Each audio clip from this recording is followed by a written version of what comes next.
Hi, welcome back guys. This is your friend, the What If guy, back with another fanfiction. This is the third part of What If Issei Becomes Human Weapon. Now before starting, please give this video a like and subscribe to the channel if you want more videos like this. Now let's get into the fanfic. Going to Germany, Issei replied. Awesome! Prinz exclaimed. You look really nice in that outfit, Issei complimented her. Thanks.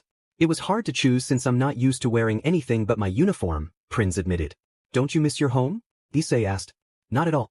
There was nothing special there. I was just a commander giving orders, and most people were too scared to talk to me. Here, I get along well with everyone, especially since some like to joke around with me, Prinz explained. I'm glad to hear that, Issei said, taking her hand. Prinz tightened her grip around his hand, feeling comforted. Let's finish this mission quickly so we can explore a bit, she suggested. I like that idea, Issei replied with a smile. Minutes later, they arrived at the airport, attracting attention as people thought they looked like models. After checking in, they boarded their flight to Germany. Meanwhile, at the residence, Shiraoshi asked, Are you both ready? The girls nodded eagerly. Let's go so you can see your new school and start tomorrow, Laviana said. I can't wait. Let's hurry, Laviana-kun. Eri exclaimed. Of course, Laviana replied. Shiraoshi cast a magic circle, and the four of them traveled to the Underworld. Upon arrival, they headed to the best school for children. They were greeted with great respect due to Shiraoshi's presence. Eri, Shiraoshi-kun is the best. Everyone loves you. Eri said excitedly. Am I really the best? Shiraoshi asked with a smile. Yes, you are. Liza added. Shiraoshi laughed, enjoying the praise. They reached the principal's office to discuss enrollment. Everything is set. How about we go see your classroom? Shiraoshi suggested. The girls nodded, and they all walked together. It's a lovely place, Liza remarked. Wani-chan is right, Eri agreed. After this, we'll go eat. Grafia will be waiting for us at a cafe, Laviana said. Great! Eri exclaimed. Laviana-kun, tell me how you met Tu-chan. It was during a mission we had together. He protected me from danger, Laviana explained. And you, Shiraoshi Wani-chan? Liza asked. I was curious about Issei, and over time, we got along well. He always helped me without asking for anything in return, Shiraoshi replied. Tu-chan is the best. Eri declared. Yes, he is, Liza agreed. Don't doubt that for a second, Shiraoshi said confidently. They walked a bit longer until they exited the school and headed to the cafe where Grafia was waiting. How did it go? Grafia asked. It's a lovely place, Grafia-kun, Eri said, beaming. Grafia smiled and hugged both girls, enjoying their company. They all took a seat and ordered food. Just then a group of boys approached. How about we sit here? There's plenty of space, one of them suggested. Yeah, this way we can get to know each other better, another added. Eri frowned. Go away, they already have Tu-chan. Such a disrespectful girl, you should be disciplined, one boy sneered. Shiraoshi stood up. She's right. We already have someone, and you're the disrespectful one here. You should leave because I'm with my sister and daughter. Come on, it's not that serious. If you want kids, I can give you as many as you want, he taunted. Shiraoshi glared at him. Leave. Oh, and what if I don't? He challenged. Just then, 10 soldiers arrived, surrounding the boys. Grafia calmly stated, I called some guards to avoid any trouble. Are you ready? Laviana asked. Absolutely, Grafia Wani-chan, Liza replied. What are you doing? You can't treat us like this, we're just girls, one boy protested. Don't be disrespectful, reincarnated. You're in front of Mao Leviathan and the strongest queen of the underworld, the queen of Mao Lucifer, and one of the best magicians, a guard explained. The boys looked frightened, and before they could say anything else, they were taken away for punishment. After that, the girls continued their day and later went for a walk to explore the surroundings. Meanwhile, Issei and his companions were already in Germany, and they faced little difficulty with their mission, as Issei took care of everything. Hey, you didn't leave me anything at the end, Prinz complained. It's better this way. Besides, you're not used to facing so many enemies, Issei replied. True. The missions I had before weren't like this. They clearly give you the most dangerous ones, Prinz acknowledged. It's better this way, so you don't have to deal with them, Issei said. I understand. Now that it's all over, you have to keep your promise and take me to several places, Prinz insisted. I don't know anything around here, so let's ask for directions, Issei suggested. Prinz nodded, and they set off together. They spent the day exploring various places, both amazed by how wonderful everything was. As night fell, they rented 2 rooms to rest. Issei was about to sleep when he accidentally fell off the bed. Getting up, he looked around, surprised by the size of the place, but he remained alert just in case. As he walked around, he heard a voice. Hello, Issei. Who are you, and how do you know my name? Actually, that doesn't matter right now. I want to know why I'm here, Issei replied. You seem very calm considering where you are, the voice noted. I've seen many things in life, and over time, you get used to it, Issei explained. I know. So, will you tell me why I'm here? Issei pressed. Do you remember when you were fighting Chow Chow? The voice asked. Yes, why do you ask? Issei replied. When that portal opened, I was going to send you back to your world, but I wanted to see what you would do in a world where there were only girls. After all, every man desires to be in such a place, the voice explained. Do I look like a pervert to you? Issei questioned. Of course not. I was surprised to see you act as you always do. I wanted to see what you would do in other worlds, the voice clarified. Wait, does this mean you sent me to those places? Issei asked. Yes, and in the end, I brought you back to your dimension so you could see your family, the voice confirmed. Wow, I didn't expect this. And honestly, thank you for sending me to those places. Because of that, I met many people who are important to me, Issei said gratefully. I'm glad to hear that, the voice replied. You didn't bring me here just to tell me that, did you? Issei asked. You're sharp. And no, I didn't. You see, Issei, in this dimension where you are, you weren't destined to be who you are now, the voice explained. Then how was I supposed to be? Issei inquired. After your family abandoned you, you would have become a person filled with hatred towards them and the supernatural, doing whatever it took to seek revenge, the voice revealed. Wow, Issei said, taken aback. But you changed that destiny, the voice concluded. Issei found himself in a conversation that left him pondering. He was speaking with someone who seemed to know a lot about him, including alternate versions of himself from different dimensions. Issei, I want you to help in other dimensions, the mysterious figure said. It might be a tough task. Issei nodded, eager to assist. I'll do it, don't worry. But where will you send me? I know you like surprises, so I'll give you a hint. It's mostly in the sea. Like where Enterprise, Belfast, and Prinz are from? Issei asked, intrigued. Exactly, the figure replied. But it will take some time, several years. Issei's eyes widened at that. How long will I be gone? In that dimension, time moves quickly. Year there will only be a day here. I see. But for me, it will feel much longer, Issei said, contemplating the implications. You can take someone with you, the figure added. You'll know who to choose. Can I have some time to spend with my family first? Issei requested. Of course, just let me know when you're ready, the figure replied. After their conversation, Issei found himself back in his room, lying on his bed to process everything. The next day, he and his friends returned to Japan. As they approached their house, they heard laughter from the yard and headed straight there. Upon entering, everyone was delighted to see them, especially one person who ran towards Issei. Eri, he exclaimed, kneeling down to embrace her. I missed you too. I want to hear all about your time at school. Eri beamed at him, and after a quick hug, she turned to the others. Liza Wani-chan and I have so much to tell you. Issei smiled, feeling the warmth of their reunion. What's this celebration about? We didn't announce our return. Alicia chimed in, we have our ways of finding out. We're glad you're back. Issei felt a wave of happiness wash over him. Let's enjoy this moment together, he said, raising his fist in excitement, and everyone joined in. Later, while sitting at a table, Eri approached Issei, looking a bit shy. Is something wrong? He asked. I wanted to tell you something but I'm not sure if you'll agree, Eri said hesitantly. Just tell me. You can share anything with me, Issei encouraged. Eri took a deep breath. Next week is the parents' visit day, and I wanted you and my moms to come. But I know you're busy. Before she could finish, Issei enveloped her in a warm hug, surprising her. How could I be too busy for that day? He replied, a tear escaping his eye, which caught the attention of the girls around them. Eri pulled back, concerned. Tu-chan, why are you crying? Issei smiled gently. Let me share a little story. My parents never attended my parent-teacher meetings because they preferred to see my siblings. It always made me feel bad, especially when they left me behind. I promised myself that when I had a child, I would always be there for them. Everyone listened in silence, touched by his words. Eri hugged him tightly, and soon the other girls joined in. After a moment, Issei wiped his tears and put on a brave face. Let's keep the celebration going. As night fell, Issei gathered the girls to share some news. I'll be leaving for a while. The girls gasped in surprise. But before you say anything, let me explain, Issei continued.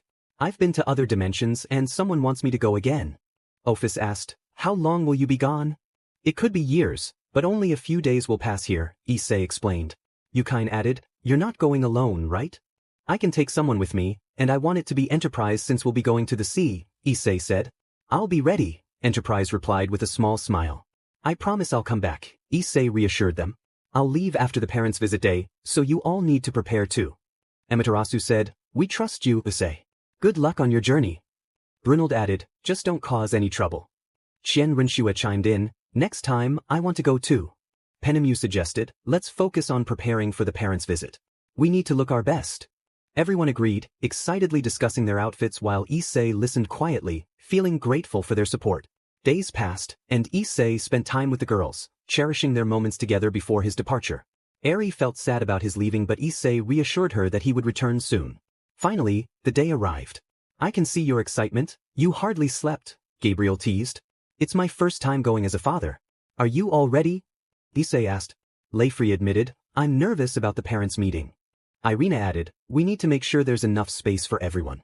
Serafal agreed, yes, we'll support both of you. Claire mentioned, Liza is really looking forward to this day. Moments later, Eri and Liza appeared in their uniforms, ready for the event. Are you ready? Issei asked. Yes, I am too, Chan. Eri replied enthusiastically. Let's go.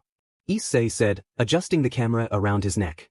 With that, they teleported to the underworld, drawing attention as they walked together, a large group of girls. Eri looked up at Issei, after this, can we go to the beach? Of course. It's our appealing place, and I know Enterprise, Belfast and Prinz will love it, Issei assured her. Prinz smiled, we spent a lot of time there. Enterprise added, I have something special to show you. Eri grinned, you're all the best. I never thought I'd have such a big family. As they arrived, Eri and Liza rushed off to prepare, while Issei felt a sense of pride and joy in being part of such a loving group. Issei glanced at Tsukuyami and replied, in 2 days. The sooner I do this, the sooner I'll be back. I hope you won't take too long. You might miss some parties, Tsukuyami said with a smile. That won't happen, Issei assured him. They chatted for a few more minutes until they were allowed inside. The group headed straight to the hall for the talk, while Issei recorded everything. Some kids looked at him with admiration, aware of his adventures. Noticing their gazes, Issei simply smiled back. Hours passed, and classes ended. You all are very smart, Issei complimented. Well, Raswais Wanichan teaches us, Liza replied. Oh, that's right, she's a teacher at the academy, Issei acknowledged. Eri added, some things are difficult, but she explains them well. Now that everything's done, let's go have some fun. Penemu suggested. Let's go to the beach. Issei exclaimed, raising his fist in excitement, and the others followed suit. Upon arrival, Issei and the girls were amazed by the stunning view. Wow, what a cool place. Issei said. I know. I've had this spot for a long time, Penemu replied proudly. Awesome. Eri chimed in. Then let's change. Ben Zayton declared. Everyone nodded and headed to a nearby house to change. Issei took the opportunity to explore the area a bit. After a few minutes, everyone was ready and standing at the water's edge. Oniman, what happened to you? You have those scars, Liza asked, concerned. Don't worry about them. I got these wounds defending your sisters, Issei explained. I want to be like you when I grow up, Tuchan, Eri said with admiration. You'll be better than me, daughter. When you're older, I'll give you a gift you'll love, just like Liza, Issei promised. What is it? Eri asked eagerly. At that moment, Issei activated his spiritual bone and wings. One of these two things. I don't usually use them, but maybe you will. Why do you want to give them up? Qian Rinshue asked. They'll help you more. Besides, I prefer to fight with my fists. Have you shred the ring I gave you? Issei inquired. It was a bit challenging, but yes. Now I have a higher level, thanks. Qian Rinshue replied. Well, it's time to hit the sea. Enterprise, can you help us? Issei asked. She nodded and activated her aircraft carrier, surprising both girls. That's amazing, Enterprise-kun. Eri exclaimed. Let's go, Enterprise said, and everyone agreed as they boarded the ship, heading further out. The day passed peacefully without any issues. As evening approached, the group returned to the house, where the girls went to rest after a long day of play. Ophis, are you ready for your journey? Issei asked. I know I said I'd leave in 2 days, but it's better if I go now. That way, I can return faster, he explained. Don't cause any trouble, okay? Kuna warned. I can't promise anything. Trouble seems to find me, Issei replied with a grin. Enterprise, keep an eye on him so he doesn't do anything foolish, Grafia instructed. I will, Enterprise assured. Be careful, everyone, Belfast added. It's time for the duo to return, isn't it, Enterprise? Plus, I've put on my uniform, Issei said. Yes, it's action time, Enterprise confirmed. Issei bid farewell to all the girls and stepped into the yard, signaling for the teleportation. As soon as he did, both of them were transported. Hello again, Issei greeted upon arrival. I see you're ready, a mysterious figure remarked. Indeed. But first, let me introduce you to my partner, Enterprise, Issei said. Nice to meet you, Enterprise replied. I didn't catch your name, Issei noted. You'll find out when you return, the figure said. Wait, you said when we see each other, Issei pointed out. Things change, the figure replied. I see. When I come back you will tell me and I hope it's true, Issei said, hopeful. It will be, the figure smiled, then created a portal for them to enter.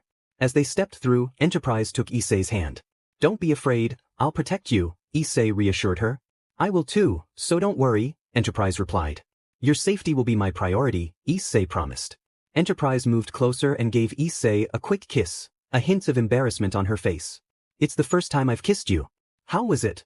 It was nice, and I like seeing you flustered, Issei teased. It won't happen again, okay? She said, trying to regain her composure. Issei just smiled and moments later, they found themselves in the midst of a battle. Why do I always end up in the middle of a fight? Issei sighed. What should we do, Issei? Should we leave or help a group? Enterprise asked, scanning the chaos around them. It's better to leave, Issei decided, but as they turned to go, he received a punch to the face that barely moved him. With a serious expression, he brushed off the attack. Hey, what's wrong with you? Issei demanded. How are you not dead yet? I've killed several with just my fists, the attacker sneered. I don't care. I'm leaving, Issei replied. You're not going anywhere, the attacker shouted, attempting another blow. Issei caught his fist and squeezed it, causing the attacker to scream in pain. Hearing the commotion, another attacker rushed to help, intent on killing Issei. However, Enterprise quickly launched a missile, eliminating him instantly. You two are enemies, the first attacker declared, calling for reinforcements. Looks like we have to fight after all, Issei said, preparing himself. Be careful, Enterprise warned. Issei nodded and swiftly knocked the attacker out with a punch. More enemies arrived, prompting Issei to draw his sword from his waist and charge, taking down several in an instant. The onlookers were shocked and frightened by his speed. Finish that kid. He must be with the enemy. One shouted, rallying more attackers. Issei sheathed his sword and took a fighting stance, delivering blows that destroyed everything in his path. He followed up with kicks, sending the remaining attackers flying. I have a feeling we're going to have a lot of trouble here, Enterprise said, drawing her bow and firing an arrow at an enemy. Issei sighed, noticing that more enemies kept coming. He scanned the area and spotted a man with a flaming fist about to attack someone on the ground, who looked weak. Without thinking twice, Issei dashed forward, stopping the punch just in time. I won't let you do that, Issei declared. How is it possible that this doesn't burn you? The attacker asked in disbelief.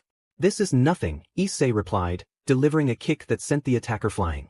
Turning around, Issei saw two injured individuals nearby. Are you okay? He asked. Yeah, thanks for the help, one replied. That was amazing. By the way, the other began. My name is Luffy. What you did was incredible. How did you not burn your hand? Luffy asked, impressed. It was probably luck, Issei shrugged. That wasn't luck. Do you have a power that nullifies things? Luffy pressed. Not at all. But let's put that aside for now. As you can see, we're in a bad spot, Issei said. Thanks for saving my brother. I'm Ace, the other introduced himself. Alright, I'd like to know what's going on here, but now's not the time, Issei replied. Wait, aren't you with my father's crew? Asked, surprised. Not at all, Issei said, just as some soldiers approached. Luffy and Ace took fighting stances, but Issei noticed their exhaustion. They should leave. You both are in bad shape. I'll take care of them. Luffy insisted, I can still fight. Issei replied firmly, no you can't. Ace, take him away, this is going to get worse. Luffy was about to protest, but he felt too weak and simply nodded as Ace helped him. Issei dashed toward his enemy, taking them down in moments. You're not an ordinary pirate. You must be eliminated right now, the enemy declared. Die here. I have to take care of someone, Issei responded. Are you talking about Whitebeard, who is about to die? The enemy sneered. No, it's someone else, Issei said, starting to walk in another direction. The enemy moved at great speed, preparing to kick Issei in the face, but he stopped it with one hand. I don't want trouble, but you're asking for it, Issei said, sending the enemy flying into the sky. He then jumped high and delivered a kick that left the enemy unconscious on the ground. Seconds later, he turned around just in time to see a large golden hand coming toward him. Issei took a deep breath and responded with a punch, sending the attacker flying from the impact.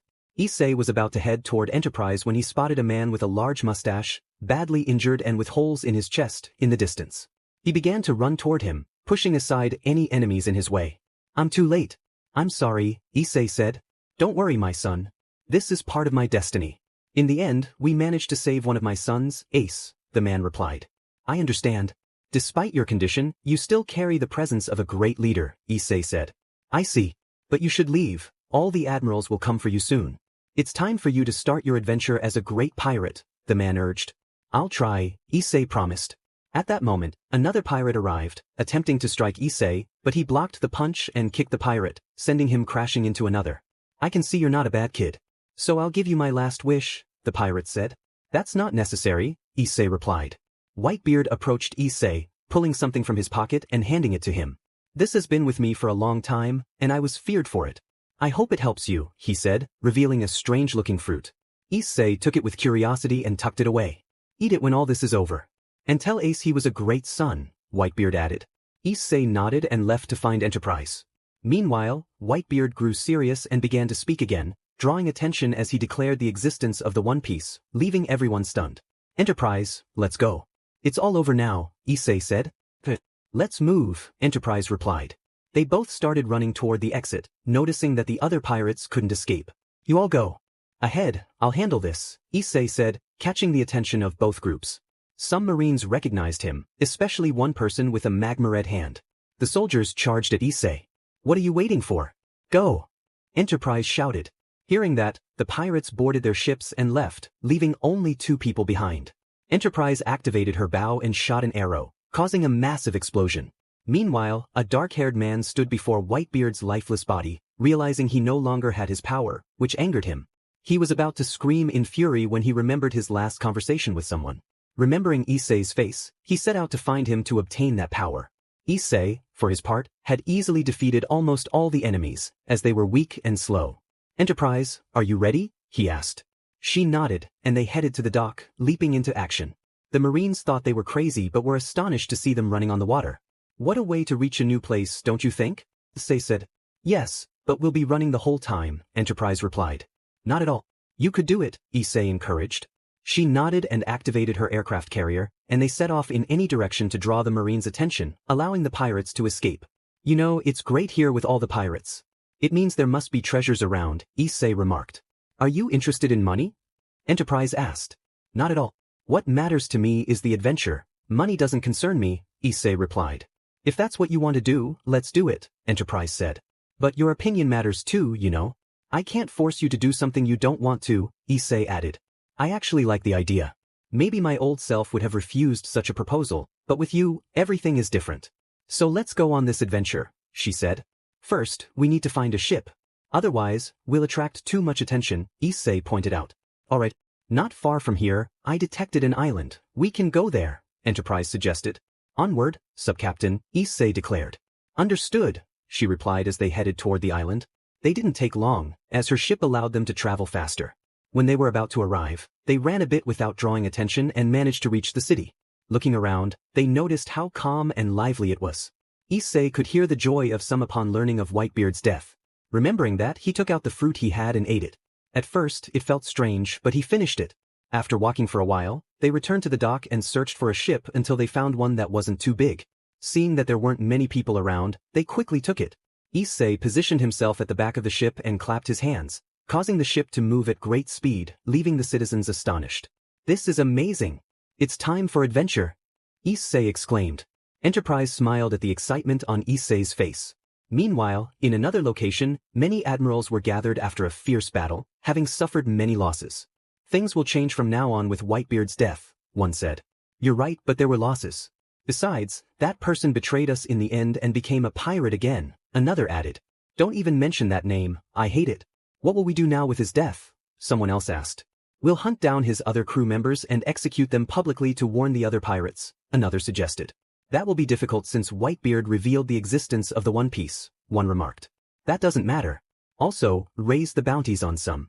I want to add 2 more people, another said. Are you talking about that long-haired kid and that girl with the strange weapon? Someone asked. That's right, that kid stopped my attack. Issei and Enterprise had been on their adventure at sea for several days. They faced challenges along the way, frequently attacked by both the Navy and pirates seeking to boost their reputations and collect bounties. However, Issei and Enterprise managed to defeat their foes with relative ease, especially since Enterprise was fighting on her home turf. One day, while strolling on an island, Issei spotted two posters and was taken aback. Enterprise, look at this, he exclaimed, handing her the flyers. She was equally surprised at the bounty amounts listed. We haven't even been out for a month, and we're already being hunted, Enterprise remarked. Maybe it's because of that fight, Issei suggested. Now we won't be able to relax anywhere, she replied. Don't worry about it. We always find a way out of trouble. This will be no different, Issei reassured her. You're right, but we still need to stay alert, Enterprise said. Yeah.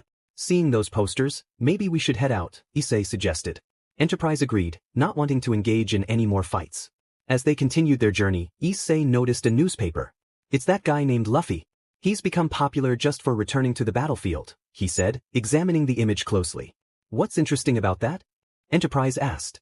Take a look, Issei replied, handing her the paper. She searched until she found what he was referring to. It's a good sign.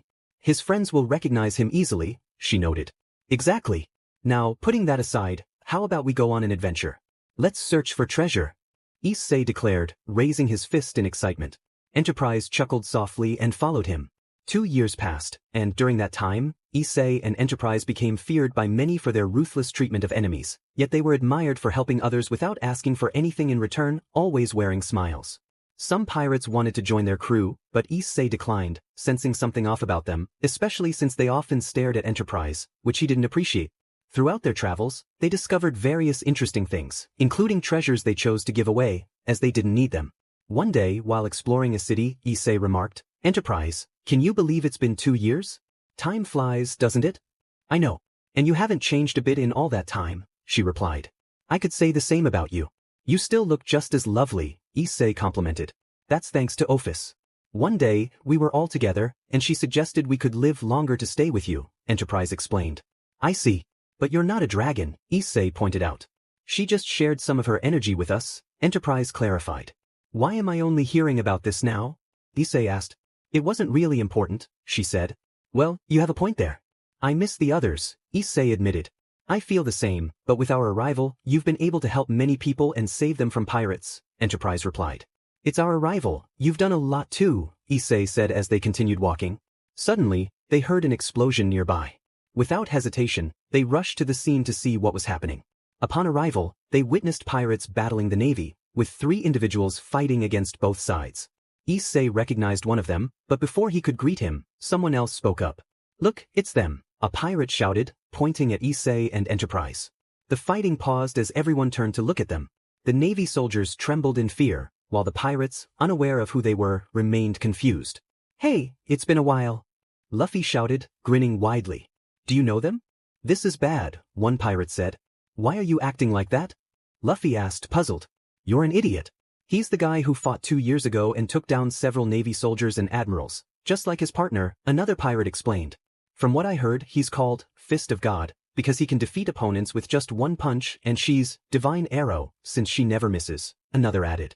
Gradually, the navy began to retreat in fear. Wow, I didn't expect that. I didn't even know those nicknames, Issei said, surprised. I think I heard them a while back, Enterprise replied.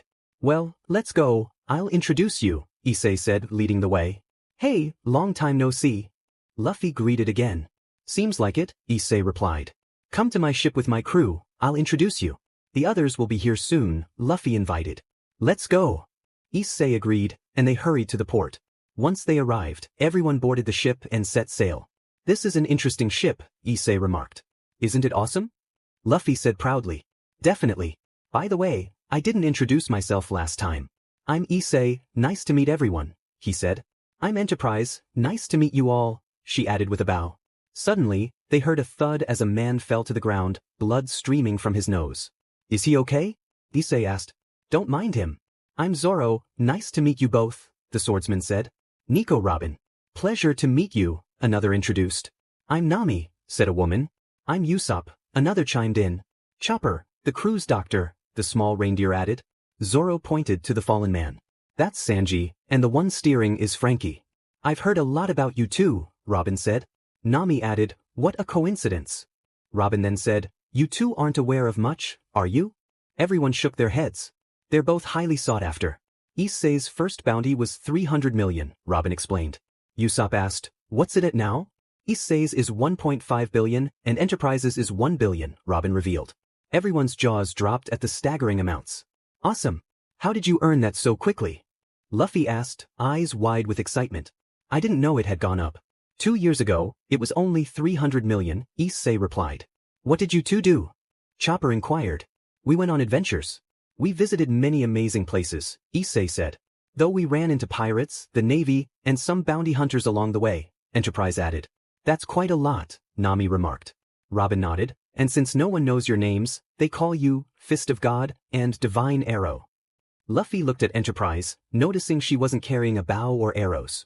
You don't have your weapons with you? He asked. I have them stored away, Enterprise replied.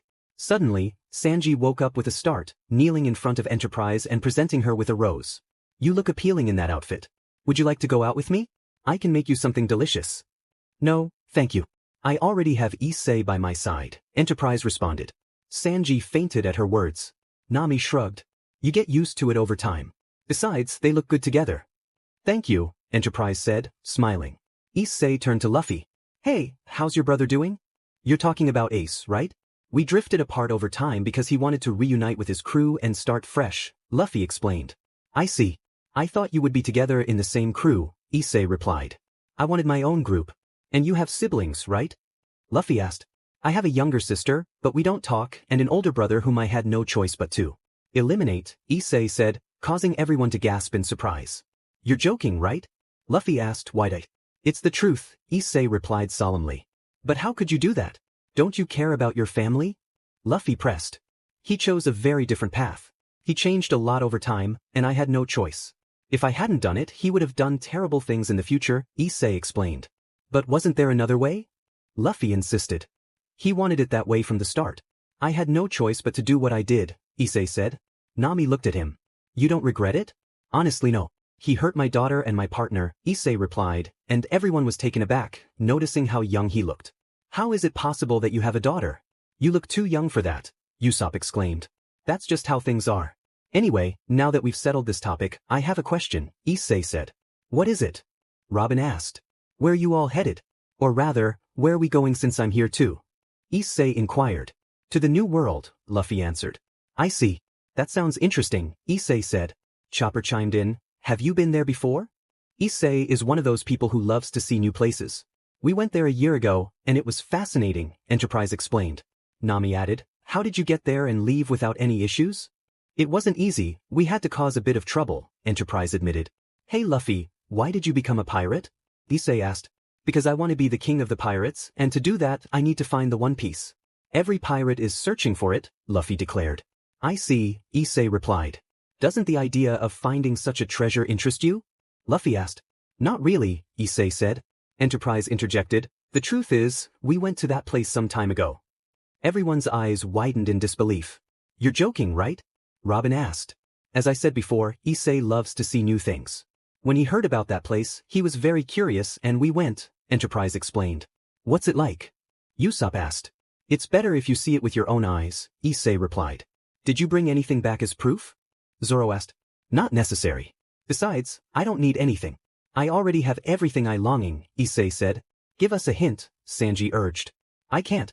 Besides, Luffy doesn't want to know, Issei replied. That's right. I want to get there on my own with my crew, Luffy affirmed. You'll tell us how to get there, right? Nami asked. What matters is the journey, not the destination. You have plenty of time to see new places, Issei said. Thanks to Issei, I've seen amazing things here. Well, considering him, it's normal, but I'm still not used to it, Enterprise said. You all are extraordinary people, Robin remarked. How about you join us for a while? It will be fun, Luffy suggested. Sure. I have nothing better to do, Issei replied. We're heading to Fishman Island, where the mermaids are, Luffy said. I don't think Sanji can handle seeing them. We don't know what trauma he has that makes him faint at the sight of women, Brook joked. Mermaids? That sounds amazing. It will be an interesting trip, Issei said. As they sailed, they noticed the sea getting deeper. Issei looked around, enjoying the view. Isn't it great? He asked. Yes, it is. Plus, this is new for you since it's a new place to explore, Enterprise said. Exactly. It will be fun to be in this group for a while. You all are always so cheerful and bickering, Issei observed, watching Usopp and Chopper playfully hit Luffy and Zoro to stop them from causing trouble. They are quite lively, Enterprise agreed. Minutes passed, and suddenly a pirate ship appeared, intent on attacking Luffy and his crew. However, only one person boarded their ship, as the rest fled in fear of 3 individuals on board. As they descended deeper, the temperature dropped, and everyone bundled up except for Issei. Hey, aren't you cold? Nami. You get used to it over time. This is nothing, Issei replied. Hey, you're Divine Fist, right? Don't think you can just join this group, a stranger said. Only for a while. I have things to do too, Issei replied. If I caught you, I'd be rich and famous, and people would fear me, the stranger boasted. You can try, you have nothing to lose, Issei challenged. The stranger fell silent, not wanting to risk his life. Minutes later, they entered a current that swept them away, and soon they spotted a giant octopus sleeping. It woke up when the crew of the captured pirate arrived, causing chaos. The octopus destroyed their ship and then turned its attention to Luffy's crew. What will we do? We can't win against it, Nami said, panicking. I'll see how to stop it, Issei said, walking forward and leaping out of the bubble. Is he crazy? He'll die from the pressure. Or the octopus will kill him. Nami exclaimed. Don't worry, he'll be fine, Enterprise assured her, watching Issei. Issei stood before the octopus, pulling his fist back. When he struck, it sent the creature flying away. The crew stared in shock, amazed at how effortlessly he had done it. Returning to the ship, Issei let out a small sigh. It was refreshing out there. That was awesome. How did you do that? How did you have so much strength out there? Luffy asked excitedly. I gave it my all, Issei replied. Now I understand why you have that nickname, Zoro said. If that happens to a giant monster, I don't want to know what would happen to a person, Usopp said nervously. Don't say that. I don't want to know, it would be too gruesome, Usopp added. Hey, Issei, now that I remember, you were with Whitebeard that day, right? Luffy asked. Yes, Issei confirmed. I noticed he gave you something, Luffy said. It was a fruit, but it tasted bad at first, Issei replied. A devil fruit. But how is it possible? When someone eats that fruit, the downside is that they can't swim, Luffy said, puzzled. That is strange, huh? But I can swim, as you saw just now, Issei said. You're a strange person, you know that? Robin remarked. I hear that often, so it doesn't bother me, Issei replied. As they prepared to leave, the octopus suddenly awoke and charged at them. Issei was about to leave again, but Luffy stopped him because they wanted to fight. Issei nodded, and Luffy's friends, along with him, exited the ship in a bubble to battle the octopus. However, a current separated them, leading them down different paths. Issei remarked, it won't be easy to find them. Nami reassured him, don't worry. We always get separated and find a way to reunite. I see, Issei replied. Is it far to that place? Not too far, Nami answered. Minutes passed, and the group faced several obstacles on their journey. Just as they were about to reach their destination, the lost members of their group arrived unexpectedly. I told you so, Nami said with a smile. Issei laughed, you all got lucky. It seems you've made friends with that octopus. Luffy added, he's not so bad if you treat him right. Zoro chimed in, it was a tough fight at first, but we managed to defeat him, and that's how he changed. Issei nodded in understanding.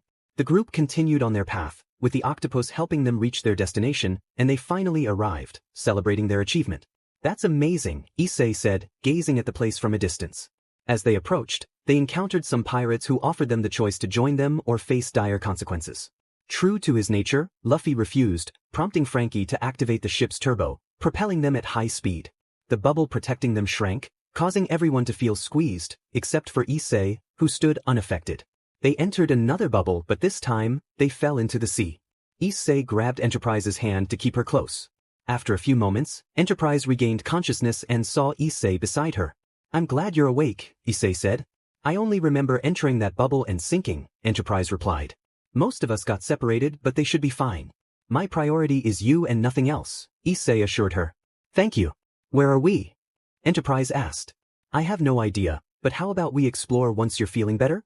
Issei suggested. I'm fine, don't worry, she insisted, trying to sit up, but Issei gently pushed her back down. Not so fast. We're not in a hurry. Besides, we're on an adventure, he said. From what I heard, people who eat those devil fruits can't swim. How can you? Enterprise inquired. People are easily swayed by others' words. If one is persistent, they can achieve anything. What good is being a pirate with that ability if they must always be at sea? Sooner or later, their ship will sink and they'll have to swim, Issei explained. I see. Speaking of ships, what will happen to the one we had? Enterprise asked. We only used it a couple of times since it couldn't handle the places we went, Issei replied. That's why you brought me along, to be your ship, she teased. Partly, but I also wanted to be with you. We had a lot of fun before, Issei said. You just annoyed me, that wasn't fun, Enterprise retorted. It was for me. I enjoy seeing your smile, and it was hard to get one from you back then, Issei said with a grin. You're very persistent, but I like that about you. Plus, I now have a big family and a daughter, Enterprise mentioned. It's been 2 years since I saw Eri. I hope she's doing well in school, Issei said, a hint of nostalgia in his voice. She seemed happy at the parent-teacher meeting, Enterprise replied. I hope to always see her that happy, Issei said. And what will you do when she has a boyfriend? Enterprise asked. That's a long way off. First, he'll have to defeat me. If he wants my daughter, I want to know how strong he is to protect her. If he can't beat me, then I'm sorry for him. Eri will understand, Issei declared, raising his fist to the sky. You're joking, right? No one can beat you. Do you want Eri-chan to be alone? Enterprise asked. If someone truly loves her, they'll give their all. Love can conquer all, and I say that from experience, Issei replied, smiling. Enterprise returned his smile, knowing he was right. Then the boy will have a tough time, as the others might put him to the test. I know it will be like that. And with Liza, no one will take my little sister away, I will protect her, Issei added. I can imagine. Well, let's save this topic for when we're with the others. It's time for the adventure you love, Enterprise said. We love it, since you do too, Issei replied, and they both stood up, setting off to find the rest of their group. After a while of walking, they encountered 3 familiar faces. Hello, everyone, Issei greeted. I'm glad to see you both are okay. We haven't heard anything about Luffy and the others, Nami said. We searched in several places but found you instead, Issei explained. We need to find them quickly, those guys cause chaos wherever they go, Robin said. I just realized that, Issei chuckled. You have an interesting captain. Tell me about it. His antics always put us in danger, Nami added. But that makes it more fun, doesn't it? That's the life of a pirate, full of dangers, Frankie said. Not as much danger as you two, who have caused great chaos in such a short time, Robin remarked. Issei and Luffy are alike in that way. Wherever they go, there will always be danger. You get used to it over time, Enterprise said. I saw a city not far from here, so let's head there, maybe we can find them, Frankie suggested. I hope so, Robin replied. The group set off toward the city. After a long journey, they split up, with Robin and Frankie going one way, while Nami, Issei, and Enterprise went another.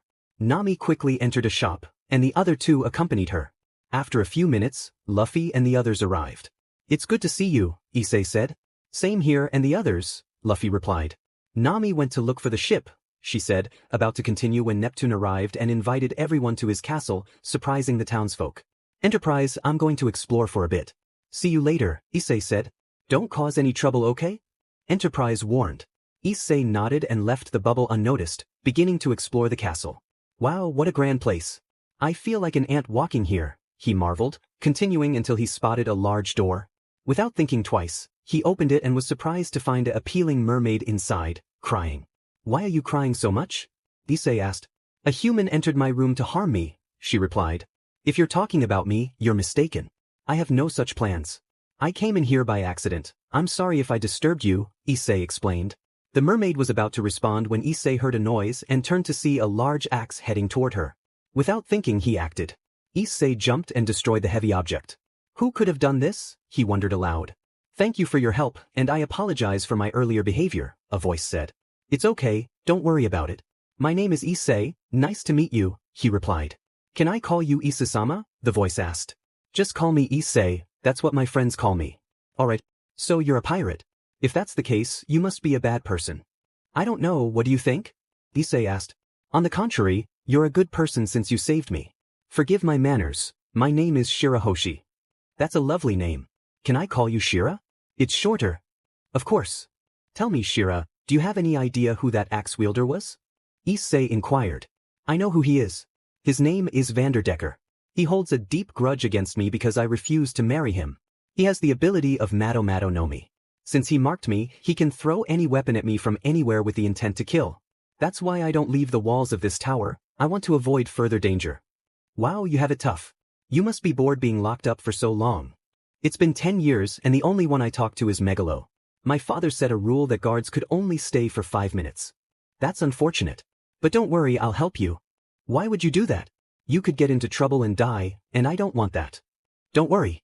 I help my friends, and you deserve freedom too. He is strong and dangerous, and you'll have difficulties fighting him since we're in the ocean. You're in his territory. You stay calm and I'll be nervous.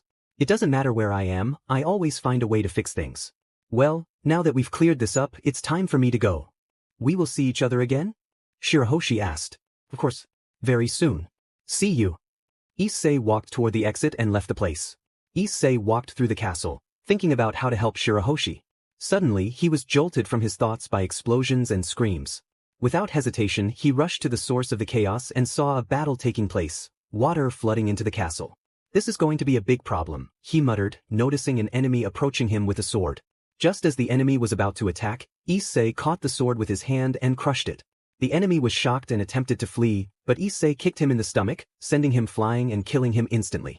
As the water level rose, filling the space around him, an enemy taunted, "You can't do anything. You're lost." Issei stood there, unfazed. This is nothing. Everyone was taken aback by his confidence. How is that possible? You should be gasping for air since you're human. Thanks to someone's help, I can stay underwater. So, how about we get started? He said, clapping his hands. The enemies were confused until they felt a powerful current that sent them flying away, leaving only a few behind. It's time for action, Issei declared, leaping toward the remaining foes. The sight of him terrified the enemies, and as they tried to escape, Issei struck one in the face, grabbed the sword from a fallen enemy, and swiftly dispatched the rest. I expected more from them, honestly. But I need to find Enterprise and the others. He descended and began walking. After some time, he overheard a conversation about how they had taken the princess. What did you say? Issei asked. How did you get here? It doesn't matter, one of them said, lunging to stab Issei with a sword, but it shattered upon impact. Issei grabbed both of them by the necks and tightened his grip. Speak. They took her to get Neptune's attention, one of them confessed. Where? Issei pressed. We don't know. So let us go. Why would I do that? You've caused a great disaster. He tightened his grip until both were lifeless. Issei left the castle, searching everywhere. He encountered more enemies, asking the same question until someone finally revealed the location. He ran as fast as he could. Upon arrival, he saw Neptune on the ground and Shiraoshi crying. The citizens were helpless, fearing for their lives. I hope you all had fun, Issei called out, drawing the attention of everyone present. Shirahoshi's face lit up upon seeing him. Issei, she exclaimed. Everything will be all right, don't worry, he reassured her. Some citizens were unsure of who he was, while others recognized him and felt fear. That's the Divine Fist. What is he doing here? One murmured. This is dangerous, we need to leave, another warned. Nobody is leaving here, Issei declared, creating 12 clones to ensure no one could escape. Many were astonished at the sight. Don't be afraid, fools, there are only 13 of them, and we are hundreds. We can take them. Charge, one of the leaders shouted. Suddenly, one enemy rushed at Issei with incredible speed, aiming to kill him with a sword. But Issei simply pulled back his fist, eliminating the attacker instantly. Everyone was stunned. Just one punch? This is impossible. Attack or I'll kill you myself. Issei commanded. With no other choice, they charged at Issei and his clones. Issei fought fiercely, taking down anyone who crossed his path with his fists and feet. Some enemies targeted the clones, but each time they were defeated, they regenerated. One enemy attempted to cut Issei in half but was caught off guard when the clones split into two. He didn't have time to react before being slain. The citizens watched in awe as one person held his ground against so many. The generals were at a loss, knowing Issei's reputation and unwilling to engage in a futile attack. Minutes passed, and the leader grew frustrated as his forces struggled against Issei. In a moment of desperation, he grabbed a sword, aiming to behead the king. But Issei intervened, stopping the blade with his hand. Did you think I'd forget about you? Issei said, tightening his grip on the leader's hand, causing him to wince in pain. There are consequences when you choose to attack someone. It's time for you to face yours. This is for the good of all. I must be in charge here. Leader insisted. That's not your decision. The people have a voice, and they don't want you. Angered, the man quickly grabbed the sword with his other hand, trying again to behead Issei. Shirahoshi gasped in fear, but the sword couldn't penetrate, it stopped mid-swing. What are you made of? A human shouldn't have this much resistance, the leader exclaimed.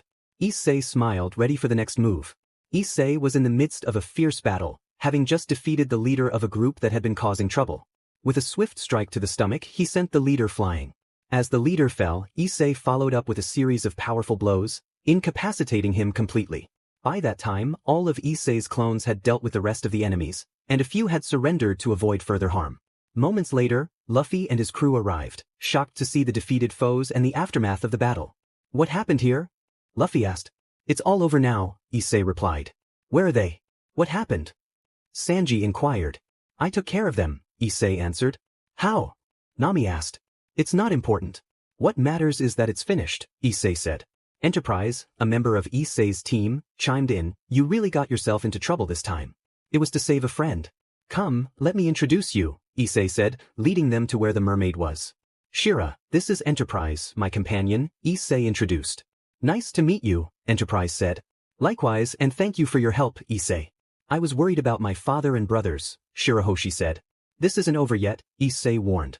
Just be careful. I don't want you to get hurt, Shiraoshi replied. I made a promise and I will keep it. Don't worry, Issei assured her. Enterprise, I'll be back in a few minutes.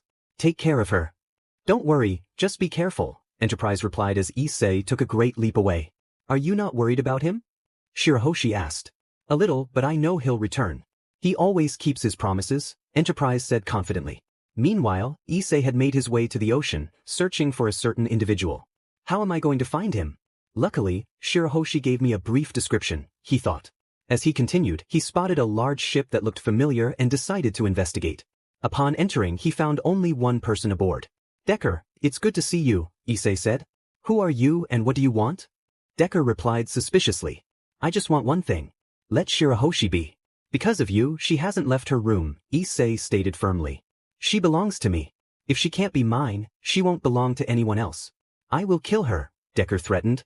I'm sorry, but that won't happen, Issei said, his tone serious.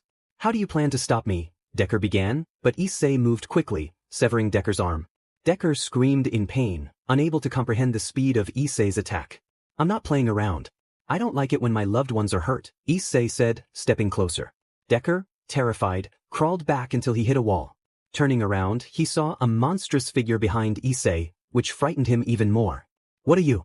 You're not a normal human, Decker stammered. I've been called many things, but I assure you, I'm just an ordinary human, Issei replied calmly. Don't joke with me, Decker said, panic rising in his voice.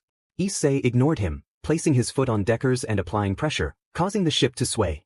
Decker cried out in agony as Issei continued to press down with his other foot. Shira asked you to stop bothering her, yet you kept smiling. Do you think I'll let you live? Issei questioned. I give up.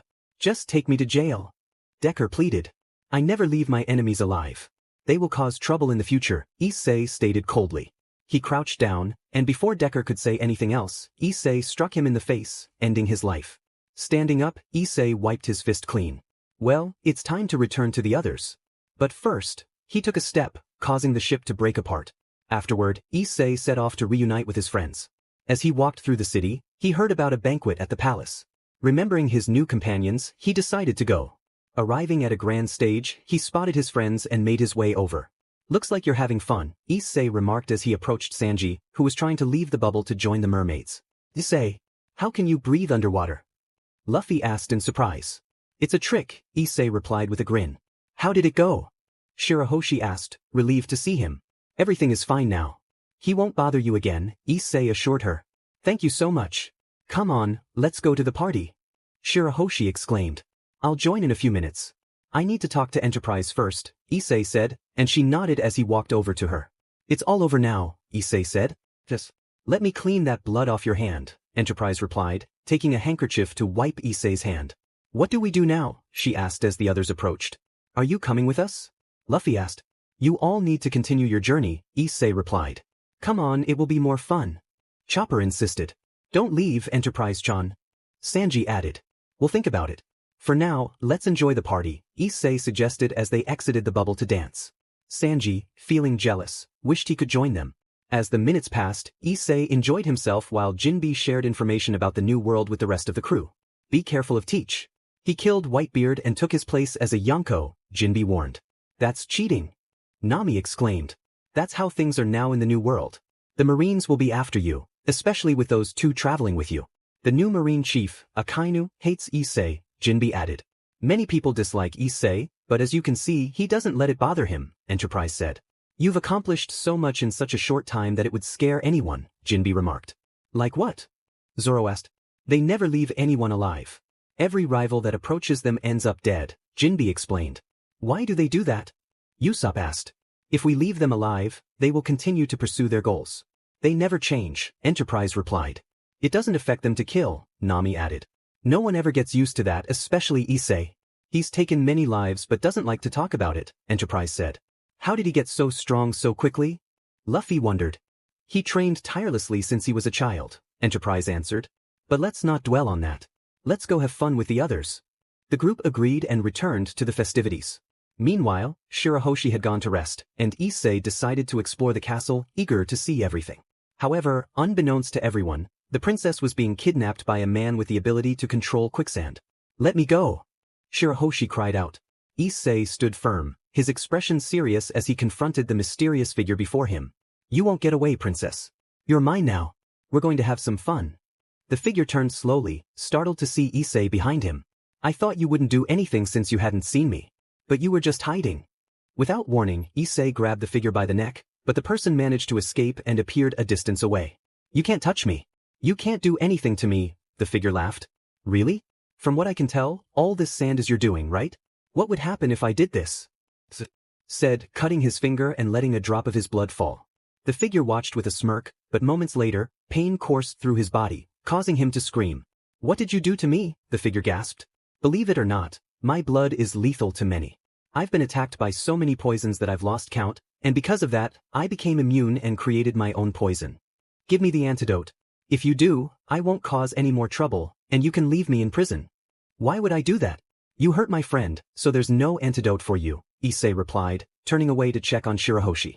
Are you okay? He asked her. Yes, thank you for coming to help me. I was so scared, Shiraoshi replied. Everything is fine now. Look, he said, turning to show her the figure melting away, evaporating without a trace. After that, Issei told Shiraoshi to rest while he continued with his tasks. Days passed, and the group decided to leave the island to continue their journey. Issei, will we see each other again? Shiraoshi asked. Yes, if fate allows it, we will. But promise me you'll be strong for next time. I will. You'll see how strong I can be. Issei smiled and boarded the ship. After a while, they resurfaced to continue their journey. However, as they arrived, they were met with large drops of water that quickly turned into hail. Some were about to hit the ship, but Issei and the others easily destroyed them. Soon after, snow began to fall, followed by rain. After many challenges, they managed to escape, but the heat was intense. Deciding to eat, the group was startled when a portal suddenly opened, except for two people who remained calm. It's time. It was more than we expected, Enterprise said. 2 long years indeed, Issei replied. You all know what that is, Luffy said. It looks dangerous, Nami added. This will take us home. It was fun while it lasted. I wish I could travel more with you, but I have things to do, Issei explained. There's no way you're leaving, Robin insisted. I haven't seen some people in 2 years, and I want to see them. It was fun, Issei said as he walked over to the group to say his goodbyes, just like Enterprise did. As Enterprise entered the portal, Issei turned back. If you see Shiraoshi, tell her we will meet again someday. And Luffy, I hope you become the Pirate King and find what you seek. I will. I'll leave my mark there, Luffy promised. I know you will. I left something behind too. I hope you like it, guys. Goodbye, Issei said as he stepped into the portal. Seconds later, he found himself face to face with a familiar figure. It's been a long time, hasn't it? Issei remarked. I know, and my name is Shikigami, the figure replied. You took your time, Issei said. Just a bit, So, how was the journey? Did you enjoy it? It was fun, except for the beginning when we had to fight and were being hunted. But I don't need to explain everything since you must know. Actually, I don't know what you did, as I have the duty to observe other dimensions, Shikigami explained. I see. Well, it's time to go, Issei said, and Shikigami nodded, creating a portal. Enterprise went in first, and just as Issei was about to follow, Shikigami called out to him. Issei, I know you just returned, but I need to tell you something important. What is it? Issei asked. I'm not sure if you're ready for this, but I want you to go to another dimension and try to save Hayudu Issei. Hearing that name surprised Issei, and he was about to respond when Shikigami continued. He was betrayed and is currently imprisoned. He was part of the Gremory group, but after the last great battle, he was betrayed by the Alliance and his companion Drake, as well as his loved ones. He is locked away, tortured day and night. Don't say any more. I will go, Issei declared. Issei, it's not an obligation for you to go. This will be painful for you. There are people you will have to face. It doesn't matter. Besides, those people are not my acquaintances, so I'll be fine. But let them know before I leave. Shikigami nodded and created a portal for Issei, who stepped through to another place. I hope you can handle this, Issei. It will be very painful for you to see what awaits, Shikigami said. As Enterprise exited the portal, he waited for Issei, but nothing happened. He was about to enter again when a note slipped out. I'll be back as soon as possible. Something came up. Tell the girls I'm sorry, Enterprise read aloud, surprised that this time he was alone. With a sigh, he decided to enter the house, where it was nighttime, and not all the girls were present. When they saw Enterprise, they rushed to give him a hug. Did everything go well? Belfast asked. Yes, but... he said, handing over the note. Belfast took it and began reading it aloud for everyone to hear. When she finished, a heavy silence fell over the room until someone broke it. He's always like this. We have no choice but to wait, Alicia said. Tell me what the place was like, Nijire urged. As Enterprise took a seat, Grafia went to prepare water for tea. Meanwhile, Issei stepped out of the portal and found himself in a dark alley. He looked around and was taken aback by the desolation surrounding him. As he walked toward the exit, he was shocked to see the devastation and how humans were being treated like beasts of burden. But what surprised him the most was that they seemed to enjoy being mistreated, begging for more. This is not good, Issei thought, turning to avoid drawing attention. As he walked, he noticed an old newspaper on the ground. Year 2026. We humans buried the existence of angels, demons, and other mythologies, he read. Just as he was about to continue, he heard a noise and decided to hide. While concealed, he overheard a conversation. Issei listened intently as two demons spoke nearby. They discussed their newfound power and the weakness of humans, particularly women. One demon mentioned how their leaders had forged an alliance, while the other credited the former Securudii for defeating their enemies. Issei felt a surge of anger at their words. Suddenly he stood up, causing the demons to turn around in surprise at the sight of a free human. They were initially pleased, thinking they could use him for training. One demon remarked on Issei's escape, while the other suggested reporting it but was eager to test a new spell. Where is Hayudu? Issei demanded. Why should we tell you, filthy pig? One demon retorted. Tell me, or I will make you wish you hadn't, Issei threatened. The demons laughed, dismissing his words, but Issei moved quickly, smashing one demon's head. The other demon's eyes widened in shock, and he prepared to attack, but Issei seized him by the neck, his green eyes glowing with intensity. Where is he? Issei asked, his grip tightening. The demon stammered, you think but Issei cut him off, ripping off the demon's arm. The demon gasped in pain, and Issei tightened his grip to silence him. Speak now, Issei commanded, loosening his hold slightly. The demon was about to scream, but Issei was faster, crushing two of his fingers. Tears streamed down the demon's face from the pain. I have plenty of time and ideas. Talk, and you can join your friend, Issei said. Fine, the demon gasped. He's in the mansion where he used to live. Now it's a prison for him. Where exactly? Issei pressed. I don't know. I'm just a low-class demon, I can't enter there. I've told you everything, let me go. Issei considered this. For a moment before reaching into the demon's chest and pulling out his heart. I would make you suffer for your past, but I don't have time, he said, dropping the lifeless body. With a powerful leap, Issei ascended a building to survey the area. From above, he noticed the destruction and heard distant screams. This world is rotten. It has no salvation, he muttered. As he scanned the surroundings, he spotted the mansion that now resembled a fortress. Two guards stood at the entrance, whipping a human captive. Issei clenched his fists in frustration, ready to intervene. But as he took a step forward, he heard the human cry out for more. How low have they fallen? Issei thought, pushing aside his thoughts of despair as he approached the entrance. A guard noticed him and sneered, Here for some fun? There's plenty to go around. Issei remained silent, continuing his advance. The guard, annoyed by the lack of response, charged at him.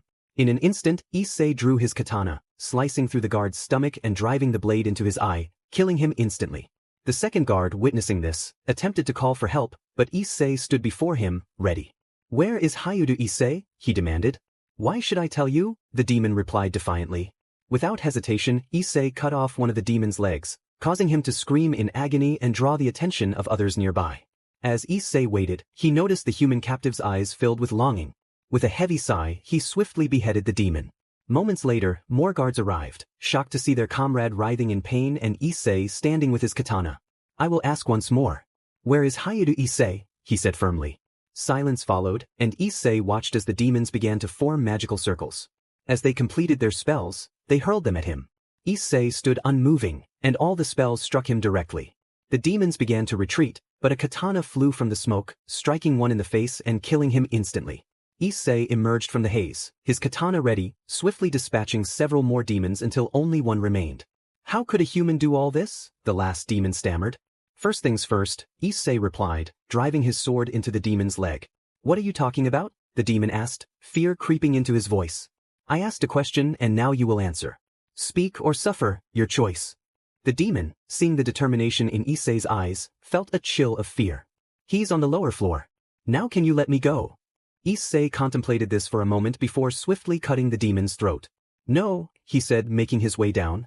As Issei descended, he encountered various demons, fallen angels, yokai, and other creatures. They have him under heavy security, he noted as he continued onward. Minutes later he reached the bottom floor and spotted a massive steel door. Without hesitation, he kicked it down, entering to find a shocking sight. Hayudu was chained by his arms and legs, hanging limply. Issei noticed his frail condition. Hayudu lifted his gaze weakly. So, it's time, he said in a faint voice. I'm here to help you. Don't worry, Issei assured him, moving closer. It's impossible, these chains are enchanted, Hayudu protested. Ignoring his words, Issei grabbed the first chain and broke it effortlessly. He did the same with the second chain and the leg restraints. Hayudu nearly collapsed from exhaustion, but Issei caught him. Who are you and why are you doing this? Hayudu asked. That doesn't matter right now. We need to get out, Issei replied. But there are many guards outside, Hayudu said, fear in his voice. I'll handle it, Issei assured him. As they began to move, Hayudu was taken aback by the sight of numerous corpses and others embedded in the walls. Issei leaned Hayudu against the wall and turned back to face the path ahead. Climb, it will be quicker, he instructed. Hayudu nodded and began to ascend. Issei ran through the snowy landscape, reflecting on how quickly time had passed. He glanced back at Hayudu, who was catching his breath. How long were you there? Issei asked, curiosity piqued. The last thing I remember was that it was 2023, Hayudu replied. Wow, you've been there for 3 years, Issei noted, surprised. Hayudu fell silent, and after a long journey, they arrived at a forest. Issei leaned Hayudu against a tree, concern etched on his face. Tell me how you ended up in that place, Issei urged. It's a long story, Hayudu began. I was a second-year student. I won't lie, I was one of the 3 troublemakers at the academy.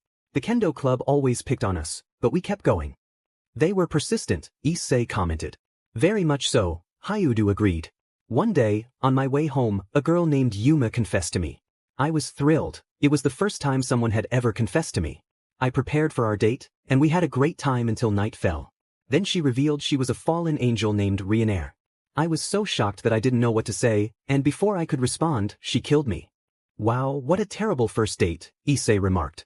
Tell me about it, Hayudu sighed. In my last moments, I saw a flash of red before I passed out. When I woke up, I thought it was all a dream.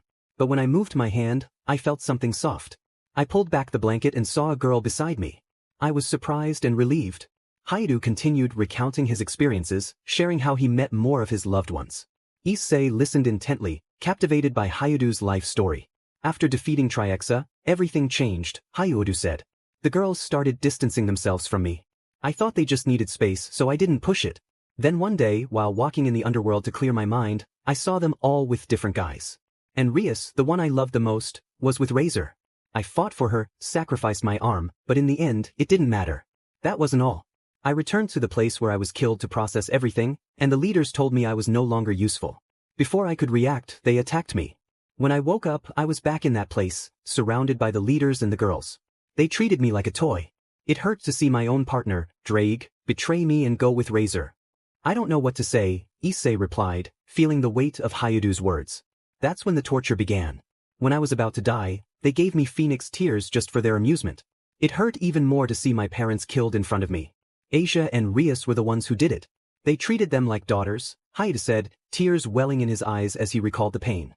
Some people I thought were my friends, like Kiba, Gasper, and Saji, tortured me even more. It broke my heart to hear that Gabriel had taken her own life to avoid capture. Michael told me. So the angels were involved too, Issei concluded. Yes. They used a spell to keep their wings and aura, but in the end, all the angels fell. Irina deceived me. The only ones who truly cared for me were Gabriel and Valerie. The others just played with my feelings. You need to stop torturing yourself. You have to live for them now, Issei urged. I've lost everything. My parents, the women who cared for me, there's nothing left. At first, I wanted revenge just to be free, but I have no power. Even if I did, I would just end up hurting myself. I'm so tired, Hayudu said, standing up alongside Issei. Suddenly he dropped to his knees, shocking Issei. What are you doing? Get up! Issei exclaimed. Please, just end it, Hayudu pleaded. Issei's eyes widened in disbelief. I have nothing left to live for. Maybe in death I can find Gabriel and Valerie. Please, just do it, Hayudu continued, his voice trembling. Issei approached him, placing a hand on his shoulder. Hayudu looked up, seeing tears in Issei's eyes. If that's what you truly want, I'll do it, Issei said softly. Thank you. Now I can be with them. But before you do it, can I see the sunset one last time? Hayudu asked. Issei nodded and helped him to his feet. They walked in silence until they reached a clearing, sitting together for a while. By the way, you never told me your name, Hayudu said. My name is Issei, he replied. What a coincidence, that's my name too, Hayudu said with a faint smile. As the sun began to set, they stood up together. Hayudu smiled at Issei, gratitude shining in his eyes. Thank you for granting my wish, he said. It was a pleasure to meet you, Issei replied, nodding. Hayudu closed his eyes, and in that moment, Issei pricked his finger, letting a drop of his blood fall onto Hayudu's wound. Slowly, Hayudu began to sway, and Issei caught him in his arms. I gave you my venom. It's lethal, but I can control it. You'll die without pain. It will be like going to sleep, Issei assured him. Thank you, were Hayudu's last words as he slipped away. Issei couldn't hold back his tears as he held Hayudu close, snow beginning to fall around them. After a while, he carried Hayudu deeper into the forest, gathering materials to create a bed. Once he had made it, he laid Hayudu down and set it ablaze. Despite everything you went through, you didn't let hatred guide you. I hope you find happiness wherever you end up, Issei said, turning away as he heard footsteps approaching in the distance. They're coming, he murmured, preparing to face the approaching army. Moments before the army moved, a soldier managed to escape Issei's attack and teleported to the Underworld. He rushed past several guards to deliver his report. Knocking on a door, a silver-haired maid opened it moments later. What do you want? This better be important, or you'll face the consequences, Surzek said, looking up from his seat. Lucifer-sama, the prisoner Hayudu Issei had help from someone and was freed, the soldier reported. At this, Surzek stood up, grabbing the guard by the collar. Who did this? Who betrayed us? He demanded. We don't know, but I have the recordings, the soldier replied, pulling out a device from a pocket dimension and handing it over. Surzek took it, his expression darkening. Issei projected the hologram and saw how he was at the entrance, effortlessly defeating the guards. Surzek asked, what faction does he belong to? A voice replied, he is just a human. Don't be ridiculous. A human can't do that, Surzek insisted. But it's the truth, the voice countered. Get out of here, Surzek commanded, and the guard nodded and left the room. Grafia, call everyone. I need to deliver this news as soon as possible. Grafia nodded and exited the room.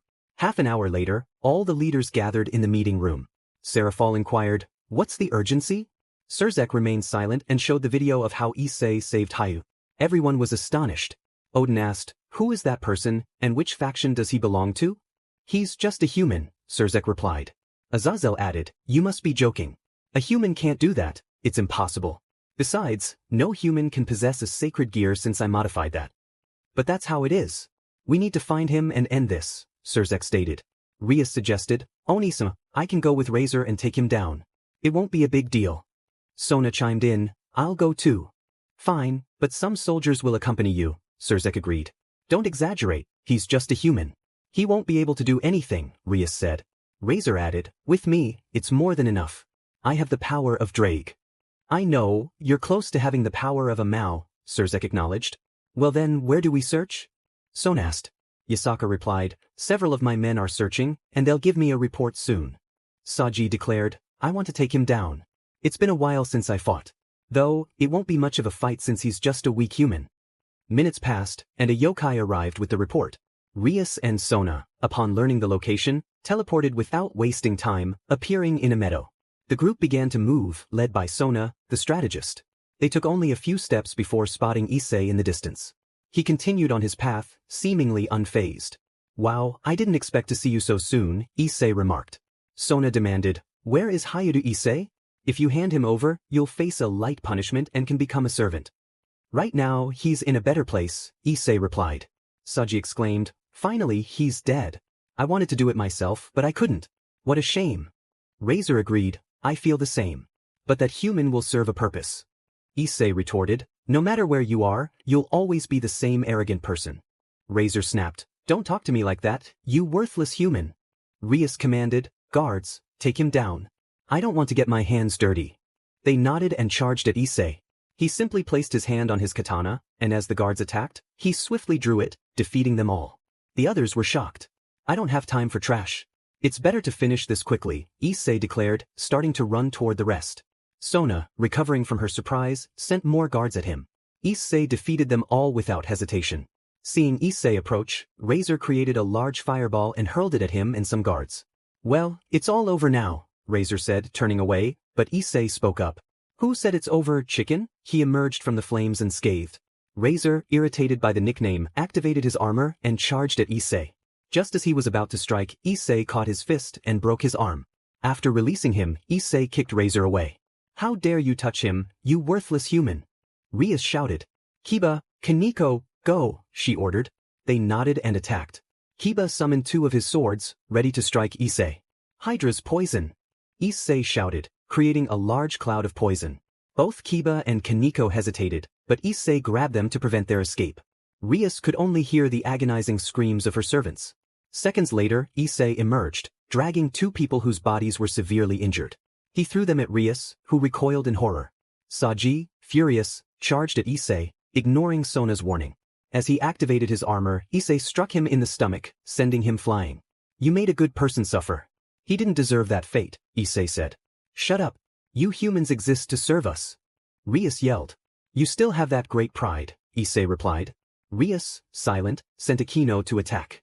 Issei threw a knife into the air and dashed forward, leaping and delivering a kick that struck Akino in the forehead, causing her to fall lifelessly.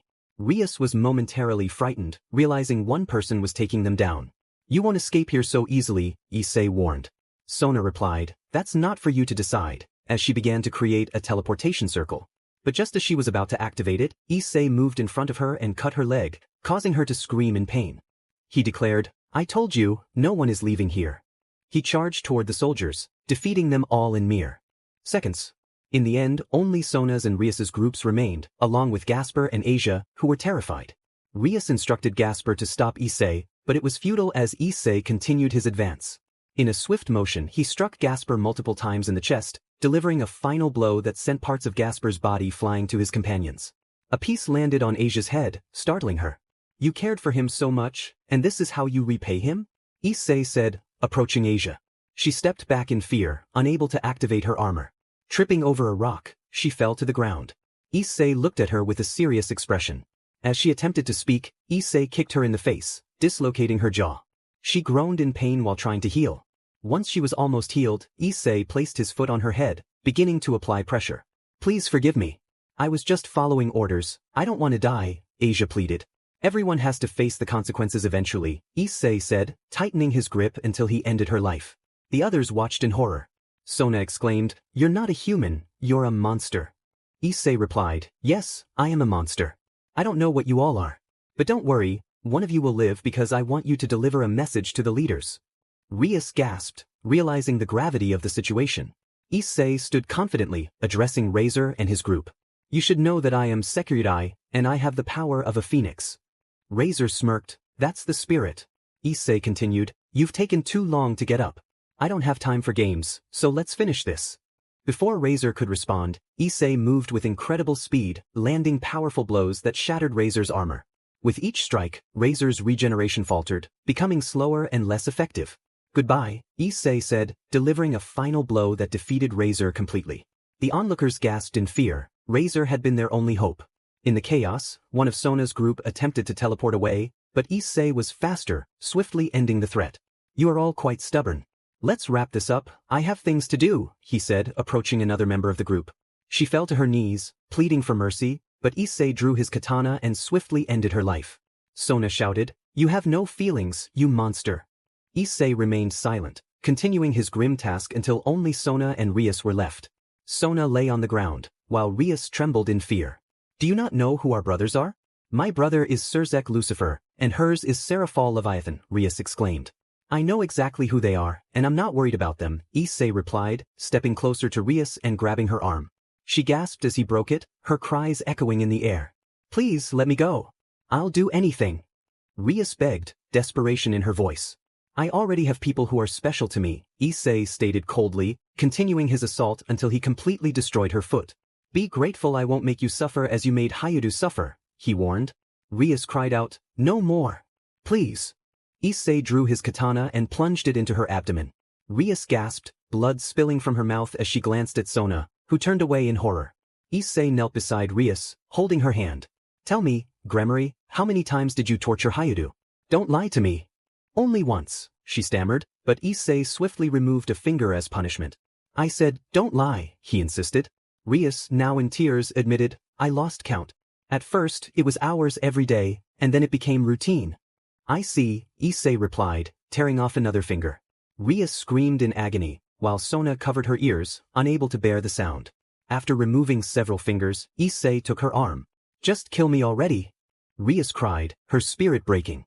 That's what he said, and you refused, Issei replied, sighing as he approached her again. He opened her mouth, and with a swift motion, he removed her teeth one by one until none remained. Rias was left gasping, blood pouring from her mouth, unable to speak. Issei stood, withdrawing his katana to deliver a final blow, severing her head from her body. He tossed Rias's head towards Sona, who recoiled in shock. You know, Kaicho, this is the first time I've made someone suffer. I don't enjoy it, but I had no choice. She did something unforgivable. I was going to do the same to all of you, but I don't have time for that. Now go and report. As he approached Sona, she trembled under his gaze. He forced a drop of his blood into her mouth before walking away, leaving her in shock. Sona barely managed to teleport to the Underworld, carrying Rias's head. Upon arrival, everyone was horrified by her state. Surzek was in shock at the sight. The leaders were stunned, witnessing Rias's head and Sona's injuries. Serafal rushed to her sister, desperately trying to heal her with a phoenix tear, but it had no effect. Why isn't it working? Serafal asked, panic rising. He did something, Sona replied, trembling as she recalled the events. What happened? Surzek demanded, his voice tense. He's a monster. No one could harm him, Sona explained, her voice shaking. Zeus questioned, what race does he belong to that grants him such power? He's human, Sona revealed, causing gasps around the room. Before anyone could respond, Sona handed Serafal a hologram, showing the massacre Issei had wrought. Surzek and his parents clenched their fists in anger. Michael was about to speak when Sona screamed in pain. What's wrong? Serafal asked, alarmed. It hurts. Something is burning inside me. Help me, Nema, I don't want to die. Sona cried, her body beginning to fall apart. Serafal was at a loss, watching helplessly as Sona writhed in agony. After a few moments, Sona was gone, leaving only confusion and horror behind. What was that? What did that boy do? Odin asked, bewildered. From what I saw, he has the power to manipulate poison, Surzek stated, his voice filled with determination. What shall we do? Shiva inquired. It's obvious, we must hunt him down. Search everywhere, Izanagi commanded. Grafia, send all soldiers to find him. I want him alive. I will make him suffer with my own hands, Surzek declared, his anger palpable.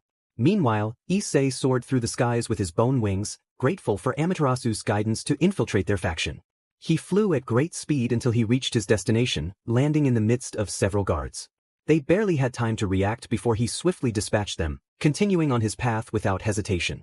Issei moved through various hideouts, dispatching guards with ease. After a few minutes, he arrived at the main castle, kicking the door down. Upon entering, he saw several guards in front of him and, at the end, 3 individuals he recognized well. Hello, everyone. How's it going? Issei greeted. Human, how dare you attack us? Don't you know your place as mere cattle? Amaterasu retorted. The truth hurts, especially coming from you, Issei replied. Silence. How dare you speak to one of my women like that? Latsu shouted. This is going to be a long day, Issei said, taking an attacking stance. No one leaves here alive. He charged forward, taking down many guards with just his fists. The goddesses watched in shock as he eliminated their elite guards effortlessly. After 5 minutes, Issei stood victorious, not a scratch on him. You are no ordinary human. Where did you get that strength? No human can possess a sacred gear, Tsukuyami remarked. But, trained, that's all I can say, Issei responded. This will hurt me more than it will hurt you. He stepped forward, and in seconds he was in front of Latsu, grabbing him by the neck and swiftly ending his life. You monster! How could you do that to my beloved? I hate you! Benzaiten cried out. Despite Issei's calm exterior, he felt a pang of pain at her words. He turned his gaze to Benzaiten, and she saw the emptiness in his eyes. Unable to speak, Issei approached her and ended her life as well, believing it was the least he could do. Amaterasu launched several attacks, which Issei dodged effortlessly, just as he did with Tsukuyami's spells. After a few minutes, both goddesses were exhausted and low on mana, as each attack they threw at Issei was powerful. "Why won't you die, you wretch?" Tsukuyomi shouted. "It's not my time yet," Issei replied, walking toward her. Tsukuyomi, seeing this, unleashed more spells, but Issei continued his advance, absorbing each attack. Finally, he stood before her. Tsukuyomi froze, unsure of what to do. Issei gently placed his hand on her cheek. "Even though you are not the Tsukuyomi I know, it pains me to do this. But it's a burden I must bear," he said softly. Amaterasu approached Issei with a sword, intent on killing him, but he caught her by the neck, just like Tsukuyomi. "I'm sorry," he whispered, tightening his grip. Both struggled against him, but Issei remained unmoved, listening to their pained gasps. He closed his eyes, not wanting to witness their suffering. After a few moments, silence fell, and he opened his eyes to find them lifeless. He gently laid their bodies on the ground and left the place. As he exited the building, he jumped and struck the ground with his fist, causing a massive explosion. Buildings crumbled and the ground began to split. Issei spread his wings and flew away. In the underworld, a guard entered without permission. "How dare you enter like this?" Izanami demanded. "It's an emergency, Izanami-sama. Our faction was destroyed," the guard replied. Both leaders stood up. "What happened?" Izanami asked. "Someone came and started attacking everyone. Before a colleague died, he informed me of what transpired," the guard explained. "It was that human. No one else would dare attack us," Izanami concluded. "But how could he take down an entire faction? What kind of power does he possess?" Azazel questioned. "Call all your guards and put them on alert. That boy will go after another faction," Odin ordered. "Vale, you and your team go find him." "You know what to do," Azazel instructed. "It won't be a big deal," Vale said, glancing at his companion, who nodded and opened a dimensional rift. Meanwhile, Issei sat on a hill, processing everything that had happened. "I don't know if I can do this. But if I don't, I won't be able to leave in peace." He sat there for 2 hours, gazing at the sky with its few stars. Suddenly, a dimensional rift appeared behind him. Issei didn't turn around. He knew who it was. "You took your time coming," he remarked. "Know your place," Valley warned. Issei stood up and turned to see 2 others with Valley. Leifri and Kuroka. "I'd say I'm glad to see you, but the feeling isn't mutual." "How do you know us?" Leifri asked. "I know a few things. But I have a question. Where is Ophis?" Issei inquired. "She's dead. We injected her with enough poison until she succumbed. It was quite a struggle since she fought back," Kuroka replied. "I see. I have things to do, so let's finish this," Issei said. Vale said nothing and activated his armor, charging at Issei with incredible speed, appearing behind him. Just as he was about to strike, Issei turned and delivered a blow to Vale's face, shattering his helmet and knocking out several teeth. His companions were stunned by Issei's speed. "Just as predictable," Issei remarked, grabbing a staff that belonged to Biko and crushing it in his hand. He then kicked Valley away, sending him flying. Kuroka and Leifri cast several spells, but Issei evaded them effortlessly. "How are you so strong and fast?" Leifri asked. "I trained from a very young age, promising to become strong to protect a witch I met back then," Issei explained. Leifri was about to respond when Issei drew his katana and swiftly ended her life, just as he did with the others, leaving only Vale standing. "I will kill you!" Vale shouted, entering the Juggernaut drive and charging at Issei. Issei simply jumped and struck Vale in the chest, creating a gaping hole and destroying everything behind him. Moments later, Vale returned to his normal form, lifeless. Issei noticed a silver light emerging and caught it in his hands. "Albion, it's been a while since we spoke," Issei said. "Who are you? Why are you doing this?" Albion asked. "The answer is obvious. This world is rotten, it has no salvation. My duty is to stop this," Issei declared. "There are millions against you, you cannot defeat them all," Albion warned. "It doesn't matter, I have time." "But you won't be going anywhere," Issei replied. "You can't kill me, I have no body. I am just a soul," Albion protested. "I've met many people on my journeys and learned many things, even though I don't like to use them," Issei said, tightening his grip on the sphere. Albion screamed in pain until Issei finally ended his existence. With that, Issei left the bodies behind and continued on his path. Time passed, specifically, 10 months, during which Issei had visited various factions, exterminating them without mercy. Issei looked around at the destruction that surrounded him. The leaders were searching for him everywhere, but they never found him. Whenever they arrived at the faction, all they saw were ruins. After finishing the destruction of each faction, Issei would retreat to a mountain to cry, as it pained him to have killed his loved ones with his own hands. During that time, he didn't sleep, it wasn't necessary, thanks to the training he had undergone earlier. He rarely ate and had come to see humans as lost causes, believing they had no salvation. At that moment, Issei found himself in a forest, holding a pamphlet that would transport him to Asgard. He thought to himself, thanks to Rosweiss, I can go to that place. I hope I can. He placed a drop of his blood on the pamphlet and was teleported. Upon his arrival, alarms blared, and many guards surrounded him. Odin appeared, saying, "At last, you show your face, brat." Issei replied, "It's been a while since I last saw you, old man. How's the family?" Odin retorted, "You think this is a joke? Your adventure ends here. You will be punished with great pain." Issei responded confidently, "That will be impossible." He glanced around and saw Rosweiss ready for battle, and soon after, he noticed Astrid alongside Thor. Rosweiss and Astrid. "It's been almost 3 years since I last saw your faces," he said. Astrid shot back, "How dare you speak to me like that, human?" "It hurts to hear you say that, you know," Issei replied. "But it doesn't matter anymore.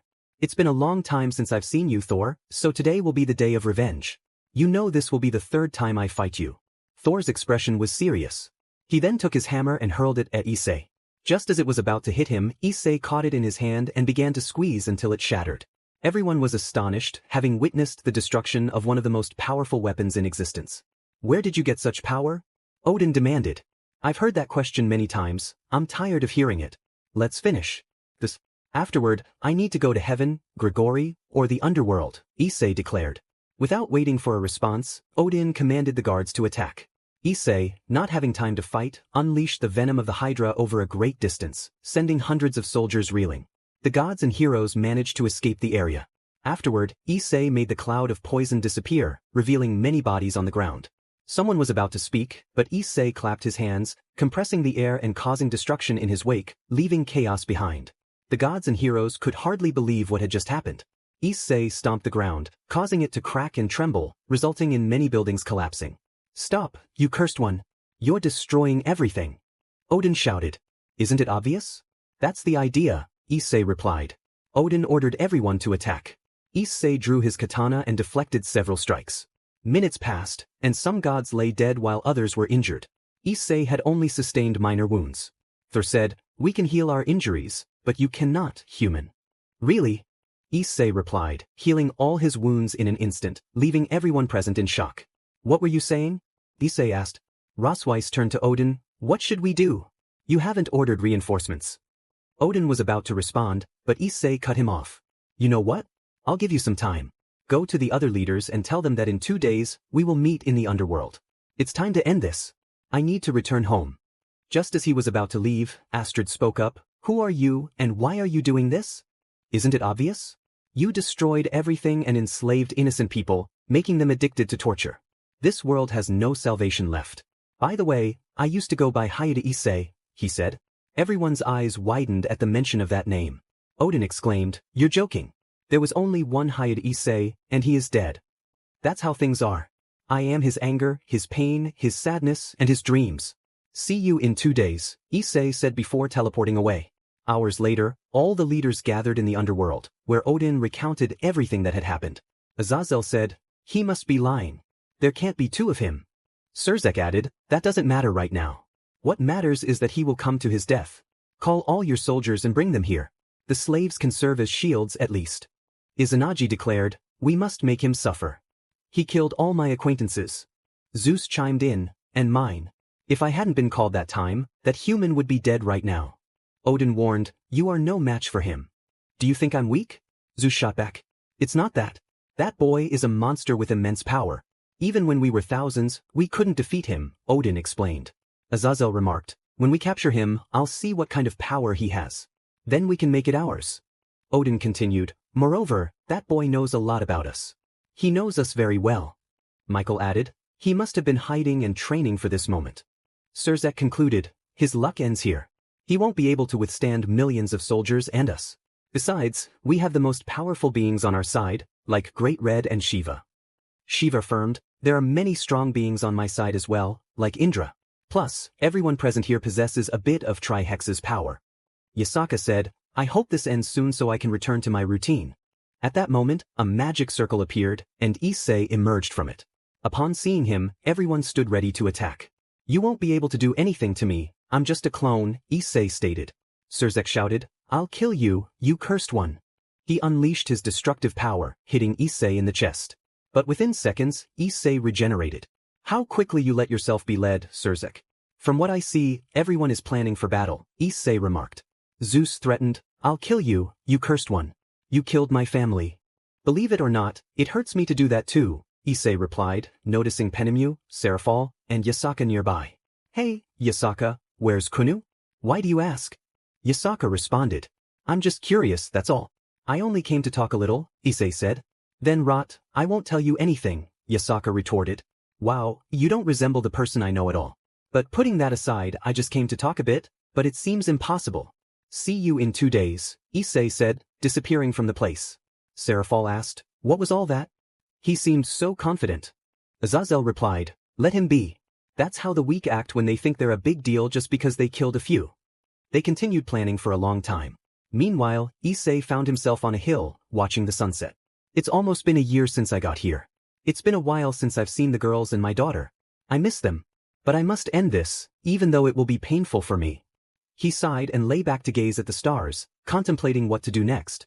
It was a grand battle, and here I was, celebrating my birthday alone. It felt strange to do so without anyone else around. Issei chuckled softly to himself. I'll be back soon, girls, and you too, my daughter. He blew out the candle and took a bite of the cake. Not bad, considering I made it myself, he laughed. After finishing his meal, he stepped outside and walked through the empty streets. At first, the solitude felt odd, but he soon dismissed it. The next day, Issei was looking over a brochure about teleportation to the Underworld. I'll be back soon, he said, activating the magic circle and appearing in a vast desert. In the distance, he saw thousands of soldiers, dragons flying overhead, and several ships floating in the air. This will be a long battle. I hope this sword Arid gave me can withstand it, he thought as he gripped the weapon. Meanwhile, the leaders stood at the front of the great army. Surzek warned, he may seem weak, but don't underestimate that human, he is not ordinary. Azazel added, I want him alive. The Great Red in his human form declared, with me, it's enough. Issei approached the Great Red saying, it's the first time I've seen you, Great Red. It's a pleasure. The Great Red replied ominously, just consider yourself dead. Issei remained silent and continued walking toward the enemy, determined to end the conflict. The leaders commanded their soldiers to charge, and thousands surged forward. Issei drew his sword and, with swift strikes, felled hundreds of them. Suddenly, a massive dragon unleashed fire upon him, but Issei stood firm. As the smoke cleared, he emerged unscathed. How are you still alive? My fire is no ordinary flame, the dragon, Tanin, exclaimed. I know, but that doesn't matter right now, Issei replied. He activated his 7th ability, True Spiritual Form. A colossal version of himself appeared behind him, startling many, towering over Tanin. With a thunderous clap, his spiritual form crushed Tanin, defeating him. The ground trembled as Issei took a step, causing cracks to form and soldiers to stumble. Surzek exclaimed, what on earth is that? Zeus responded, I don't know, but it's incredibly powerful. Issei declared, I've never used my other abilities after the 7th, it's time to unleash them. As he stepped forward, an 8th ring appeared, dark gray in color. 8th ability, Clash of the Oceans. His spiritual form joined its hands, summoning 2 massive waves that were about to collide. Some soldiers managed to create shields, while others attempted to freeze the waves with ice magic, but it was futile. Thousands perished in the impact. Afterward, Issei dismissed his spiritual form and surveyed the survivors. Indra charged at him with great speed, declaring, consider yourself dead, inferior being. Issei sighed and crouched, delivering a powerful blow to Indra's stomach, knocking the wind out of him. I'll finish this quickly. I want to see my family, he said, striking Indra in the face and killing him instantly. Looking up, Issei saw a massive firestorm approaching. He plunged his sword into the ground to anchor himself. By the end of it, his clothes were nearly burned away, and he bore several wounds. Why won't you die? I am the true dragon god, the Great Red taunted. I don't care who you are. It doesn't matter if you're a god or a divine being, my duty is to end this, Issei replied, standing tall and launching several attacks with his sword. The supernatural beings summoned shields, using humans as cover. Odin remarked, not even your own kind cares for you. Issei retorted, they abandoned their humanity long ago. Turning around, he grabbed someone by the neck and was shocked to recognize her. Serafal, he said. You killed my sister.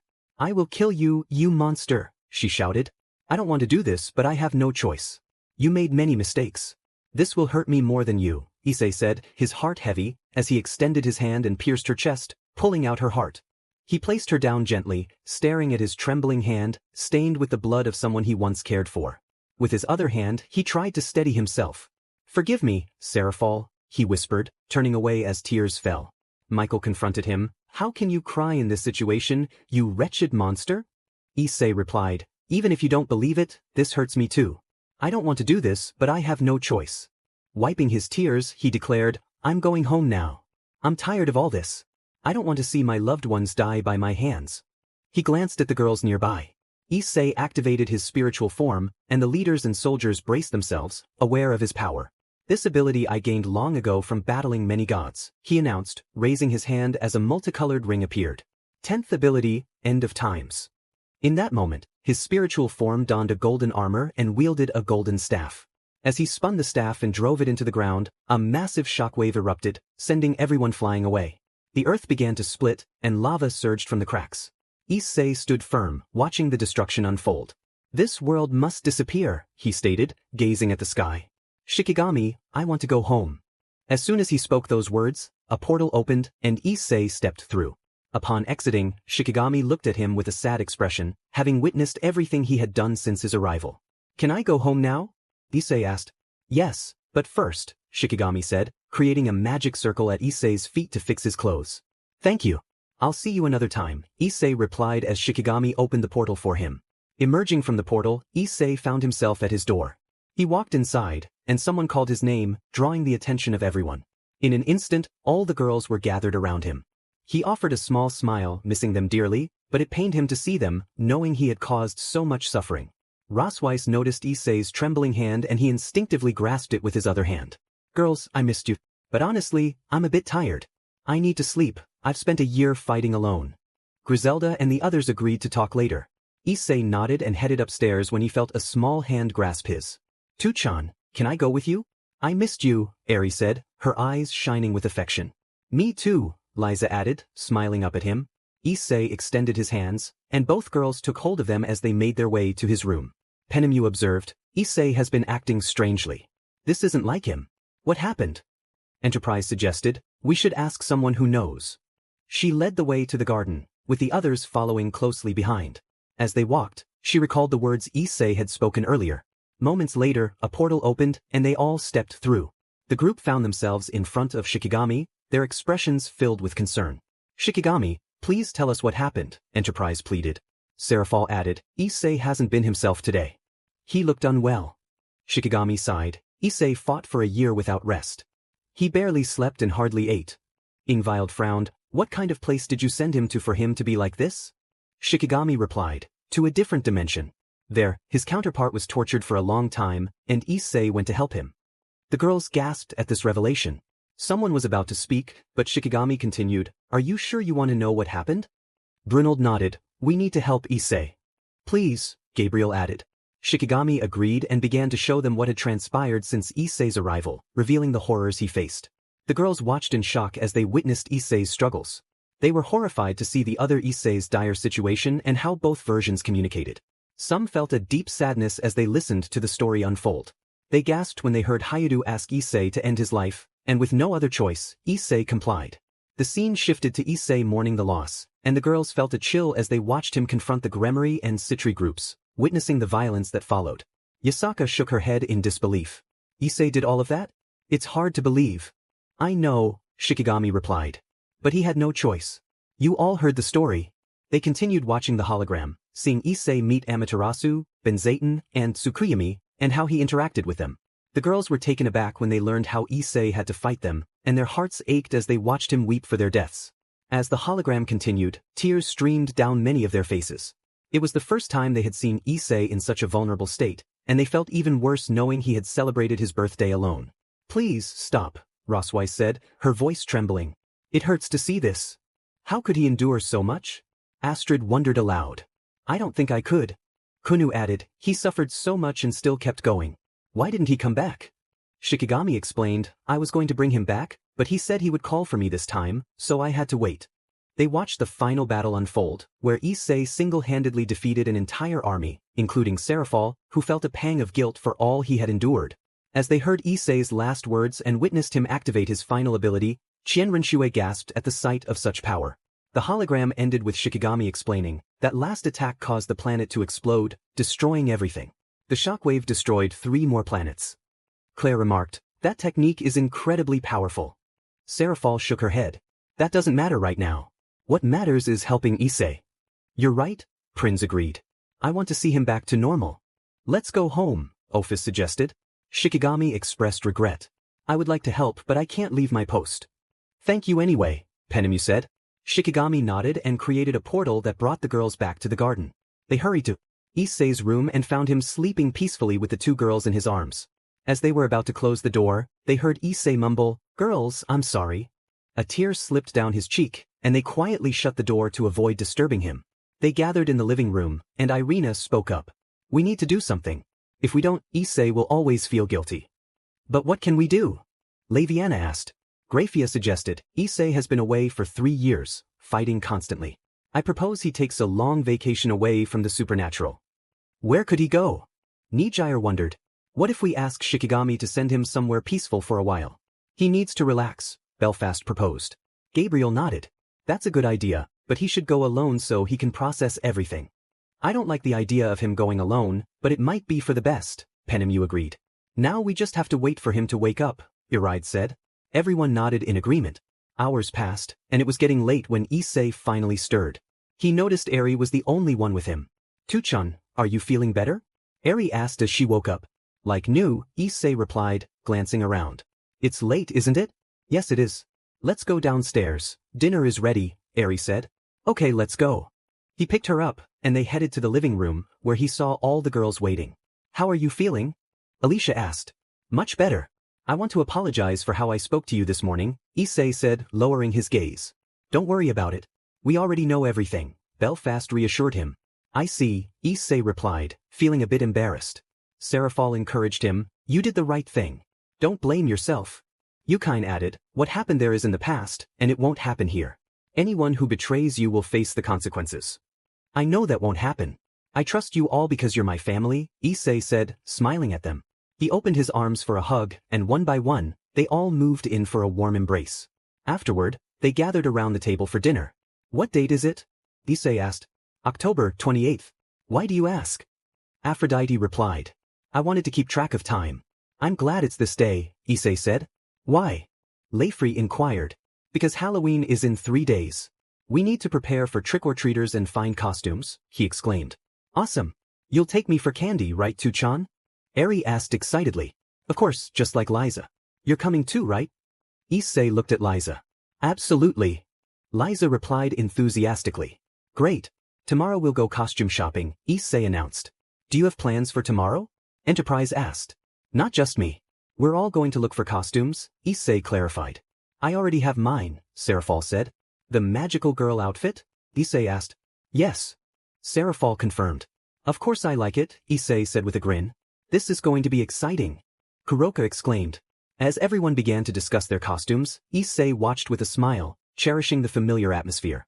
The next day, they all set out from the house, some in different groups to explore various places. Issei went with the 2 girls and Claire to find their outfits. The day passed quickly, and soon night fell. Everyone was in costume. Issei, for his part, only put on some horns since he didn't want to wear a full disguise. The girls, on the other hand, wore their usual but elegant outfits. Claire and Liza wore matching combat suits. You both look great, Issei complimented. Thank you, Claire replied. Liza chimed in, Onin, do you like how my sister looks? She looks very cute, just like the other girls, Issei said with a smile. Eri approached, asking, Tuchan, how do I look? You look very good, my little demon, Issei responded. Thank you, Tuchan, Eri said, beaming at him. Issei then extended his hands to both girls, and the 3 of them went out to collect treats. Days passed, and Issei spent time with all the girls, wanting to enjoy their company. One night, while the girls were sleeping, the rest were in the living room chatting and having tea. Suddenly, Seraphol stood up, catching Issei's attention. Is something wrong, Seraphol? Issei asked. Well, Issei, the day you returned, we all talked about it, including Shikigami, she explained. Is something bad happening? Issei inquired. Yasaka spoke up, Issei, you've been fighting a lot lately. When you left, you fought without stopping. Yukine added, we want you to take a trip and have a vacation. You deserve it. But I'm fine, Issei insisted. Don't be stubborn, Issei. It's for your own good. You need to rest from all that fighting and besides, there's no danger right now, Griselda said. Go Issei. But you need to stay there for a while and have fun, Astrid encouraged. If that's what you all want, then I'll do it. Thank you for thinking of me, Issei replied. Don't say silly things, Issei. We always think of you more than you believe, Penemu reassured him. We'll take care of the girls, Kunu promised. While we're here, no one will touch them, Ophis added. I trust you all, so I have no problem with that. So when do I leave? Issei asked. Today, Tsukuyumi answered. Wait, I haven't said goodbye to the girls yet, Issei said. Gabriel interjected, we told them earlier. Why do you think they didn't leave your side all day?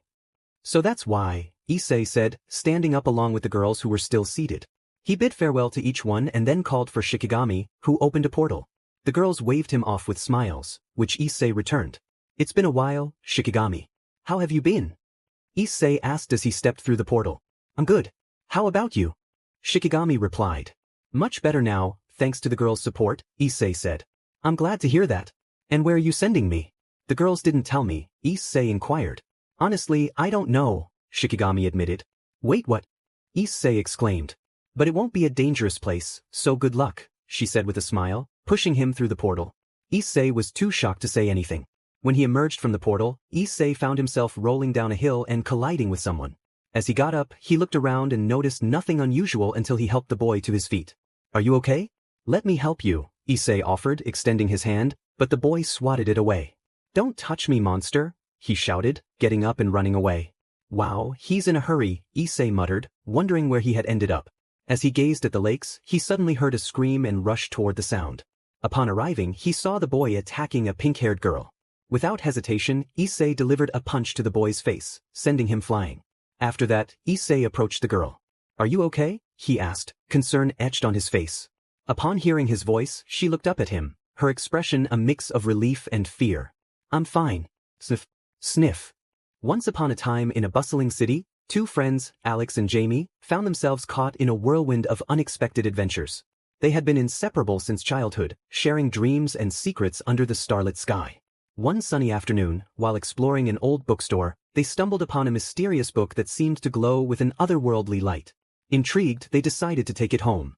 As they flipped through the pages, they discovered that the book contained tales of magic and ancient heroes. Can you believe this? Alex exclaimed, eyes wide with excitement. These stories are incredible. Jamie nodded, equally fascinated. What if we could bring some of this magic to life? Inspired by the tales, they began to experiment with the book, reciting the incantations and performing the rituals described within its pages.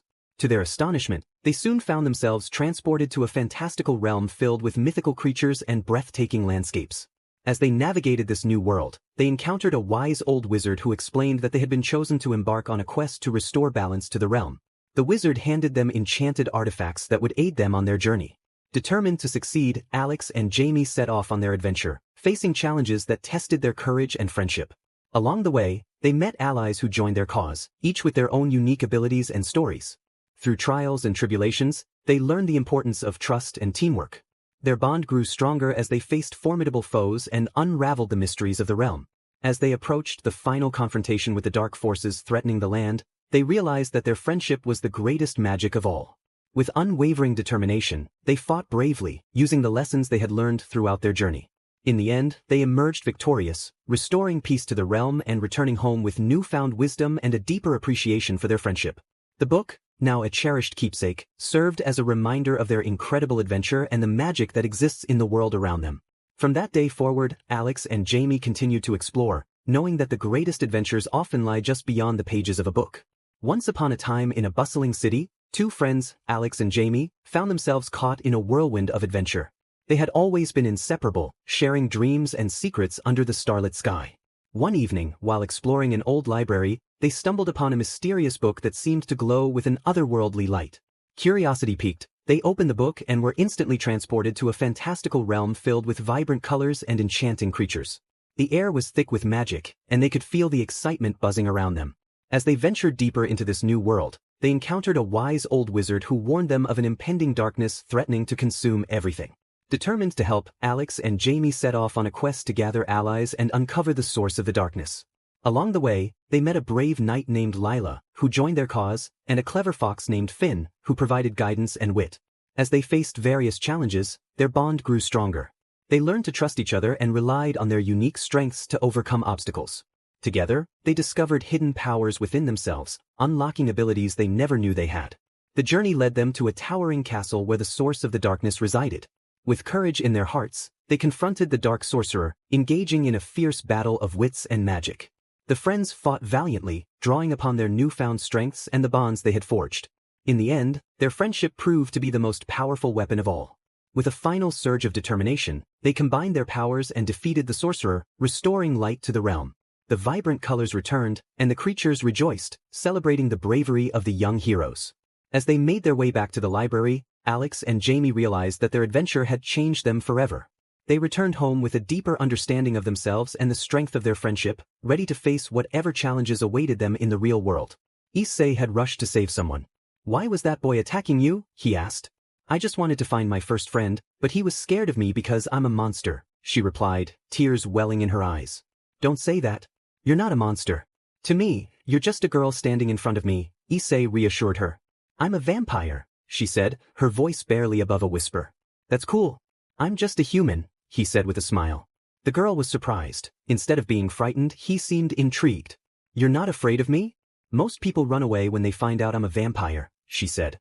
"I've met many people in my life, so don't worry. But first, I haven't introduced myself." He stood up and extended his hand to her. She took it. "I'm Issei, nice to meet you," he said. "Nice to meet you, Issei." "I'm Mocha Akashiya," she replied, smiling as she shook his hand. "Can you tell me where I am?" "I'm a bit lost," Issei asked, chuckling nervously. "This is Yukai Academy." "I thought you were studying here," Mocha explained. "Not really. To be honest, I have nowhere to go, but I can't stay here," Issei said, starting to walk back to where he had been. Mocha followed him, curious about what he would do. When they arrived, Issei spotted the boy's backpack and opened it. "Well, Mocha, it was nice meeting you, but I have to go. I imagine they don't accept humans here," he said. "You're right. Other monsters might attack you, but you have nowhere to go. You can stay here. Besides, Tsukun left his papers, and you could say he stole them from you," Mocha suggested. "That's a good idea. If that's the case, please guide me to the principal's office," Issei replied. "But I'll help you so that no one knows you're human," Mocha said. "Thank you, you're a great person, Akashiya-san," Issei said gratefully. "Just call me Mocha. I hope we can be friends," she said shyly. "Of course, Mocha. I want us to be friends since you're the first person I've met here," Issei said, smiling. Mocha's face lit up with joy, and she hugged Issei, who returned the embrace. "You're my first friend. Plus, you're not afraid of me." "I'll never be afraid of you." "Shall we go?" he asked. She released him from the hug and took his arm, guiding him through the academy. "Tell me, Mocha, if you're a vampire, you must drink blood, right?" Issei inquired. "I drink tomato juice and other things. At first, I accidentally bumped into Tsukun, and I caught a whiff of his human scent. I bit him and took a little of his blood. We talked a bit, and I thought we could be friends, but he rejected me and called me a monster," she explained. "That's in the past, don't worry about it," Issei reassured her. "Mocha, if you're human, why can't I detect your scent? I only sense many others that are unfamiliar," she asked. "Honestly, I don't know. But let me tell you something before you do anything by mistake," Issei said. "What is it?" Mocha asked. "If you want some of my blood, just ask. I'd rather be prepared because if you take it without asking, it could be dangerous," he warned. "What do you mean?" Mocha asked, confused. "My blood is poisonous, but I can control it, which is why I'm telling you," he explained. "Thank you. But why tell me that? You could keep it a secret and see if I attack you," Mocha replied. "I trust you, Mocha. You're a nice girl, even though we just met. I like you, and I'll help you however I can," Issei said. Mocha smiled at his words, stopping in her tracks. "Thank you for appearing today, Issei. My day started poorly, but everything changed when I met you." "No problem," Issei said. "Can I try some of your blood?" Mocha asked shyly. Issei chuckled at how red her face turned from embarrassment. "Sure. Come here," he said, extending his arms. Without hesitation, Mocha leaped onto Issei and bit his neck. After a few seconds, she pulled away. "That's the most delicious thing I've ever tasted. Though it hurt a little, your skin is really tough." "I see. Well, let's go," Issei said. "You're not tired?" "I took quite a bit," Mocha asked. "I'm fine. Come on, it's late and we have things to do," Issei replied. Mocha took his arm again, and they continued on their way. As they walked through the academy, they attracted a lot of attention, especially from the girls, who found Issei very handsome. When they arrived at the office, they explained everything to the principal. "I see. I'm sorry for you, young man," the principal said. "It's okay, that's in the past. I managed to retrieve my papers, so I hope it's not a problem," Issei replied. Of course not. You can start tomorrow. For now, go rest and come back to introduce yourself, the principal said. Issei nodded, and he and Mocha left the office. Everything went well, Issei said. Yes, I'm glad. I'll take you to your dormitory, and tomorrow I'll come for you to take you to class, Mocha offered. Don't worry, I'll figure it out, Issei said. No, I'll do it, Mocha insisted, pouting. Issei smiled and nodded in agreement. They arrived at the dormitory, and Issei went to his room, lying down on the bed. This place isn't bad. Plus, I haven't studied in 8 years. I can distract myself a bit. Thanks for everything, Mocha, he said, closing his eyes and drifting off to sleep. The next day, Issei left his room and headed toward the academy. It's very early, he yawned. He heard some whispers but didn't pay much attention. Suddenly, someone hugged him from behind. Mocha, is something wrong? He asked. I told you to wait for me. Why did you leave? She exclaimed. Sorry, I forgot, Issei replied. Are you nervous about today? Don't worry, Mocha said. Not at all. In fact, I'm excited, Issei said. Mocha smiled and took his hand, leading him to class. When they arrived, Issei introduced himself. What kind of monster are you? I can't detect your scent, someone asked. I'd say I'm a unique monster, Issei replied, causing several whispers among the students. Unique? Why? They asked. If someone touches or drinks my blood by mistake, they die. I have a potent poison in my body, Issei explained. Many were surprised, while others seemed unfazed. Are you crazy? Someone said. Issei shook his head and, without thinking, cut himself slightly, letting a drop of blood fall to the floor. Moments later, a large hole appeared where the blood landed. How about that? Issei said, watching as everyone stared in shock. Mocha felt relieved, now no one could suspect him. Issei took a seat near her, and the class began. As the lesson progressed, Issei found himself dozing off, bored by the material. During recess, he wandered the halls alone since Mocha had something to do. For a monster academy, it looks pretty normal. I expected more, he said, stepping outside and bumping into someone. Issei noticed a girl on the ground and quickly extended his hand to help her up. Sorry, I didn't see you there, he said. It's okay. You're the new student, right? She replied. That's right. My name is Issei. I'm Kurumo Kurono, she introduced herself with a smile. Nice to meet you. I have to go now, but have a good day, Issei said, starting to walk away. Wait, Issei, do you want to be my friend? Kurono asked, still smiling. Sure, why not? It's great to have more friends. Well, I'll talk to you later. I need to see someone, he replied as he continued on his way. Kurono watched him leave, puzzled. How is it possible that my charm didn't work? What kind of monster are you, Issei, that you weren't affected? She thought to herself as she left the area, planning her next move. After walking a bit, she spotted Mocha. Issei, who were you talking to? Mocha asked. She wanted me to be her friend, Issei explained. I have a bad feeling about her. Be careful, Mocha warned. Don't worry, nothing bad will happen, Issei reassured her. Mocha nodded and took his arm as they left the area together. Throughout the afternoon, Kurono continued to try to charm Issei, but he remained unaffected, which frustrated her. In a fit of anger, she grabbed Issei by the collar and dragged him into the woods. Mocha, sensing something was wrong, followed them. Hey, what's wrong with you? Issei asked as Kurono confronted him. That's what I want to know. Why doesn't my charm work on you? She demanded. So that's it, Issei replied. You act so calm, and my heart isn't something you can play with. That's why your powers don't work on me. So that's how it is. You're a strange one, Kurono said. I hear that often. If that's all I can leave, Issei said. You're the first person who hasn't fallen for my charms, so maybe you shouldn't be alive, she said, extending her claws and preparing to attack. Issei stood still, not moving. Mocha, arriving just in time, saw Kurono about to strike and let out a loud scream. Hearing her, Issei quickly stopped Kurono's hand before it could touch him and turned to Mocha. Mocha, what's wrong? I thought she was going to hurt you. I was scared, Mocha admitted. Nothing like that will happen, Issei said, giving Kurono a gentle shove that sent her flying a short distance away. He then turned to Mocha and smiled. Kurono, now angry, got back up and charged at them.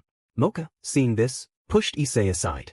In the process, Issei accidentally grabbed her necklace, causing Mocha to transform. Without wasting any time, she kicked Kurono, sending her crashing into several trees. Mocha turned to Issei, who had a serious expression on his face. Hey, change that look, it's chilling, she said. So you're Issei? Finally, I can see you, Mocha said, stepping closer. You will live because your blood is good, she added. It hurts to hear you say that. You only want me for that, Issei replied. Stop acting like a clown, Mocha retorted. I just want to lighten the mood. You're too serious, he said. Why do you act so childish? Why can't you defend yourself? Mocha asked, frustrated. Well, my friend Mocha pushed me, I didn't intend to step aside. I didn't want her to get hurt, Issei explained. You're pathetic, don't you know how to defend yourself? Mocha challenged. Look, I came to this academy to avoid fighting. Some people wanted that, so I won't fight for now, Issei said. Fight me so you don't say silly things, Mocha insisted. No, thanks, Issei replied. Mocha attempted to kick him, but he caught her foot with his hand, surprising her since she was known for her powerful kicks. He released her and she fell to the ground. When she looked up, she saw Issei's serious face. He crouched down and she saw his bright green eyes. For the first time in her life, Mocha felt fear, but she fought to hide it. Suddenly, Issei smiled at her. You have a very serious attitude, you remind me of some people. I hope we can be friends, Mocha, he said. Don't call me that. We are just one person, she replied. Next time, think of a name, it's strange to call two people by the same name, Issei pointed out. You're weird, Mocha said. Thanks for the compliment, Issei replied. It's not a compliment, she shot back. I know, he said. She was about to respond when Issei placed the cross back in its place, returning her to her previous form. After that, she explained everything to him, and Issei nodded in understanding. They went to check on Kurono and talked for a while until she decided to join their group. It was getting late, and Issei and Mocha walked down the street toward the dormitory.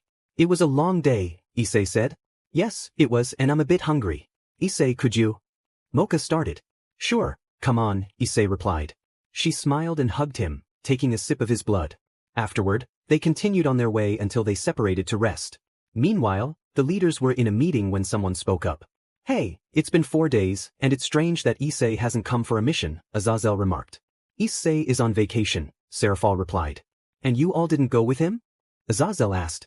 He needs to be alone. He has a lot to process, Seraphol explained. Something bad must have happened to him, Michael suggested. Nothing bad, Seraphol assured. After that, they concluded the meeting and everyone went home. Seraphol left the castle to head to the school to wait for the two girls. When she arrived, Grafia and Brunold were already there. I'm happy to see you, Eri said. We will always come for you, Seraphol promised. Let's go home. You have homework to do, Brunold reminded. But that's boring, Liza complained. I know, Brunold replied.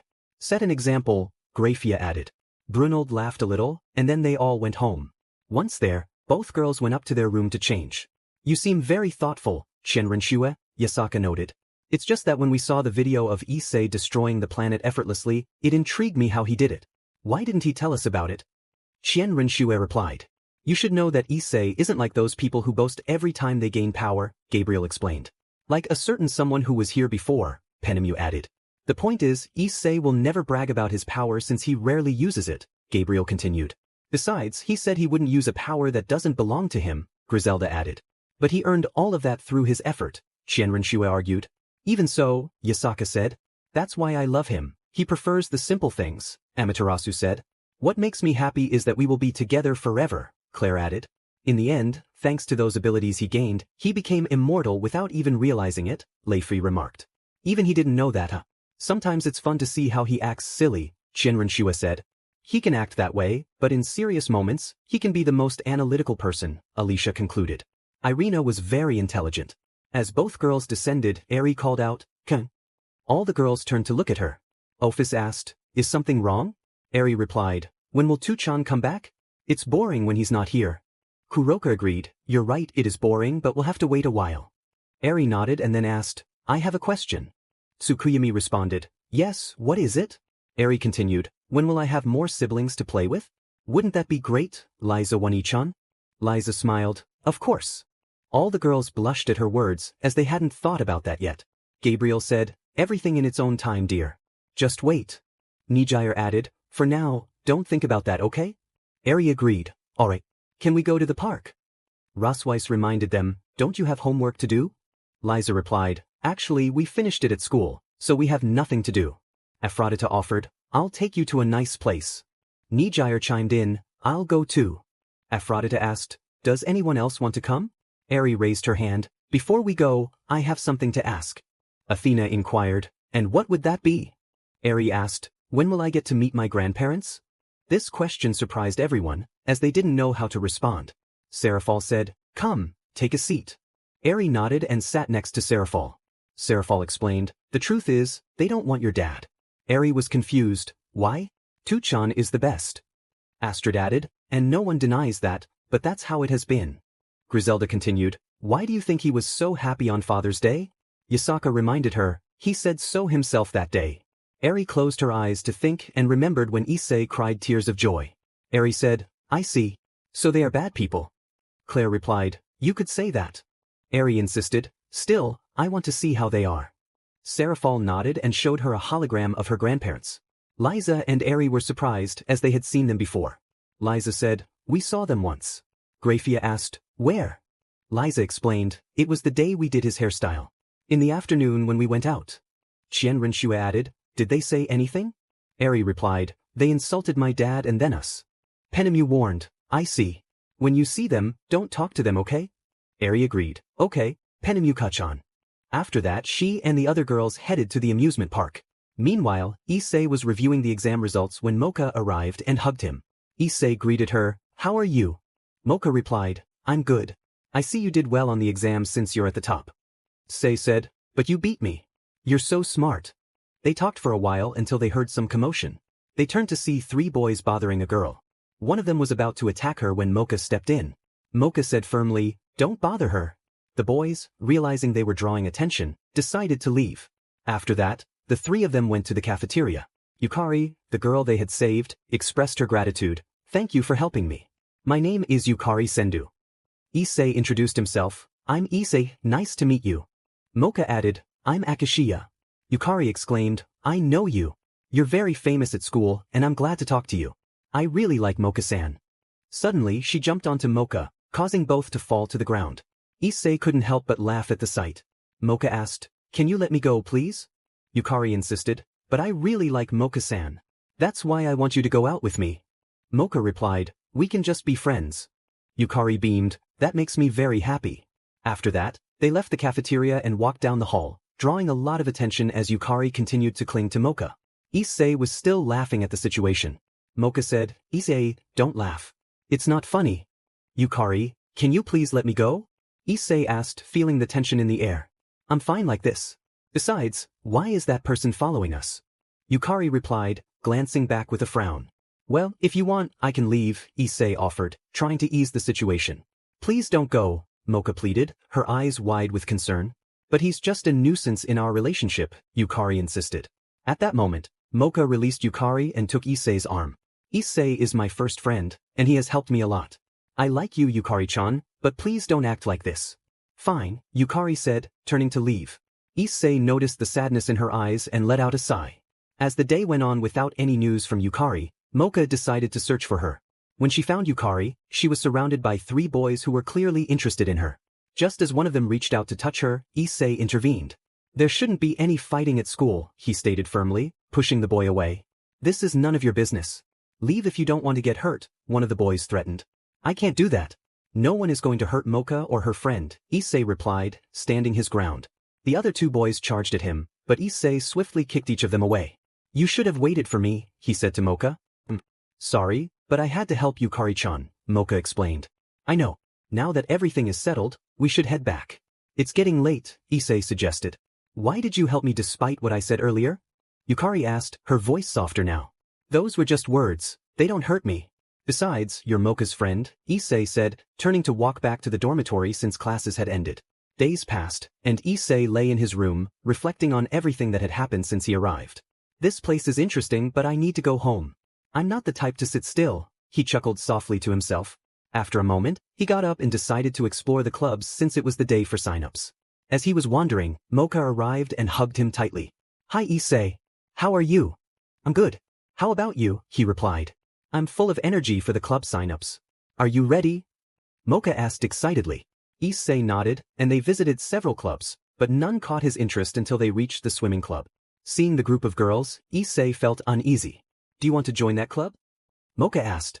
Not at all. I was just thinking. I spent 2 years at sea, it's time to stay away from water for a bit, he said. I see. Then let's keep looking, Mocha agreed. Don't you like the idea of swimming? Issei inquired. Honestly, no, Mocha admitted. Tell me the truth, Mocha. Why not? He pressed. The water is a weakness for vampires. To bathe, I have to use herbs to purify it, she explained. Wow, I didn't know that. I thought garlic was the main weakness, Issei said, surprised. You watch too many movies, Mocha laughed. Yeah, he chuckled back. As they continued their search, a girl from the swimming club noticed them and became intrigued by Issei. Hey you two. I noticed you haven't joined any clubs. Don't you like swimming? I'm Tamao, she introduced herself, striking a pose to impress Issei, but he remained unfazed. Thanks for the offer, but we're not interested, Issei replied politely. Don't you know how to swim? If not, we can teach you, Tamao suggested. We don't want to, so please leave us alone, Mocha said firmly. Don't get involved. It's a shame vampires can't enter the water, Tamao taunted. Don't talk to my friend like that, Issei said, stepping in. Relax. I have a better figure than her, Tamao smirked at Issei. He maintained his neutral expression. Why doesn't my charm affect you? Every guy would want to talk to me and touch me, she said, trying to entice him. That's their preference, not mine. I've never focused on women's bodies, Issei replied. Are you trying to be interesting? Tamao challenged. I don't know what you mean, but I don't care about your opinion, so leave, he said firmly. Tamao, annoyed, walked away in frustration. Thanks for defending me, Mocha said, relieved. Don't mention it. I'll always defend you, Issei assured her. Mocha hugged him tightly in gratitude. Later, as Issei walked, two people grabbed his arms. He didn't resist, curious about where they were taking him. They brought him to a pool and tossed him in, surrounding him with several girls. So, you're mermaids, Issei remarked, unfazed. You don't seem surprised, Tamao said. I have a friend who's a mermaid, but she's much nicer than you, he replied. What do you want? Tamao asked, eyeing him. I can tell you're strong, which is good. I can take your life force, she said, as the mermaids closed in on him. One lunged at him, attempting to bite, but her teeth broke. What did you do? Tamao exclaimed. Nothing. Maybe she just doesn't take care of her teeth, Issei shrugged. The others tried the same, but he simply shook them off. Are you done? I want to leave, he said. I'll kill you. Tamao shouted, lunging at him. Just then, Mocha arrived, alarmed at the scene. She was about to jump into the water when Issei knocked Tamao out with a swift move and swam toward the exit. Mocha, what are you doing here? He asked, surprised. I saw them take you and got scared. I thought I wouldn't see you again, she admitted, hugging him tightly. Don't worry about that. Mocha, we need to talk about something important, Issei said, pulling her aside. They walked to the rooftop of the building. What do you want to talk about? Mocha asked, looking concerned. I have to leave, he said, and her eyes widened in shock. Why are you leaving? Is it because of them? She asked, her voice trembling. No, it's not that. I have a place to return to and people to help, like my family, Issei explained. But I don't want to be alone again, Mocha said, her voice breaking. You have your friends, Yukari and Kurono, Issei reassured her. But being with you is more fun. I don't want you to go, she pleaded. Issei looked at Mocha with a heavy heart. Mocha, I don't belong to this world. I mean, I really don't belong here. I come from another dimension. Mocha's eyes widened in surprise as Issei explained everything to her, including that he had a daughter and people waiting for him. Masako, who was also listening, shared Mocha's astonishment. I see, Mocha replied softly. So you came here to think things over. That's right, but the truth is, I'm someone who can't just sit around doing nothing, Issei admitted. But I don't want you to leave. Everything would be boring without you, Mocha said, wrapping her arms around Issei and holding on tightly. I promise I will come back, Issei assured her. What do you think? Really? You'll return? Mocha looked at him with sad eyes. Yes, I'll visit you, Issei confirmed. When you come back I'll go with you, Mocha declared. But what about your family? Issei asked. I'll tell you about that when you return, she replied. Alright, is there anything you want to do before I leave? Issei asked. Let's just stay like this for a while, Mocha suggested, gazing at the sunset. Issei nodded, and they sat together. Mocha leaned her head on Issei's shoulder, and they remained that way for several minutes until she fell asleep.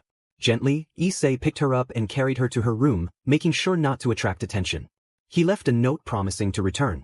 Once back in his own room, Issei spoke to Shikigami. I want to go back. Seconds later, a portal opened, and Issei stepped through, finding himself in front of Shikigami. You've only been there for 2 months, she said. I had my fun, but it's time to get back to action. Send me somewhere else, Issei insisted. Don't you want to see the girls? Shikigami asked.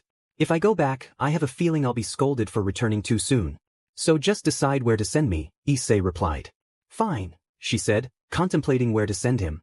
After a moment, she opened the portal again. Where am I going? Issei asked, but Shikigami only smiled in response. Knowing she wouldn't answer, he stepped through. When he emerged, it was night, and the streets were quiet. As he walked, he heard laughter and, out of curiosity, approached the source. He soon spotted a group of people and noticed something troubling that made him angry.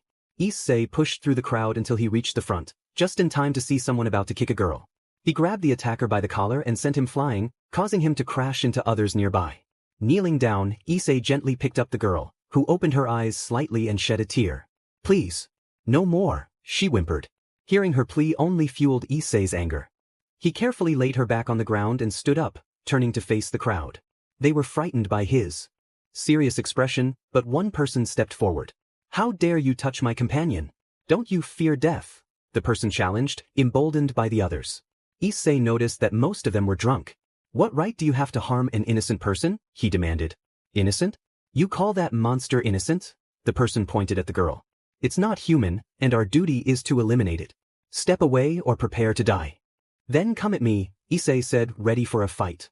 The attacker charged at Issei, confident he would win, but Issei swiftly kicked him in the face, knocking him unconscious. The others were taken aback, and as the friends of the fallen attacker rushed in, Issei dispatched them with ease. The remaining onlookers fled in fear.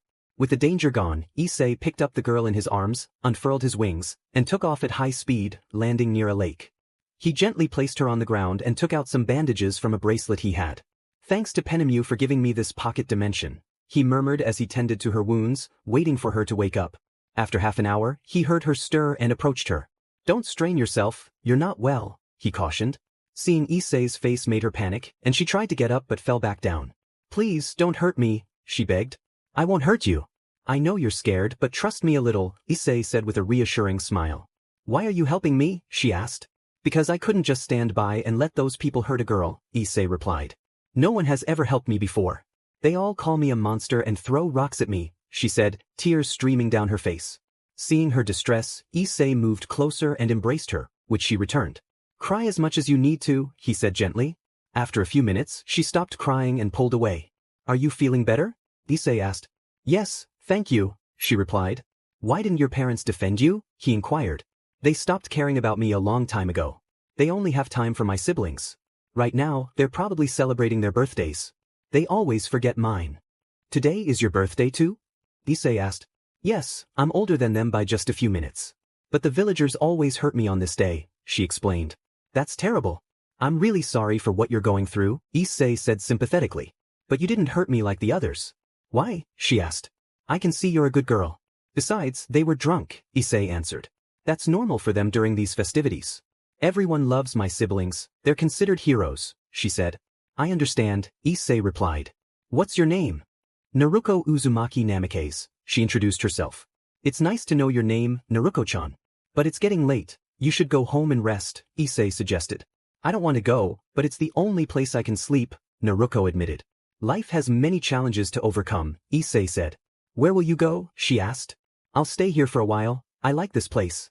If you want to talk, come find me," Issei offered. "I will, I promise," Naruko exclaimed. Issei raised an eyebrow at her enthusiasm but smiled, seeing her happiness. "Before, I could only talk to my grandfather when he had time, but now I can have a friend. If that's okay," she said. "Of course I'll be your friend.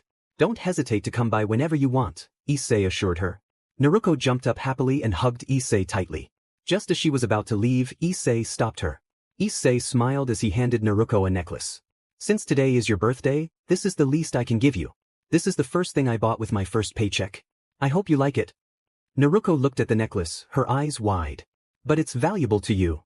That's why I'm giving it to you. I know you'll take care of it." She took it in her hands and smiled back at him. "I'll walk you home," Issei offered. "I know the way. Thank you for everything." With that, she dashed away. Issei watched her go, a mix of concern and admiration in his heart. Despite her wounds, she has so much energy, he thought. He took a seat again, gazing at the sky. What is wrong with the people in this town that they would hurt such a cheerful girl? I need to find out more. The next day, Issei sat by the lake with a fishing rod he had made himself. He heard footsteps and turned to see Naruko, but his heart sank when he noticed her sad expression. "Is something wrong?" he asked. "It's not that," she replied, her voice heavy. "When I got home yesterday, I heard my parents continuing the celebration and my siblings receiving their gifts. They were chosen as the heirs of the Namikaze and Uzumaki clans. As the eldest, I should have been chosen. Since I wasn't, I've been cast out of both clans and I have no surname." Tears fell from her eyes. Issei moved closer and hugged her tightly. "You still have me," he said softly. I don't have a family anymore. They don't care about me. Tell me, what will you do now? Issei asked. My grandfather gave me an apartment after hearing the news. But I want revenge on them, she said, clenching her fists. Issei gently tapped her forehead, causing her to rub it in surprise. As your friend, I recommend you don't take that path. It won't bring you anything good. But I know what you said and I understand your feelings. But revenge won't solve anything. What will you do after that? Naruko opened her mouth to respond but found herself at a loss for words. You might feel satisfied for a while, but eventually you'll feel an emptiness because you achieved your goal, Issei continued. What should I do then? She asked, looking for guidance. Show them that you are strong and that you don't need them to be someone in life. When they realize how amazing you are, they'll regret their actions, and that's when you can make a choice. Naruko thought for a moment. The answer is, don't tell me now. You'll know when the time is right, okay? Alright, and thank you for your words. I feel better now. Without your advice, I might have sought revenge. Now just focus on improving. What will you do? I want to be a great kunoichi. I'm glad to hear that. I'll support you, Issei said. Can you train me? I'll do my best. I need to gather some information first. Thank you. I have to go to my new home now. The academy starts the day after tomorrow, and my grandfather enrolled me. Give it your all. Don't let anyone stand in your way. I will. She stood up, turned back, and hugged Issei before leaving. He watched her go with a smile before returning to his thoughts. I need to learn more about this world to help her. I should visit that village and do some reading. After catching a few fish, he ate and set off. Issei walked for a while until he saw a large gate. As he approached, he noticed 2 guards asleep. He sighed, realizing how careless they were, and entered the village. It was peaceful, and he felt a sense of calm wash over him. Excuse me, sir, could you tell me where the library is? He asked a passerby. Sure, young man. Just go straight and take a right, you'll see a large building. Thank you very much. After a few minutes, he reached the library and entered. Good morning, ma'am. Can you tell me where I can find books about the history of this village? He inquired. Of course, young man. On the 2nd floor, 3rd shelf, you'll find all the information you need. Thank you. He headed upstairs and began to read about the village's founding and its history. Hours passed, and as night fell, he decided to leave. Feeling hungry, he remembered the bag of money Shikigami had given him. He looked around and spotted a ramen stand. Good evening, sir. He greeted the vendor. Good evening, young man. Can I help you with something? I'd like something light, please. The vendor nodded and went to the kitchen. As he prepared the order, Issei overheard a conversation between the cook and a girl about Naruko. When the cook brought out Issei's food, he asked, Excuse me, but could you tell me how Naruko is doing? How do you know her? The cook asked, surprised. I'm a friend of hers. Don't tell me you're Issei, the cook said, recognition dawning. How do you know my name? She came by this morning, very happy to have made a friend, and that friend is you. By the way, I'm Tucci. Nice to meet you, Tucci. Just for being her friend, this meal is on the house. That's too generous of you. I insist. Thank you. Can you tell me about the grandfather she mentioned? I want to speak with him. You're talking about Hiruzen Sarutobi. He's a good man who has taken care of her and cares for her deeply. Thanks for the information. After finishing his meal, Issei bowed and left the stand. He wandered through the streets until he found directions to Hiruzen's home. After a few minutes, he arrived and knocked on the door. Can I help you, young man? A servant asked. I'd like to speak with Mr. Hiruzen. He's busy, I'm sorry. It's about Naruko, Issei insisted. The servant nodded and closed the door. Moments later, Hiruzen appeared, his expression serious. You must be Issei, he said. I see she talked about me, Issei replied. She spoke about you all day. She was curious to know who you are, and now that I have you here, I want to know your intentions. Issei took a seat across from Hiruzen. I just want to help her. She shared a bit of her life with me. Do you pity her? Hiruzen asked. Not at all. On the contrary, I admire her for maintaining her positive attitude despite everything. Issei wanted to help Naruko. Hiruzen observed him, noting the absence of chakra in Issei. I see, but you don't have any chakra. How do you plan to help her? You must know she is an Uzumaki, and they possess great reserves. I read a bit about them, Issei replied. There are very few left, one of them being the wife of the 4th Hokage. That's correct. So how will you proceed? Hiruzen asked. I have my methods, so you need not worry.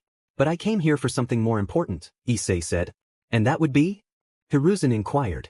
Why they hate Naruko, and I want the truth. I dislike lies.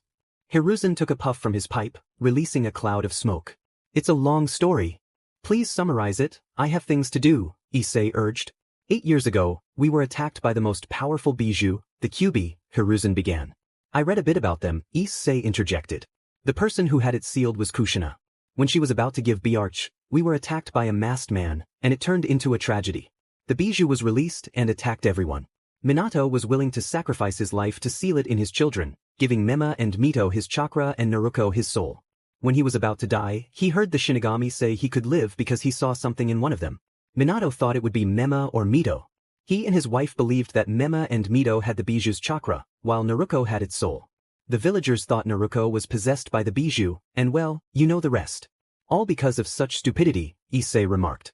Furthermore, they distanced themselves from her when one of my disciples arrived with news of a prophecy, believing it referred to Mema or Mito.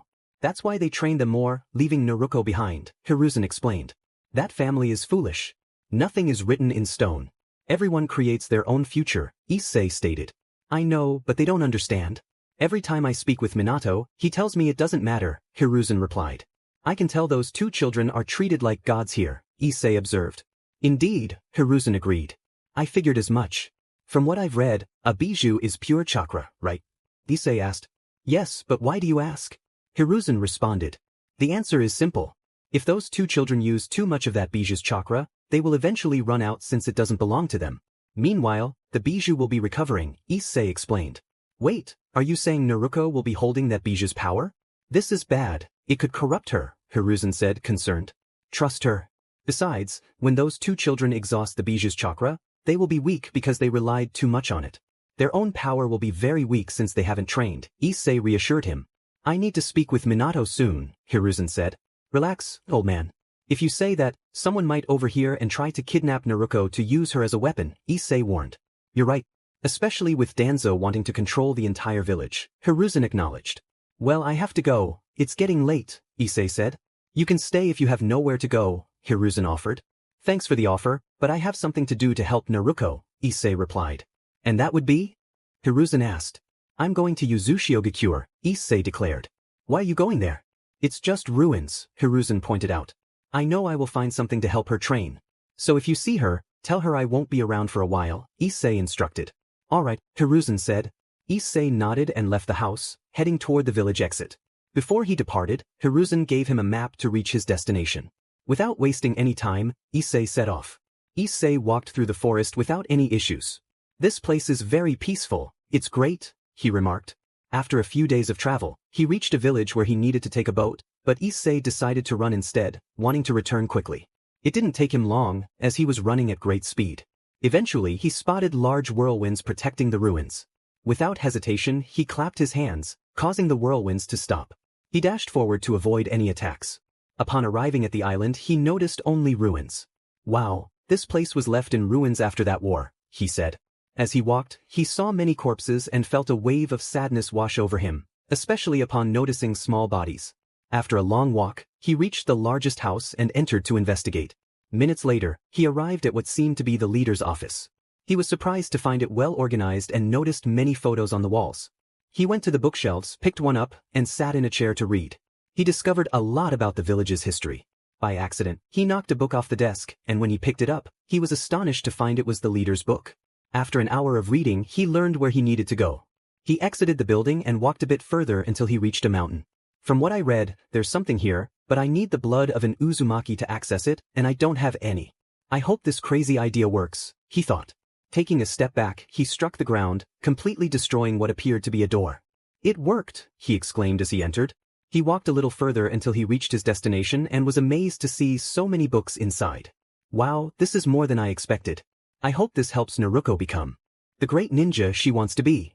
He walked around, picking up the first book, which was about Fuinjutsu. He opened it and read a bit, but didn't understand much, only that it was about sealing techniques. He then took a scroll on Kenjutsu. This is interesting, she can learn to use a sword, he noted. Remembering something, he left the scroll on the table and made his way to the top floor, where he found what he was looking for. He approached and took 2 swords. According to what I read, these swords were made with the best mineral in the land of iron. Naruko will like these, he said, storing them in his bracelet. After that, he walked around, gathering all the books, as it would be a waste to leave them there. After an hour, he had collected everything. Well, it's time to head back, he said, stretching a bit before walking toward the exit. As he did, he spread his wings and took flight.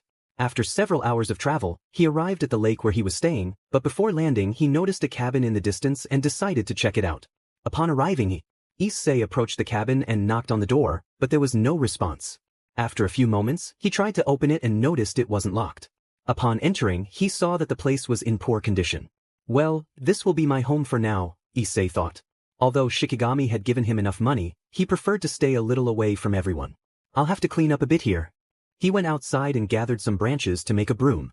After half an hour, the place was much cleaner. Tomorrow I'll go get some furniture, he said to himself, taking a seat since there was nothing inside. The next day, Issei left the cabin and headed toward the village. After a few minutes of walking, he ran into Naruko, who upon seeing him, rushed over to give him a hug.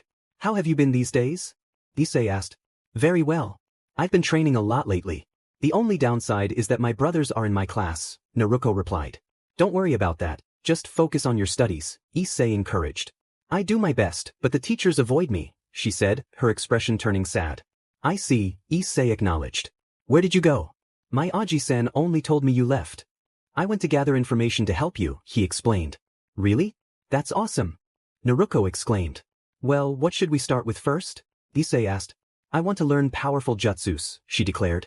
Ah, you're in a hurry, but everything takes time. Besides, a powerful jutsu won't help you in battle. Even the weakest ability can do a lot of damage if used correctly, Issei advised. And how many jutsus do you know? Naruko inquired. None, he admitted. Then what will you teach me? She asked, puzzled. Everything in due time. First, you need to awaken your chakra coils to achieve what you longing, Issei explained. Great. Naruko replied enthusiastically. Alright, first sit down, close your eyes, and think of a thread. When you see it, grab it, Issei instructed. Naruko nodded and followed his directions. She sat like that for half an hour, but nothing happened. Issei noticed her growing frustration. Relax, if you put too much pressure on yourself, you won't succeed, he reassured her. Naruko sighed and tried again. Half an hour later, Issei noticed a blue aura forming around her, causing him to smile.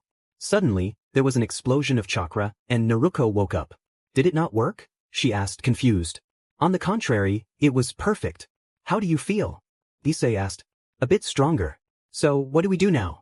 Will you give me some scrolls with jutsus? Naruko inquired eagerly. From what I can tell, you have low magical reserves. You need to train to increase them. Here, he said, pulling out a piece of paper and handing it to her. Run a kilometer, do squats, push-ups, and more? This sounds really hard, Naruko said, a bit intimidated.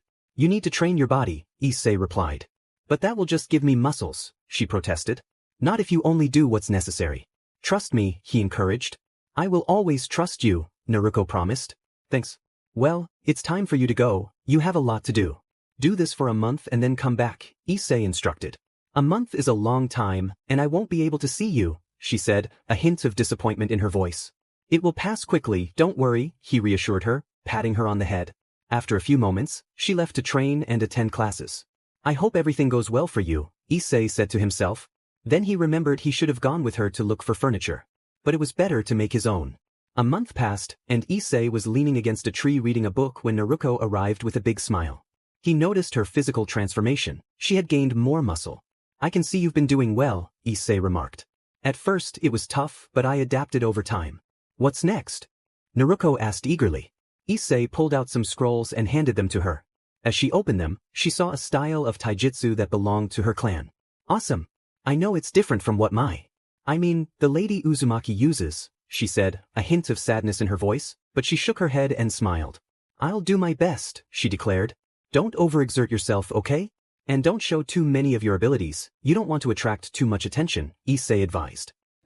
So when should I come back? Naruko asked. Whenever you want. This isn't easy to learn, but I'll help you as much as I can, and we'll work on increasing your reserves, Issei promised. This is exciting. Naruko exclaimed. Issei smiled at her enthusiasm. After that, she left for her classes. 4 years passed, and Naruko frequently visited Issei to train. He helped her as much as he could. During that time, Issei read extensively to support her. A year earlier, while walking through the forest, he stumbled upon a boy who was badly injured. Let me help you, Issei said. Thank you, but it's too late for that. I appreciate your kindness, the boy replied. I see. Do you want anything before? Issei asked. Sure, come closer, the boy said. Issei nodded and approached, but just as he was about to speak, he fainted, catching only a glimpse of red eyes. When he awoke, he felt a burning sensation in his eyes but brushed it aside when he noticed the boy next to him was dead. Before taking the body, he saw a note in the boy's hand. "I hope this helps you in the future. I wish you luck," it read. Issei didn't understand what it meant, but he set it aside, needing to bury the body. After that year, Issei sat in a chair when he saw Naruko arriving. "You look very happy," he noted. "Tomorrow is my graduation, and I'm a bit nervous," she admitted. "You'll do great. I believe in you," Issei reassured her. "Thank you. It's been 4 years since I met you, and thanks to that day, no one in the village has bothered me on my birthday since," Naruko said with a smile. "Maybe they changed their minds," Issei suggested. He recalled the day of Naruko's birthday when he saw a group heading to her house. Without hesitation, he jumped from a building in front of the citizens, giving them a fierce look. They fled in fear. And so, the following 3 years passed without anyone bothering her.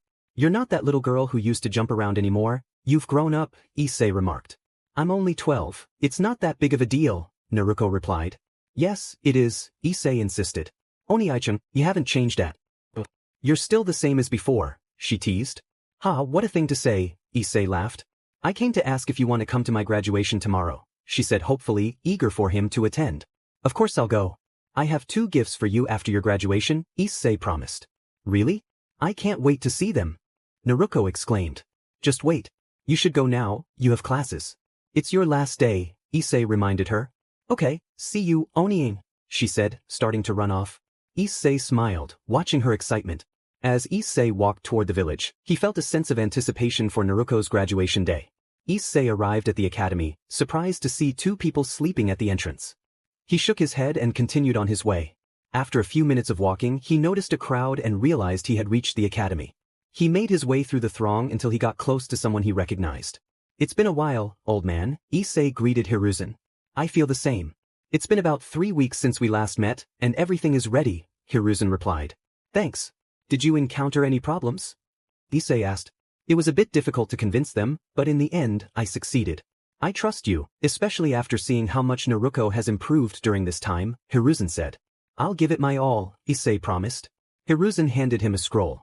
"Add a bit of your blood, and everything you need will be in there," Hiruzen instructed. Issei nodded, and they both waited. Moments later, children began to emerge from the academy, some looking sad and others happy as they rushed to see their families. Naruko scanned the crowd until she spotted Issei and her grandfather. She quickly ran over and hugged Issei tightly. "I'm so glad you came, Oni-an," she exclaimed. Some onlookers stared, unsure of who he was, including Naruko's parents. After hugging her grandfather, Naruko turned to Issei. "Let's celebrate. I can tell by that headband you're wearing that you're a full-fledged ninja now." "Let's go for ramen," she said, her eyes sparkling with excitement. Issei and Hiruzen chuckled at her enthusiasm and set off together. After a long walk, Hiruzen parted ways, and Issei followed Naruko to the monument. "I've taken my first step toward achieving my dream," Naruko said proudly. "I know. And I promised you a gift, didn't I?" Issei replied. Naruko looked at him expectantly. Issei pulled out 2 katanas from his bracelet and handed them to her. She gasped in surprise at their appealing red sheaths and black blades, adorned with the symbol of the whirlpool. "They're appealing. I'll take great care of them," Naruko said, hugging Issei again. "Don't forget, they're for your protection," Issei reminded her. "I know. But you said there were 2. What about the other one?" Naruko asked. "That one will come later, don't worry. Now tell me, what happens now that you're a ninja?" Issei inquired. "In a few days, Irika-sensei will tell us who our Jonin-sensei is. I hope I get a team I like and a teacher who doesn't hate me," Naruko replied. "Remember our talk from 2 years ago about why some people dislike you?" Issei prompted. "Yes, I know it's because of the QB. It took me a while to process everything, but you helped me," she said. "Now go rest and continue your training tomorrow," Issei encouraged. "Okay, see you later," Naruko called as she dashed home. Issei stayed behind, watching the sunset. "Well, I have some long but fun days ahead," he thought as he began walking home. Days passed, and the graduating students gathered in the classroom, waiting. When Naruko arrived, she attracted a lot of attention with her 2 katanas strapped to her back. She ignored the stares and took her seat. Minutes later, Irika entered with the list. "I know I've said this before, but I'll say it again. I'm proud of you all and expect great things in the future," Irika announced, and the class expressed their gratitude. "All right, Team 1. Irika continued, reading through the teams until he reached Team 7 will consist of Sasuke Uchiha, Sakura Haruno, Mema Uzumaki Namikaze, and Mito Uzumaki. Their Jonin will be Kakashi Hatake and Kushina Uzumaki. Many were surprised to learn they would have 2 elite teachers. Team 8 will include Kiba Inuzuka, Shino Aburame, and Sai, with Kurenai Yuhi as their Jonin. Team 9 is still being finalized. Team 10 will consist of Ino Yamanaka, Shikamaru Nara, and Choji Akimichi, with Asuma Sarutobi as their Jonin. Irika was about to continue when someone knocked at the door. He allowed the Jonin to enter, one of whom was being dragged in by a red-haired woman. The last to enter was Issei, wearing his Jonin vest and sporting a ponytail. Several girls were taken aback by his appearance, and Naruko's eyes widened in surprise. Team 11 will be Naruko and Hinata Hyuga, with Issei as their Jonin. That's all, and I wish you all good luck, Irika concluded before leaving the room. Before anyone could speak, Issei stepped forward. Team 11, follow me, he instructed as he walked toward the exit, with the 2 girls trailing behind. As they walked, Naruko and Hinata chatted. Minutes later, they arrived at training field number. Issei sat down on the ground and asked them to do the same. How is this possible? Is this the other gift? Naruko asked, intrigued. Something like that? What do you think? Issei replied. Awesome. Naruko exclaimed. When we're working, call me sensei, okay? Issei said, and Naruko nodded. Now that we've got that settled, let's introduce ourselves. I'm Issei, and I enjoy exploring new places and making friends. Now it's your turn, he encouraged. I'm Naruko. I love ramen and spending time with my friend Hinata and training.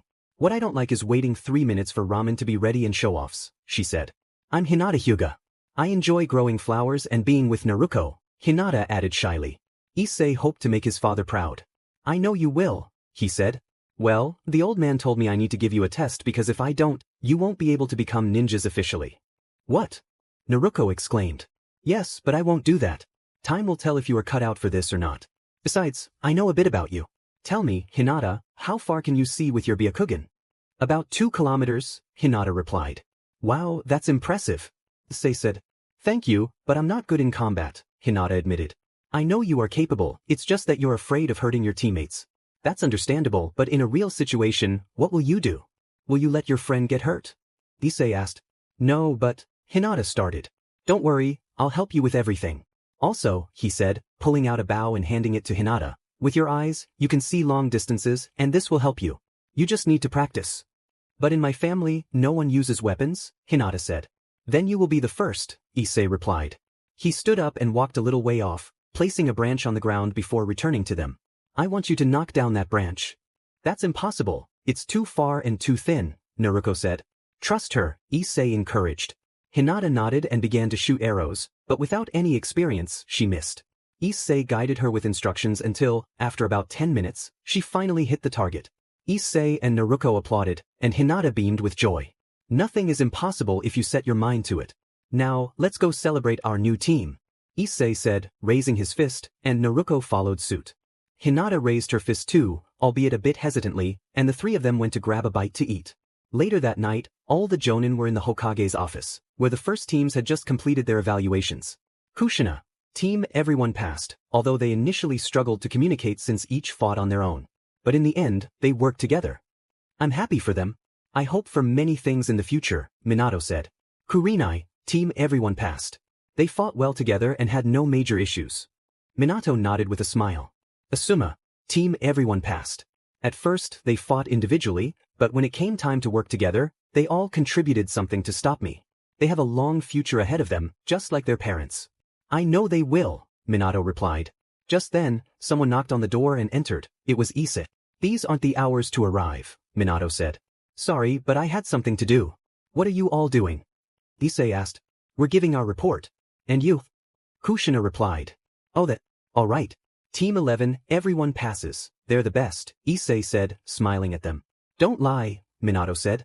From what I saw in their files, one barely graduated and doesn't know how to fight, and the other has good grades but is afraid of combat. You handle your business and I'll handle mine, Issei retorted. Kakashi interjected, that's not how you speak to the Hokage.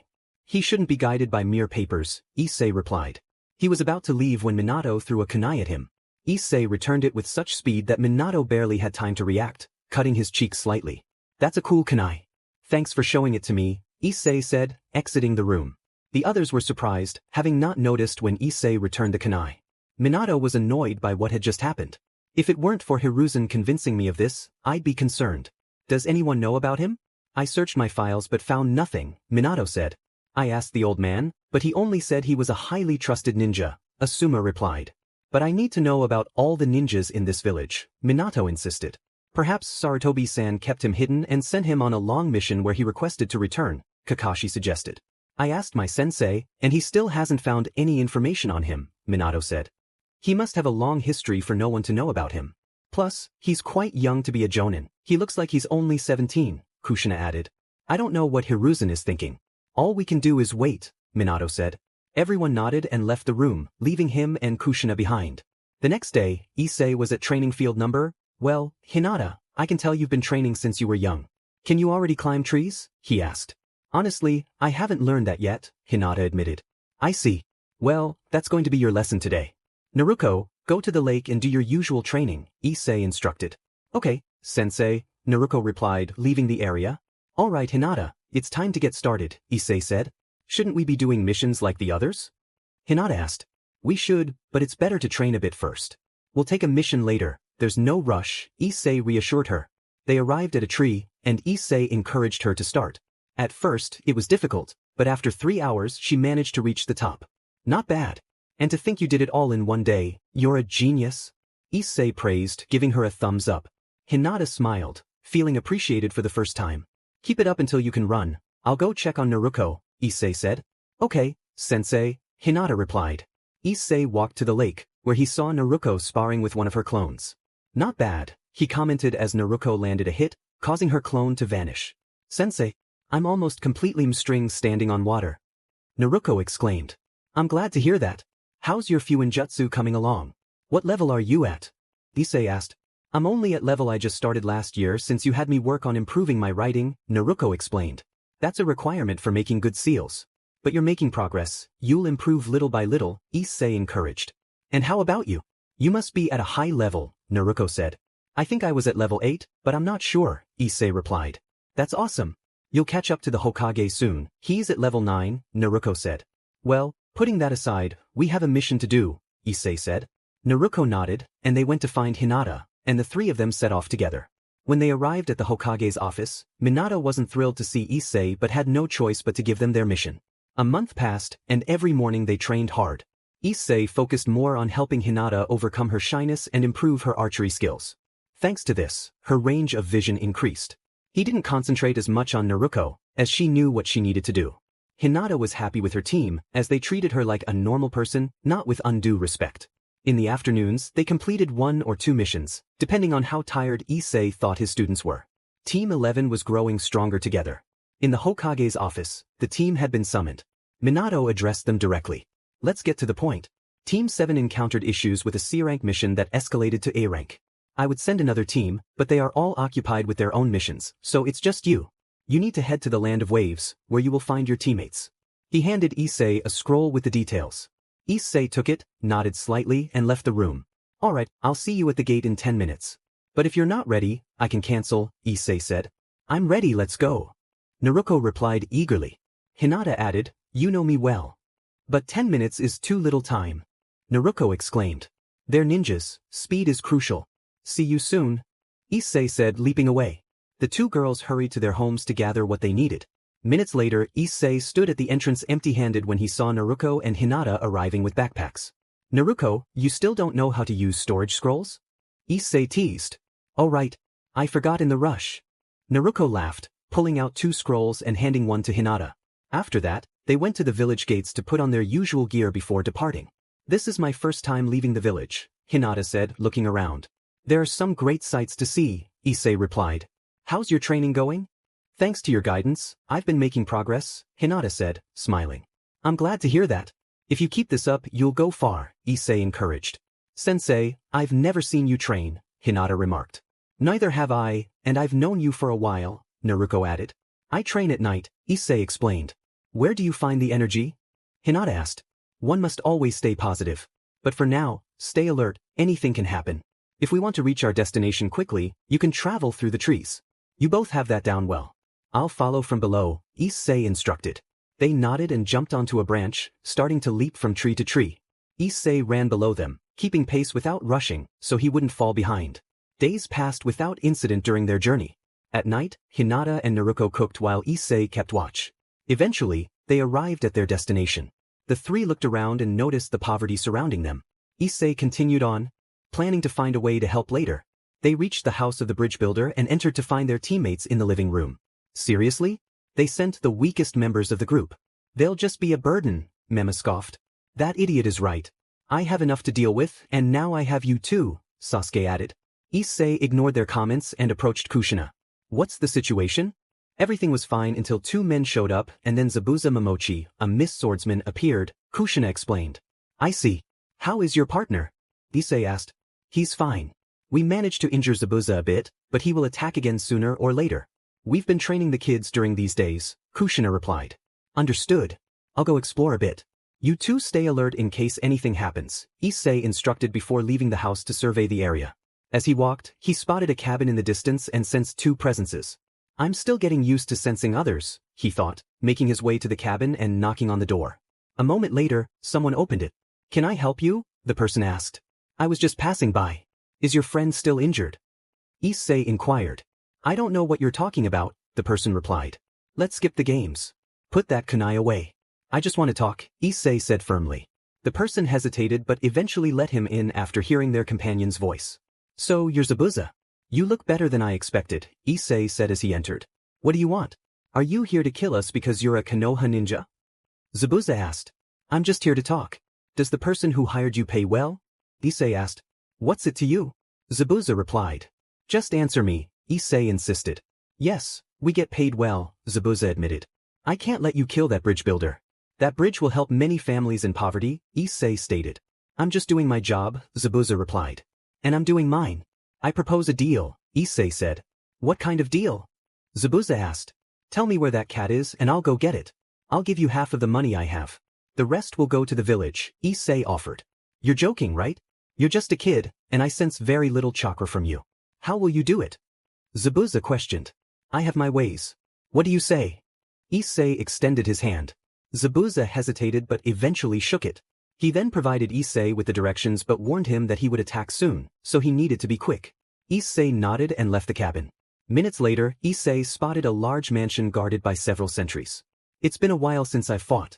It's time to change that, he thought as he stepped out from the trees, catching the guard's attention. One of them approached Issei. Hey kid, are you lost? The guard asked. Something like that, but I don't have time, Issei replied. Tell me where Gato is. A voice replied. You have the courage to speak like that. Besides, with your headband, you're a ninja from Konoha. You'd be better off dead. The speaker attempted to strike Issei, but he caught the blow with his hand and countered with a punch that knocked the attacker out cold. The others, witnessing this, began to draw their weapons and charged at him. Issei dashed toward them, delivering kicks and punches that took them down effortlessly. Once the fight was over, he entered the mansion, calling out for Gato. Moments later, a man surrounded by guards appeared. Gato, you have guts to come here alone, ninja from Konoha. Issei replied, You've caused a lot of trouble, my friend. It's time to end this. Gato laughed and ordered his soldiers to attack Issei. He simply sighed and waited for them. It took less than 2 minutes for all of them to be defeated. Gato, seeing the bodies of his men, stepped back in fear and stumbled. Don't kill me. I'll give you whatever you want. I can get you appealing women and money. Issei responded, I'm fine as I am, thanks. Before Gato could say anything else, Issei grabbed him by the neck and threw him against a wall with such force that he died instantly. Issei then searched the house until he found the vault. After securing the money in 2 bags, he stomped down hard, causing a small tremor that shook the house. I need to hurry or someone might die today, he thought, sprinting toward his destination.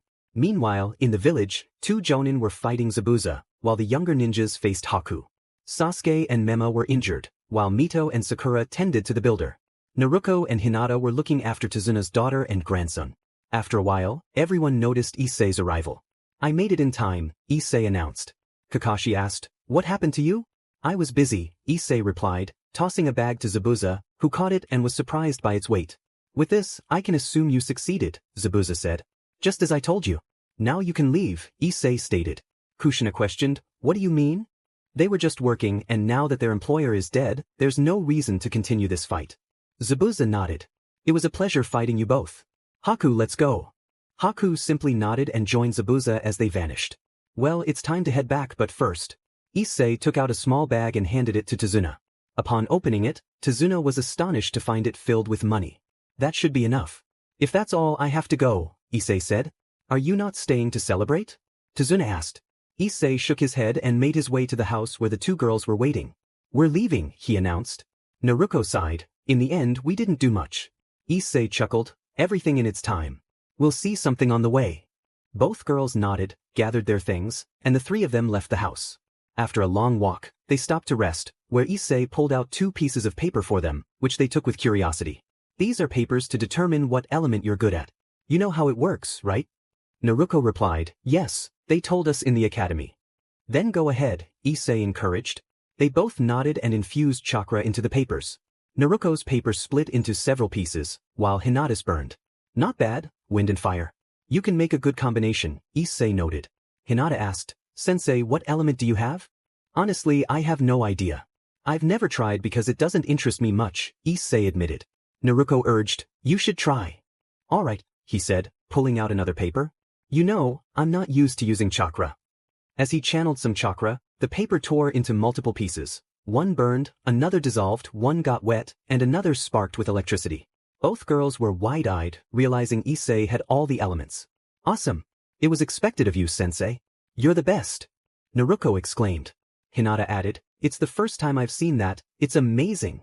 Issei laughed, thank you, but putting that aside, take these. He handed them 2 scrolls containing techniques for their elements. They're low rank, but if you train them to the max, they can become very powerful. They nodded, stored the scrolls, and went to sleep. The next day, they continued their journey while practicing the hand signs for their jutsu. Issei kept a watchful eye on them. Sensei, why don't you train too? You can train any element, Naruko asked. I'm fine as I am. It's not necessary for now, maybe in the future, Issei replied. Hinata remarked, other people would be thrilled to know they have so many elements, but you act like it's nothing. You know, Hinata, I've never cared much for power, Issei said. Why not? Naruko inquired. What's the point of having so much power if you have no one to protect? But you don't have anyone to protect, Naruko pointed out. Of course I do. I have both of you and others. But I'm satisfied with my old skills, and for now, there's no need to learn more. Hinata nodded, understanding. They continued their journey without any issues until they reached their destination. Upon arrival, both girls headed home while Issei returned to his own. The following days were peaceful, with the girls training and completing missions in the afternoons. They hadn't shred their first jutsu, and when they showed it to Issei, he was pleased with their progress. Sensei, I have a question, Naruko said. Go ahead, Issei replied. Why are so many people, besides ninjas from other villages, coming here? Oh, that, Issei said, searching his pocket and handing them 2 papers. The Chunin exam is coming up, which is why so many people are here. Those papers are for you to sign up if you think you're ready. I'm ready. How about you, Hinata? Naruko asked. I'll do my best, I won't let you down, Hinata promised. If anything happens, just surrender. I don't want you getting hurt, Issei cautioned. We'll do our best, they assured him. Alright, fill those out and meet me here in the afternoon to take them to the Hokage. You can go now. They nodded and left. Issei wandered through the village, taking in the sights as he had nothing better to do. He visited several places and ate at a few restaurants. After a while, he returned to the spot where the girls handed him their papers, giving them some free time. Later, he went to the Hokage's office, where he saw the other jonin. Well, I see everyone is here. Regardless, I'm here to submit the papers for my 2 students, Issei announced. Minato replied, alright. He received the 2 papers. Issei was about to leave when someone grabbed his shoulder. I'm Mike Guy, it's a pleasure to meet you, the man said. Issei responded, likewise. I've heard about you, you're quite skilled in taijutsu. Issei chuckled and invited his friends to join him for a workout. However, he had to leave as it was getting late. Days passed, and Hinata and Naruko dedicated themselves to training every day. Hinata's father was surprised to see her training so diligently, even though he had never mentioned it to her. Naruko followed Issei's exercise regimen and continued her sword training. Finally, the day of the exams arrived, and Issei waited for both girls to show up. When they arrived, he asked if they were ready. Naruko confidently declared she was at 100%, while Hinata promised to do her best. Issei wished them luck and encouraged them to go and win. As they reached the exam venue, they noticed several young people trying to enter a door. Naruko commented that it was obvious that wasn't the actual test, while Hinata speculated it might be part of it. They decided to head to the next floor when they overheard Mema instructing others to dispel the genjutsu. With a sigh, Naruko suggested they leave, and they did. Minutes later, everyone gathered, waiting for the exam to start. Ino spotted Naruko and Hinata and greeted them. Sakura, however, dismissed them, claiming they were too weak to be there. Naruko shrugged off Sakura's comments, while Hinata tried to keep the peace. Kabuto warned them that they were attracting attention, prompting Naruko to suggest they move along since the exam was about to begin. As the Jonin observed from a separate room, Kakashi expressed surprise that Issei had put his students in such a challenging situation. Issei confidently stated he trusted them, while Kakashi remarked on how he and his partner were spoiling their own students. Kushina chimed in, questioning Issei's abilities since she had never seen him fight. Issei explained he was a pacifist and preferred not to engage in battles. Asuma speculated that the rumors about Issei might be exaggerated, but Kurenai noted he seemed unfazed by their comments. Kakashi challenged Issei to a battle, to which Issei initially reacted with disbelief but eventually agreed. They left the room, followed by the other Jonin from different villages. After a short walk, they arrived at a small arena. Issei wanted to finish quickly so he could check on his students. Kakashi put away his book and took an attack stance, and Kushina signaled the start of the match. Before Kakashi could make a move, Issei was suddenly in front of him, his fist close to Kakashi's face, leaving everyone astonished by his speed. Issei taunted Kakashi, who quickly regained his composure and activated his Sharingan. Issei noted the familiar sight of Kakashi's eyes and prepared himself as Kakashi began to form hand seals at an incredible speed. Issei stood still, unsure of what was coming. Moments later, a massive earth dragon surged toward him, but Issei effortlessly destroyed it with a single blow. Impressed, he remarked on the impressive technique. He then executed a series of rapid movements, launching an even larger dragon that Kakashi barely managed to dodge. Guy commented on Issei's speed and strength, while Asuma wondered just how much he knew. As the battle continued, Issei grew impatient and decided to return to his students. Moving faster than even the Sharingan could track, he appeared behind Kakashi and struck him in the back, sending him flying. Just before Kakashi crashed into a wall, Issei intercepted him again, delivering a kick that sent him into the air. As Kakashi began to fall, Issei landed a powerful blow to his stomach, knocking the wind out of him. While Kakashi struggled to recover, Issei turned to leave. Kakashi, however, was not finished and summoned a Chidori, charging at Issei. Despite warnings from others about the danger of the attack, Kakashi pressed on. Just as he was about to strike, Issei caught his hand, causing Kakashi to cry out in pain. As the Chidori dissipated, everyone was shocked to see Issei's hand burned but healing rapidly. Issei warned Kakashi not to make foolish decisions in the future, his cold gaze sending a chill through Kakashi. Afterward, Issei walked away in silence, reflecting on the encounter and knowing he might face consequences from the Hokage. He made his way back to the exam hall, noticing that many students had left and that his students were still there, helping each other. He felt proud of their efforts. Hours passed, and the first part of the exam concluded. Issei praised the girls for their performance, while they shared their experiences. Hinata admitted it was challenging at first, but they figured out how to navigate the test. Issei revealed that the next part would take place in the Forest of Death and wished them luck. Hiruzen complimented Issei on his training methods, acknowledging the talent of his students. Issei noted that he had a special ability that allowed him to recover quickly, but he rarely used it. Hiruzen suggested they go watch how the girls fared in the next part of the exam. As time passed, Naruko and Hinata ventured into the forest. Naruko asked if Hinata had spotted any groups, emphasizing the need to find someone with earth abilities. Hinata replied that she couldn't detect anyone within her range. Naruko reminded her to stay alert, aware of the dangers that lurked in the forest. Hinata reflected on how much she had changed, crediting Issei for his support and encouragement throughout their training. Naruko agreed, noting that Issei was truly one of a kind. Curious, Hinata asked how Naruko had met him, eager to learn more about their mentor. Naruko was on the brink of despair. When her family abandoned her instead of supporting her quest for revenge, they offered her some advice that shaped her into who she was now. Hinata, what do you think about your family right now? Naruko asked. To me, they're just strangers now. Nothing connects us anymore. I only have Aji-san and Oniai-chan, and that's all that matters, Hinata replied. Thanks. Hinata was about to continue when she detected a group approaching. Here they come. One is heading straight for us, and the other two are behind, setting a trap. You can take one, Naruko encouraged. Of course. Hinata pulled out her bow from a scroll and shot an arrow, hitting the boy in the shoulder before he realized where it came from. Naruko took the opportunity to run faster and intercept the one coming toward them. She unleashed a wind jutsu that sent the boy flying backward and followed up with a punch to his stomach. Which scroll do you have? If you give it to us, we'll let you go, Naruko demanded. The earth one, he said, pulling it out and handing it over. Looks like we're in luck. Hinata, let's go, everything is ready. Hinata nodded, and they left to avoid further trouble. They ran for several hours until they spotted the building. Upon arriving, they opened their scrolls, and a cloud of smoke emerged, revealing Issei. I'm glad you made it. You're the second to arrive. The ones from Sunagakure got here first, Issei said. That doesn't matter. What do we do now? Naruko asked.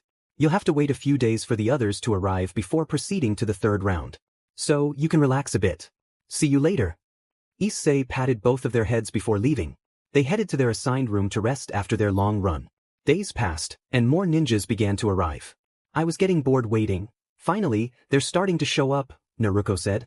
Plus, all our teammates are here, Hinata added. That doesn't matter, Naruko replied. Ino, when did you arrive? Ino asked. The same day we left. Luckily, we ran into someone, Naruko explained. How lucky! We had to help Sasuke's group because they were attacked, Ino said. That's unfortunate for you, but at least you made it, Naruko replied. Everything was for Sasuke, Sakura added. I see, Naruko said, not giving it much thought. They were then called by the Hokage, as everyone was present. The Hokage gave a speech and announced the matchups. Hinata would fight Neji, and Naruko would face Mito. You're destined to lose, Neji taunted. Hinata-Nisan, I'm not the same as before, Hinata declared, taking her fighting stance. The signal to attack was given, and both rushed forward, employing their clan's fighting style. Sensei, how do you think she'll do? Naruko asked Issei. In the past, she would have undoubtedly lost due to her shyness and fear of hurting her friends, but this time is different, Issei observed, watching the fight. Naruko, do you think you can defeat your sister? Issei asked. I won't disappoint you, Sensei. I will win, she's not my sister anymore. I only have you now. I'll make you proud, Naruko vowed. I will always be proud of you, Issei replied with a smile, which Naruko returned. Meanwhile, Hinata continued her fight against Neji. She used the gentle fist technique, but Neji managed to deflect her attack. I see you haven't wasted any time, Neji remarked. I have a great sensei, Hinata replied, forming hand seals and launching a barrage of earth bullets. Neji struggled to deflect them as they came in waves. Not bad. 8 trigrams, 64 palms. Neji shouted, charging in. Hinata's father watched in surprise as she executed the technique. 8 trigrams, 20 palms. Hinata countered, attacking and clashing with Neji. Everyone was astonished at her improvement.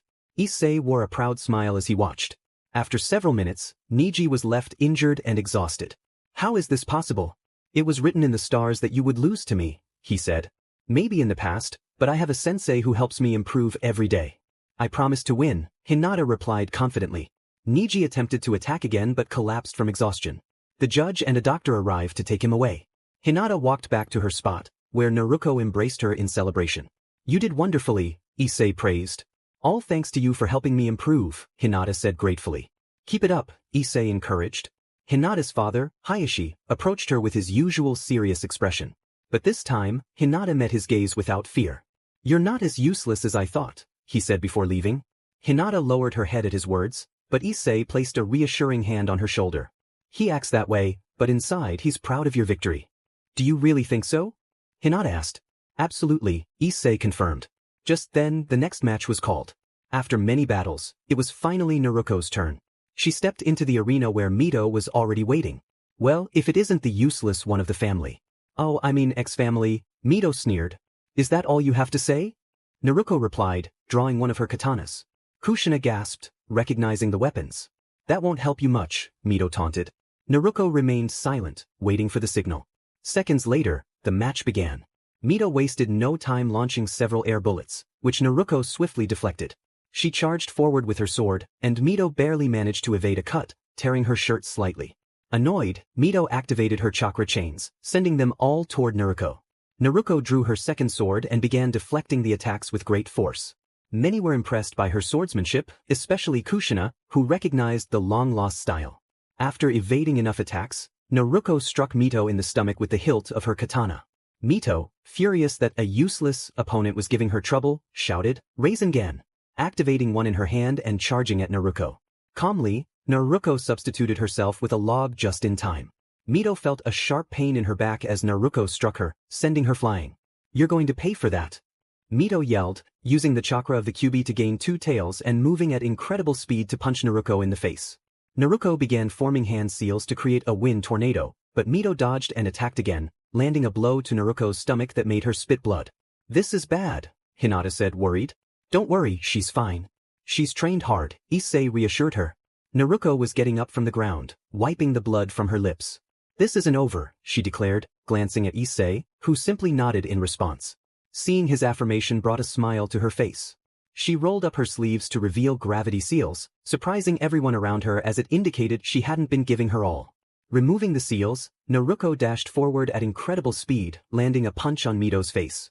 She began performing hand signs and launched small air bullets that struck Mito directly, causing her to scream in pain. Moments later, Mito emerged from the rubble, now with an additional tail that she could barely control. You still don't know how to handle that power, Naruko taunted, dodging Mito's every attack. Good thing Sensei taught me this. With a leap backward, she formed more seals. Fire style, great fireball technique. A massive fireball shot toward Mito, hitting her squarely. The crowd gasped in astonishment at Naruko's ability to use two elements at such a young age. As the smoke cleared, Mito was seen unconscious and injured. Naruko raised her fist in victory. At that moment, Kushina jumped down from her spot, worried to see her daughter in such a state. Angered, she activated a chakra chain and aimed it at Naruko for hurting her daughter. Naruko, seeing the chain coming, felt a surge of fear as she lacked the energy to evade it. She closed her eyes, bracing for impact, but when she opened them, she saw Issei holding the chain. What do you think you're doing? Issei asked firmly. That useless girl hurt my daughter. Kushina retorted. She won fairly, so you have no right to do that, Issei replied, his grip tightening on the chain, causing it to break. Kushina prepared to attack him, but Minato arrived just in time to stop her. It would be best if you don't cause a scene. You have no idea what I'm capable of, Issei warned. Minato clenched his fists in frustration, feeling challenged by someone he considered insignificant, yet unable to act against him. After that, they decided to continue with the matches. Later, Naruko reflected, I see that even after all this time, they still don't hate me. Don't pay attention to that, Issei advised. But that's life. Some people never change, no matter how much time passes. Nichan, you've never told me where you come from, Naruko said. All in good time.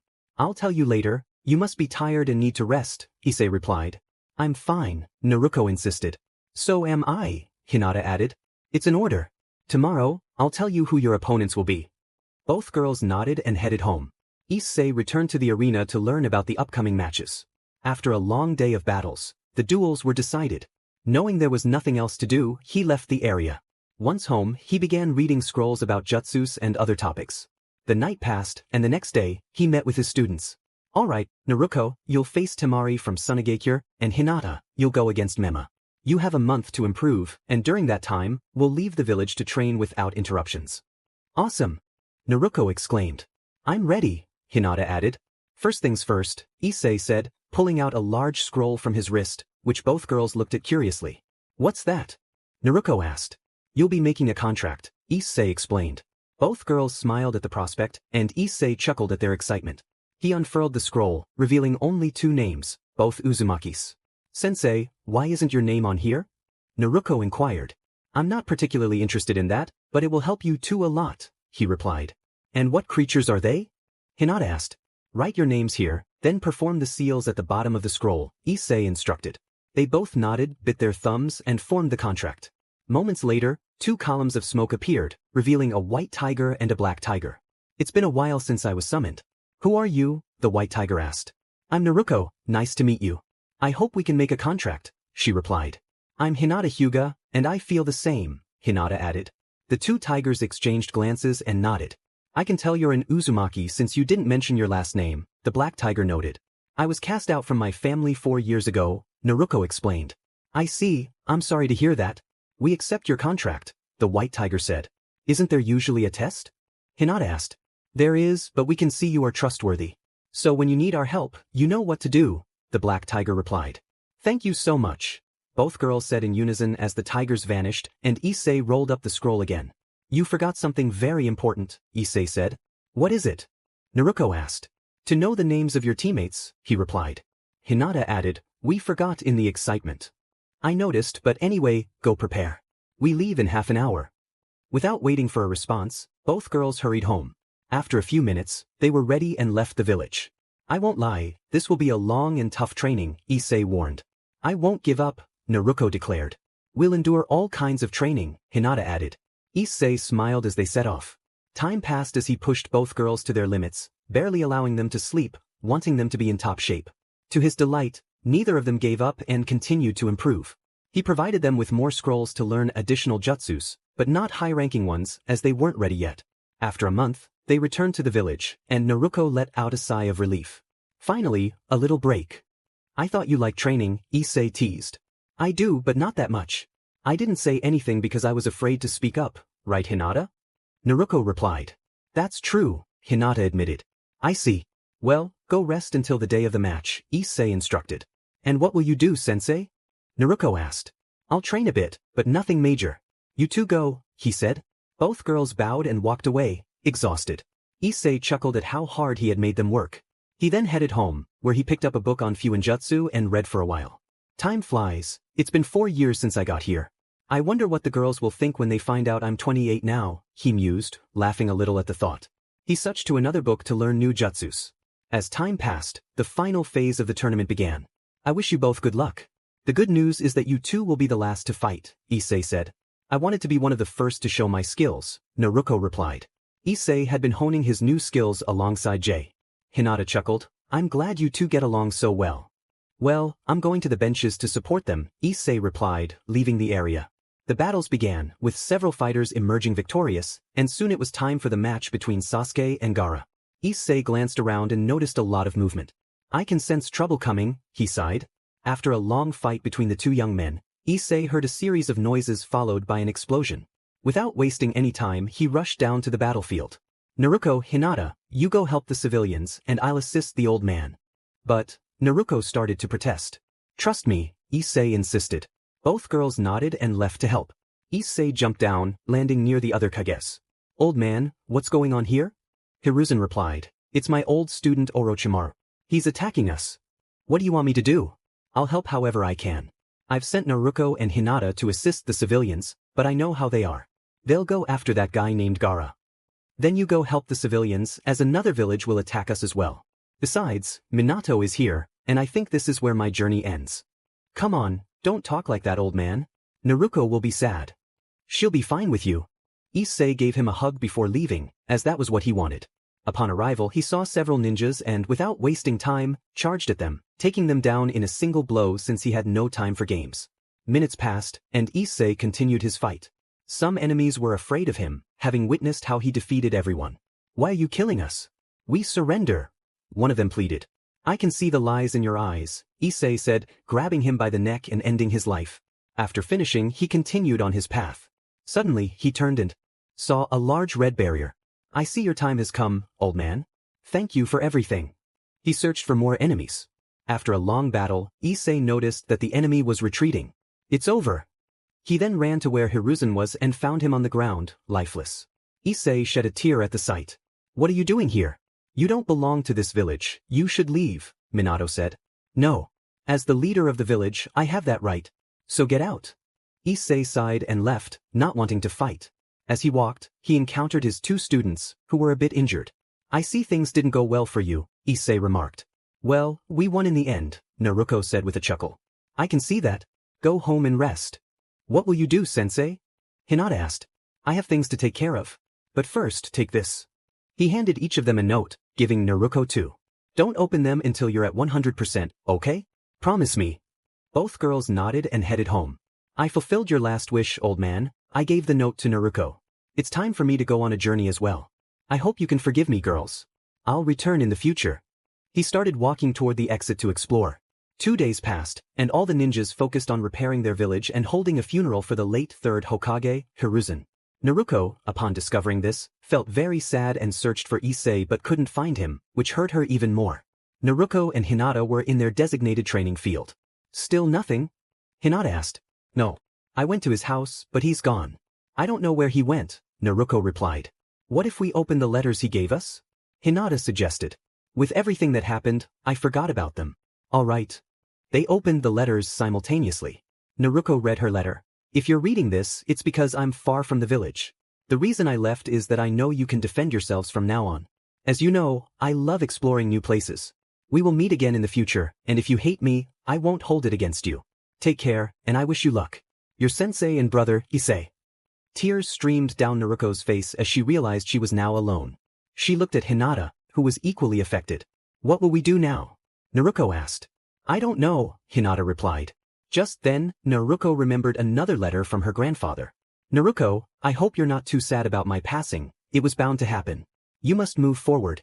Before the Chunin exams, Issei came to talk to me and mentioned he would go on a journey, but he said he would tell you at the end of the exams. He was worried about his students, so I sent for one of my disciples. Tsunade Senju wants to see you, and the reason she hasn't been here is that she doesn't like this village. She promised to come and take you for training. She doesn't know about your past, so if you trust her, you can tell her. You can also bring the young Hyuga with you if she wishes. I wish you luck on your journey. With love, your Aji-san. Naruko didn't know what to say after reading that, realizing her sensei had already planned to leave. She looked at her friend. Hinata, as you heard, someone will come for me and well. I'll go with you. We're teammates and friends. I can't fall behind.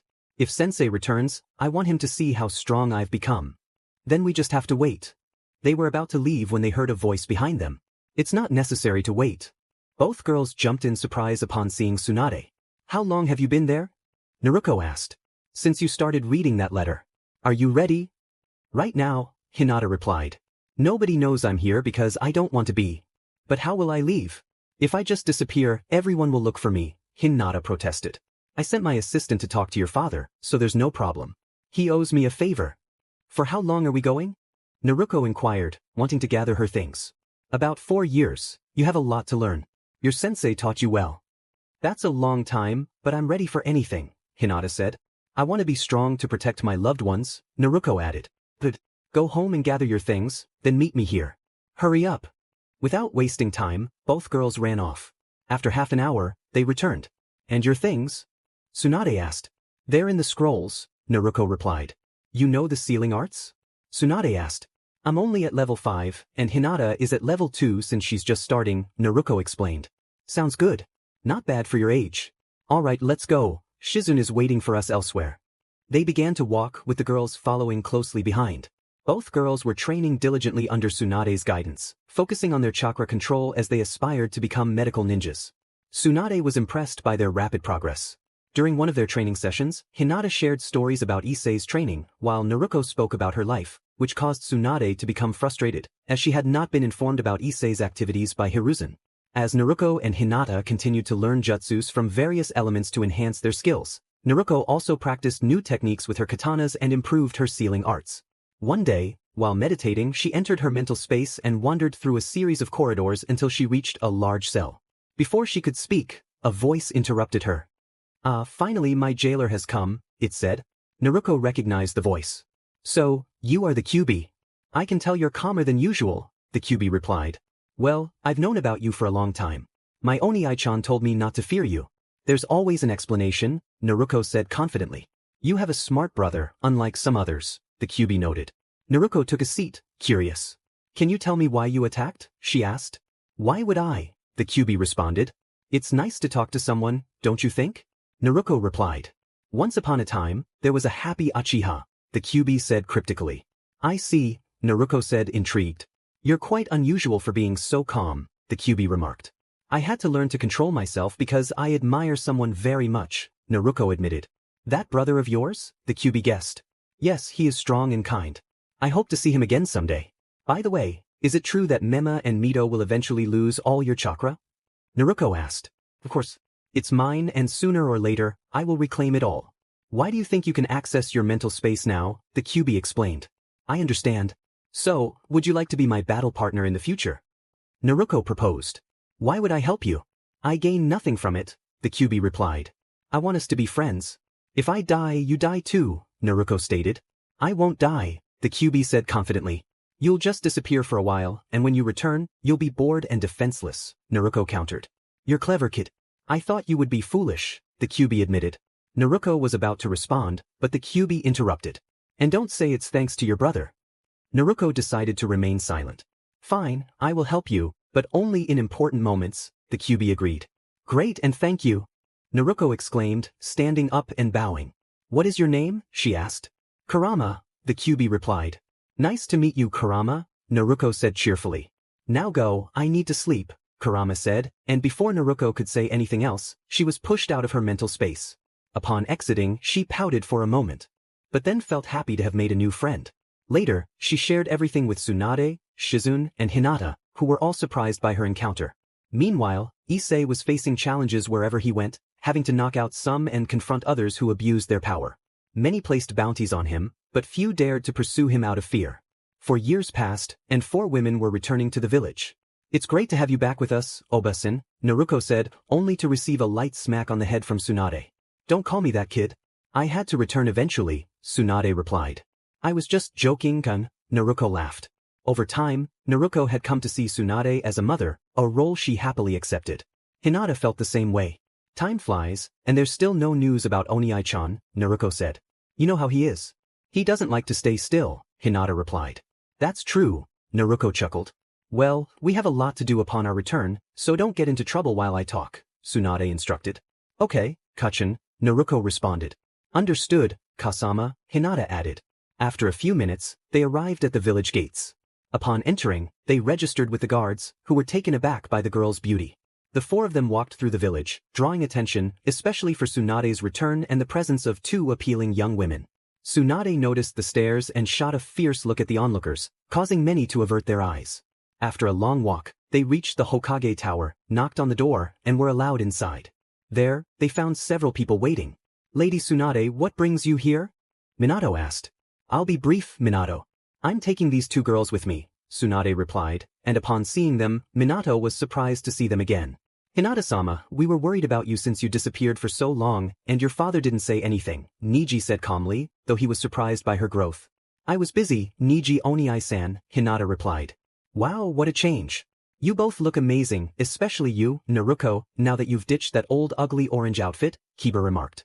Not bad, Mema added, looking Hinata up and down with a smile. With that said, they are returning to service, Tsunade announced. They disappeared for 4 years. I can't just reinstate them without knowing their abilities, Minato argued. Then they will have to fight. Bring your 2 best ninjas, Tsunade insisted. Alright, Mema and Niji, you will fight them, Minato instructed. This will be great. Naruko exclaimed. You've grown, sister, Mema said. Since we stopped being family years ago, don't call me that, Naruko replied.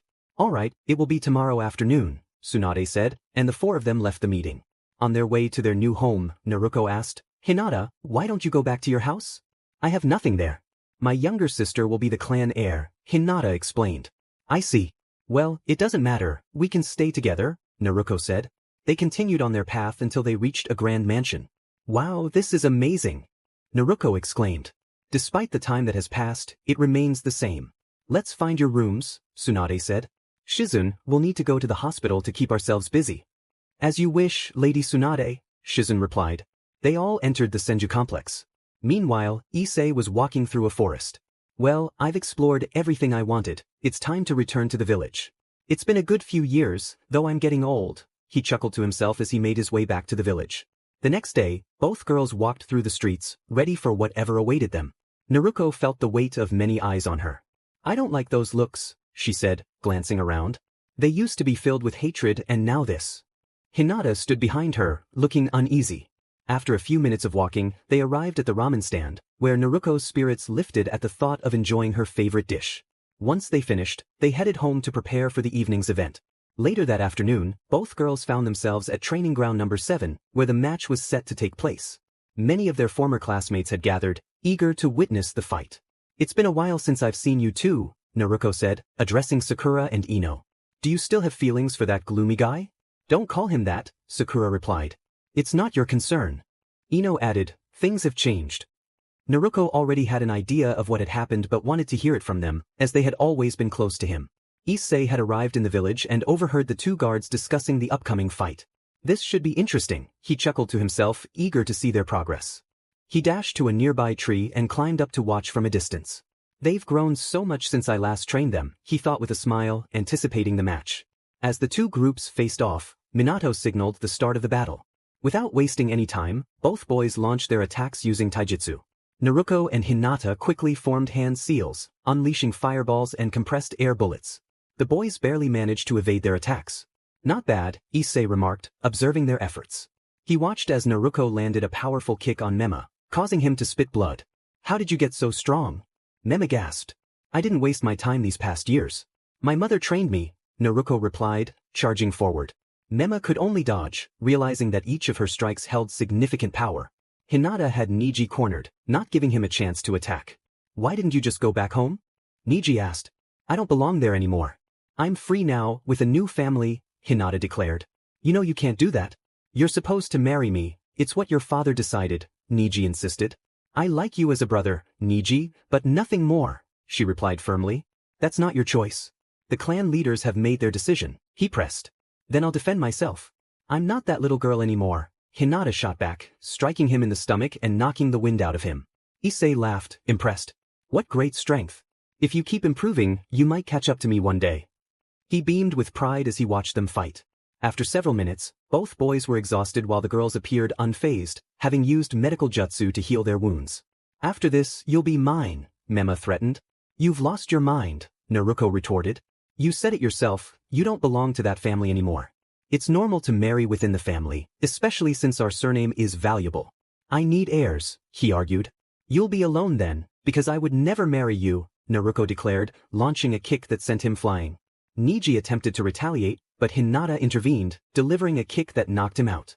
The onlookers were astonished at how easily the girls had defeated their opponents. Just as someone was about to speak, applause erupted from above. They looked up to see a young man with long hair and a kimono smiling down from a tree. Two people gasped in surprise and joy at the sight of him. Not bad, girls. You've become very strong, Issei called down. How long have you been there? Naruko asked. Since the fight started. You've improved a lot, he replied. Well, I'll see you later. Naruko, you know where to find me if you want to visit. Without waiting for a response, he jumped down from the tree. The girls exchanged glances and hurried off to find him. After a short run, they found Issei sitting in his usual spot. He smiled at them as they approached, and moments later, both girls jumped on him, causing them all to tumble to the ground. You're getting a bit big for this, Issei chuckled. That doesn't matter. Do you know how long we've been looking for you? Naruko exclaimed. Sorry, I had some issues to deal with, he said, grinning. At least you're okay, Hinata added. They both stood up and took their seats in the chairs Issei had prepared. Before you say anything, I want to know how you haven't changed at all. You look the same. Are you using the same jutsu as my mother? Naruko asked. Mother? Issei echoed, surprised. I trained with Hinata under Tsunade Senju, and over time, I came to see her as a mother, Naruko explained. I'm happy for you. As for your question, I won't lie. I fought a creature a while back, and when I defeated it, I gained its abilities, one of which was immortality. I didn't even realize it at first, Issei shared with a laugh. Huh, you're always so carefree, Hinata remarked. I'm not your sensei anymore, just call me Issei, he said. Why did you leave? Naruko pressed. You both needed to grow stronger, and for that, you had to separate from me. It wasn't easy, but it was necessary, he explained. But Hinata began. I can see you've both done well. You're strong and I'm proud of you, he said, gently patting their heads. They smiled at the affection. Oni-chan, Naruko said playfully. You're too grown up for that. Just call me Issei, he replied. Fine. If you're here, it must be for a reason, Naruko said. During my travels, I learned a lot, and not all of it is good, Issei began. What's going on? Hinata asked, concerned. There's an organization capturing all the Jinchuriki. I forgot their name, but they're very dangerous, Issei warned. Then what? Naruko asked, worried. They will come for you eventually. It's my duty to protect you both. You are my precious students, he stated firmly. We're strong now, Naruko insisted. I know, but they are not people you can handle just yet. So, stay out of trouble. Although, it seems you're already in a bit, considering Hinata is engaged, and Naruko, I have a feeling you will be soon, Issei noted. I know. The Hokage will make his wish come true, Naruko replied. I don't want that, Hinata said quietly. Issei stood up and placed his hands on their shoulders. I'll take care of this, don't worry. Just live your lives as you always have. Now, go home. Why don't you come with us? The house is big, and it would be nice to have you there, Naruko suggested. I like it here, so I'm fine. I'll see you tomorrow, Issei said. The girls didn't say anything more and headed home, knowing it was getting late. Issei watched them go, aware that more challenges were on the horizon. Issei was in his cabin, enjoying a cup of tea he had acquired during one of his travels. He savored the unique flavor, reflecting on the challenges he faced to obtain it. As he continued to sip his tea, engrossed in a book about genjutsu, he suddenly heard a familiar voice approaching quickly. Naruko, what brings you here? Issei asked, looking up. I wanted to see you, sensei. It's been a while since we last met, Naruko replied, her excitement evident. We saw each other yesterday. Don't you think that's a bit much? Issei teased. Don't say that. I've known you since I was very young, she insisted, her eyes sparkling with enthusiasm. Alright then, what did you come for? You seemed in quite a hurry, Issei inquired. Oh right. My mother wants to meet you, and she would like you to join us for lunch, Naruko explained. I see. When is this happening? Issei asked. Right now, she exclaimed, grabbing Issei's hand and trying to pull him along.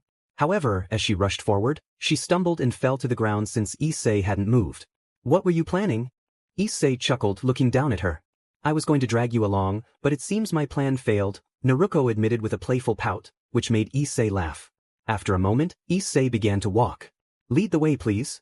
Naruko nodded eagerly, and together they set off on their way. Issei had spent some time exploring and making friends. Naruko, skeptical, expressed her disbelief. Issei felt hurt by her lack of trust but reassured her that he was telling the truth. Naruko playfully stated that she would always believe in him. Their conversation continued until they reached their destination, where Naruko guided him to the living room before leaving. Minutes later, 3 girls arrived, as Sejun was at the hospital. Tsunade greeted Issei warmly, mentioning that she had heard a lot about him. Issei returned the compliment, expressing his pleasure in meeting the strongest kunoichi. Tsunade humbly acknowledged the praise, stating that it was in the past and that the 2 younger girls would be the strongest now. Issei understood and they all moved to the dining table. As they ate, Tsunade mentioned that the girls had told her about Issei's strength and that he had been promoted to Jonin by the old man. Issei explained that they were friends and that he had asked to be paired with Naruko and Hinata. Tsunade was curious why he chose them, noting that there were many students with potential at the time. Issei shared that he already knew Naruko was strong and had seen Hinata fight in the academy, recognizing her potential. Tsunade remarked that Issei must have had a great teacher to be so strong, to which Issei replied that he had trained on his own from a young age. Their conversation continued until Issei stood up, prompting Naruko to ask if something was wrong. He admitted that he wanted to test their skills after hearing about their training and efforts. Hinata was surprised by his request to face him, but Issei insisted that he wanted them to fight with all their strength. Both girls agreed and headed to the training field, with Tsunade following to observe. Once they arrived, Issei instructed them not to hold back. Naruko warned him not to complain later, and he nodded in agreement. The girls took their fighting stances, but when they looked into Issei's serious eyes, they felt a chill. At Tsunade's signal, Naruko charged forward, but Issei swiftly struck her in the stomach, sending her flying. Hinata, caught off guard, was unable to defend herself against Issei's kick. Tsunade watched in awe at Issei's speed, having never seen anything like it. Issei taunted them, asking if that was all they had. Naruko realized he was serious about not holding back. Issei encouraged them to learn from their defeats and identify their weaknesses. Hinata activated her Byakugan, preparing for the next round. Naruko created multiple clones to attack, but Issei easily dispelled them as he ran. He noticed the girls forming hand seals, and Hinata unleashed a fire dragon while Naruko added more force to the attack. Issei clapped his hands, breaking their jutsu effortlessly. Naruko protested, feeling it was unfair. Issei challenged them to do better. In her mind, Naruko called upon Kurama for help, and with his assistance, she transformed, her chakra turning red with 2 tails. Issei was surprised but acknowledged her progress. As Naruko charged at him with great speed, Issei remained still, waiting for her to make a move. Just as Naruko attempted to kick him, Issei moved behind her, delivering a swift kick that sent her flying towards Hinata, who caught her. Hinata questioned how Issei could be so strong without using jutsu. Issei replied that he had worked hard, just like them.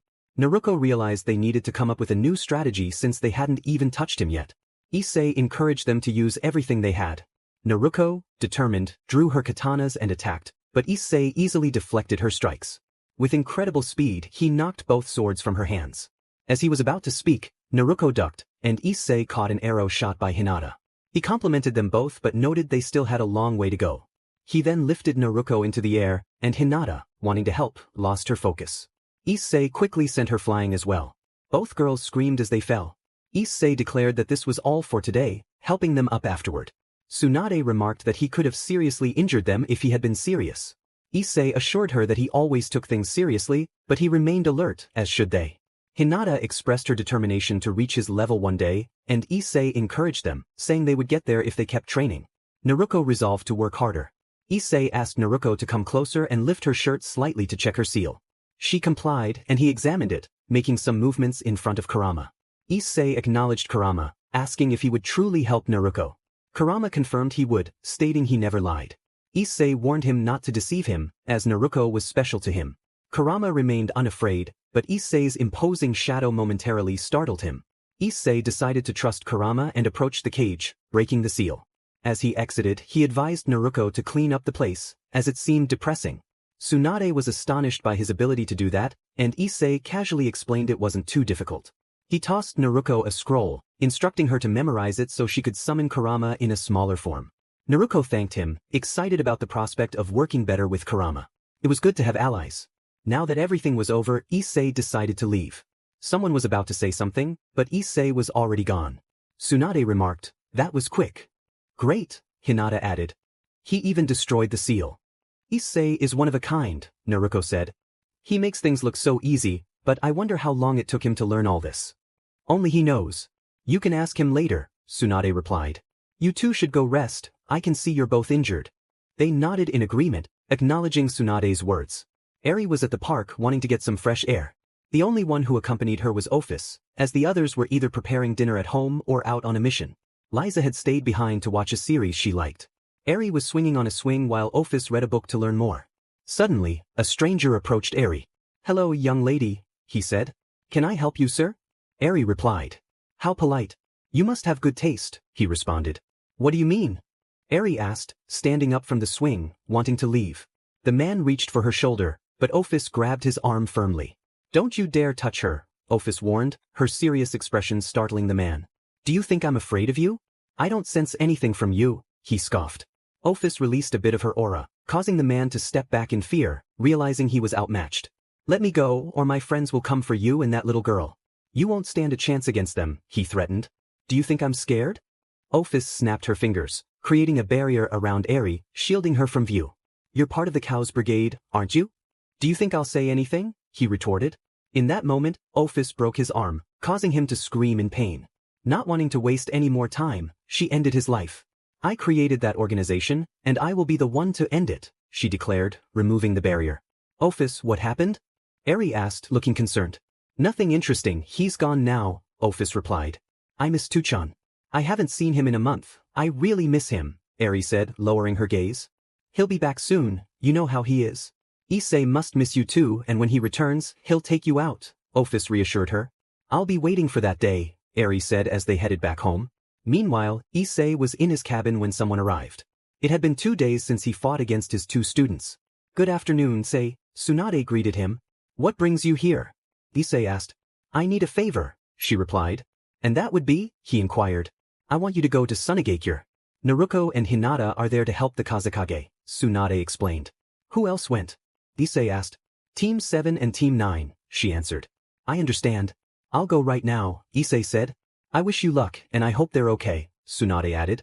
Issei nodded and left, running at high speed to reach his destination. That group is already making their moves, he thought, leaping into the air and spreading his wings to travel faster. Naruko and Hinata were in the village of the sand. "What are you doing here?" Mema asked. "This isn't the time for your nonsense. Can't you see this is more important?" Naruko replied.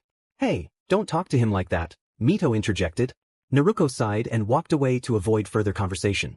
"I did what I could to remove the poison from the Kazekage's brother. Now we just have to wait," Hinata said. "We need to find Gar. He could be in danger, especially with what Issei said," Naruko insisted. "Why didn't we ask him to come with us?" "He could have helped," Hinata suggested. "I would have liked that, but as you know, we need to improve on our own and become stronger to be at his level," Naruko explained. "Do you think we'll ever catch up to him?" Hinata asked. "I hope so." Hours passed, and the groups decided to search for Gaara since they had received information. As they moved, they encountered someone. "Itachi," Kakashi said. "You won't pass here," Itachi stated. "We don't have time for games, we need to save Gaara," Naruko urged. "I've already told you," Itachi replied, maintaining a neutral expression. Just then, Issei fell from the sky. "I made it in time," Issei announced. "What are you doing here, or how did you get here so fast?" Naruko asked. "This isn't the time for questions. You all go, I'll stay here," Issei instructed. "But," Hinata started. "But nothing. Just go," Issei insisted, his serious expression silencing any objections. They decided it was best to leave. "It's been a while since I've seen you, Itachi," Issei said. "What are you doing here?" Itachi asked. "I know 2 people from that big group, I can't let you hurt them," Issei replied. "You make it difficult for me knowing how strong you are," Itachi said. "How about we stop playing games and you show me the real you?" Issei suggested. "Perceptive as always," Itachi remarked. "I like you, Itachi, but if you don't change, I'll have no choice but to eliminate you. Although if I do that, Your brother will be furious, Issei warned. Let's end this then, Itachi said, activating his Sharingan and launching an attack. Issei sighed and just as Itachi was about to strike, he stopped his blow. I'm sorry, Issei said, piercing his hand through Itachi's chest. Itachi didn't say a word and vanished. You were a good person, Itachi, but you had no choice but to take that path, Issei said as he walked away to rejoin his companions. What happened? Did you lose so quickly? Someone asked Itachi. He's here too, Itachi replied. Who are you talking about? They asked. Issei, Itachi answered. The others were surprised to hear his name, knowing his reputation. Don't joke around. This is bad. If he's here, it only means trouble, one said. We were lucky to escape last time, another added. You're joking, right? He let us go. We were no challenge for him, someone else remarked. That guy is a monster who appeared out of nowhere, another said. Let's finish this quickly, or we'll get in trouble with the leader. They agreed and set off to confront the group. Issei, meanwhile, continued walking until he reached the others. Is something wrong? He asked. There are some seals and we can't do much since we have to remove them all at once. Team 9 went to find the rest, Naruko explained. I see, Issei said, approaching the seal. Be careful when removing this. Why? Hinata asked. When you remove these seals, part of your chakra will go to another place, possibly to the owner of this seal, Issei explained. What do we do then? We tried to destroy it, but nothing worked, Naruko said. I'll try too, Issei decided, stepping back. He took a deep breath and then extended his fist. Some members of Team 7 thought he was foolish for attempting this. Issei then delivered a powerful blow to the rock. Is he stupid? Doesn't he see? Mema started, but he was cut off as everyone noticed cracks forming in the rock until it shattered into pieces. Issei, you all go ahead. I have something to do. Naruko, how did that happen? Issei, there's no time for that. You all go and save that person. They must be suffering right now. Hinata, and you? Issei, I have something to take care of. Once I'm done, I'll join you. I wish you luck. He began to walk away. Naruko and Hinata exchanged glances, nodded, and started running inside to find the Kazekage. Issei, I need to resolve these conflicts. I have to return home. I miss the girls, my little sister, and my daughter. He let out a sigh and headed toward his destination. Issei was returning to the sand village and noticed many people outside the large gates. He approached and saw an elderly woman on the ground. Issei, Naruko, what happened here? Naruko, she gave her life to save Gaara. He was in bad shape and we didn't arrive in time. Issei, I see. Don't worry, I can tell she acted from the heart, so don't feel guilty about what happened. Hinata, they are very strong. Issei nodded. Minutes later, Gaara was waking up and the first person he saw was Naruko. Gaara, what happened? Naruko, a lot of things but we'll tell you later. How do you feel? Gaara, I'm fine, and thank you for helping me. Naruko, we're friends, right? Gaara, yes we are. He gave a small smile. After that, they did something in honor of the grandmother's sacrifice. Issei and the others were on the terrace of a building. Naruko, Issei, where did you go after you removed the seal? Issei, I went to look for the other members of that team, but I couldn't find anyone. Hinata, you know them? Issei, yes, I ran into a few about 2 years ago. We had some issues and there was no choice but to fight. Naruko, how many did you fight? Issei, one was Itachi, he's very strong when he gets serious. Then there was another guy with a shark-like face, I forgot his name, and the last was a blonde boy. Naruko, wow, that's why you told us to leave, you knew Itachi. Issei, something like that. Hinata, you seem very calm. Aren't you afraid of dying? Issei, I can't die yet, I have things to do. Maybe when all this is over, I'll have that right. Naruko, but you never know when you're going to die. It could be today or tomorrow. The point is we can't know when it will be. Issei, you're right, but you should know that if you have a purpose, it doesn't matter how much pain you suffer, you must be able to rise again. Hinata, you still haven't told us about your life. Issei, when all this is over, I'll tell you a bit. Now go rest, you had a long day, and we need to leave tomorrow. They both nodded and left. Issei stayed there, gazing at the stars. The next day, everyone from the Leaf Village resumed their journey back to the village. Most took to the trees to reach their destination faster, while Issei walked, lost in thought. Flashback. Issei was walking after defeating Itachi's clone when he saw him again after a while. Issei, that was quicker than I expected. Itachi, it's all over, I have nothing left to do here. Issei, I see. Itachi, don't you worry about your friends? Issei, of course I do, but I trust them and I know they can handle it. Tell me, Itachi, what do you have planned? Itachi, you already know the answer. To obtain all the bijou. Believe it or not, they already have some. Issei, I understand. When will they come for Naruko? Itachi, I don't know, but you should know one more thing. Issei, and that would be? Itachi, our leader has a deep grudge against that village, so sooner or later, he will go after that girl and destroy it in the process. Issei, I see. Thanks for the information. Itachi, this is the last thing I'll tell you as I have things to do. Issei, that day has arrived. Itachi, yes, it has. Issei smiled, approached, and extended his hand. Itachi took his hand and nodded before leaving.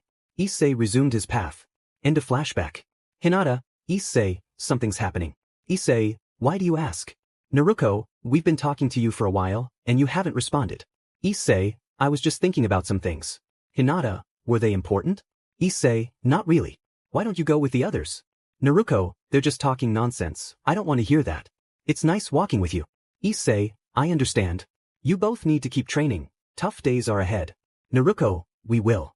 They continued on their way. After a few days of travel, they returned to the village. Issei went to his cabin.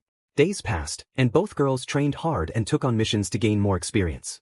Issei was at Tsunade's house, drinking tea.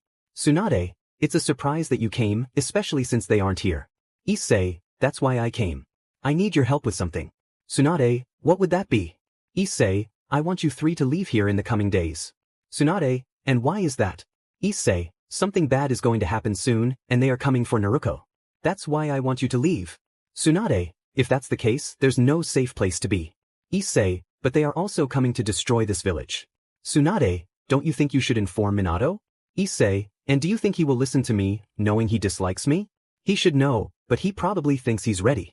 Tsunade, I understand. But I will send those two to train with their summons. That will take them a long time to achieve Sage Mode. Issei, good idea. And what will you do? Tsunade, I will stay to help the injured. Issei, I understand. Don't worry, I will help as much as I can. There won't be many injured. He stood up. Tsunade, why do you want to protect a place where your student was hurt? Issei, I wouldn't, but there are children who are not to blame for what their parents have done. Besides, there are people who care for it like you. Tsunade, I see. Be careful. Issei nodded and left. After a few days, both girls returned from their mission, and Tsunade sent them to train. They didn't want to, but in the end, they went, as Tsunade became serious, which frightened them. They went to Issei to say goodbye, he just smiled at them as they left. Time passed and nothing happened. Issei was resting against a tree, feeling the breeze, until he opened his eyes. Issei, it's time. He stood up and headed to the village. As he ran, he heard explosions. Upon hearing that, Issei quickened his pace to reach his destination. When he arrived, he noticed the city was heavily damaged. Issei, you're acting faster than I thought. He began to run, but after a few seconds he saw a group. Issei, Ino, you and the others need to get out of here. Ino, but Issei. Issei stood strong, aware of his two summons. Just leave, he said firmly. The girl said nothing more, rising from the ground and departing. The others remained silent, knowing Issei's strength. Ah, so you are Issei. I've been informed about you. I know how dangerous you are, so I won't hold back, a figure declared, sending a four-headed creature to attack. Issei dodged a bite by jumping and delivered a powerful blow to one of the heads, destroying it. However, he noticed another head had grown back. Reminds me of a hydra, he thought, extending his hand to halt the charge of a rhinoceros. He tightened his grip, lifted it into the air, and then hurled it as high as he could. As it began to fall, Issei struck it hard on the forehead, obliterating its body. The girl raised an eyebrow, witnessing Issei's immense strength firsthand. Issei was about to pursue the creature when he noticed the girl calling for it, and they both left the scene. This doesn't sit well with me, he murmured, scanning his surroundings until he spotted someone in the air. Without hesitation, Issei leaped beneath them. Shinra Tensei, the figure declared. A blinding light erupted, and Issei felt uneasy. As the attack threatened the village, he clapped his hands together, countering the force. The two abilities collided, creating a thunderous sound and a powerful gust of wind. Some citizens had to brace themselves to avoid being blown away. Issei looked up at Pain, who met his gaze with a neutral expression. Issei, I didn't expect to see you here, Pain remarked. I'm glad you know about me, Issei replied. You've caused a lot of trouble, how could I not know of you? Pain said. Issei was about to respond when Minato arrived. How dare you attack my village? Minato shouted. This place is rotten with its people, Pain retorted. I don't care for your excuses. It's time to pay, Minato declared, launching one of his kunai. Pain destroyed it before it could reach him. Soon, Pain's other companions arrived. Issei chose not to intervene, turning away to leave, as he had something to do. Minato called several of his Umbu and Jonin. Issei exited the village, searching for a place until he found it. You didn't take long to arrive, a voice said. What can I say? You don't hide very well, Issei replied. What do you want? The figure asked. Tell me your intentions behind all this, Issei demanded. I only want a world without war, hunger, and suffering. That's why I must end it all, the figure explained. Even if you achieve that, you must know that it will eventually happen again. There will always be wars, Issei countered. Then I must do it again, the figure insisted. There will never be peace, no matter how hard you fight. Problems will always arise, Issei stated. I was born in the midst of war. I went days without food alongside my companions and watched many of them die before my eyes, the figure revealed. You are not the only one who has suffered. There are people out there who have endured just as much as you. Yet they continue to move forward. You know what you've caused, Issei replied. I'm only trying to improve this world, the figure insisted. You've taken the wrong path, Issei said. What do you know? You've had a good life. You know nothing, the figure shot back. Who knows? Issei replied. What is your name? Nagato, and this is my partner, Conan, the figure introduced. Your friend is rather quiet, Issei noted. Yes. I can sense my companions are finishing off yours, Nagato said. They're not my companions, they're strangers. You know, Nagato, I can see that you're tired of this life, Issei observed. Why do you think that? Nagato asked. Your eyes say a lot, just like your friend. I can tell you both want this to end, Issei stated. Not until I finish everything, Nagato replied. Tell me, what will you do with the bijou? Issei inquired. To keep them contained so no one can use their power, Nagato answered. That's a mistake. Your masked friend will use them for something else. I don't know what, but it will be something bad. He has just been playing with you, Issei warned. I had my suspicions about him since we met, Conan admitted. He has only helped us, Nagato said. Break free from that illusion and see how the world truly is. You want to kill an entire village. You must know there are innocent people there, including children. Yes, there are arrogant individuals, but... Issei began. Nagato, he is right. Let's end this. Yahiko wouldn't have wanted this. You know how he was, Conan urged. Nagato fell silent, recalling the best moments with his friends. Life is hard, we can only move forward, Issei said. Why didn't you attack me when you saw me? Nagato asked. I wanted to talk to you and understand your motives, Issei replied. I see. You're right, just like you, Conan. The truth is, I'm already tired, Nagato confessed. Then, Conan began. Nagato simply nodded and smiled. Issei, can I ask you a favor? If it's within my power, I will do it, Issei promised. Can you end this war and take care of my friend? Nagato requested. I will do my best to keep my promise, Issei assured him. Nagato smiled and used one of his abilities to revive the fallen. His companions faded away as their creator was about to die. Minato and his team were all injured, barely able to witness what was happening. Nagato lay on the ground, with Conan cradling him. Issei, come, Nagato called. Issei approached without a word. Nagato handed him something, and Issei was surprised when he took it. Conan will help you. I wish you luck, Nagato said, closing his eye and passing away with a smile. Do you want me to do something? Issei asked.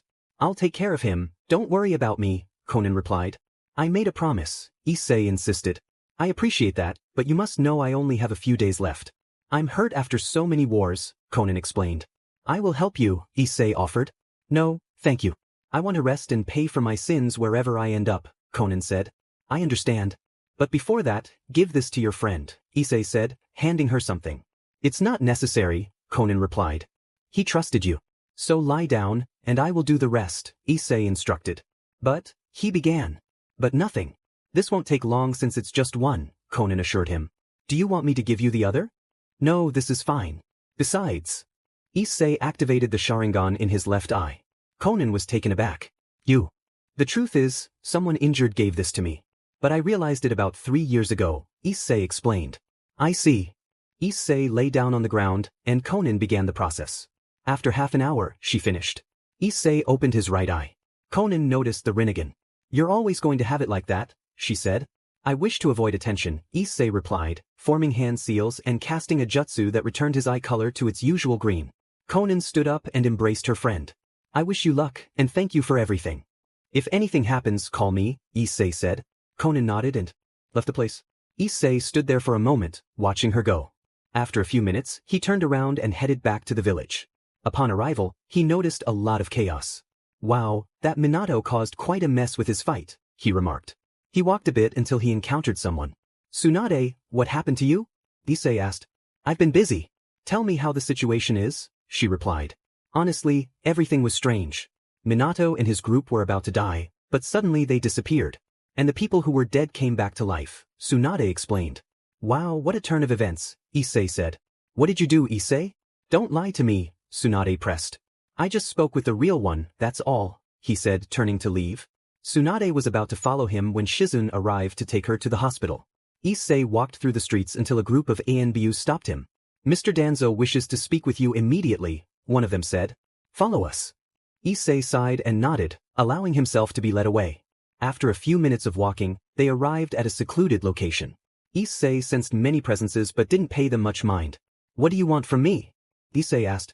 I know about your abilities, Issei. I want you to work for me, Danzo said. Issei took a seat in a nearby chair. No thanks, I'm fine as I am. You should know that I hate rejection, Danzo replied. Look, old man, I know about you. I know the things you've done, including why you wear those bandages, Issei countered.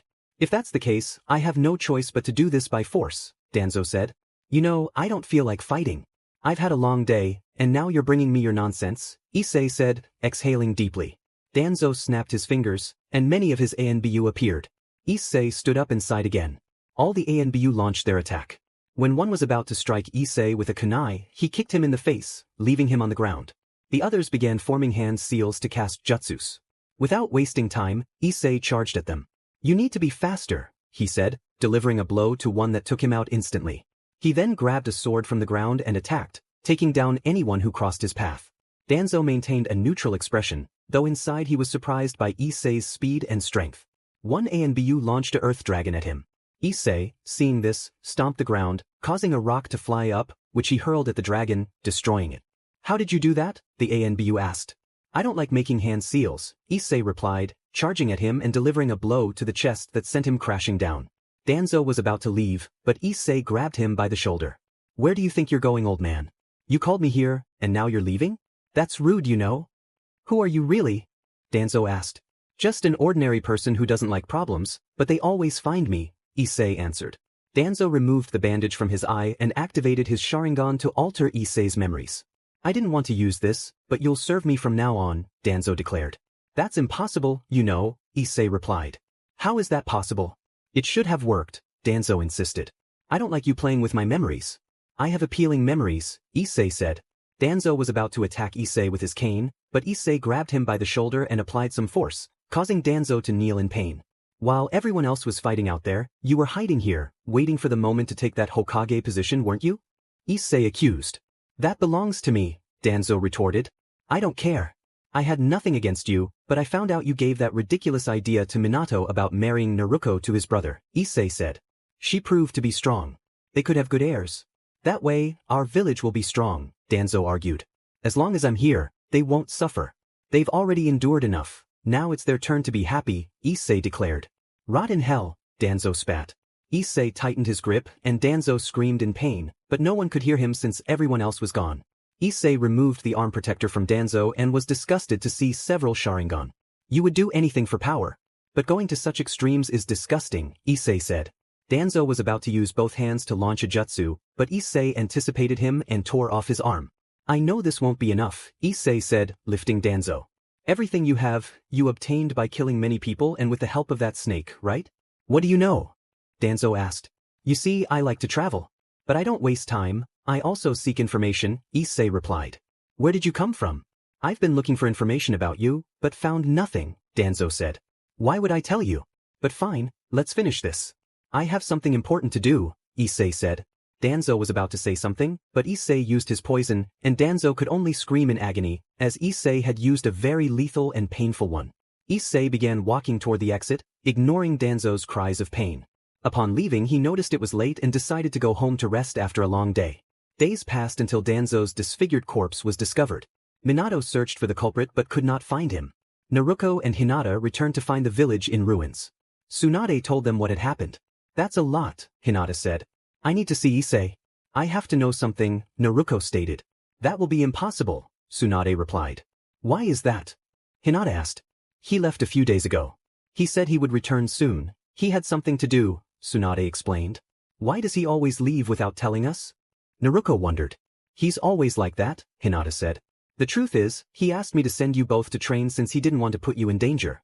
I stayed to tend to the hospital, Tsunade added. But we could have helped, Naruko protested. I know, but that's what he wanted and I couldn't do anything. Besides, before he left, he told me to make you stronger because terrible days are coming, Tsunade warned. What could he mean by that? Hinata asked. He always knows what's going to happen. How does he get that information? Naruko pondered. Who knows? He's much faster than that pervert at getting it, Tsunade replied. All we can do is wait for his return, Hinata said. Putting that aside, tell me how your training went, Tsunade said. Naruko and Hinata had successfully mastered Sage Mode, and the truth was, it felt incredible. Naruko expressed her excitement, saying, using it makes me feel stronger. Tsunade smiled at their progress, pleased to see them improving. Hinata added, we wanted to show you how far we've come. Tsunade looked at them thoughtfully. Can I ask you both something? I hope you'll be honest. They nodded in agreement. Do you like him? She inquired. At that, both girls blushed deeply, unsure of how to respond. Tsunade continued, from your reactions, I can deduce I'm right. Tell me, since when? Naruko hesitated. I don't know, it just happened. I just know I don't want him to drift away from me. Hinata chimed in. He's always supported me since we were young and encouraged me. At first, I admired him, but over time, my feelings changed. Tsunade nodded, pleased they were sharing their feelings. But he still sees us as kids, Naruko pointed out. Tsunade replied, of course, you act like it. Hinata added, so what should we do? Tsunade advised, you should talk to him. Naruko sighed, we just have to wait for his return. I hope it's soon. Meanwhile, Issei was walking through the forest, deep in thought. The last thing I want is unnecessary deaths. I have to end this war on my own, he resolved. He continued on his path until he reached the village of waves. Looking up, he was surprised to see a bridge named after him. Wow, this is quite a surprise. I better take another route, he decided, steering away from the village and heading towards the water. As time passed, Issei continued his journey, but the Akatsuki always seemed to be one step ahead. Back at the training grounds, Naruko and Hinata were still working hard, trying to figure out how to confess their feelings to Issei. In another location, the leaders were gathered. Odin asked, why have you called us, Surzek? This seems rather sudden. Surzek replied, Rias and her group have left the mansion. They've joined Rizavim. Everyone was taken aback by this news. Azazel remarked, this isn't good. But why? Serafal suggested, perhaps it's due to her hatred for Issei. Surzek added, I'm fine, but my parents are devastated by this. It's partly our fault, we spoiled her too much. Izanagi inquired, what do you plan to do? You know we'll help you. Surzek responded, I have no choice but to declare her a traitor who must be eliminated, along with her group. Azazel noted, Barakiel will be very upset. Serafal said, I don't know how I'll tell Kuroka. Surzek, you have my support if you need anything. Surzek expressed his gratitude, and the other leaders shared information about Rias's betrayal in case they encountered her. Time passed, and Issei found himself on a mountain watching the sunset. In the end, I couldn't do much, they managed it, he sighed, realizing the war had begun. I need to get there quickly or many innocent people will die. He stood up, spread his wings, and took off into the sky at great speed. Meanwhile, Naruko and Hinata were at the front lines, battling against the revived enemies. They had been fighting for 2 days and had no choice but to stop them from attacking the injured. Naruko, if you're tired, go rest. I can keep going, there are more ninjas nearby, Hinata insisted. I'm fine. I can still continue, she replied, performing some hand seals and summoning her companion to join the battle. Naruko smiled and did the same, summoning a large tiger. As Issei flew at high speed, he noticed a large group of people gathered, fighting. Without wasting any time, he deactivated his wings and descended rapidly, creating a cloud of dust upon landing. Many turned to look at him. Tell me what's happening here, Issei demanded. One ninja replied, they've revived Madara Uchiha. Issei was taken aback. He knew who that was. I can see you're not faring well, he observed. He's very strong, the ninja said. You all go help others, I'll handle him, Issei instructed. The ninja nodded and hurried off to report. Issei walked forward and spotted Madara in the distance, arms crossed and wearing a serious expression. So, you're Madara Uchiha. It's a pleasure to meet you, Issei greeted. A brave one has emerged, Madara replied. Issei asked, do you do this because you want to, or are you being forced? Madara smirked, no one commands me. I enjoy seeing the despair on your faces. Then I have no choice but to defeat you, Issei declared. Just as Madara was about to respond, Issei vanished, and Madara activated his Sharingan to locate him. Suddenly, Issei struck him with a powerful blow, sending him crashing into a rock. Madara examined his damaged arms but quickly recovered. Not bad, but that's not enough, he remarked. Issei replied, I hope you can give me a challenge. Madara began forming hand seals. Katan, Guka Mekyaku, he shouted, unleashing a massive fire attack.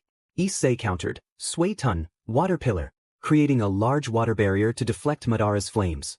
The collision of their techniques created a thick mist. Madara, using his Sharingan, searched for Issei but couldn't find him until he felt a kick to his ribs, sending him flying. How is it possible I didn't see you? Madara wondered. At that moment, he noticed a wave of fire approaching him. Barely managing to defend against the attack, he exclaimed, You copied it. Issei replied, Not at all, I just wanted to see how it was done. Issei charged at Madara, who took a combat stance, and they began exchanging blows. Issei dodged each strike, while Madara struggled to keep up with his speed. Stay still! Madara shouted. All right, Issei said, stopping in his tracks. Madara, frustrated, approached and landed a punch to Issei's face, but it didn't budge him. Happy now? Issei asked, lightly tapping Madara's chest, knocking the wind out of him. You only use taijutsu, Madara noted. Issei replied, I never had the chance to learn that. I was curious about the 8 gates, but that will have to wait. He lunged at Madara, attempting a kick. Madara ducked, but didn't anticipate Issei using his other leg to land a powerful hit to his face. Infuriated, Madara stood up and activated his Rinnegan, followed by his Susanoo. Issei was taken aback, having never seen it before. That's impressive, he admitted. Madara ignored him and swung one of his swords to strike Issei. Just as he was about to land the blow, Issei caught the sword with his hand and crushed it. Issei approached the Susanoo, while Madara unleashed every jutsu he could muster, but Issei either destroyed or evaded them. When he got close to the Susanoo, he delivered a powerful blow that completely shattered it. Madara was taken aback, as it was the first time he had experienced such a defeat. Shinra Tensei! Madara shouted, launching his attack at Issei. However, Issei stood his ground, taking the full force of the attack. As Madara surveyed the destruction in his path, he was about to retreat when he heard a voice. That was impressive, Issei remarked. Madara turned around to see Issei still in the same spot, unmoved. Who the hell are you? Madara demanded. Just someone who made a promise to end this, Issei replied, taking a step forward. Madara, irritated by Issei's confidence, created several clones and sent them to attack.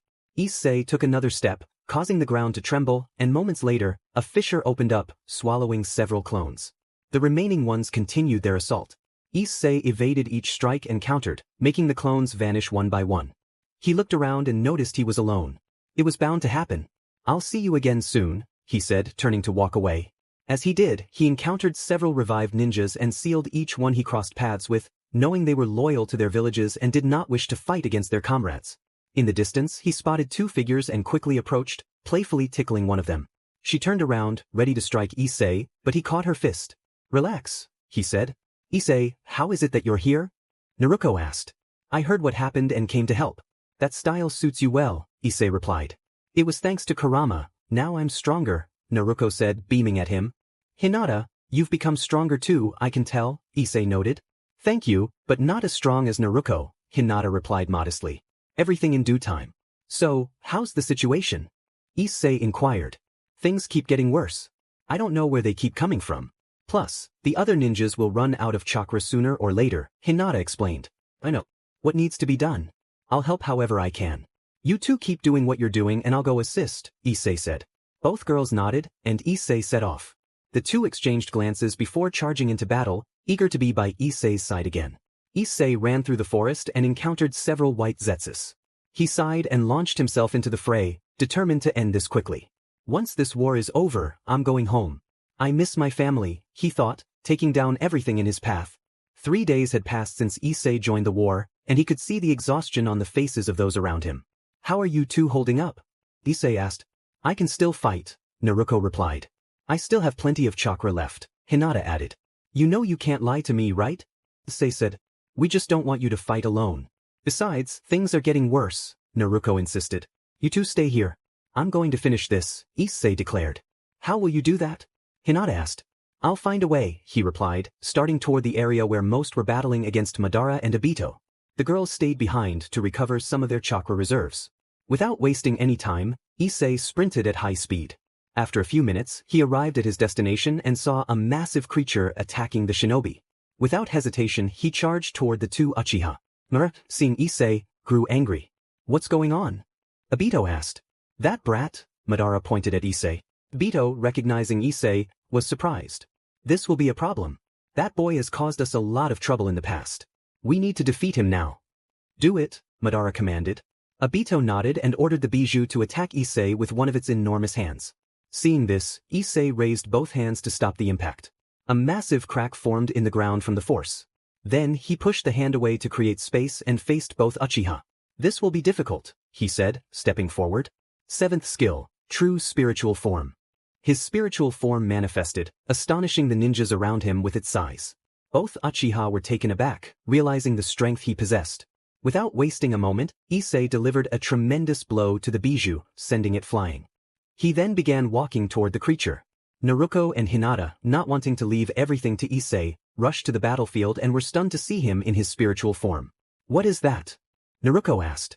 It looks like the Susan, Hinata said, activating her Byakugan for a better view. The Bijou rose and created a massive Bijudama, launching it at Issei. He extended both arms and then clapped, destroying the Bijudama. Obito was in shock, witnessing such power for the first time, as he had never fully believed in Issei's strength. The other ninjas were speechless at Issei's destructive capabilities. As Issei walked forward, each step caused a small tremor that startled some. Madara, frustrated, commanded the Bijou to attack again. Issei evaded every strike and technique used by the Bijou, countering with his own blows. He seized one of the Bijou's tails and hurled it into the air. Katan Guka Mekyaku, he shouted, unleashing a massive wave of fire that engulfed the Bijou. The shinobi watched in awe, as it was the first time they had seen such a display of fire from a single jutsu. Some of the Hokages present were left speechless. That's why he told us to push a jutsu to its limits. It can cause this, Hinata remarked.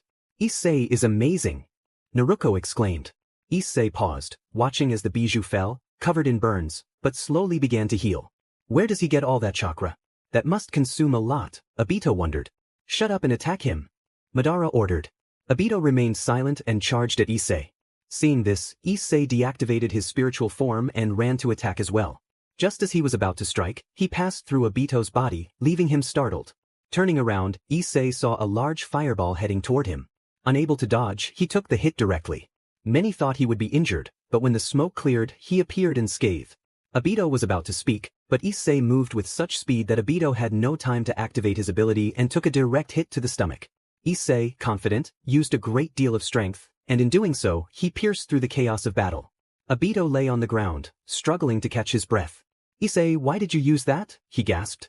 You're a cursed monster, Obito retorted, fear evident in his eyes as he fell to the ground. Those nearby were startled by Issei's power. Issei, however, brushed it off. He was used to being called names. He turned to see Madara with a serious expression.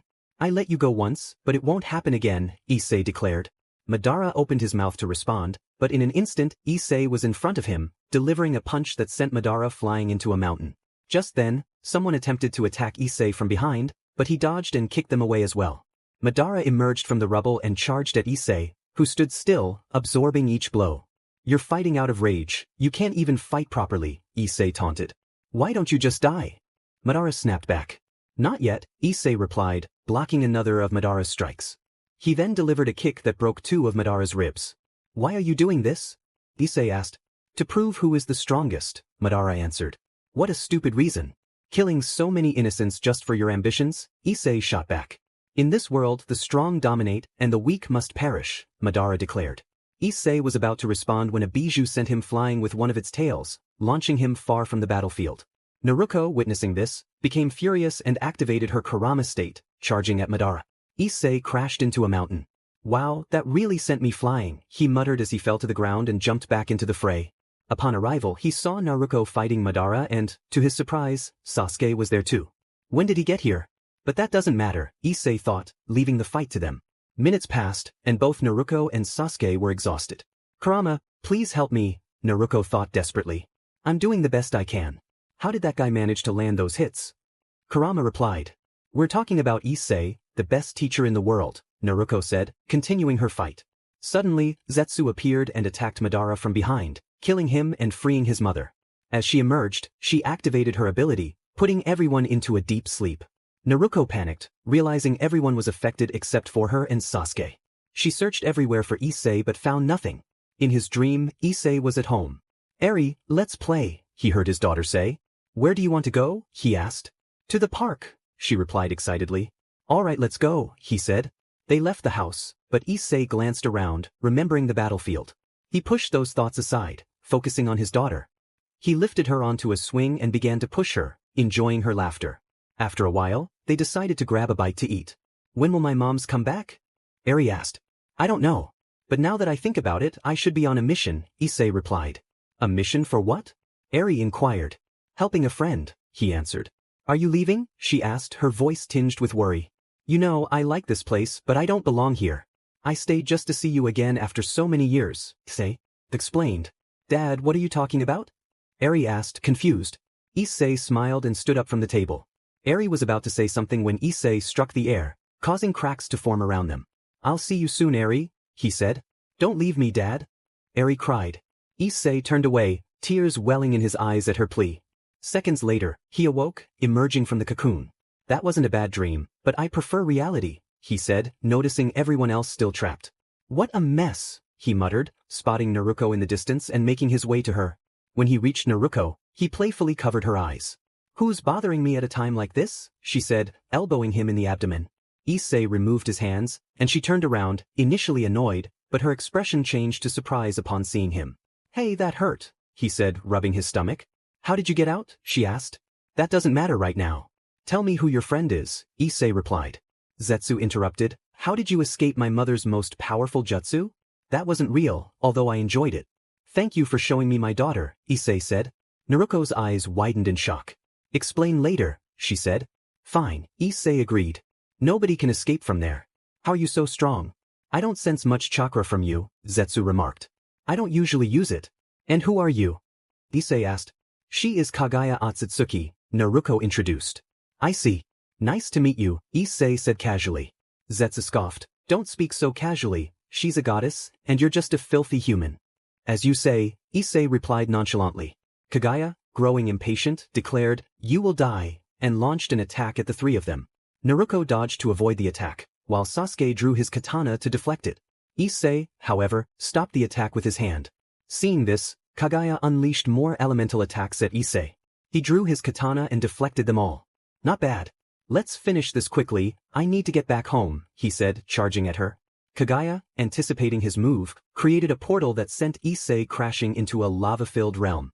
Naruko was about to shout something when she too was thrown into the same place, along with Sasuke. Sasuke managed to summon a bird, allowing Naruko to float. She was on the verge of tears, fearing for Issei as he fell into the lava, but to her relief, he emerged unscathed. Kaguya and Zetsu were astonished to see him alive without any burns. Issei jumped up, revealing his wings, which left everyone in awe. "What are you?" Zetsu demanded. "You just said it, I'm just a filthy human," Issei replied. Zetsu's anger flared at his response. Kaguya observed Issei, noting his calm demeanor despite the dire situation. She was about to speak when Sasuke attempted to attack her from behind. She evaded and sent Sasuke to another dimension to eliminate the distraction. "Why do you look so calm?" Kaguya asked. "What do you mean? Aren't you afraid of dying?"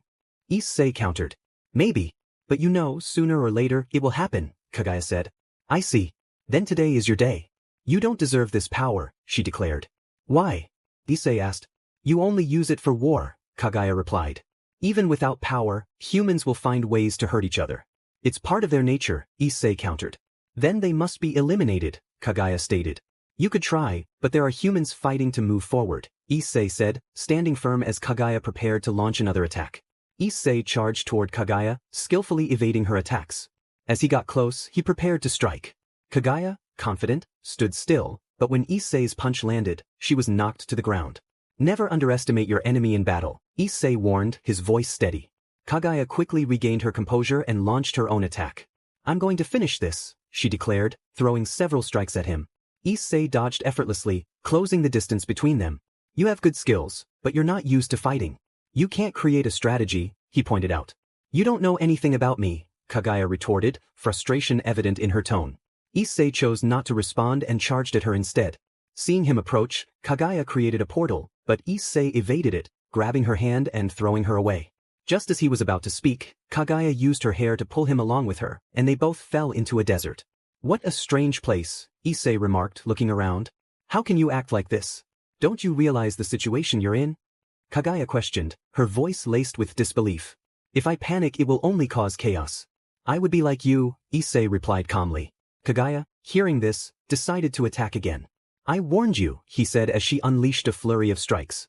For half an hour, Kagaya threw everything she had at him, but Issei either deflected or destroyed each attack.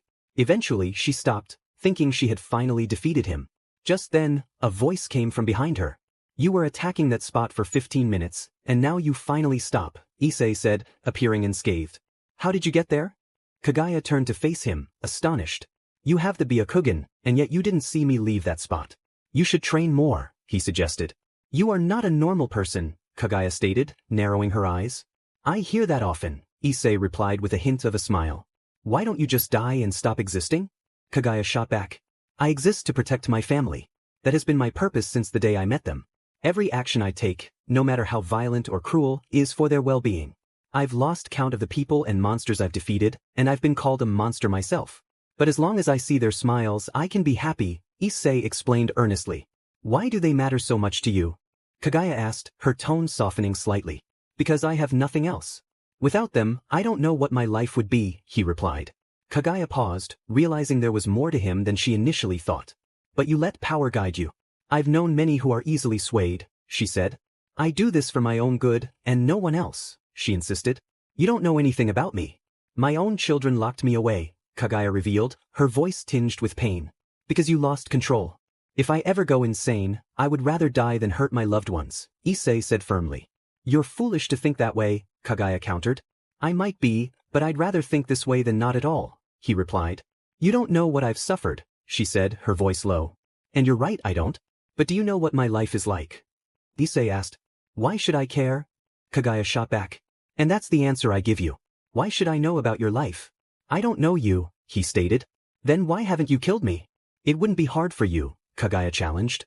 I once told someone, I still see you as a good person, you're just afraid to let your feelings out, Issei said. Are you trying to convince me not to kill everyone? Kagaya asked, skepticism in her voice. Perhaps. How am I doing? He replied with a smile. Kagaya noticed a hint of a smile on her own face, which surprised her. You smiled. It's the first time I've seen you do that, Issei noted. That's not true, Kagaya insisted. Don't lie to me, he teased. It's not a lie, she maintained. Before Issei could respond, another voice interrupted. Mother, kill that human. He's disrespecting you and just playing with you. Nothing he says is true, Zetsu urged. You have a rebellious son, Issei remarked. Kill him now. Zetsu demanded. Zetsu, be quiet. Kagaya snapped, her voice sharp. Zetsu fell silent at her tone. Tell me, Kagaya, why don't we stop this fight and go have some tea? There's a really good one I know, Issei suggested. Why do you act so childish? It's typical of a brat, Kagaya replied, rolling her eyes. Hey, don't call me that. I have a name, it's Issei. Nice to meet you, he said, extending his hand. And you still act like that, Kagaya pointed out. For your information, I'm 32 years old, Issei clarified. You're still a brat to me, Kagaya said dismissively. Don't compare yourself to me, you have thousands of years, Issei shot back. Well, you have a point there, Kagaya admitted. Will you end this fight here? Issei asked. Why do you want to help them? Kagaya inquired. I only help the innocent, the others are on their own. I've met many people in this world and most of them are very arrogant. But I've also met good people like Naruko. Despite everything she suffered, she kept moving forward, Issei explained. And you? Kagaya asked. My life, he began, placing his hand on his chin in thought. He noticed Kagaya smiling, which made her uneasy. I'll tell you, but you have to stop all of this. It's a deal, he said, extending his hand again. Kagaya hesitated, curious about Issei, but Zetsu interrupted. Don't trust him. Do you really believe in another human? Don't be foolish. Zetsu warned. Kagaya was about to respond when she remembered his last words and felt a chill. She raised her sleeve, giving Zetsu a serious look, and he fell silent. Wasn't he your son? Issei asked, confused. No, Kagaya replied curtly. Issei chose not to say anything further and extended his hand once more. Kagaya sighed and took it. Issei smiled at her acceptance. All right, let's go back to where Naruko is. She can't be left there, he said. I have no problem with that, Kagaya replied. Don't say that, let's go, Issei urged. Kagaya gave a small smile and created a portal for them to enter. When they emerged, Naruko immediately took a defensive stance. Relax, she's my friend, Issei said, placing a hand on her shoulder. Naruko looked surprised. Could you bring the Uchiha?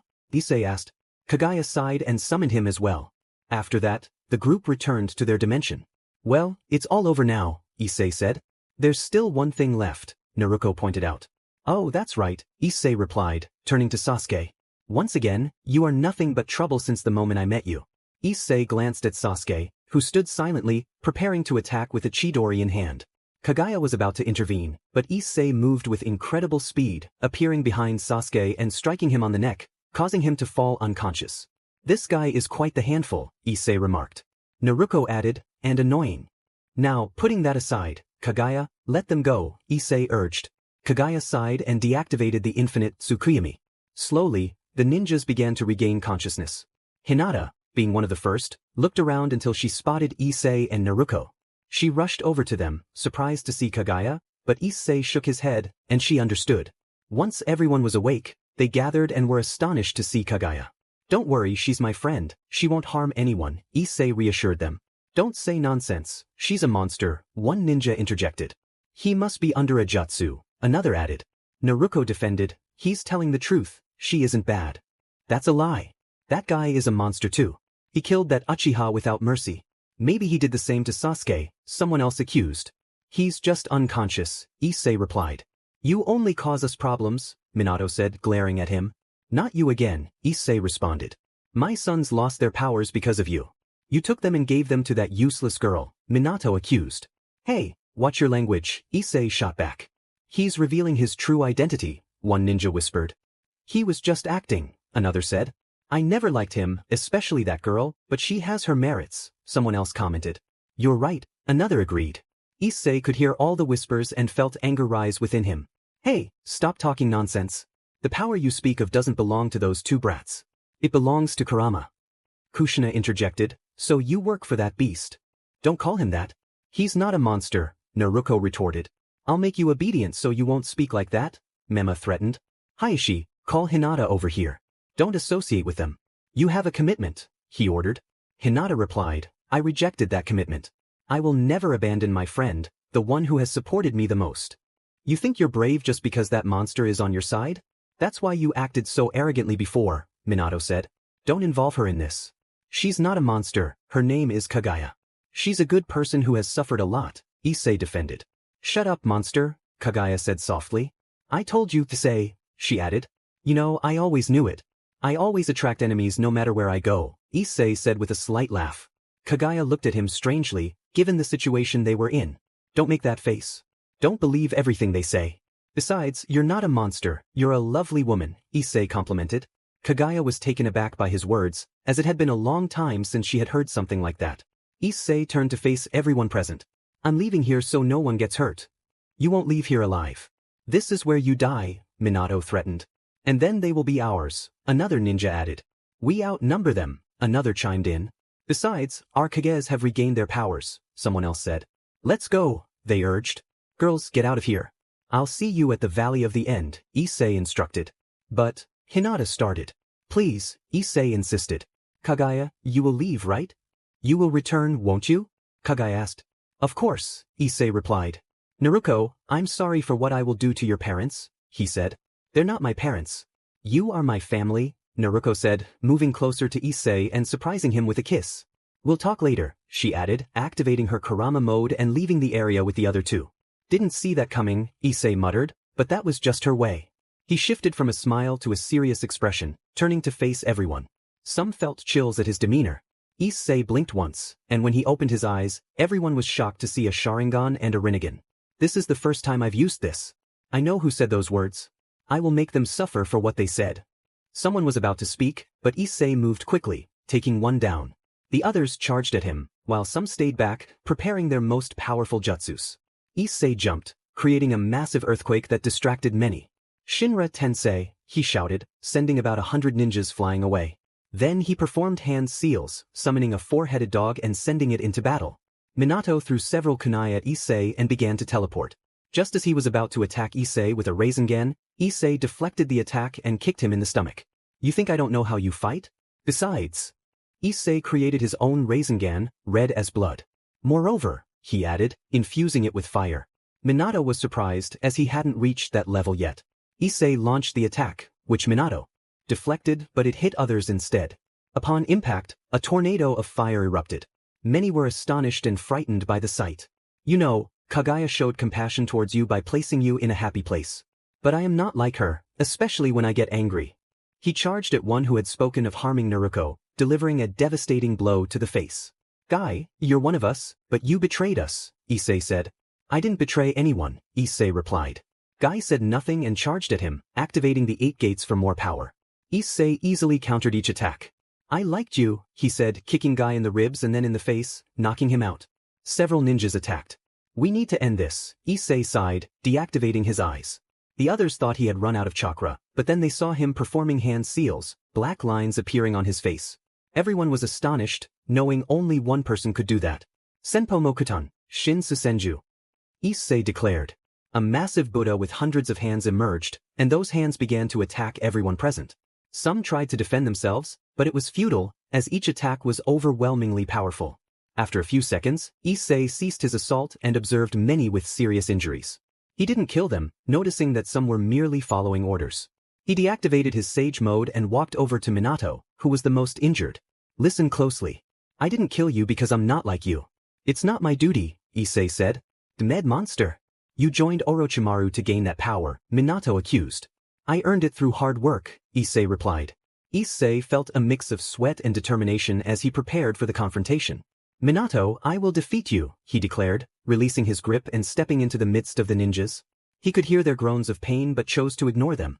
Meanwhile, 3 women had arrived at their destination and were waiting. They chatted a bit to get to know each other when, 10 minutes later, Issei arrived. I see you all are getting along, Issei remarked, noticing the 3 of them. They turned to him, scanning his body for any injuries but found none. What happened? Hinata asked, concerned. We talked a bit, and thankfully, nothing bad happened. The issue is that I can no longer go to their village, Issei replied with a chuckle. Naruko raised an eyebrow. And you say that so calmly. Well, it doesn't matter now, Issei said, brushing it off. By the way, you mentioned you have a daughter, but you never told us about that, Naruko continued. At this, Hinata looked surprised and turned to Issei.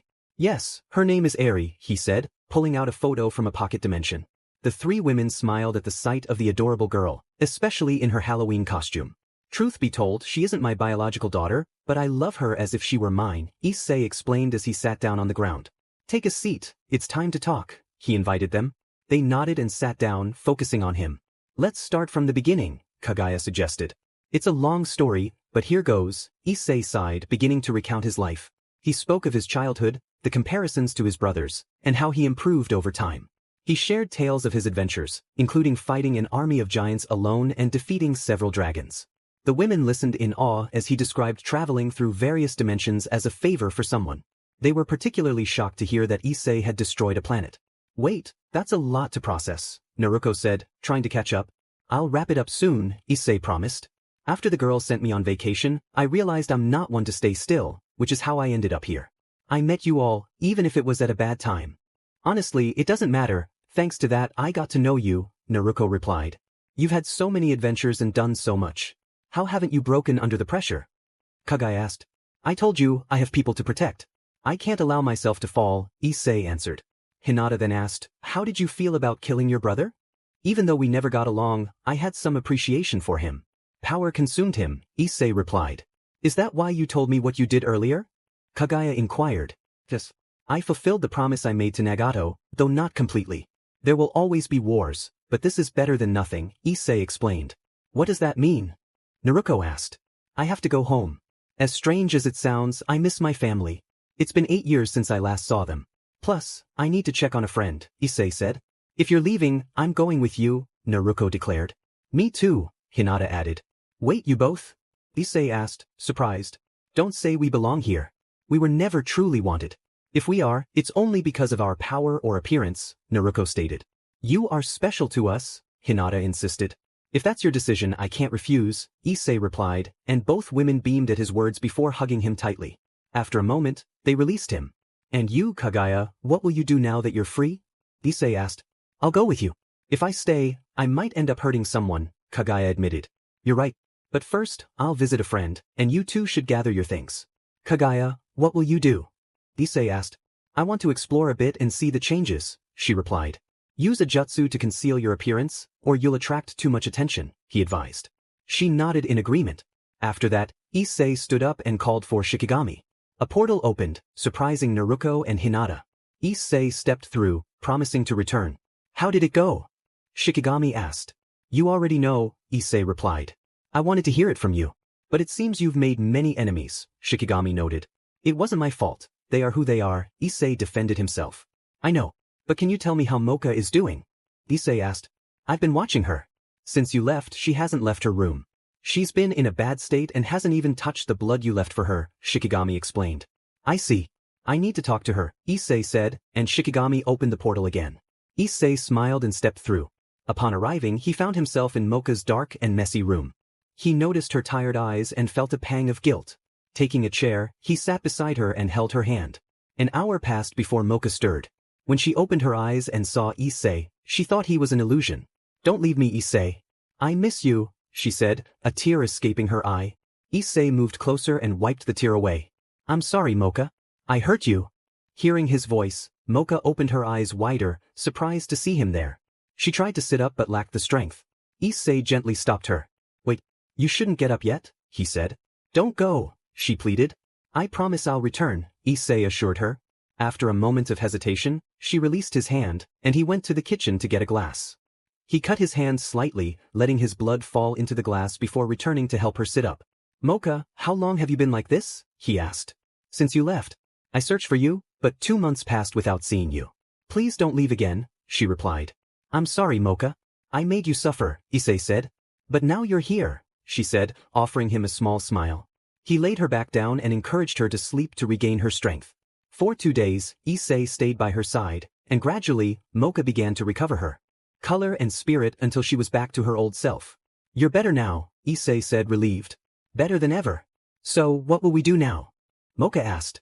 I need to talk to you about something important, Issei said, explaining that he wasn't from there and everything that had happened. I see, but I want to go with you, Mocha insisted. I live with humans and you don't like them, Issei reminded her. I'll be fine. I want to be with you, and I know I can get along with the others.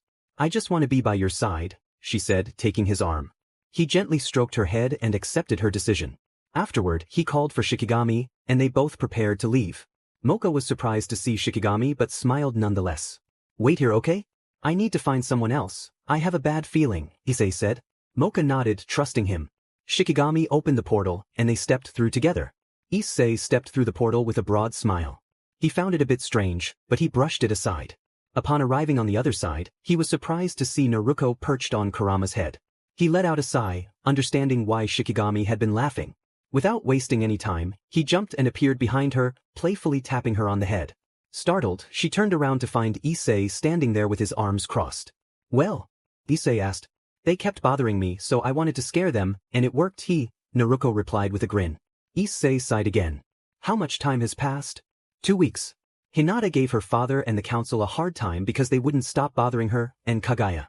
Well, she hurt several men who tried to take advantage of her after she hit her horns, Naruko explained. I see. Call them, Issei instructed.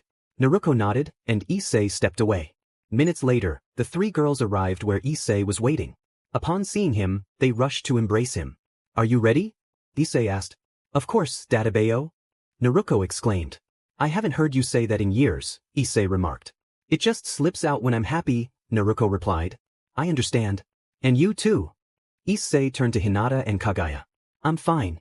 I finally got to say what I wanted, Hinata said. I got rid of some people that no one will miss, Kagaya added. Issei chose not to comment further and called for his friend. The 4 of them then set off together. When they arrived, the girls were amazed by the place and by the sight of Shikigami. After a long conversation to get to know each other, the group decided to leave. Issei smiled as he appeared in the yard of his house. Issei opened the door and entered with a big grin. I'm back, he shouted, and to his surprise, he was delighted to see that everyone was there. His daughter, seeing him, broke into a big smile and ran towards him. Issei bent down to lift her into his arms. I missed you so much, Tuchan. Eri exclaimed. I missed you too, sweetheart. It's been such a long time, Issei replied, feeling happy to see her again. Eri then noticed the 4 women and gave them a big smile, which they appreciated. After that, Issei greeted all the girls, who happily welcomed him back after such a long absence. Tuchan, she looks just like me. Eri pointed at Kaguya, who had not hidden her appearance. Eri approached Griselda, who nodded and lifted the spell that had concealed Kaguya. Yours is very pretty, Eri said. Kaguya smiled at the little girl. You're very cute too. You all will be my friends. Eri declared joyfully. The four women nodded in agreement, pleased by her enthusiasm. You're very sweet, Naruko said, giving Eri a big hug. Issei, how long were you gone? Enterprise asked.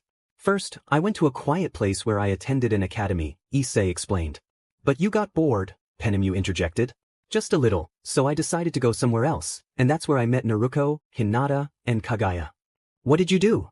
Yasaka inquired, noticing the curious looks directed at him. Issei realized he needed to choose his words carefully. Eri, Liza, do you want to go get some ice cream? He suggested. Both girls nodded eagerly, and he took their hands as they left together. Serafal remarked. He slipped away. Can you tell us what happened while he was gone? Of course, but it's a long story, Naruko replied. Grafia went to the kitchen to get something to drink. After a few minutes, she returned with everything ready. It was 8 years that he spent where he was, Naruko continued. That's a long time, Irina said. But he hasn't changed at all. We were surprised after 4 years without seeing him, Hinata added. Plus, he was our teacher for a while. He was the best, Naruko said. That's new, Issei as a teacher, Brunold commented. He helped us a lot, Hinata agreed. What did he do all that time? Rossweiss asked. Honestly, I don't know much since he didn't tell us. But he is very strong. He easily defeated both of us, Naruko said. Few of us have fought against him, and it didn't go well, Aphrodite added. Don't remind me of that, Alicia said. Wow, that sounds intense. How did he behave in your world? Mocha asked. He saved me from someone. He was my first friend since no one wanted to befriend me, Mocha explained. That's cool, Serafal said. Issei always shared his blood with me. It's delicious, Mocha added. But his blood is poisonous, Athena pointed out. He told me that, and I had to ask him to do it or I would die, Mocha replied. I see, Griselda said. You know, there's something we haven't done. And what would that be? Claire asked. We missed 8 years of Issei's life and his birthdays. We should throw a party, Griselda suggested. You know Issei isn't into parties, Leifri reminded them. Then what do we do? Griselda asked. As long as we're all together, that's enough, Yasaka said. Invild, is there something Issei needs? Gabriel asked. Yes, a surname. You all know he doesn't have one, and it would be good for him to have one, Ingvild explained. That's not a bad idea. I think Issei Citri would suit him, Serafal suggested. Issei Leviathan sounds better, Ingvild countered. It sounds better as Issei Lucifuge, Grafia added. As he is my childhood friend, I prefer Issei Shidu, Irina said. If that's the case, I'm also his childhood friend, so Issei Pendragon suits him better, Leifri chimed in. I'm a goddess, so my surname sounds better, Issei Otsutsuki, Kaguya declared. If that's the case, I'm also in, and it would be Issei Ouroboros, Ophis said.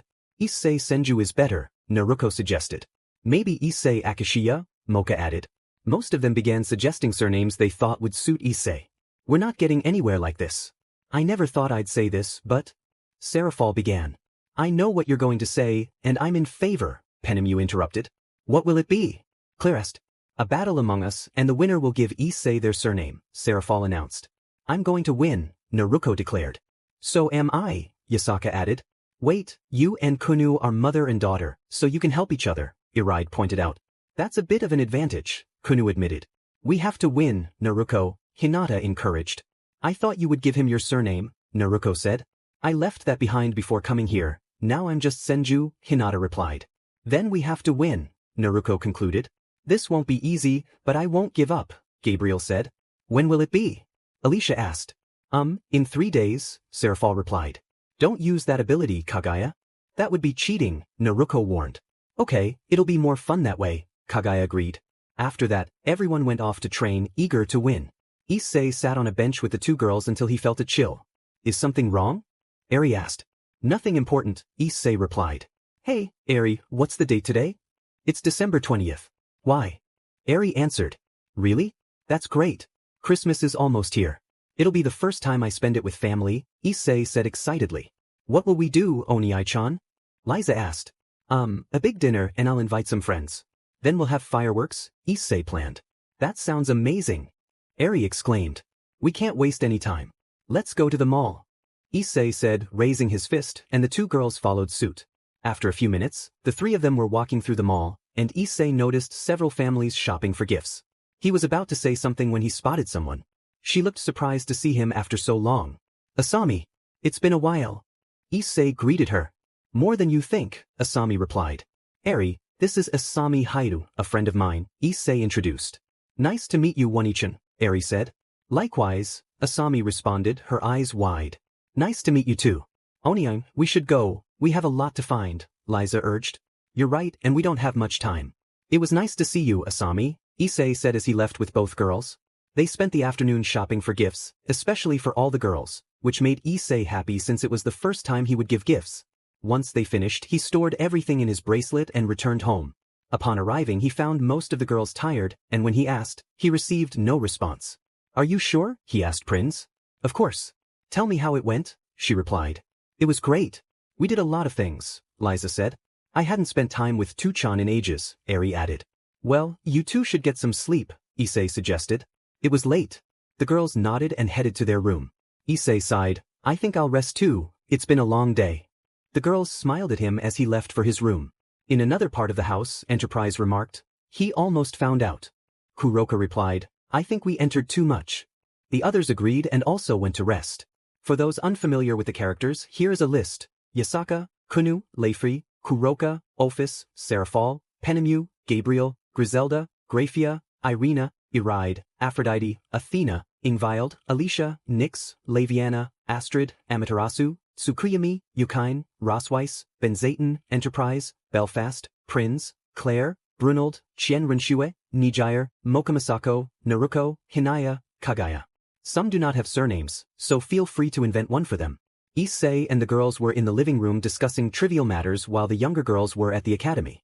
Kagaya asked, Issei, can I ask you something? Sure, what's up? Issei replied. Why do you have a seal on your right eye? Kagaya inquired.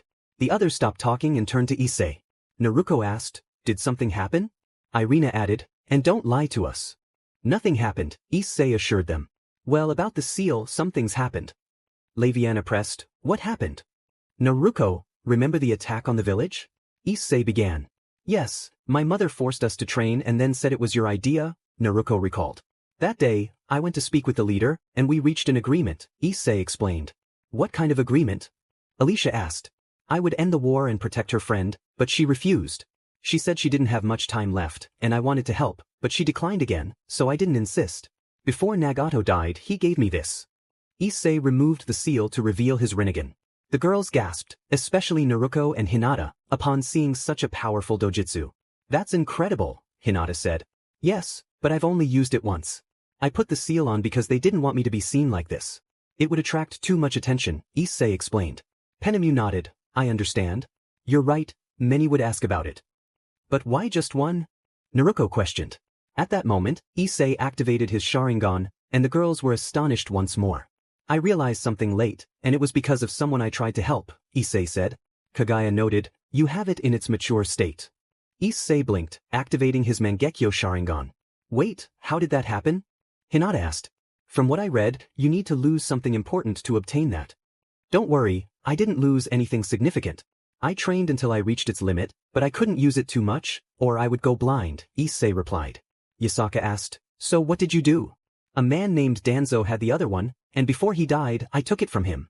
It was quite difficult to perform surgery on myself, Issei admitted. Leifri asked, wait, how do you know about that? I know a bit of medical jutsu, Issei said, putting the seal back on. What other surprises do you have for us, Issei? Mocha asked. That's all. Oh, before I forget. He pulled out 5 scrolls from his bracelet, handing one each to Naruko, Hinata, Kuroka, Kunu, and Yasaka.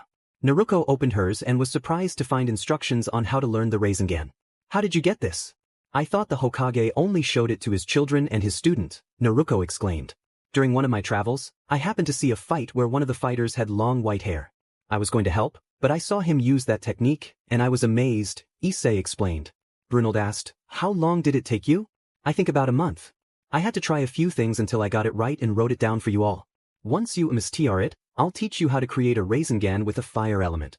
He demonstrated, creating a Rasengan that radiated immense power before making it disappear. I wish you all luck, especially you 3, Issei said, and the 5 girls smiled, eager to learn. I'll go pick up the girls. I've never done that before, Issei announced. That's great. We have something to do, Serafal said. Really all together? Issei asked. That's how it is, Issei. Girl stuff, Belfast replied.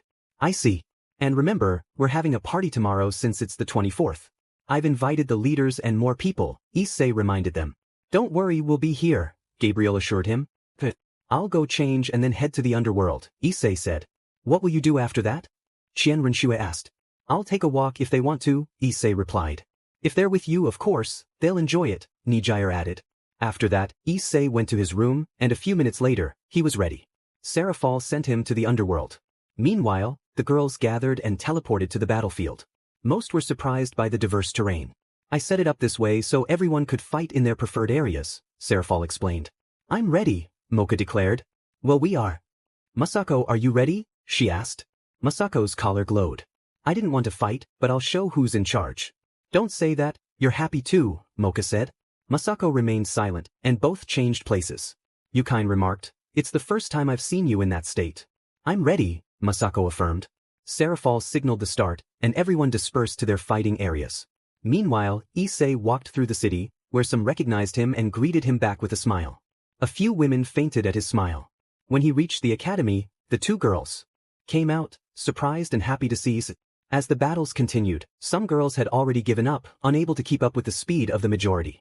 I didn't think they would be this strong, Naruko said. Hinata, do you see anyone? Hinata replied, no, and I don't like that, so stay alert.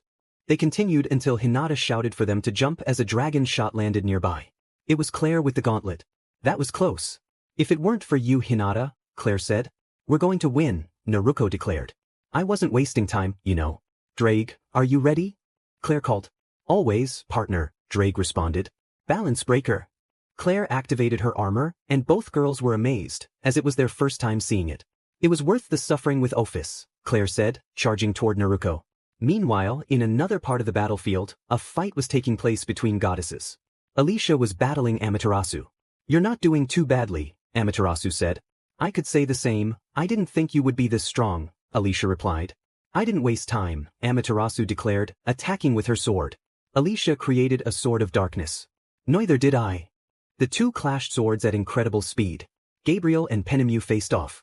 Gabriel remarked, since we met Issei, we haven't fought until now. Penemu replied, it's a great opportunity, I need to show off my new skills. Serafal added, we'll see about that. The three charged into battle. Explosions and gunfire echoed across various locations until, after hours of fighting, they all collapsed on the ground, exhausted. Kagaya observed, they aren't as weak as I thought. Masako agreed, I think the same, they're strong. Qian Renshue concluded, so no one won. Laviana asked, what will we do now? Nijire suggested, how about we come up with a name together? In the future, we'll all share that surname. Rosweiss chimed in, you're right. So what name should we choose?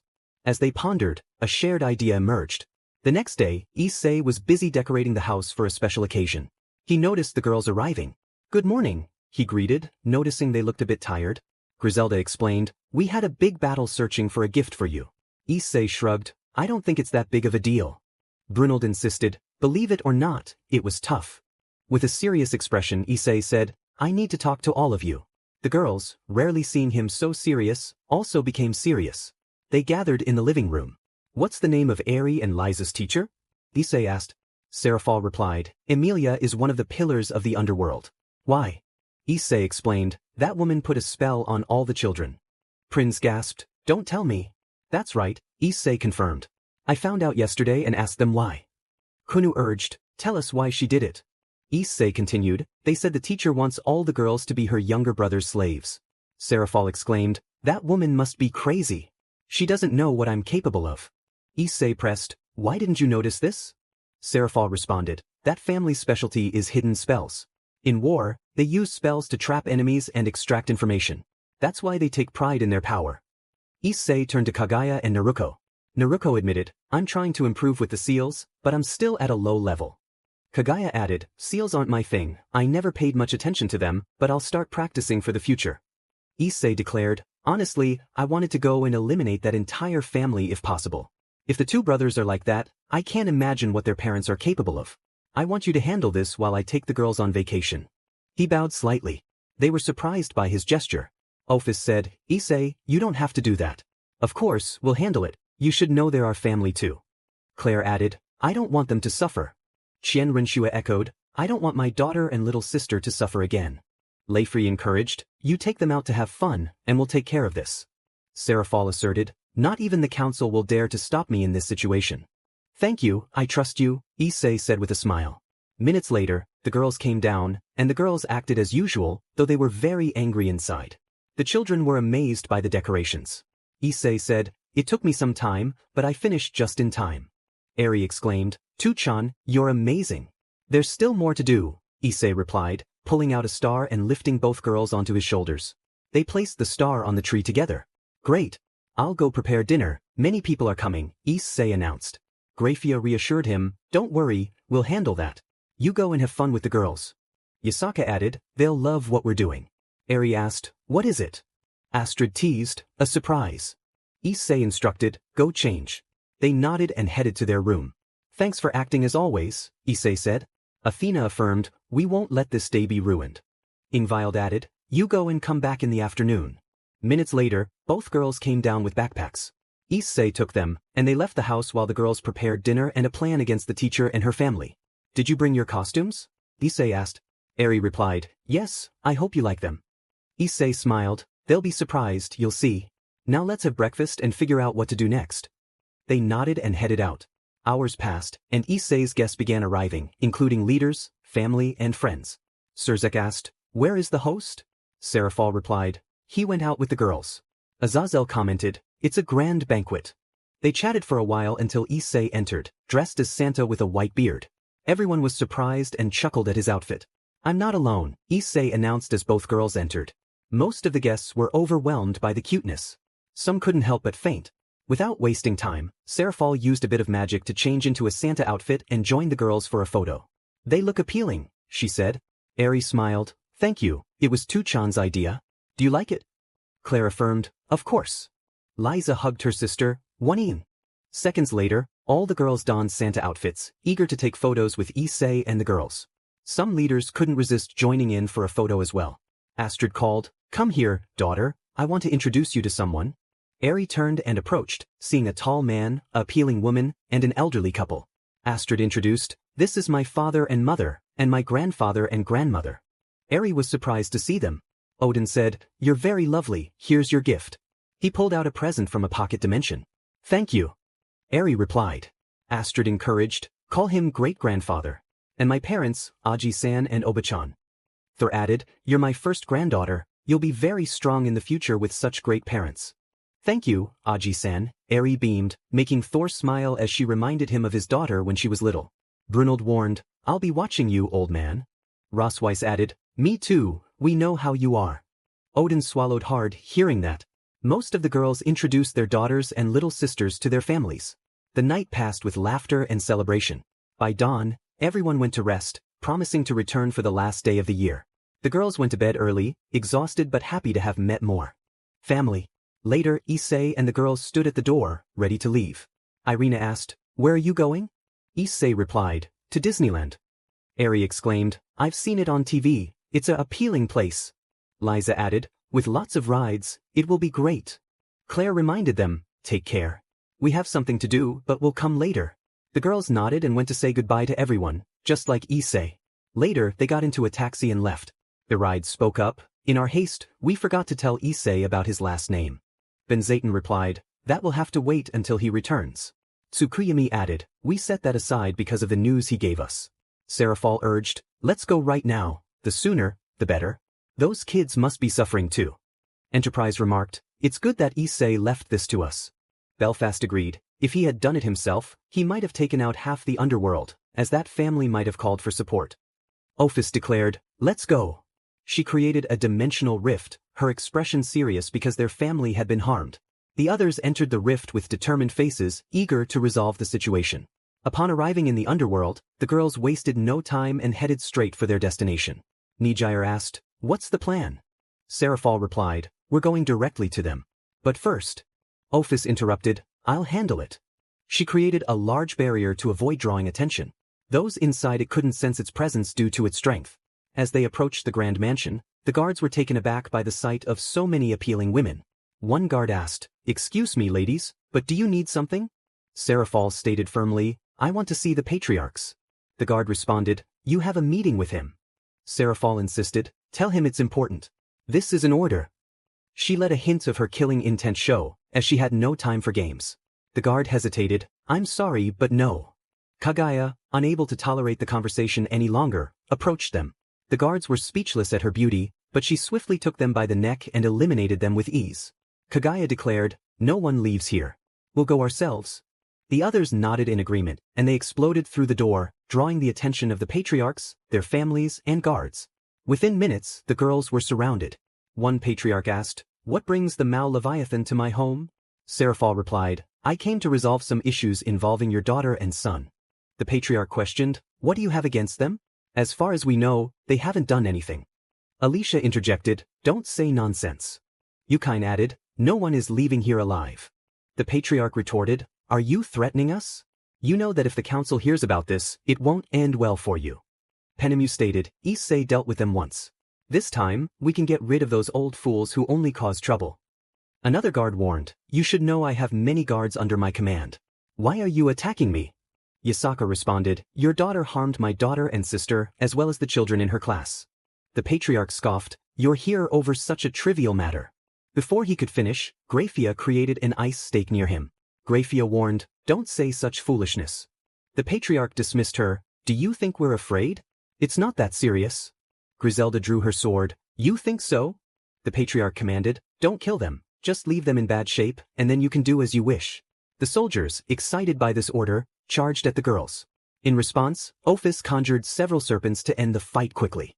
Naruko unleashed various jutsus, while Hinata immobilized the guards with her techniques.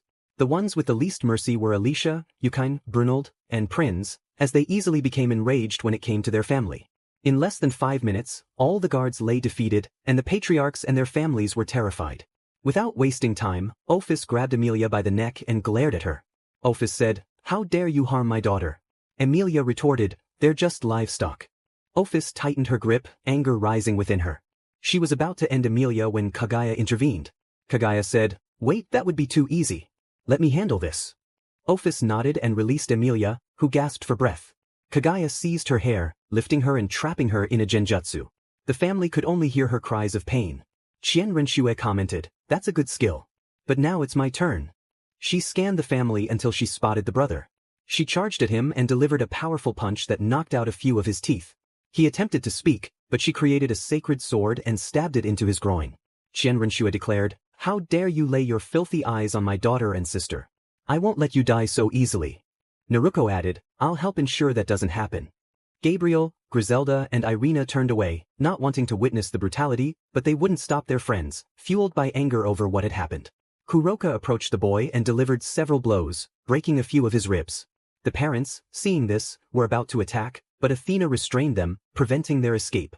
Naruko approached him and used medical jutsu to heal his wounds. Just then, Enterprise appeared with a serious expression, drew her bow, and shot several arrows into his legs. The guard pleaded, no more please. I won't do it again. Leifri added, and you think you'll have the chance to do it again? She cast a lightning spell, furious over their actions. Meanwhile, Emilia had awakened, terrified by the chaos around her. She couldn't say anything as Aride approached and cut off her arm. Emilia screamed in agony.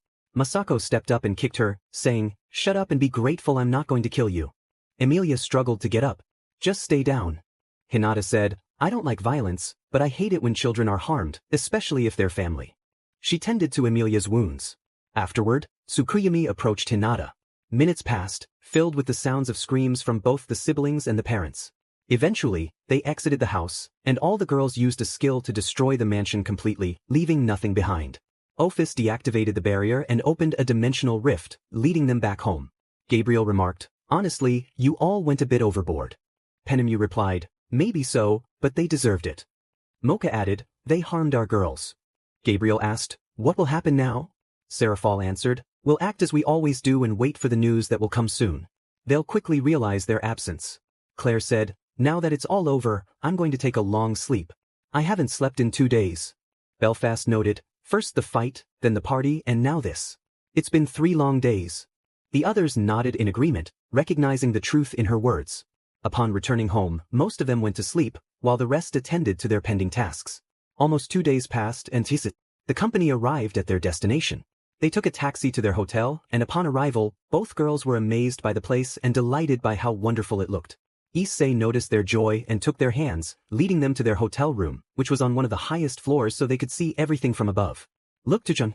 Everything looks so small from up here, and the place is huge. Eri exclaimed. Where should we go first? Liza asked eagerly. Don't rush, we have plenty of time. So, where do you want to go? Issei replied. The two girls exchanged glances and nodded in unison. To the carousel, they said excitedly. Issei smiled and took their hands, guiding them to the carousel. As they walked, Issei caught the attention of several young women, who were intrigued by him being with two adorable girls. He paid no mind to it, all he wanted was to see the smiles on their faces. When they arrived, they quickly hopped on the carousel since Issei had purchased VIP tickets. Meanwhile, someone nearby was watching. That aura. I finally found you, Issei. We have unfinished business, a figure said with a smile as they approached him. Issei was enjoying the moment with the girls, who greeted him with cheerful waves, and he returned their greetings. Just then, someone tapped him on the shoulder. Hello, Issei. Long time no see, the figure said. Longer than you think. What brings you here, Lucina? If you're here to cause trouble, it won't end well for you, Issei warned. Calm down, I'm not here for that. I'm surprised you still remember my name, Lucina replied. I never forget those who tried to hurt my loved ones, Issei stated firmly. I see. So, if you're not here to cause trouble, what do you want? He asked, glancing at the girls. I hadn't seen you in a while, and I was surprised to sense your aura nearby, so I came to see you. I've been looking for you, but nothing, Lucina explained. I've been a bit busy, Issei admitted. And what are you doing in such a childlike place? Lucina inquired. My daughter and little sister wanted to come, so I brought them, Issei replied. You have a daughter now? Wow, you don't waste any time, Lucina remarked. Putting that aside, if you're here, you must have a reason. What are you planning? Issei asked. Honestly, nothing. I was just wandering. I don't take orders from anyone, Lucina said. Not even from Rizavim? Issei pressed. Especially not from that old man. I do what I want, she replied confidently. Don't you ever get tired of attacking innocent people? Issei questioned. I don't know about them, but I only fight strong opponents, Lucina said. You're just like Valle, Issei remarked. Don't compare me to that show-off. I'm much better than him. Besides, you know the Gremory group joined forces with the old man, right? Lucina said. I heard about it when I returned from my trip. I could sense Kuroka's sadness, but she managed to move forward with the help of the girls, Issei replied. From what I know about your parents, they did too. And just so you know, I did some research on you. It wasn't easy to uncover your past, Lucina revealed. I see. They must have joined that group to avenge their son, Issei speculated. You mean your older brother? From what I understand, you killed him, Lucina said. He wanted it that way, Issei replied. The old man gave both of them power and made them younger. He also gave the Gremory group much more power. They will come for you sooner or later, Lucina warned. If they're ready for the consequences, then let them come. I've done it once. Doing it a second time won't be too difficult, Issei said confidently. What do you mean by a second time? Lucina asked curiously. Don't worry about that. Why are you telling me all this? Issei inquired. Because I left that group not long ago, Lucina confessed. And the reason would be? Issei asked. To be with you, she said, taking Issei's arm.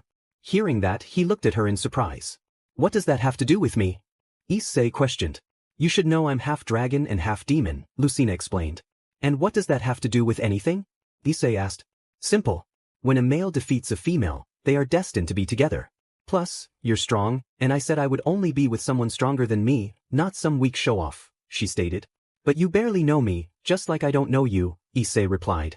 With time, you'll learn more about me and I'll learn more about you, Lucina assured him. Do you feel obligated to be with me? Issei asked. Not at all. As I said, I would only be with someone stronger than me. Also, when I heard how the Gremorys insulted you, I got a bit angry and… Well, I hurt them a little, Lucina admitted. I see. We can start as friends, Issei suggested. I thought you would leave me here or say no, Lucina said. Don't exaggerate. Everything starts with friendship and honesty, Issei replied. I will never lie to you. I've already told you the most important thing I knew, Lucina said. I have a question, Issei said. And what would that be? Lucina asked. What is that man planning? It seems he wants to destroy the current underworld and restore it to how it was years ago, Issei said. He plans to unleash the beast of the apocalypse and take control of it. He's actually very intelligent, Lucina explained. I see. I need to think of a way to stop him before he does that, Issei said determinedly. You should know that Beast is on the same level as Great Red, Lucina warned. I don't care, I'll do whatever it takes to keep my family safe, Issei declared. Just then, both girls returned, surprised to see Lucina. Tuchan, who is she? Eri asked. She's a friend, her name is Lucina Lucifer, Issei introduced. Nice to meet you, One-chan, Eri said. Nice to meet you too. I'm Liza Harvey, and this is my sister Eri, Liza added. Lucina smiled at them, finding them very sweet and polite. Where are we going now? Eri asked. You decide, I'll take you wherever you want, Issei said. One-chan, will you come with us? Liza asked. Of course. Let's go, Lucina replied. The girls nodded and began walking toward their next destination. Days passed filled with fun for the four of them, especially for Lucina, who hadn't had this much fun in years. She grew fonder of the girls, finding them charming. Issei simply smiled at the situation, enjoying their happiness. Did you have a good time? He asked. It was the best days ever. Eri exclaimed. Next time, we should come back with the others, Liza suggested. I see. Well, we should head back since tomorrow is New Year's Eve, and we need to be with the others. Lucina, are you coming? Issei asked. Are you sure? You should know I'm not very liked by some, Lucina replied. That's fine. Even though our time has been short, you've shown yourself to be someone different, not the boastful person with a bad attitude, Issei said. What a bad impression you had of me, Lucina remarked. I'm just speaking the truth. But now you seem to have a calmer attitude.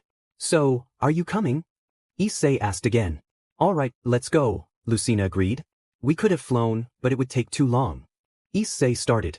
Lucina nodded and, without hesitation, they left the place, walking a bit until they noticed no one else around.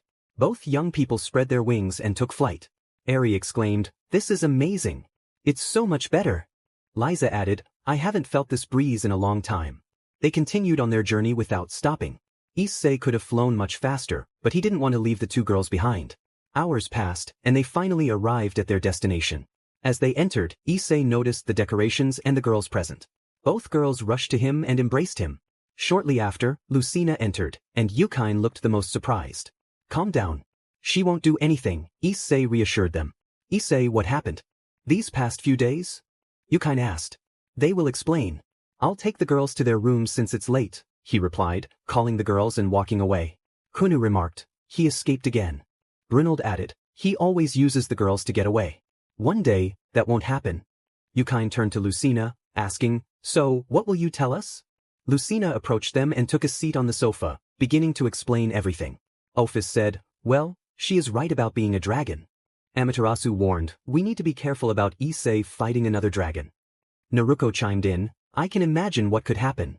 Seraphal said, We will trust you, just as Issei does, but if you lie to us, it won't end well. Enterprise added, We don't want anyone to hurt Issei or our daughter and sister. Lucina assured them, I won't do anything like that.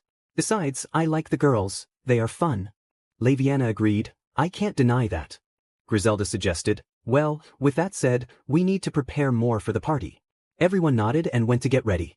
Yukine took Lucina to keep an eye on her. The day passed, and by the next night, everyone gathered again for the party. As midnight approached, everyone clinked their glasses, with the girls having juice. Later, they set off fireworks to celebrate the new year. Minutes passed, and the guests began to leave, leaving only the residents behind. Issei said, You should go to sleep, it's late. Eri smiled and said, You know, Tuchan, since I met you, it's only been good moments. Thank you. She hugged Issei. You all are the most important to me. I would do anything to see your smiles, Issei replied. Liza asked, Oni-chan, when is your birthday so we can prepare something? Gabriel answered, It's easy, it's April 16th. Issei chuckled, I thought you wouldn't know. Ben-Zayton added, How could we not know something so important? Eri said, Liza, we need to prepare something, we still have time. Liza agreed, Yes, we need to think of something. Issei chose to remain silent. Later, everyone went to rest, including Ophis, who was getting used to it.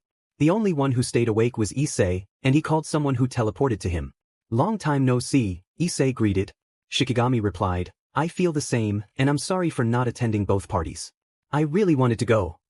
It's okay, Issei said, approaching her and pulling out 2 slices of cake from his bracelet. Want to share some with me? Shikigami nodded with a smile, and they enjoyed the cake while chatting about trivial matters. Tell me, Issei, are you ready for another adventure? Shikigami asked. I haven't had one in a while. Where are we going? Issei inquired. I don't know yet, she admitted. Then what's the plan? There are places I don't know, and I want you to gather information about them.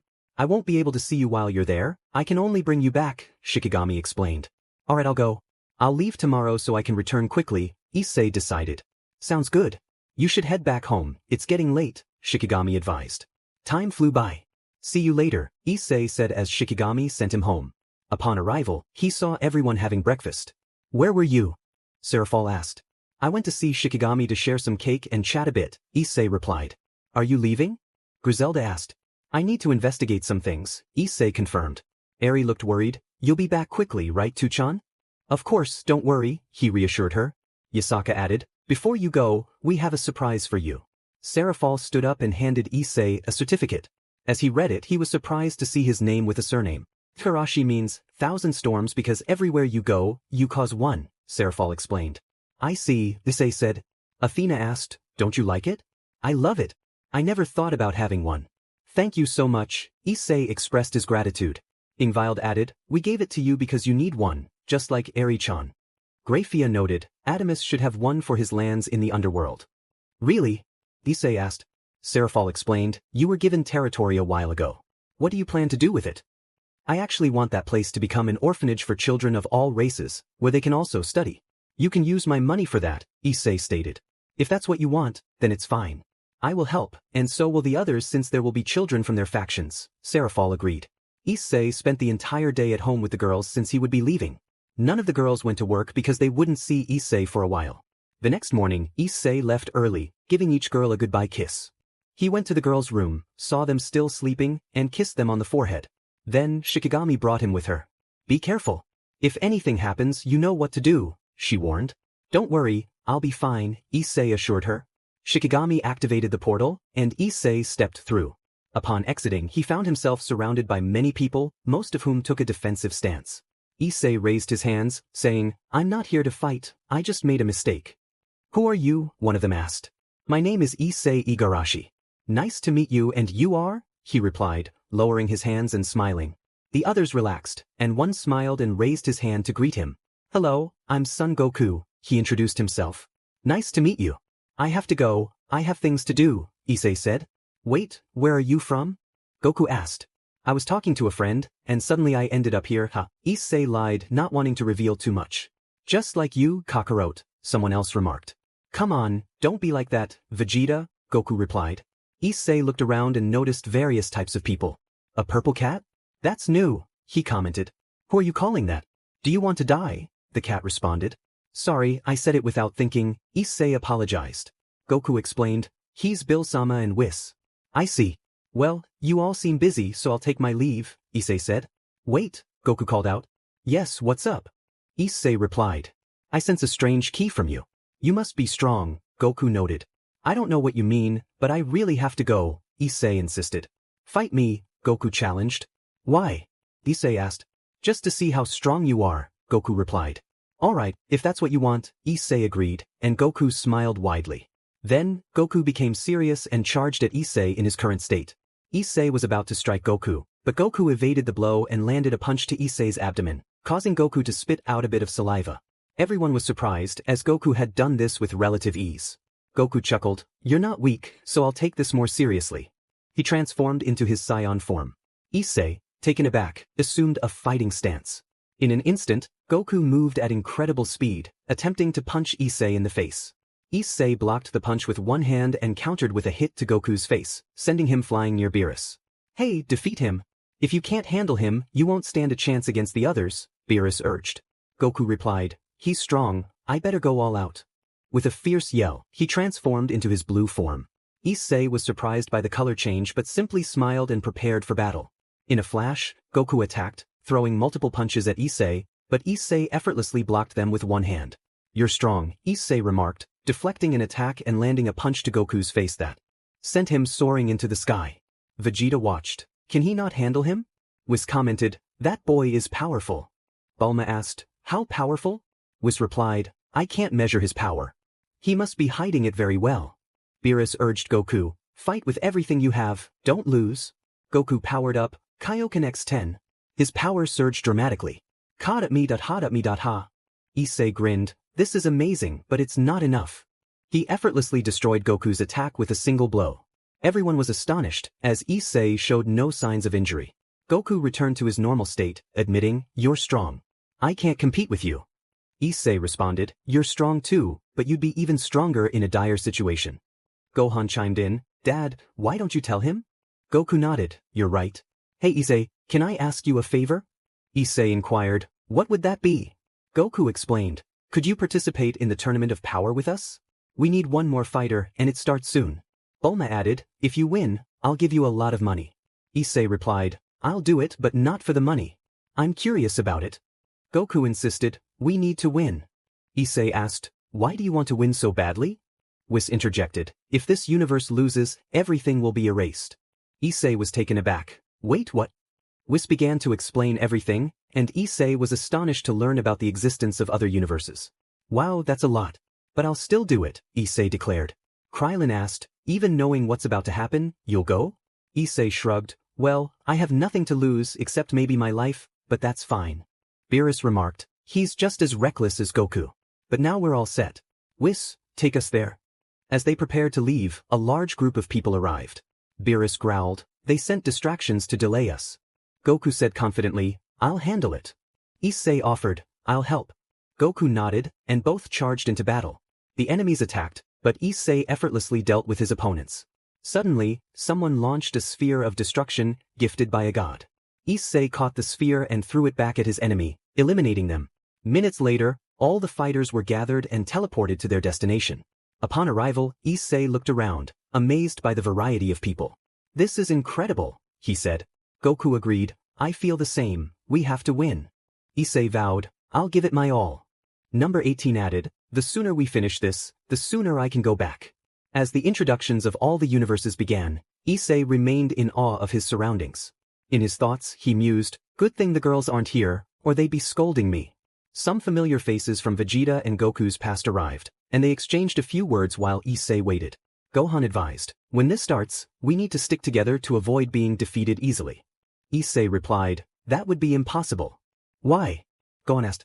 Issei explained, "From what I understand, Goku started this, so everyone will come after us to eliminate us. They'll try to separate us." Krillin agreed, "You're right, this won't be easy." Just then, someone spoke to grab everyone's attention. Zeno-sama will say a few words before the battle begins. As both Zeno-sama appeared, Issei asked, "Who are they?" Vegeta replied, "They are the most powerful beings in the universes, so don't say anything foolish." Issei chose to remain silent and listen. After a few words, the tournament commenced. The fighters charged into battle, with some from Universe 7 splitting up to find their opponents, Goku being the first. Issei, meanwhile, walked a bit and found a large rock to sit on. "I want to see how strong they are. This is a unique sight," he thought, watching the fights from a distance. Meanwhile, in the stands, Beerus said, "They're fools, I told them to work as a team." Whis noted, "Some have stayed in groups." Shin added, "We just have to trust them." "Who is the last participant?" "I've never seen him before." Beerus replied, "No idea, but he's strong. He gave Goku a tough fight in his blue form." The two present were surprised by this and searched for Issei until they spotted him sitting away from the battles. In the arena, all the fighters were engaged in combat, trying to eliminate their opponents without pause. Issei was amazed by the skills of most of the fighters. Suddenly, he witnessed someone from Universe 10 being eliminated. Then, someone appeared behind Issei and struck him, sending him flying into a wall. "Trying to hide? You're from Universe 7, the attacker taunted." Issei emerged from the rubble, brushing off the dust. "Wow, that hurt a bit," he said. The yellow wolf charged at him again, attempting another kick, but Issei blocked it. "Once is enough, don't overdo it," he said, spinning the attacker in the air before launching him out of the arena, eliminating him. Those who witnessed this were astonished at how easily he had done it. "Honestly, I'm not in the mood to fight, but I'll have to," Issei said, jumping back and taking his seat again as the spectators watched him. The tournament continued until all fighters from Universe 9 were eliminated. Daishinkan signaled, and both Zeno-sama were ready to erase them. The remaining fighters stopped and watched as the warriors and their gods were eliminated, leaving only the angel. Many were shocked by this. "Wow, that was fast. That's what will happen to us if we all get eliminated," Issei thought to himself. Seconds passed, and several fighters snapped out of their shock and resumed battling to avoid being eliminated. The fights continued. Issei remained an observer as he watched Krillin and Android 18 battling against a blind wolf. After a long struggle, they emerged victorious, but Krillin let his guard down and was eliminated by a clone of Frieza. Joy got the better of you, my friend, Issei remarked, continuing to watch the fights. He noticed a blonde girl fighting two opponents at once. She has the same color and aura as Goku, he thought to himself. As the battles progressed, Issei observed Goku and the blonde girl engage in combat, and soon another girl joined the fray, unleashing a tremendous amount of power. Wow, that power is immense. You won't have an easy time, Issei commented.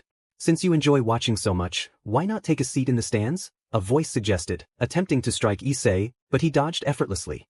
I just like discovering new things, and this is amazing, Issei replied. I can sense how weak you are. It's time for you to be eliminated, the challenger declared, launching an attack aimed at Issei. However, Issei skillfully evaded each blow. He caught one attack and retaliated with a punch that sent his opponent flying, inadvertently taking out another distracted fighter in the process. With a sigh, Issei began to run, landing a punch on another attacker that sent him sprawling. The remaining opponents started firing energy blasts at him. Katon Guka Mekyaku. Issei shouted, unleashing a powerful wave of energy. Everyone watching was astonished by his ability as he sent his opponent flying out of the arena.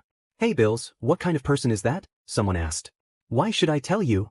Bills replied, continuing to observe the fight. As Issei ducked to avoid a massive sphere of energy coming his way, he said, the good thing is that we don't have to kill.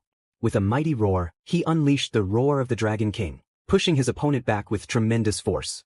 Many covered their ears at the sound, and the opponent couldn't withstand it, falling out of the arena. That was unexpected, Whis commented. It doesn't matter. He has eliminated 3 with ease, Bills noted. Such a appealing technique, someone remarked. That was awesome. Goku exclaimed. You should focus on your battle. I'll help if I can, Issei said before moving away. The fights continued, and Issei watched from a distance, surprised by the power of the attacks being unleashed. If you're going to fight, do it already and stop hiding, he called out to a nearby opponent. You're not normal if you can defeat most of us so easily, even if they are weak, the challenger replied, stepping closer to Issei and grabbing his shoulders. I can change my weight at will, so this is where it ends for you. A stone armor formed around the challenger, and both began to descend under the weight. Issei squinted and noticed another fighter in a similar red and black outfit creating a tornado and charging at him.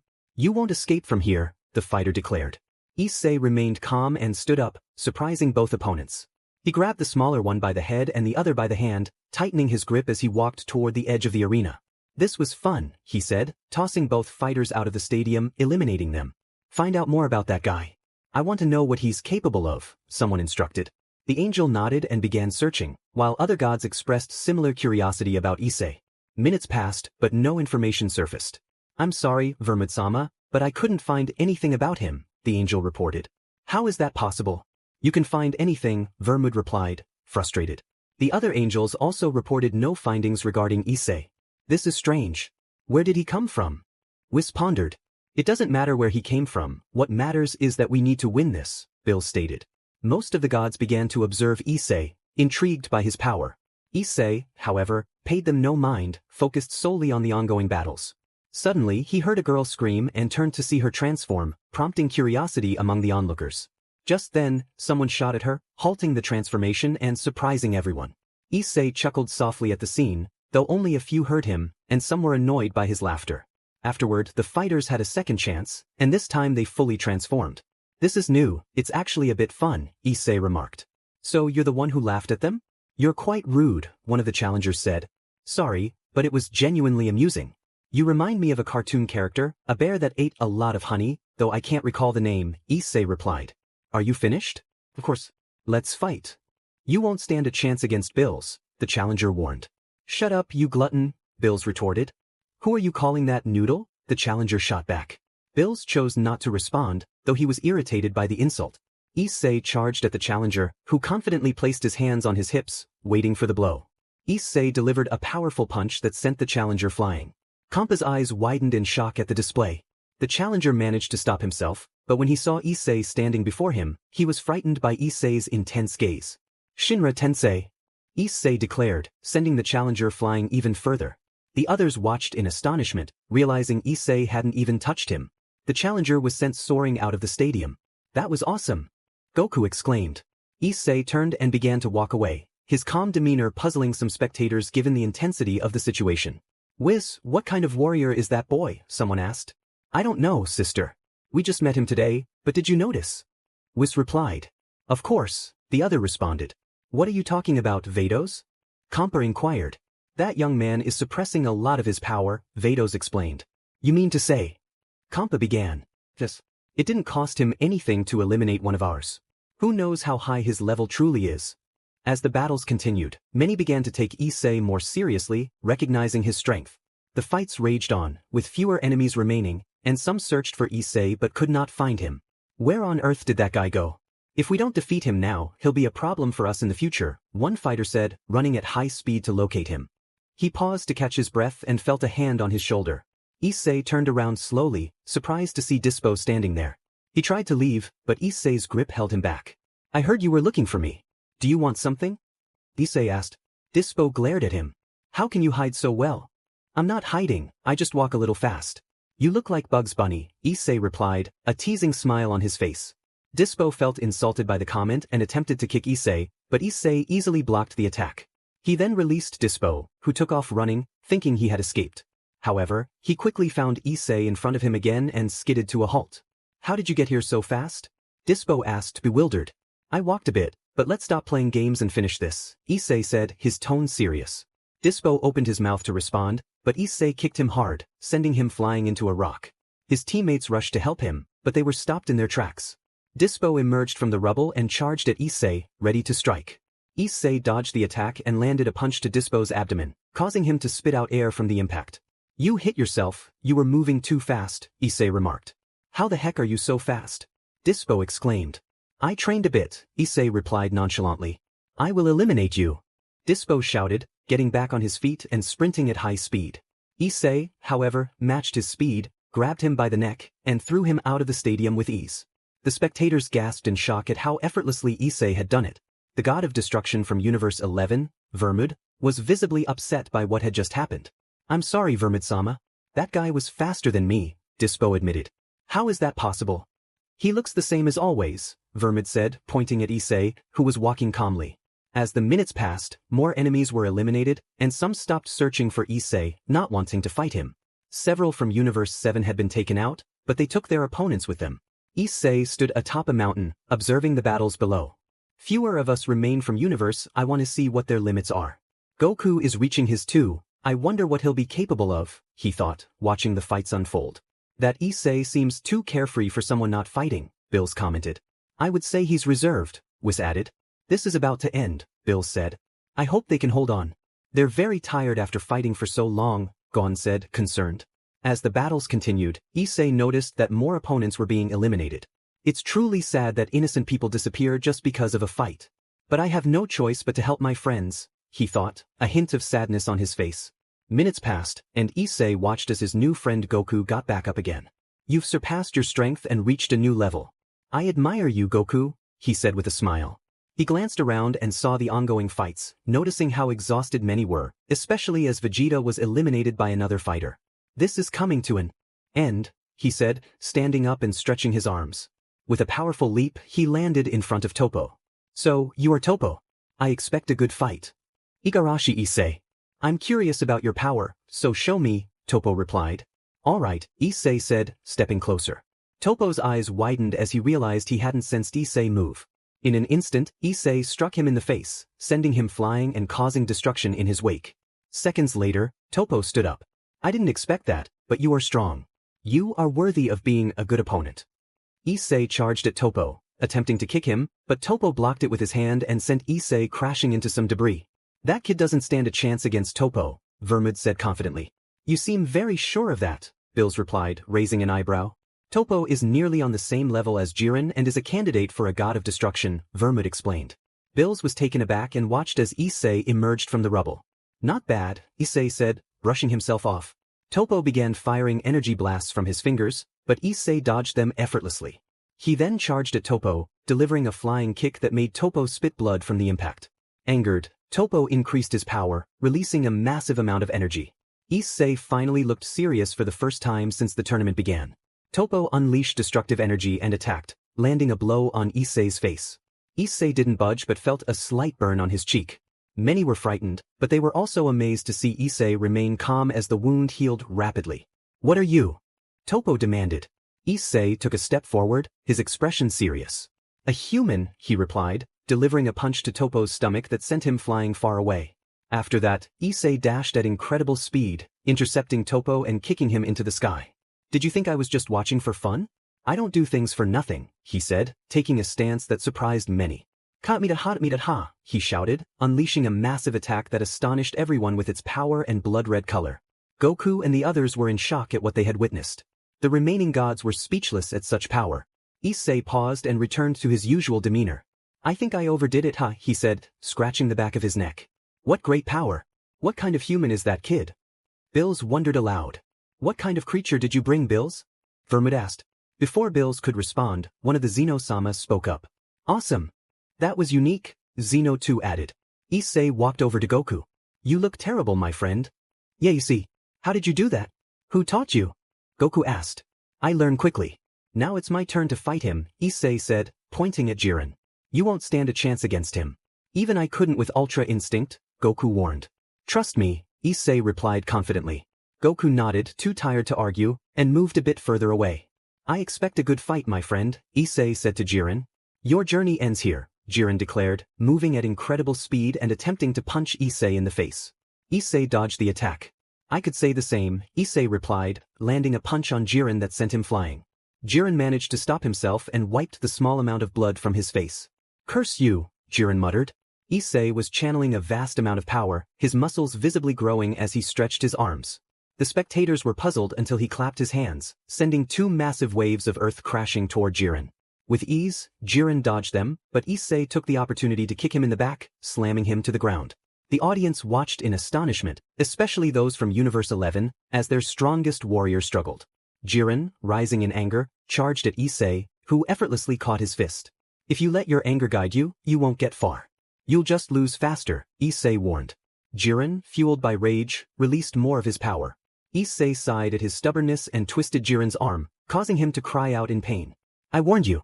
If you won't listen, that's your problem, Issei said, delivering a punch to Jiren's stomach that made him spit blood. Jiren fell to the ground, on the verge of surrender, when he heard the voices of his teammates. Seeing their support brought a small smile to his face, which Issei noticed and returned with a grin.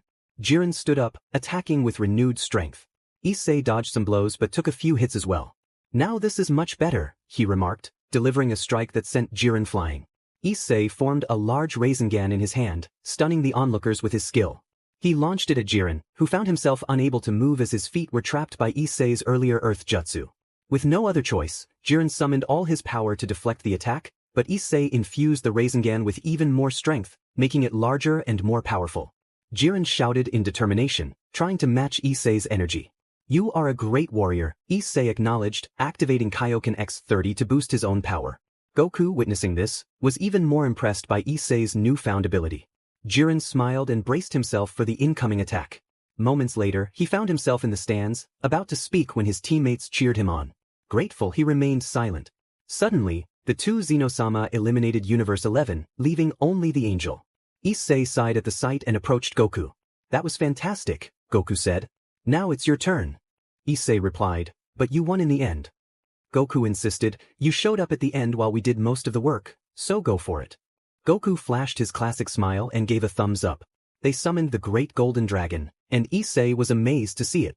Goku made a wish for all the eliminated universes to be restored. The dragon's eyes shone, and all the participants reappeared, astonished to be alive again. That was a good wish, Issei commented. Goku expressed his longing to fight against powerful opponents, especially Jiren. Good luck with that, Issei replied as they joined the others, both giving a thumbs up in victory. Zeno praised them, particularly Issei, for demonstrating great strength and offered him a wish. The crowd gasped in surprise. After a moment of thought, Issei declined. I see. Did you enjoy the tournament? Zeno asked. It was interesting. If that's all, I'll take my leave, Issei responded. Zeno pressed. Tell me, did you fight seriously? Issei confirmed, yes, I did. Zeno remarked that he hadn't noticed. Would you fight against a god from another universe? He asked, causing the audience to gasp at the suggestion. Bills was about to speak, but Issei interrupted, of course, but I. The crowd was left speechless by his words. The two Xeno-sama exchanged glances and nodded, while Issei smiled at their approval. Hello, I'm Issei. Xeno-sama just offered me a great proposition that I couldn't refuse. I'm excited about what's to come, even if my friends aren't too happy about what I said. Thankfully, the girls aren't here, or they would be furious. See you in the next chapter. Bills approached Issei, grabbing him by the collar. Are you crazy for wanting to do this? He asked. Issei replied, it's not that serious. Bills warned him to retract his statement about fighting them all. Issei calmly removed Bill's hand from his collar. I won't lie. I noticed that everyone pushed their limits today, but I didn't. Jiren is strong, but he lost because of his anger. And weakness. Everyone was taken aback by his honesty. You are strong, so I expect a good battle, Issei added. Kampa remarked, you have a very foolish boy, Bills. Ivan agreed, if that's what he wants, so be it, but he must be aware of the consequences. Issei affirmed, if it weren't so, I wouldn't have asked for this. Zeno announced, since everyone has agreed, Daishinkan, prepare the arena, but this time make it last longer. The angel nodded and began repairs while sending all participants back to the stands. Bills warned Issei that if he fought, no one would show him mercy. Issei replied, and who said I would show mercy? He turned to Bills with a serious look that surprised him. Whis cautioned, Bills-sama should be careful with Issei. Bills questioned why. Whis explained, I can tell that young Issei has a lot of battlefield experience. Bills scoffed, you must be joking. He's just as foolish as Goku. I doubt he has the guts to kill anyone. Whis chose not to respond further. Goku asked Issei how he planned to win. You stay calm, and I'll be nervous, Issei joked. Goku wished him luck, and Issei smiled, giving him a thumbs up. Goku laughed at the gesture. The other gods were relaxed, believing one of them would be enough to stop Issei. After 10 minutes, the combat arena was ready. Daishinkan announced the participants from each universe, starting with Universe 1 and ending with Universe entering the battlefield were the 12 gods, and their challenger, Igarashi Issei. As he walked into the stadium, he took in the sight of all the gods. Jin spoke first, Human, it's not too late for you to leave. Issei replied firmly, I never back down from a fight, taking his stance for battle. Daishinkan announced, the fight will end when one side surrenders or is knocked out. You may fly, there are no restrictions. Ramush added, so we can go all out even with the Hakai. Daishinkan confirmed, the young man requested that you give it your all, so you may use that. Vermud remarked, that will make it easier, I'll finish this quickly. Daishinkan declared, let the battle begin. Without wasting time, Mosco launched a Hakai attack at Issei, eager to leave the arena. Bills remained silent, knowing that engaging would only waste his time.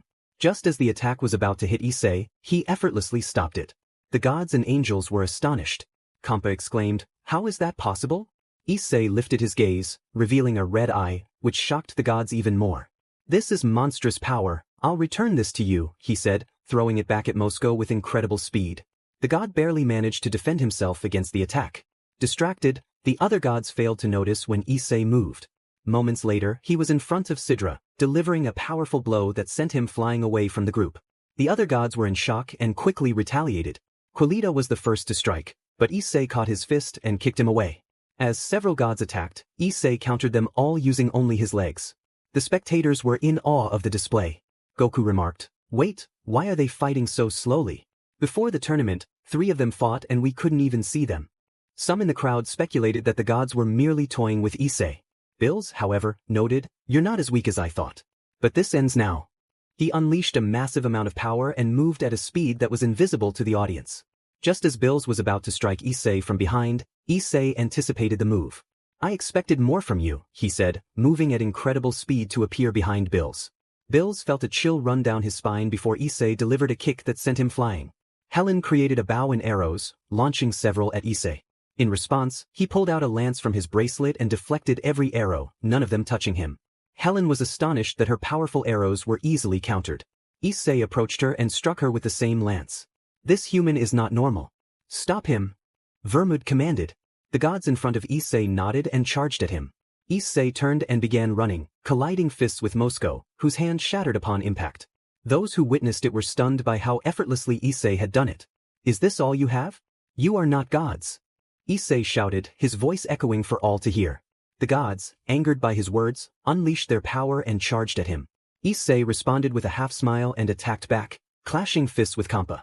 Just then, a rack struck him in the ribs, sending him flying again. Ramush roared as he intercepted Issei, sending him flying once more. Jin followed suit, launching Issei into the air, where Vermud trapped him in a sphere. What did you mean by your earlier words? Ivan asked. Vermud created talismans and threw them, but before they could hit, Issei broke free from the sphere and struck Ivan. You're overconfident just because you hold the title of a god, Issei said, catching an arrow with his hand and returning it to its creator. He turned to Liqueur, who had 9 tails. You're just like Yasaka and Kunu, and that fox that Naruko has, Issei noted. Liqueur replied, you force me to use all my power, launching several attacks through his tails. Issei deflected each one with his hands and began to walk toward him. Liqueur, frustrated, launched even more attacks, joined by other gods who began to fire at Issei. Absolute defense, Issei declared, running at high speed and striking each of them. Daishinkan maintained his usual expression, but inside, he was surprised by Issei's level of power. Some gods began to rise with injuries, looking at Issei, who remained unscathed. Kampa questioned, we hit you several times. Why are you unharmed and not tired? Issei replied, I trained for many years to reach this point. But I still have a long way to go. Stepping forward. True spiritual form, he announced as a larger version of himself formed behind him. Everyone was taken aback, and the 2 Zenosama were pleased by the sight. The angels were bewildered, having never seen such power before. The spiritual form of Issei extended both arms, and Issei activated his Rinnegan. This is the first time I'll do this. I hope you can handle it, he said as his spiritual form clapped loudly. Shinra Tensei. Issei unleashed, amplifying the impact with the power of the devil fruit. A week had passed since Issei decided to explore the universe, and he was amazed by everything he saw and the planets he visited. He flew at great speed, eager to see more. Everything here is unique, he said, pulling out a video camera to record the sights to show the girls later. He flew so fast that he didn't realize how far he had gone. Well, it's time to rest a bit, he said, glancing around until he spotted a planet in the distance. Without hesitation, he headed there. Upon landing, he was taken aback by the beauty of the place, filled with flowers and a gentle breeze. Wow, what a lovely place. I'll take some photos, he said, about to pull out his camera when he heard a voice. What are you doing in my home, inferior race? Issei turned calmly. I just wanted to take a break after traveling so much and saw this place. But if I'm bothering you, I'll leave. Do you think you can leave so easily? The voice responded. Come on, I don't want any trouble, I'll go, Issei replied. Only if you die here, the voice threatened. Don't you think you're exaggerating? Issei asked. Don't speak to me so confidently. Fine. I'll just leave. He turned to go, but suddenly something sent him flying, crashing into a rock. I told you not to leave, the voice insisted. Issei stood firm, determination etched on his face. You really think you're exaggerating? If you want to kill me, then come at me.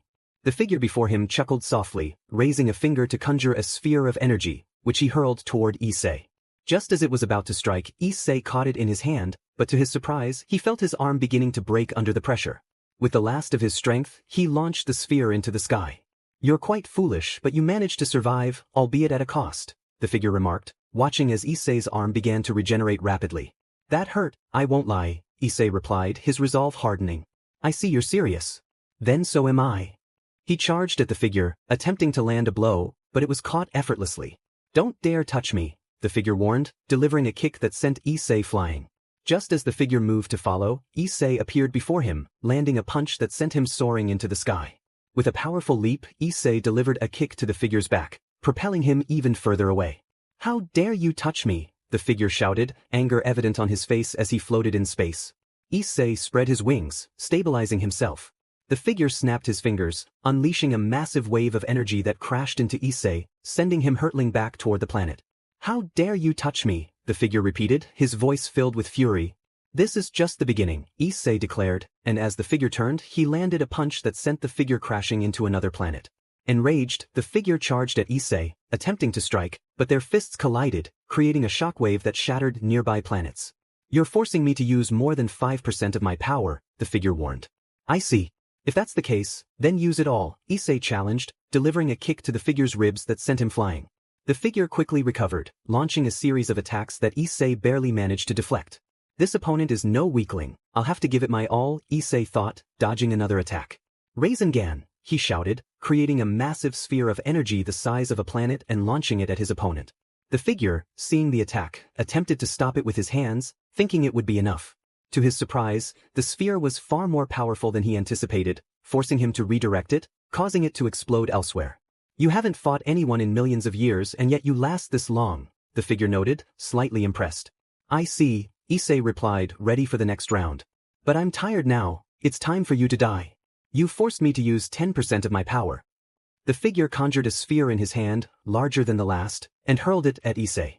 Seeing the attack, Issei extended both hands.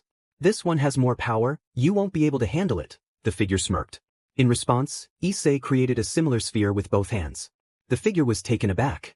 Do you think I'll give up so easily? Issei launched his attack, and the two spheres collided, resulting in a massive explosion that obliterated everything in their vicinity. Neither Issei nor his opponent moved from their positions.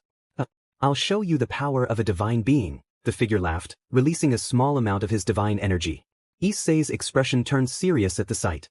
Moments later, the figure charged, and they began exchanging blows. Each hit from the figure caused damage to Issei's hands, but he quickly healed. Hours passed as they continued to devastate everything around them.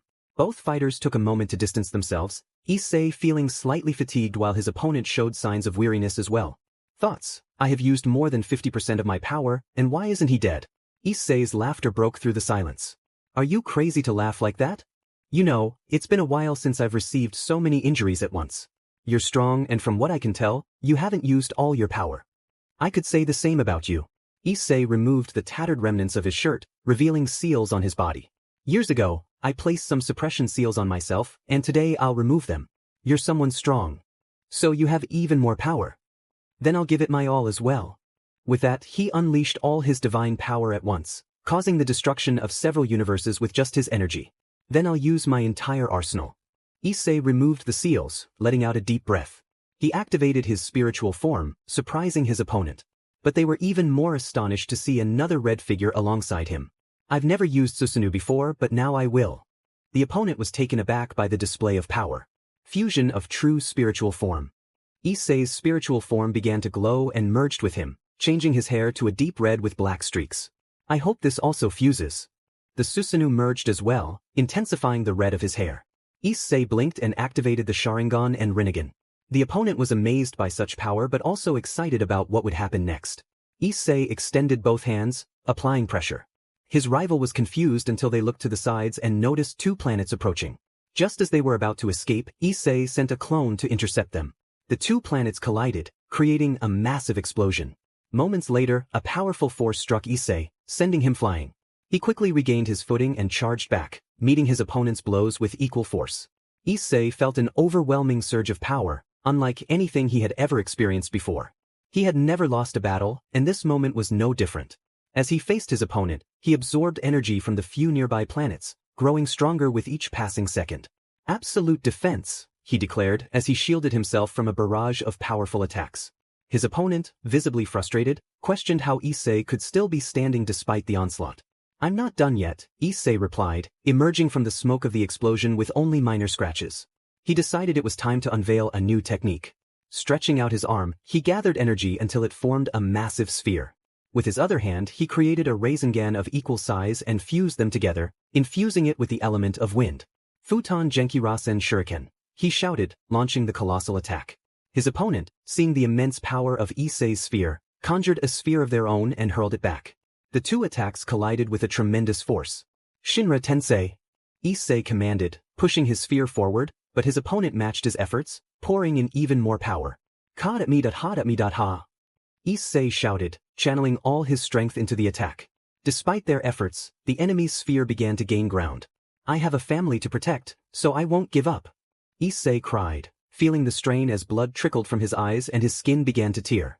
This is nothing. With a surge of determination, he activated Kaioken X-100, amplifying his power even further. How can you still fight? You're just an inferior being, his opponent exclaimed, blood spilling from their mouth due to the pressure.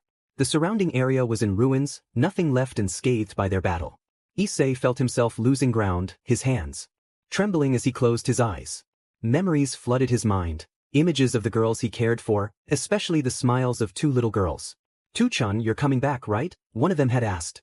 "Of course, I promise I'll be back," he had replied, smiling as she hugged him. With renewed resolve, Issei opened his eyes. "I won't die. No matter how much my body is destroyed, my will to fight will lift me because it's stronger than anything, and I need to see those smiles again." He unleashed all his spiritual rings, pouring everything he had into the battle, shouting at the top of his lungs. "It seems this is where I meet my end," his opponent said, a half-smile on their face as they ceased their attacks, realizing they had no strength left. They closed their eyes, accepting their fate. In that moment, Issei's massive sphere surged toward the enemy. Seeing this, he redirected his attack, causing a massive explosion that sent both of them flying away from the epicenter. When they landed on a distant planet, Issei felt the weight of exhaustion settle over him. He deactivated his spiritual form and returned to his normal state, closing his eyes as fatigue overwhelmed him. 3 days later, Issei awoke, feeling some pain but determined. He retrieved a seed from his bracelet, a gift from a hermit, and noticed his opponent was now awake as well. "Feeling better?" Issei asked. "I see you're still alive and uninjured," the other replied, surprised. "I'm just tired. I've never fought like that before. Today, I overcame something and it's time to keep improving," Issei said, determination in his voice. "What kind of monster are you to possess such power?" the opponent questioned. "I'm just human," Issei replied with a grin. "Are you playing with me?" the opponent asked, sitting down on the ground. "What would I gain from that?" Issei replied, mirroring their posture. "You're the weakest species. How did you reach this level?" "Through relentless training and finding a purpose to fight," Issei explained. "I see," the opponent said, intrigued. "I'm glad you don't want to kill me anymore," Issei added. "I have no strength left right now. Besides, it's the first time someone has defeated me. Losing feels strange," they admitted. "There's always a first time for everything." "I've had many," Issei chuckled. "Where did you learn all those skills?" "I've traveled a lot in my life, and over time, I learned something new. At first, I didn't use them, but my loved ones are very important to me, so I had to train." "I understand. So, what brings you here?" "Honestly, this is how our conversation should have started," Issei replied. "I didn't want to talk to anyone. That's why I distanced myself from everyone. Anyone who bothered me would face the consequences." "I figured that out," Issei said. "So, what's next?" "I enjoy exploring new places. I have about 2 months to do so before I have to return," Issei explained. "Return where?" "I promised Zeno-sama that I would protect Universe 18. The opponent looked surprised. "You came from quite a distance." "It took me about 5 days to reach where I found you," Issei said. "That place you mentioned is Ultraverse 1, and you're currently in Ultraverse 2, they revealed. Issei was taken aback. "I see. I was so excited that I didn't pay attention to my path. By the way, I'm Igarashi Issei, nice to meet you." "I'm Mikashin," the other introduced. "So, if I'm in this place, that means there are many universes?" Issei asked.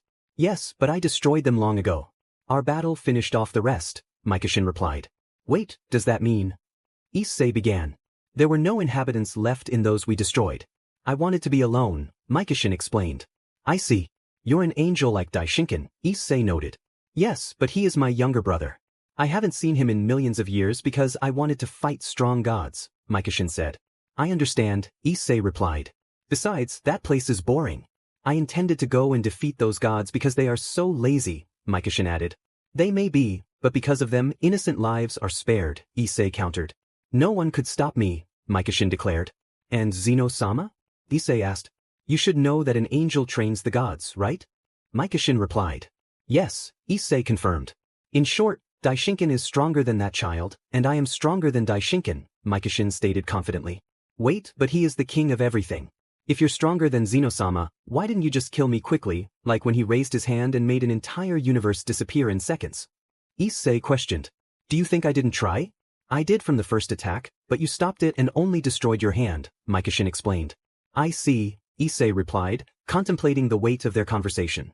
Mikashin looked at Issei with a curious expression. "I thought you would be more excited to know that you're stronger than that boy." Issei shrugged. "Honestly, I don't care. You're not one to brag about having so much power. Besides, I can't sense your ki. How are you so strong?" Mikashin asked, intrigued. "I'm still learning about ki, but I have a long way to go. I've seen some amazing abilities, like Goku activating Ultra Instinct," Issei replied. "Someone other than the angels knows about that." "Who is it?" Mikashin inquired. "A warrior from Universe 7, Issei answered.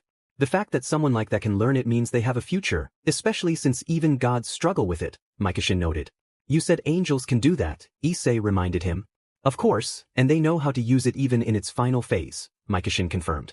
"I'll ask Vados and Margarita to teach me how to do it," Issei said, mostly to himself, but Mikashin overheard. "You're strong, and yet you still want to improve," Mikashin observed.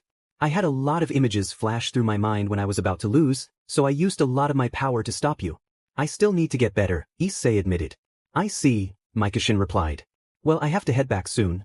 I need to train a bit," Issei said, standing up and stretching his arms. He reached for the button on his bracelet, ready to leave, but someone grabbed his hand. Is something wrong? Issei asked. I'll train you and be your guiding angel, Mikashin declared. But I already have 2 people who will do that, Issei protested. With me it will be faster. So they won't be necessary, Mikashin insisted. The more help the better. I'll be in your care. But before we go, I need to tell you something, Issei said. What is it? Mikashin asked.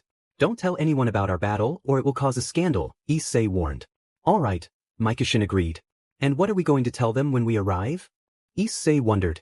I'll handle that, Mikashin replied. Issei nodded and pressed the button.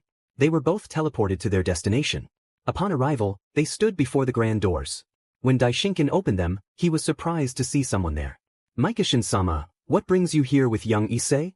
Daishinkan asked. It's been a while since I last saw you. Take me to him, Mikashin replied. Daishinkan nodded and guided them to where both Zeno-sama were. Hello again, Issei greeted. Sit.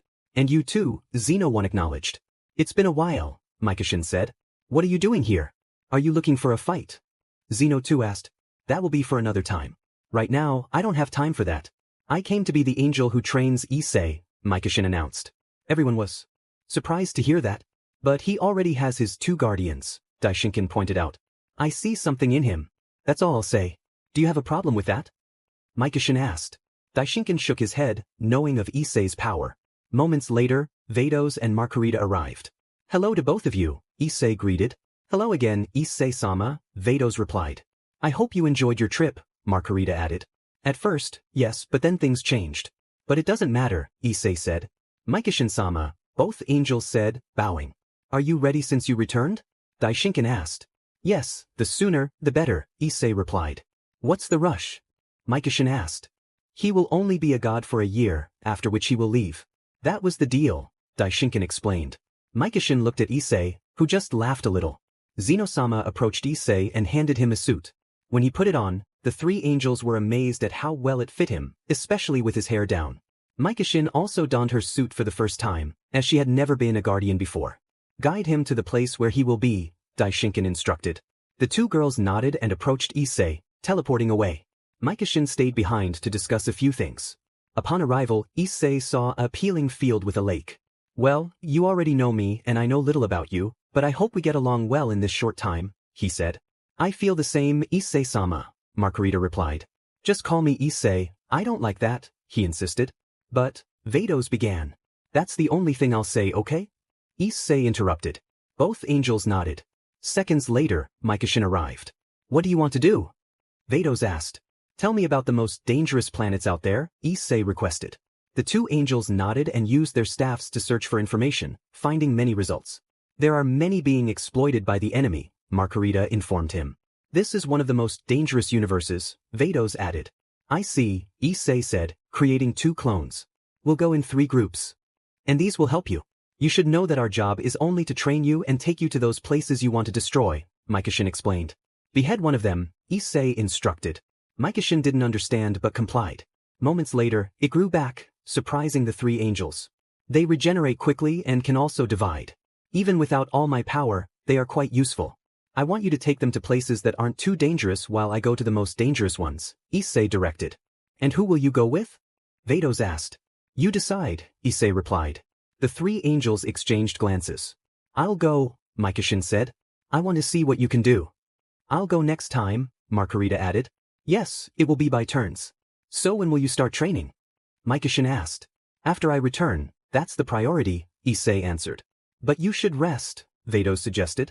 Time is short and there's much to learn. See you later, Issei said. He looked at Mikashin, who summoned her staff and teleported with him. The other 2 also left for their destination. 7 months had passed since Issei took on the role of a god of destruction, and since then, all he had done was destroy every enemy and train. He had so much to do that he hardly had time to sleep, though he didn't need to eat either. His training was going well, he was progressing rapidly, and the 3 angels were amazed by how quickly he learned new things. Issei was resting under a tree, enjoying the breeze when Mikashin approached. It's the first time I've seen you so relaxed, you're usually busy. Well, I wanted to finish everything as soon as possible, Issei replied. And you did it too quickly, Vados remarked. How is the situation in this universe right now? Issei asked. At the moment, there is no danger on any planet. Since you brought order, there has only been peace and many places are grateful to you, Margarita explained. It's my duty, Issei said modestly.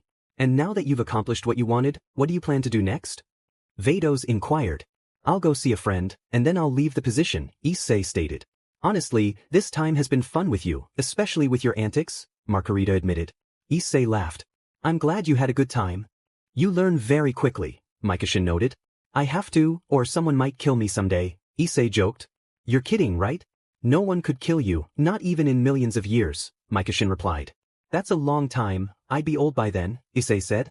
But you're only 17 as far as I can see, Margarita pointed out. Actually, I turned 33 this year.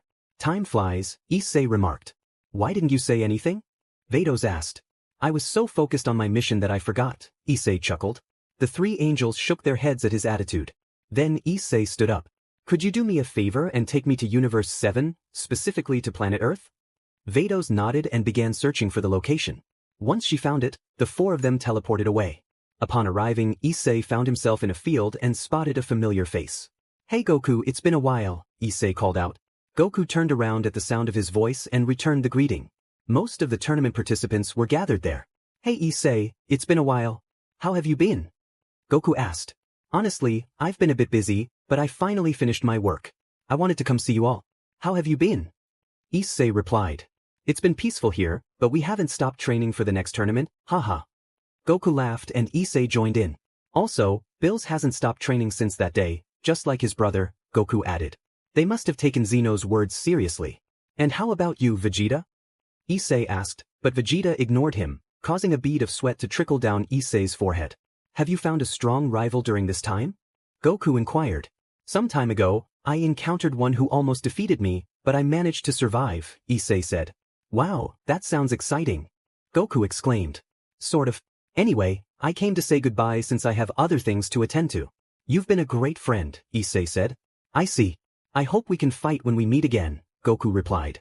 Issei nodded and then walked over to the girls, asking to be sent to the palace. Hello, Zeno-sama, Issei greeted. Issei, Zeno-1 responded. What are you doing here? Zeno-2 asked. I finished my work and came to resign my position, Issei explained. Zeno-sama looked at Daishinkan, who nodded and displayed Universe 18, searching for any danger but found none. I think they'll be at peace for a few years. That's more than enough, Issei concluded. Alright, Zeno-2 agreed. Issei nodded and returned his uniform, now dressed in his regular clothes. He then noticed the three angels.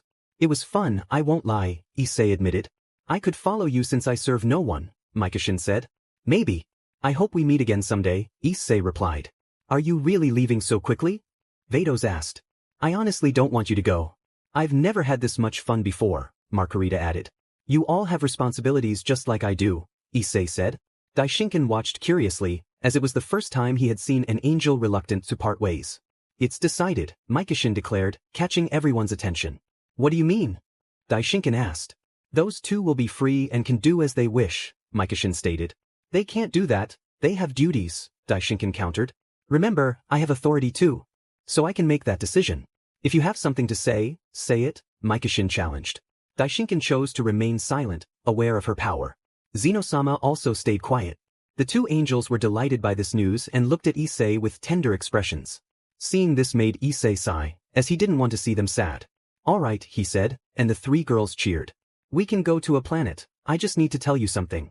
The three nodded, and Mikashin led them to a location. Meanwhile, Daishinkan sighed at what had just transpired. What do you need to tell us, Issei? Margarita asked. I'll be direct, I am not from this dimension, Issei revealed. What do you mean? Vados asked. I realized that during the Tournament of Power, you searched for my origin. Tell me, what did you find? Issei prompted.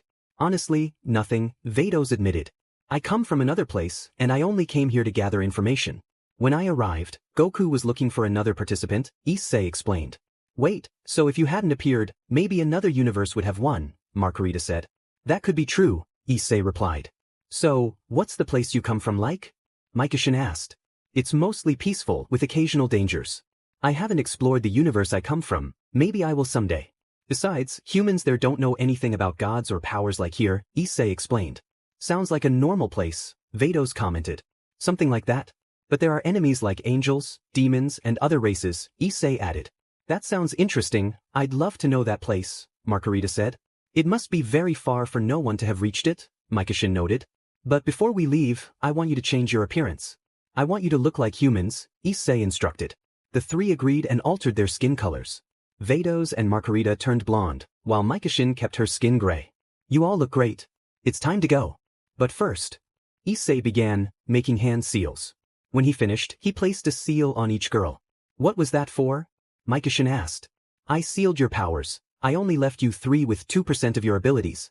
I don't want you to accidentally destroy everything in a fit of rage, Issei explained. With that, I could still destroy a planet, Mikashin said, looking at him. Seeing her expression, she took a step back. That's a joke, I can't do that, she added, trying to maintain a serious face, but Issei couldn't help but chuckle. Before anything else, I want you to see my family. He pulled out a photo from his bracelet and showed it to them, where he appeared with 2 little girls on his lap and the girls surrounding him. Issei, who are they? Vados asked. My family.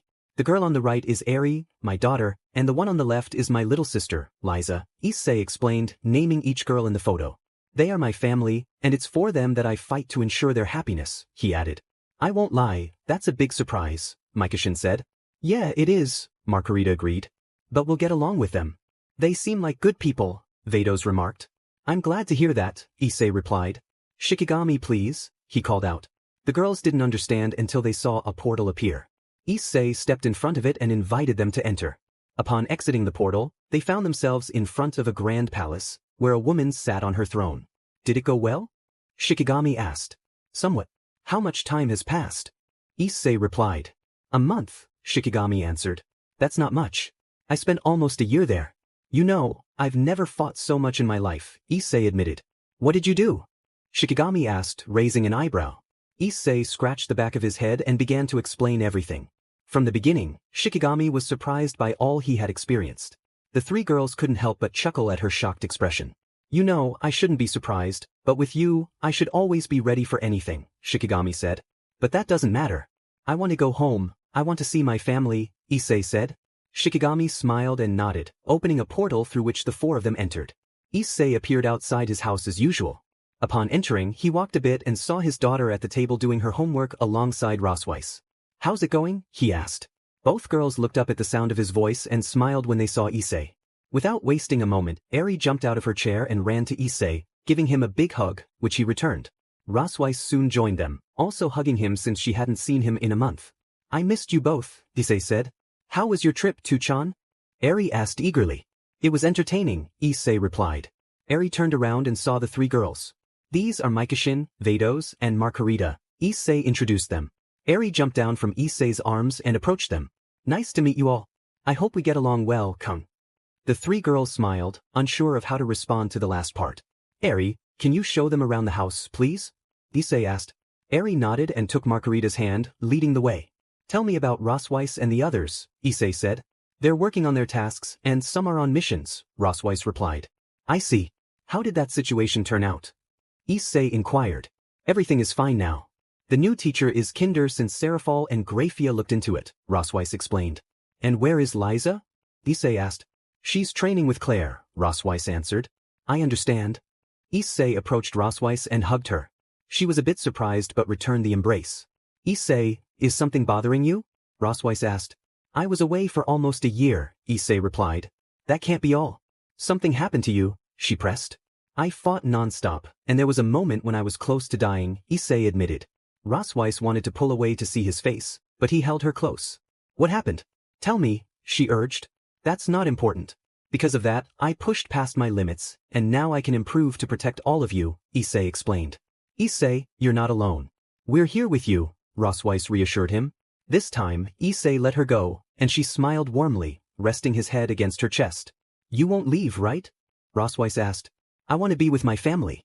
I won't leave for a while, I've fought enough, Issei promised. Rosweiss gently stroked his hair. How did you meet Tuchan? Eri asked. We were his guides, Vados replied. That's great. What did you do? Eri asked eagerly. When he wanted to go somewhere, we took him there, Vados explained. You all are very nice, just like my other moms. Tell me what you like about my Tuchan. I don't want you to play with him, Eri said, her serious yet adorable expression catching the girls off guard. Issei is a great person, Mikashin said. He's very fun and takes good care of us, Margarita added. We will always take care of him, Vados promised. I see, then that's okay, Eri said. You really love your dad, Mikashin noted. He has helped me a lot. He always makes me happy along with my sister. Plus, Valentine's Day is coming up, and I already have his gift ready, Eri said excitedly. Maybe I should do something too, Margarita suggested. We can all do it together later, Eri proposed. The three angels nodded and continued on their way. Hours passed, and the girls returned, rushing to Issei to greet him with kisses after being apart for so long. They were surprised to meet the three new girls and learned they were angels, just like Gabriel, Griselda, and Irina. How's it going, Lucina? Issei asked. It's fun being here, especially with Eri and Liza, Lucina replied. She causes a bit of chaos, but she cleans up after herself, Yukine added. What did you do on your trip, Issei? Kagai asked. At that question, Issei looked around as if searching for someone. The girls are in their room, so you can't escape, Penemu said, as Ophis and Leifri took Issei by the arms. He could have easily escaped. You're not going anywhere, Ophis said. Issei gave a half-smile that the girls didn't like. In an instant he teleported away. How did he do that? Naruko asked. It's a technique he mastered quite easily, Vados explained. Now that Issei has escaped, we have no choice. Tell us what he did, Yasaka said. Margarita summoned her powers and showed them the tournament. The girls were astonished to see Issei defending a universe. After the battles, they heard Issei express his longing to fight all the gods. The girls simultaneously slapped their foreheads at his boldness. They watched as he fought effortlessly. Wait, does that mean Issei has become a god of destruction? Brunhild asked. Yes, and the most feared of them all, Vados confirmed. They continued watching until Issei left the scene. Mikishin summoned her staff and followed the fight. The girls were wide-eyed, realizing Issei could destroy planets without difficulty. Qianrenshue was amazed to see him merge with his spiritual weapon. Naruko was also surprised to see him join with Susanoo, and she was even more shocked to see him combine Rasengan with another ability. They watched the battle until both fighters fell. Wow, that was an incredible fight, Margarita said. I hadn't had a great battle in millions of years, and he really gave me a beating, Mikishin admitted. That means they could destroy this planet or universe, Laviana said. We could but we won't, Margarita replied. Why not? Kunu asked. Issei made some hand movements and sealed all our powers, leaving us with little, Vados explained. He must have a high level to achieve that, Kagaya remarked. Issei always gets into trouble. If one of us had been there, we wouldn't have let him do all that, Tsukuyami said. Meanwhile, Issei was on a mountain, sneezing. I feel like something will happen when I return, he said. Back at the house, Prince commented, that was a lot. Issei was very happy when he returned, Rossweiss said. He must have gone through so much, I can understand why, Griselda added. Now that we've set everything aside, it's time to prepare. That day is coming soon, Serafal said. What day are you talking about? Mikishin asked. Valentine's Day. We need to give Issei a good gift, Serafal explained. Eri told us about that, and we need to hurry, Margarita said. I'll help you since I still need to prepare something too, Grafia offered. Serafal pulled out a cup filled with sticks from a pocket dimension and added 3 more. What's that? Vados asked. After Valentine's Day, we're going on a date with Issei, and we'll see who will be the first and last. That way it's fair, Hinata explained. That sounds great, Mikishin said. Serafal stood up and passed by each of them, and everyone took one of the sticks. The first ones were excited and blushing. Why those faces? Vados asked. We're ready for this. Well, most of us have already talked about it, Athena said, trailing off as she blushed. The 3 angels realized where this was going and also turned red. You should know that it's not an obligation. Some will do it because we want to be with him forever, Enterprise said. And if that happens? Margarita asked. We'll put a seal on it, Penemu replied. We'll remove it when both he and we are ready, Kuroka added. I'll do it. I've always wanted to, Mikishin said with a big smile. Vados and Margarita nodded in agreement. I wish you all luck on your dates. No spying, okay? Penemu said. Everyone nodded, stood up, and raised their fists in confirmation. Later, Issei returned home and noticed the lights were on. He entered quietly, but after taking just a few steps. The lights turned on, and there were all the girls except for 3 angels, each wearing a serious expression. Gabriel spoke up, You must be punished for what you did. Issei was about to respond, but Ophis used one of her snakes to catch him. He could have easily freed himself, but he didn't want to upset the girls further. As they all approached him, laughter echoed in the background. The girls were unaware of it due to a barrier they had set up. Ingvild remarked, We can't hit you because you wouldn't feel anything. So this is our only option. Some girls held his arms and legs, leaving him without a shirt and shoes, tickling him relentlessly. Please stop. Issei pleaded, tears forming in his eyes as he couldn't take it anymore. Nope, this is too much fun, Nijire replied with a grin. In that moment, Issei tried to use his secret weapon. his cute face, but it was ineffective as Claire covered his face with a bag. That was good, Qianrenshui commented, and the girls continued their playful torment for 2 hours until they grew bored and decided to take Issei back to his room, where he had fallen asleep from all the laughter. Don't you think we went a bit too far? Margarita asked. He could have escaped easily, Leifi replied. But he didn't, Iraide added. Some of the girls simply smiled as they watched him sleep before closing the door and heading off to rest, knowing they had things to do the next day. Since Issei's return, he hadn't gone to the Underworld because he wanted a break from fighting for the first time. During those days he took the 2 girls to school and picked them up, which they appreciated as it was a rare opportunity. The angels joined the others to explore their new home. They could have used magic to get around faster, but Issei insisted it was better to see everything with their own eyes. I notice you two seem a bit nervous. Is something wrong? Issei asked, noticing their hesitation. The girls paused, unsure of how to respond. Nothing bad, Onyang, Liza finally said. If it's about school, just tell me, Issei encouraged. Everything is fine there, nothing bad. In fact, it's much better, Eri added. Issei smiled at them and they continued on their way, relieved they hadn't spoiled the surprise, as that day was Valentine's Day. Their mission was to keep Issei entertained until the evening. They exchanged glances, nodded, and approached him. Tuchan, we don't have homework and I want to go to the movies to see a film, Eri said, her face hopeful. Unable to refuse, Issei agreed, and the girls high-fived each other in excitement. They spent the hours trying to think of ways to entertain him until they decided to head home. Upon arriving, Issei saw all the girls in the living room, each holding something in their hands. Is something going on? He asked. Happy Valentine's Day, they all exclaimed as they approached him to give their gifts. Issei was surprised, realizing he had forgotten the date. He placed all the gifts on the table, and the girls also presented theirs. He hugged them, grateful for their efforts. Thank you all, I promise to enjoy them all, he said, placing the gifts into his bag. Later, they had a grand dinner filled with happiness. Afterward, the girls went to rest. Issei, starting tomorrow, you know what that means, Astrid said. Of course, I promise to go out with you all, Issei replied. Don't worry, we'll be your guides this time, Amaterasu assured him. I see, but who will I go with first? Issei asked. It's a surprise, Aphrodite teased. Not wanting to pry further, Issei changed the subject, and they all went to bed. The next day, Issei stood outside the house, waiting until the door opened. Where are we going, Enterprise? He asked. Leave it to me. Today, I'm in charge, okay? She replied. As you command, Captain, Issei responded, smiling as she took his hand, and they set off together. You look very lovely today, Issei complimented. I could say the same about you, Enterprise replied. They walked until they reached a restaurant for breakfast. Afterward, they took a taxi to the beach, which was empty due to the chilly weather. Where are we going? Issei inquired. Follow me, Enterprise said, running toward the water. Issei followed without question, and after a few minutes of running, they stopped, and Enterprise activated her boat. They both climbed aboard, and she handed Issei a swimsuit before stepping away to change. Minutes later, Issei admired the view of the sea until she returned. He turned around and was taken aback by how appealing she looked. You look stunning as always, he said. It was hard to choose, I'm glad you like it, she replied. So, what do you want to do? Issei asked. Let's swim a bit, Enterprise suggested. Aren't you going to be cold? He asked. Issei, I've spent most of my life at sea, this is nothing, she assured him. That's true, he laughed. She didn't say anything more and approached him, taking his hand. Together, they dove into the water to swim. After some time, they surfaced, and Enterprise began preparing lunch. She had been taking cooking lessons with Belfast and Grafia to learn, as she had no prior experience. After a few minutes, they started eating. You did really well, Issei complimented. I've been practicing for this moment. Since I met you, my life has changed completely, Enterprise said. How could I forget those days? You were so serious that some were afraid of you, Issei chuckled.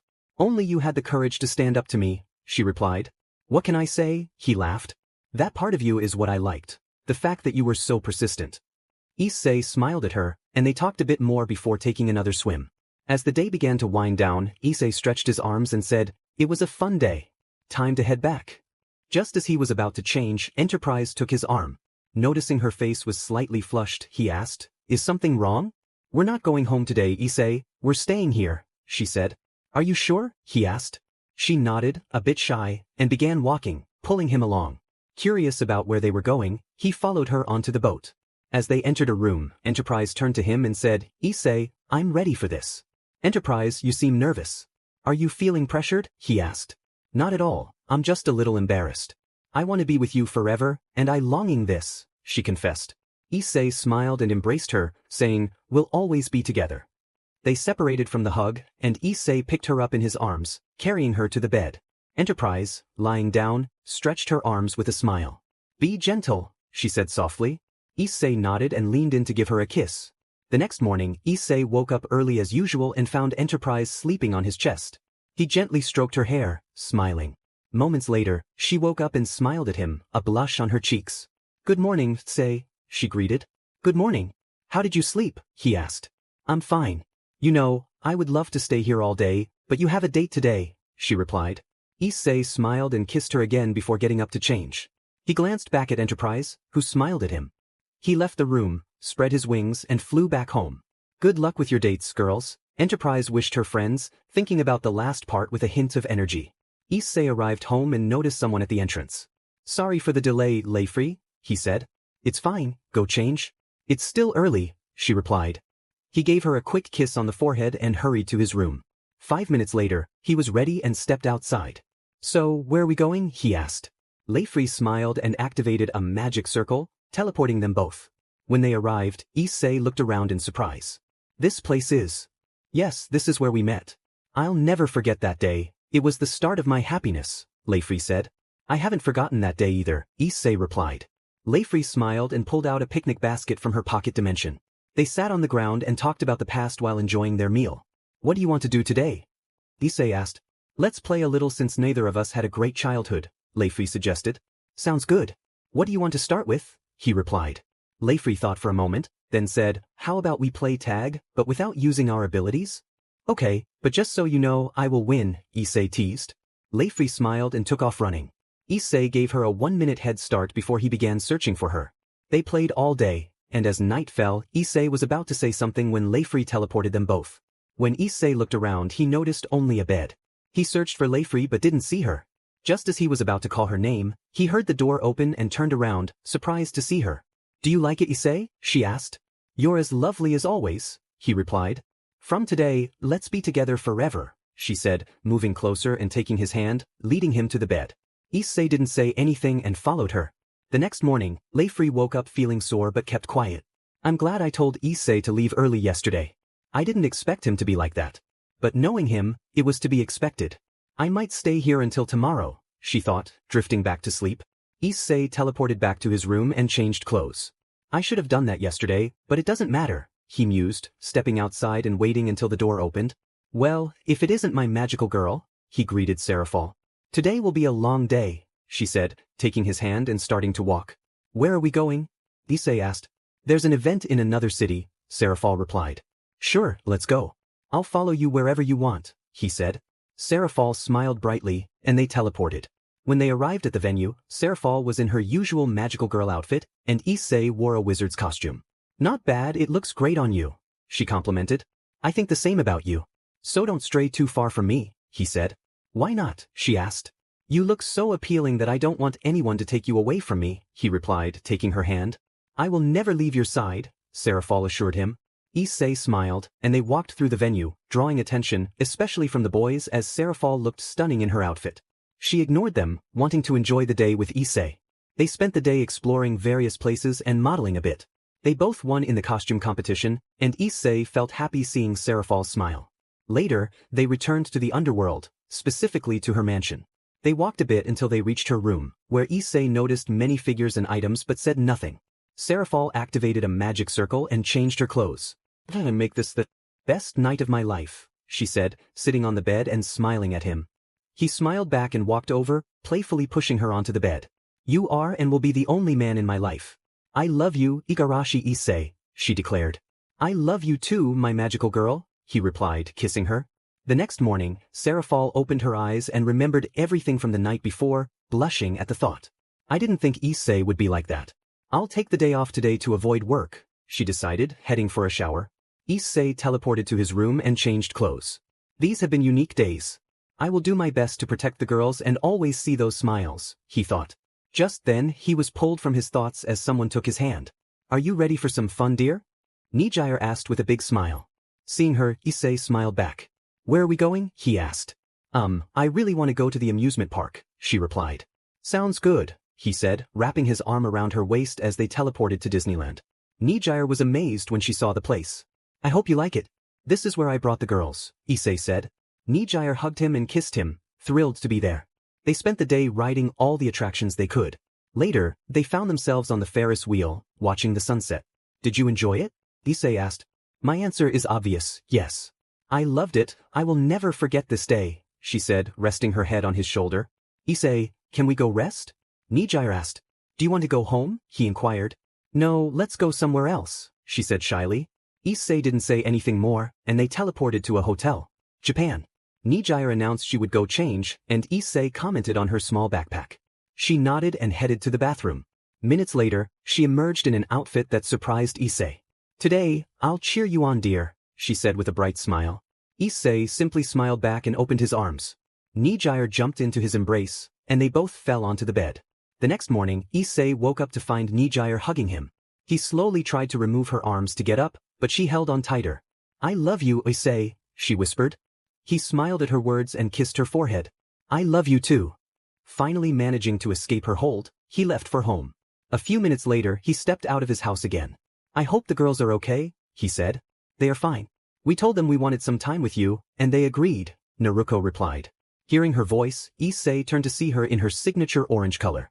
You love that color, don't you? He asked. Don't you like it? She replied. It looks perfect on you. So, where are we going? He inquired. You know I grew up around the forest, right? Naruko answered. Of course, it was a lovely place, Issei said. Then let's go, she exclaimed, taking his hand and running toward their destination. After a few hours of travel, they arrived at a appealing lake. Wow, it's so lovely, Issei marveled. I found it during one of my missions, Naruko said, pointing in a direction. Issei was surprised to see a cabin there. It looks just like the one I had back home, he remarked. It took me a while to build it with the help of my clones. Do you like it? Naruko asked.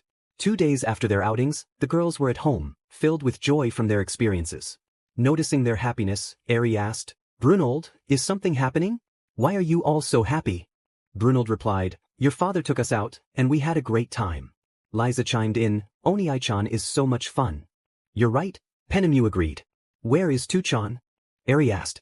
He went to the supermarket for some things, he'll be back soon, Belfast answered. Okay, we'll go to the yard, Liza said, and both girls left. Prinz asked, When will we do it again? It will be a long time, Serafal replied. We had to suspend our duties to rest. But it was amazing, Kunu added. No one can deny that, Claire said. I lost consciousness quickly because he knew how to find my weaknesses, Yasaka admitted. And the worst part is he's just as energetic as always, Margarita noted. What's his secret to not getting tired so easily?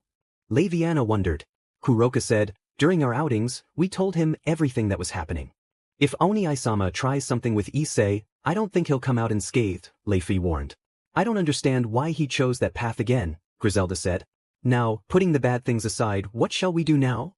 Mocha asked. Since I was the last one, I asked him what he would do next, Ophis said. What did he say? Mocha inquired. He said he would stay here for a while and then leave because he promised Shikigami he would do something, Grafia explained. If that's the case, we need to plan something since we won't see him for a while, Yasaka suggested. Work can wait a bit longer. The most important thing is to be with our partner, Laviana added. Before he returns, I have something to do, she said. And what would that be? Vados asked. I have an account to settle with a crow, Laviana replied, standing up and teleporting to Grigory. Minutes later, Issei returned home with all the groceries. Days passed, and Issei spent all his time with his family. The girls stayed close, knowing they wouldn't see him for a while. They visited several places together and watched movies as a family at night. One evening, Issei said goodbye to all the girls, not wanting to see their sad faces.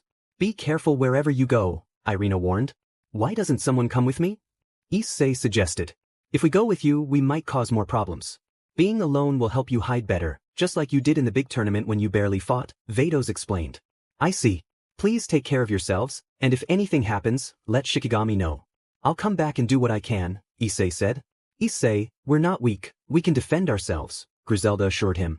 I know, he replied, giving them one last smile before leaving. As he stepped out of the portal, Shikigami hugged him tightly. Are you sure? You should know I won't know where you're going, she said. I'm sure. Don't worry, Issei reassured her. All right, I wish you luck, she said, giving him a kiss before opening the portal. Issei waved goodbye with a smile. Once he exited the portal, Issei looked around. How did that jutsu go? He wondered. closing his eyes to think until he remembered. He formed hand seals and activated a transformation jutsu. This should help me avoid some trouble, he thought. Just as he took a step, he heard a noise nearby. Curiosity got the better of him, and he approached the sound. To his surprise, he found an injured angel. "Are you okay?" he asked. "A human," the angel replied weakly. "Don't speak, you're badly hurt," Issei urged. "Why aren't you surprised to see me?" the angel asked, wings spread wide. "I know some angels too. Tell me what happened." Issei inquired. "The consequences of the war," the angel said. "What war?" Issei asked. "The one between angels, fallen ones, and demons," the angel explained. Issei was taken aback. "It's pointless to lie. It's been a long war, and this is where I end up." "What's your name?" the angel asked. "Igarashi Issei," he replied. "I see. Igarashi-san, please leave. It's very dangerous, especially if you encounter demons. They are ruthless, especially with humans," the angel warned as they began to fade away. "I can't do that. I'll stay here until you can rest," Issei insisted. The angel smiled faintly, but moments later, they disappeared completely. Issei thought, "I think Serafal mentioned that war once. But I can't change everything. Some things are meant to remain as they are." Just as he was about to leave, he felt himself surrounded, and as the angel had said, demons appeared. "We're too late, we couldn't get any information," one said. "But we have a human. He'll be useful," another added. "I'm tired, you do it so we can leave faster," a third suggested. How should we torture him?" they said with sinister smiles. Issei, however, remained unfazed, as if he didn't see the threat. One demon cast a lightning spell at him, but Issei deflected it with his hand, hitting one of the demon's companions instead. Turning around with a deadly glare, Issei saw the demons flinch slightly, but their pride wouldn't let them flee. Without wasting time, Issei charged at them, delivering a blow to each, taking them down instantly. In the end, only one remained, and when it saw Issei, it knew it was in trouble. Issei was teleporting when he grabbed the demon by the neck. "Let's see what you said," he said, recalling the demon's words. "How shall we torture him?" "You're a cursed human," the demon spat back. "Tell me who sent you," Issei demanded. "Rot in hell," the demon replied, a smile creeping onto his face. Issei noticed the grin and returned it, which the demon found unsettling. With a flick of his finger, Issei conjured a small sphere of blood-red energy and hurled it at the demon's leg. The demon screamed in agony as his leg began to vanish. "Even if your leg is gone, the pain will remain. Scream all you want, but you won't leave here until you talk," Issei stated firmly. "Final talk. Our leader is Mao Lucifer, and he sent us to find that angel to extract information," the demon confessed. "I see. What do you gain from this pointless war?" Issei asked. "Just to prove that demons are more powerful than any race," the demon replied. "What a foolish notion. I'll let you live, but you'll carry that memory with you. And tell your 4 leaders," Issei added. "How do you know there are 4? "I only gave you one name," the demon retorted. "I know many things, demon. And tell your leaders that Igarashi Issei will end this senseless war," Issei declared. "You, a human, and the war? Don't make me laugh. Just because you have that pathetic power, you think you can take us on," the demon scoffed. "Just deliver the message. Never underestimate humans, they can surprise you," Issei warned. With that he released the demon, who quickly created a magic circle and vanished. Issei let out a sigh. "It will be a long time. But it will be great to see Gabriel, Penemu, and Serafal when they were younger. Good thing I brought the camera." With a smile, he left the area to avoid further trouble. Upon arriving at the castle, the guards were taken aback by the demon's state, as he was writhing in pain. "I need to report to Lucifer-sama," he managed to say, trying not to scream. The guards helped him to the throne room where the 4 Maos were gathered. Lucifer glared at the intruder. "How dare you disturb me at this moment?" "We apologize, Lucifer-sama, but this scout brings news," one guard explained. Lucifer observed the soldier, noting his suffering but dismissing it. "What is so urgent?" Leviathan asked. "My team and I went to stop the angel, but when we arrived, she was gone. There was a human instead," the demon reported. "And what of that?" Falbium questioned. "That human wiped out my entire squad with ease." "He has no magic," the demon replied. "A human with those qualities is interesting. Find him and bring him here," Beelzebub ordered. "You heard him," Lucifer said. "The human's name is Igarashi Issei, and he will end this war," the demon added. The room erupted in laughter at the statement. "Stop joking and don't make up nonsense," Leviathan said. "Just go and bring him," Lucifer commanded. "I can't do much, my leg hurts." "He used a very rare ability, and the pain won't go away," the demon explained. "I see.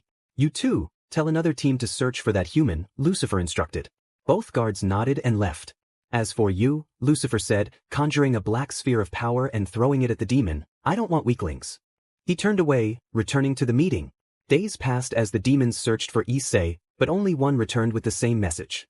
Frustrated, Lucifer sent elite troops to eliminate Issei. Meanwhile, Issei was walking through a forest when he heard an explosion. Without hesitation, he rushed to the scene. Upon arrival, he was shocked to see a group of fallen angels surrounding an injured angel. Without wasting time, he charged at them with his sword, defeating them in an instant. He knelt beside the angel and took a seed from his bracelet. "Trust me, this will help you feel better," he said, offering her a warm smile. She looked at Issei and sensed no ill intentions, so she accepted the seed. In mere seconds her wounds healed. "Thank you," she said, her voice filled with gratitude. "You're welcome," Issei replied, standing up and extending his hand to her, which she took.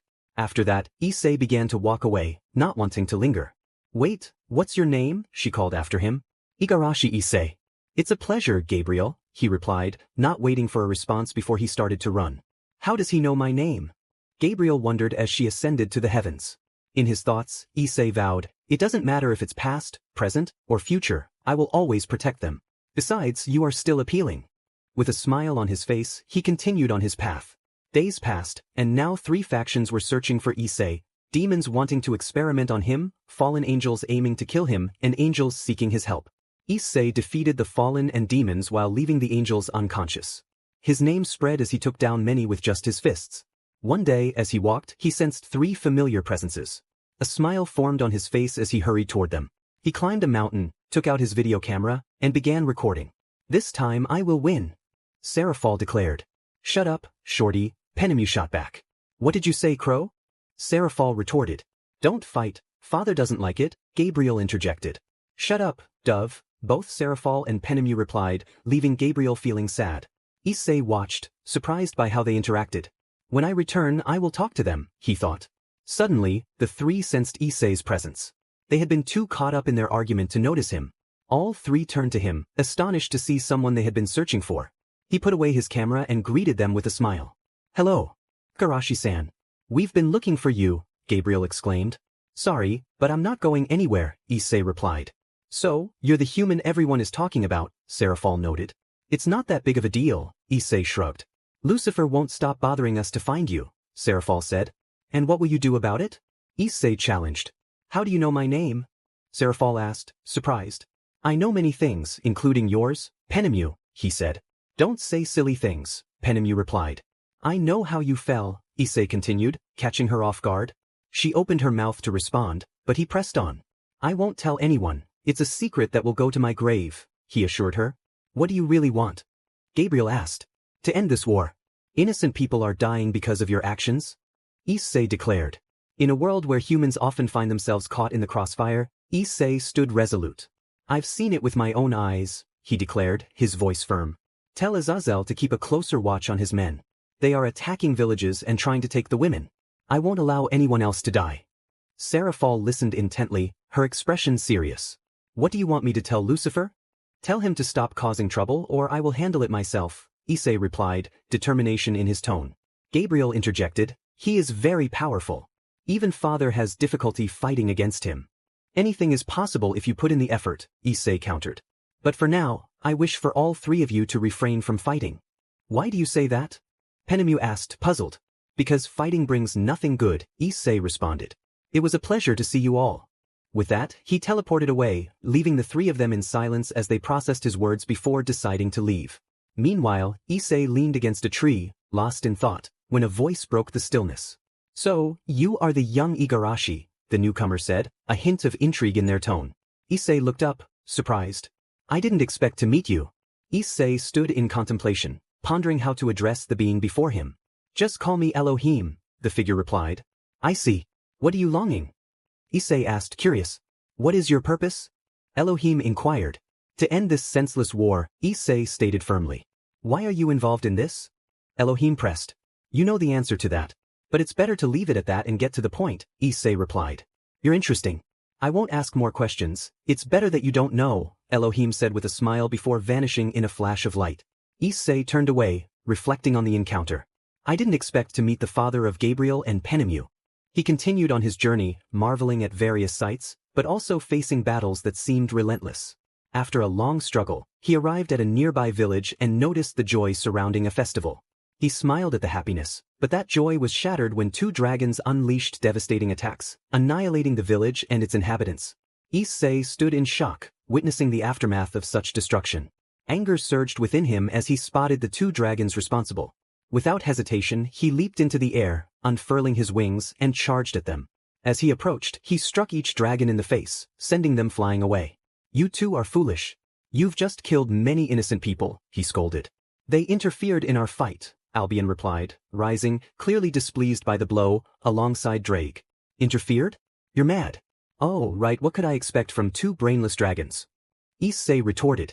"You're crossing a line, insolent human. We are celestial dragons, and no one has the right to meddle in our battles," Drake growled. "I didn't intend to get involved, but I have no choice now." Without warning, Issei moved with such speed that neither dragon could react. Drake was struck in the abdomen, sending him flying.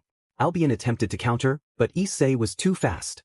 When they faced each other, Albion only saw Issei's serious expression before being knocked away by a powerful blow. "You won't leave here without facing consequences," Issei declared as both dragons rose to attack him again. The dragons unleashed their formidable abilities, but Issei evaded them with ease. "You're going to die, cursed one," Drake threatened, firing massive flames. "Is escaping all you can do?" Albion taunted. Issei paused, then replied, "If you want to fight, then let's do this." He charged at Albion, delivering a powerful punch that sent him crashing to the ground. Drake, surprised by Issei's strength, snapped out of his shock and attacked. Issei countered with water orbs that struck Drake directly. "How are you so strong? No human possesses such power, and what about those wings?" Drake questioned. "Not long ago, you called me human," Issei replied. "Don't joke," Albion interjected. "What do I gain from that?" Issei asked.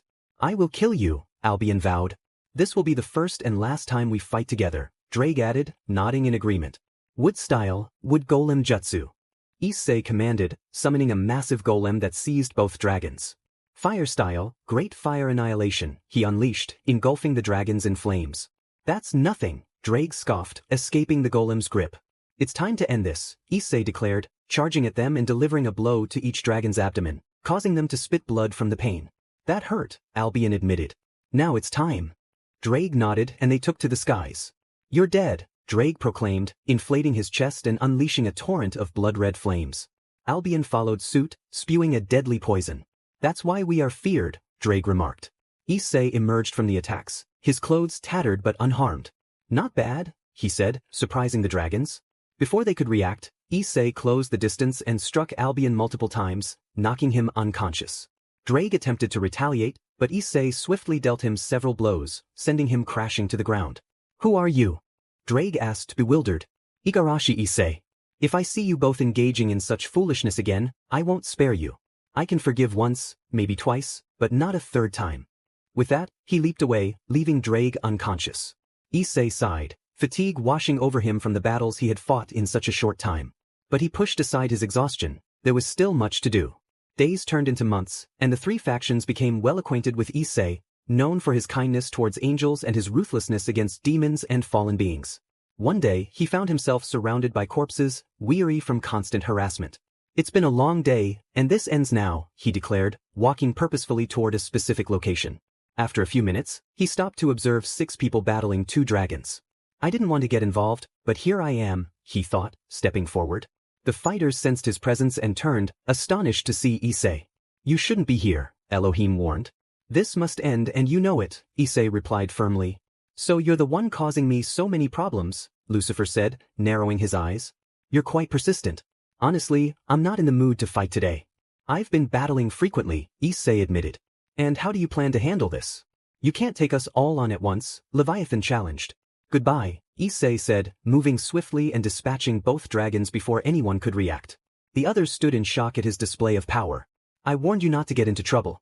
Now it's your turn," Issei said, turning his attention to them. "I just wanted to stop those dragons. I had decided to withdraw from this war," Azazel explained. "Then leave," Issei commanded, and without hesitation, Azazel departed. "You think you're something special just because you defeated those weaklings?" Lucifer sneered. Issei approached Lucifer, who attempted to strike him, but Issei caught his fist. He extended his hand toward Lucifer and activated one of his abilities. "Hakai," he declared, causing Lucifer to vanish. Issei faced a formidable opponent, and everyone around him was both surprised and frightened. The three demons, sensing the danger, were about to flee when Issei unleashed a powerful energy ball. Defeating them, Elohim, the divine being, looked at Issei with a mix of respect and concern. "You are not an ordinary person," he remarked. "I don't usually use these abilities, but I'm feeling a bit worn out, just like you," Issei replied. "You noticed," Elohim said with a hint of a smile. "But I'm also getting old, huh? I know it's a lot to ask, but could you help stop this war?" "I will do my best," Issei assured him. Elohim nodded, but as he began to falter, Issei caught him in his arms. "It has been a long battle. I hope my children are not too sad about my departure," Elohim said softly. "They will always love you," Issei reassured him. "Thank you for saying that," Elohim replied, closing his eyes moments later. Issei gently laid his body on the ground and sensed many presences approaching. Without wasting any time, he left the scene. Time passed, and Issei played a crucial role in ending the war. He met many people along the way, including one of his beloveds, Graphia, though he could only admire her from a distance due to his busy schedule. Years went by, and the war finally came to an end. Issei, remaining inconspicuous, witnessed Surzek and the others become the new Maos. "Everything seems to be going well for now," Issei thought. "Since I'm here, it's time to take a journey and explore this world." With that thought in mind, he teleported away. As the years rolled on, Issei traveled to countless places, often changing his name and appearance to avoid drawing attention. He witnessed the deaths of many friends, but they had all passed away happily, most defending someone or succumbing to old age. Issei marveled at how the world progressed. During one of his trips to Greece, he encountered Aphrodite, who reminded him of the festivals she used to attend. He chose not to speak with her, wanting to remain unnoticed. Hundreds of years flew by, and Issei hardly noticed the passage of time until he arrived in the present. As he stepped off a plane, he smiled brightly. "I'm back in Japan." He walked through the airport and took a taxi. "I need to see the principal first," he said as he was an exchange student. Minutes later, he arrived at his new academy, Ku. After years of changing his appearance, he had returned to his true form, looking like a 17-year-old, but with a new name. As he exited the taxi, he walked through the academy, catching the attention of many students who were on break. Suddenly, he heard someone shout, "Stop right there, hey Issei." Surprised by the mention of his name, he turned to see a young man with brown hair running for his life. This could be interesting, Issei thought as he resumed his path. After several minutes of conversation, Issei left the academy and headed to his new home. The next day, he donned his uniform and returned to school, attracting many gazes, though he paid them no mind. As classes were about to begin, he waited outside the door. "Back to second year again," he mused. When the teacher allowed him to enter, Issei scanned the room and noticed his other self. "Please introduce yourself," the teacher instructed. "My name is Shiba Tatsuya. It's a pleasure to meet you. I'm from South Korea, but I'm originally from Japan.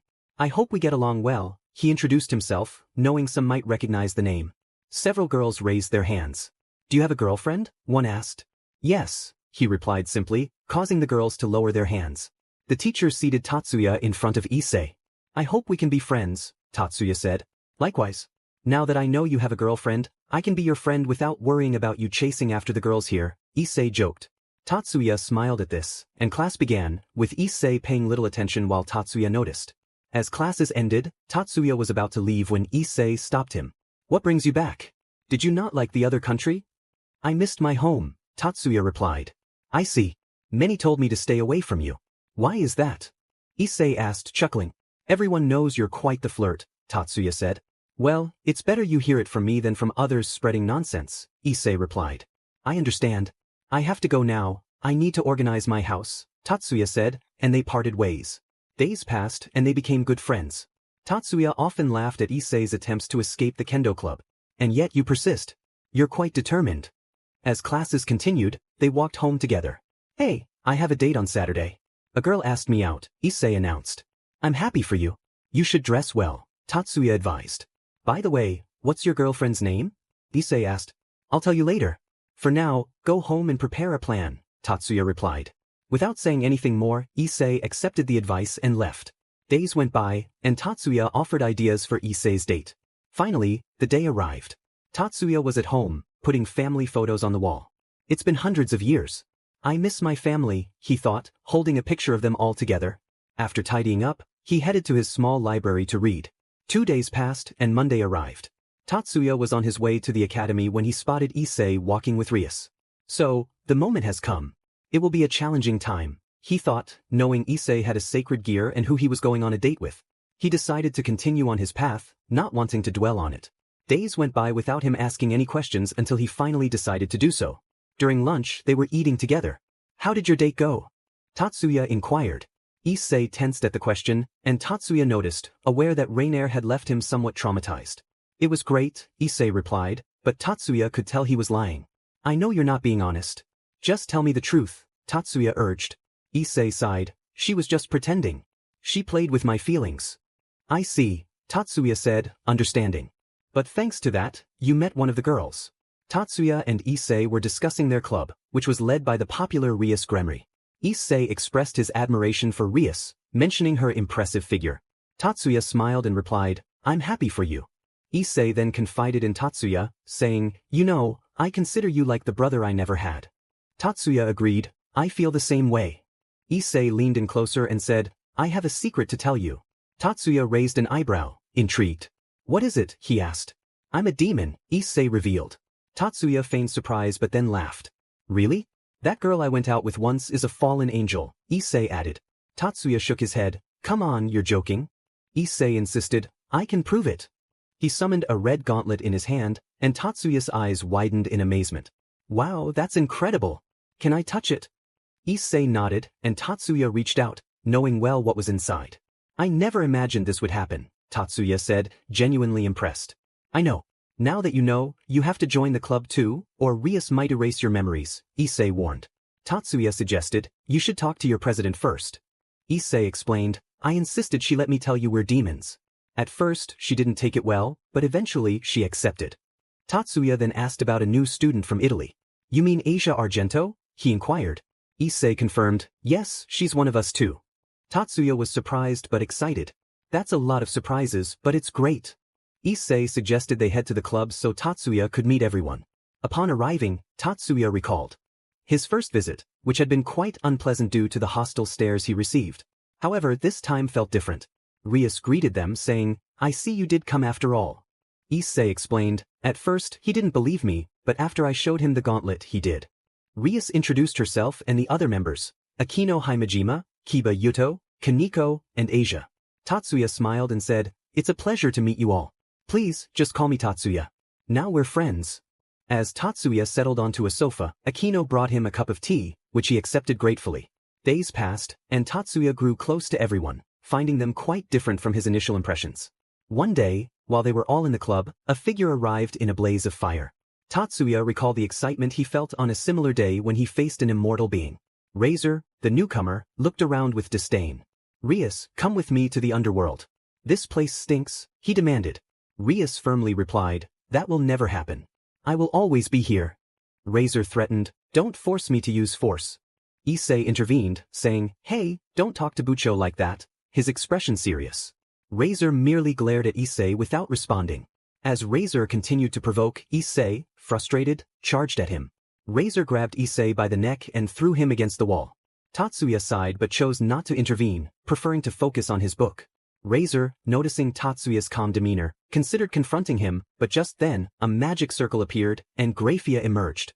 Tatsuya lowered his book and greeted her with a half-smile, thinking how appealing she looked, even if she seemed a bit more serious than before. Graphia assessed the situation and saw Issei injured against the wall, and Tatsuya relaxed but didn't comment on it. "Razor-sama, please don't cause any more trouble here. I'm here to offer a rating game challenge," she stated.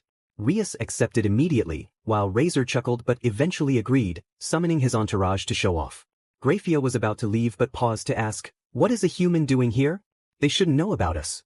Rias assured her, "He's our friend, and he won't tell anyone." Razor laughed mockingly, "And you trust these inferior beings?"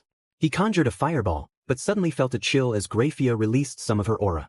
Razor hesitated, intimidated by her seriousness, and decided against the attack. "Thank you for your help, Miss Graphia," Tatsuya said. She replied, "We wish to avoid problems between families. Why are you so calm when just moments ago you were about to be attacked?" Issei shrugged, "I knew it wouldn't happen. If it did, it was meant to be." Graphia said nothing more and left, while Razor smirked at Rias before departing as well. Tatsuya remarked, "I can sense your concerns. What will you do now?" Rias replied, "I'll request a few days off for training." Tatsuya nodded, "I understand. I wish you luck, but I won't join you to avoid being a distraction." It's getting late, so I'll head home. After bidding farewell to Issei, Tatsuya left, thinking, big problems are coming for you all. Good luck. Days passed without Tatsuya seeing anyone from the club, as they were busy training. With no other option, he decided to train himself, eager to improve. After a few more days, he finally saw everyone again. How did it go? He asked. Issei replied, it was tough, but we made great progress. Tatsuya expressed his happiness for them and inquired about the game. Rias informed him, it's tomorrow night. Do you want to watch? Tatsuya agreed, why not? I'll support you. Issei added, you'll see, we'll win in Bucho's name. Tatsuya nodded and left as it was getting late. The next day, everyone gathered in the club, including the student council. Sona approached Tatsuya, asking, what are you doing here? He replied, I was invited. I promise I won't cause any trouble. Rias interjected, let him stay, he's our friend. Sona sighed but said nothing further. She led Tatsuya to the venue where the game was about to start. Upon arriving, Tatsuya was surprised by the large crowd. He spotted Serafal and smiled, but she remained silent as the game was about to begin. As he took his seat, he realized that his friends were at a disadvantage. Tatsuya thought to himself, you're strong, but you lack experience. That opponent has much more than you. I hope you don't get in over your heads. Tatsuya watched as the battle began. Initially, things were going well for Issei and his friends, but gradually they started to lose. Sighing, Tatsuya stood up from his seat. It's not over yet, Sona said. For me it is, Tatsuya replied. It's obvious who will win. I support my friends, but realistically, they lack experience. With those words, he began to walk toward the exit. Some present heard him but paid no attention. Minutes later, just as Tatsuya had predicted, Rias and her group lost. As Tatsuya exited the room, he teleported home and began to meditate to increase his power. The next day, Issei was on his way to school, but when he arrived he didn't see his friends. Tatsuya sighed, knowing it would be a long day. After school, he headed to Issei's house, where Asia opened the door since her parents were not home. Surprised to see Tatsuya, she let him in, knowing why he was there. When he reached Issei's room, he knocked on the door but received no answer. With no other option, he opened it and found Issei sitting on the bed with a piece of paper in hand. You should go, Tatsuya said. I can see you care about her. I'm weak. I don't know if I can do it, Issei replied. You're weak because you believe you are. But if you change your mindset, you can become very strong, Tatsuya encouraged. How can I do that? Issei asked. Give it your all in battle.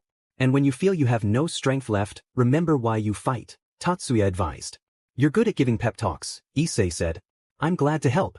Just then Asia arrived, and Issei shared his plan with her. Without hesitation, she agreed. Tatsuya then teleported away. I'll see you later, Asia.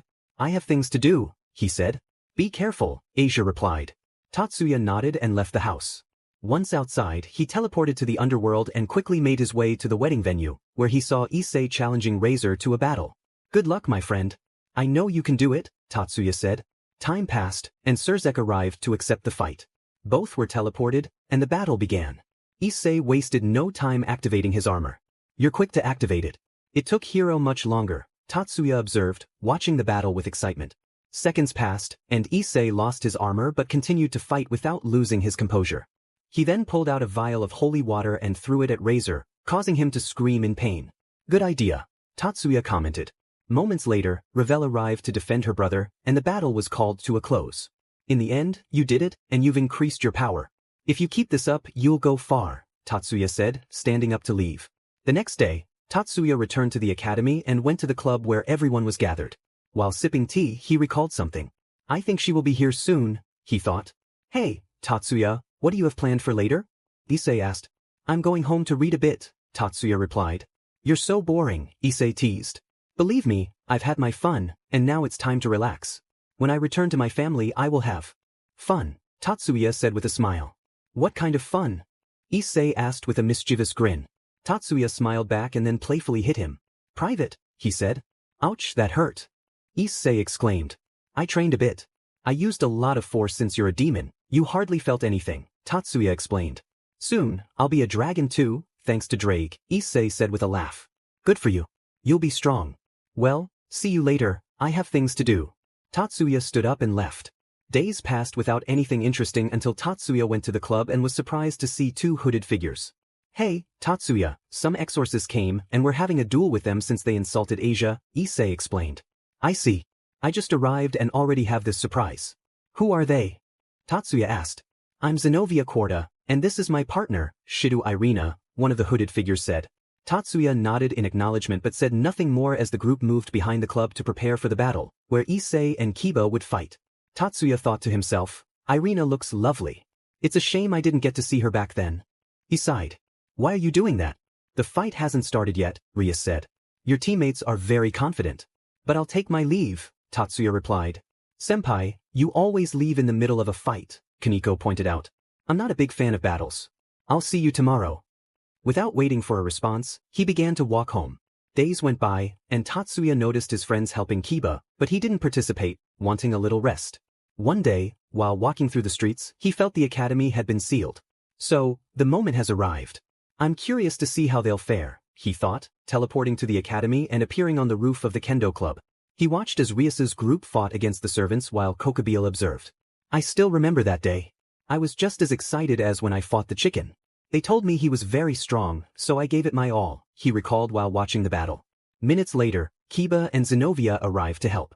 Tatsuya was surprised that Kiba had obtained a sacred demonic sword. Now that I think about it, I don't know Rias's group very well. But now that I see how they have potential, he mused.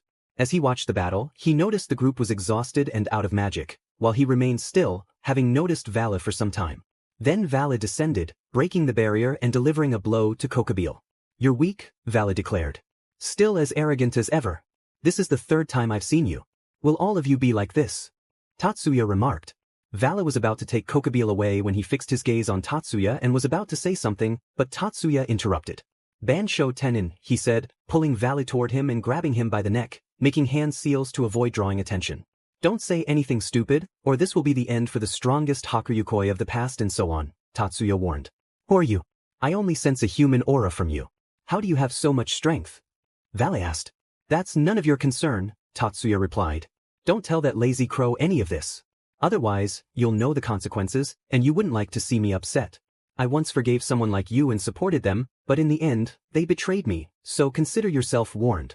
Vala was about to respond, but Issei applied more pressure and delivered a light blow to the armor, shattering it into pieces. Vala was at a loss for words, shocked by what had just happened. Albion, do it, Vala urged.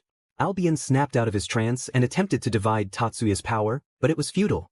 Instead, Vala began to scream as he felt strange energies coursing through his body. Tatsuya's power, along with chakra, ki, and his spiritual energy.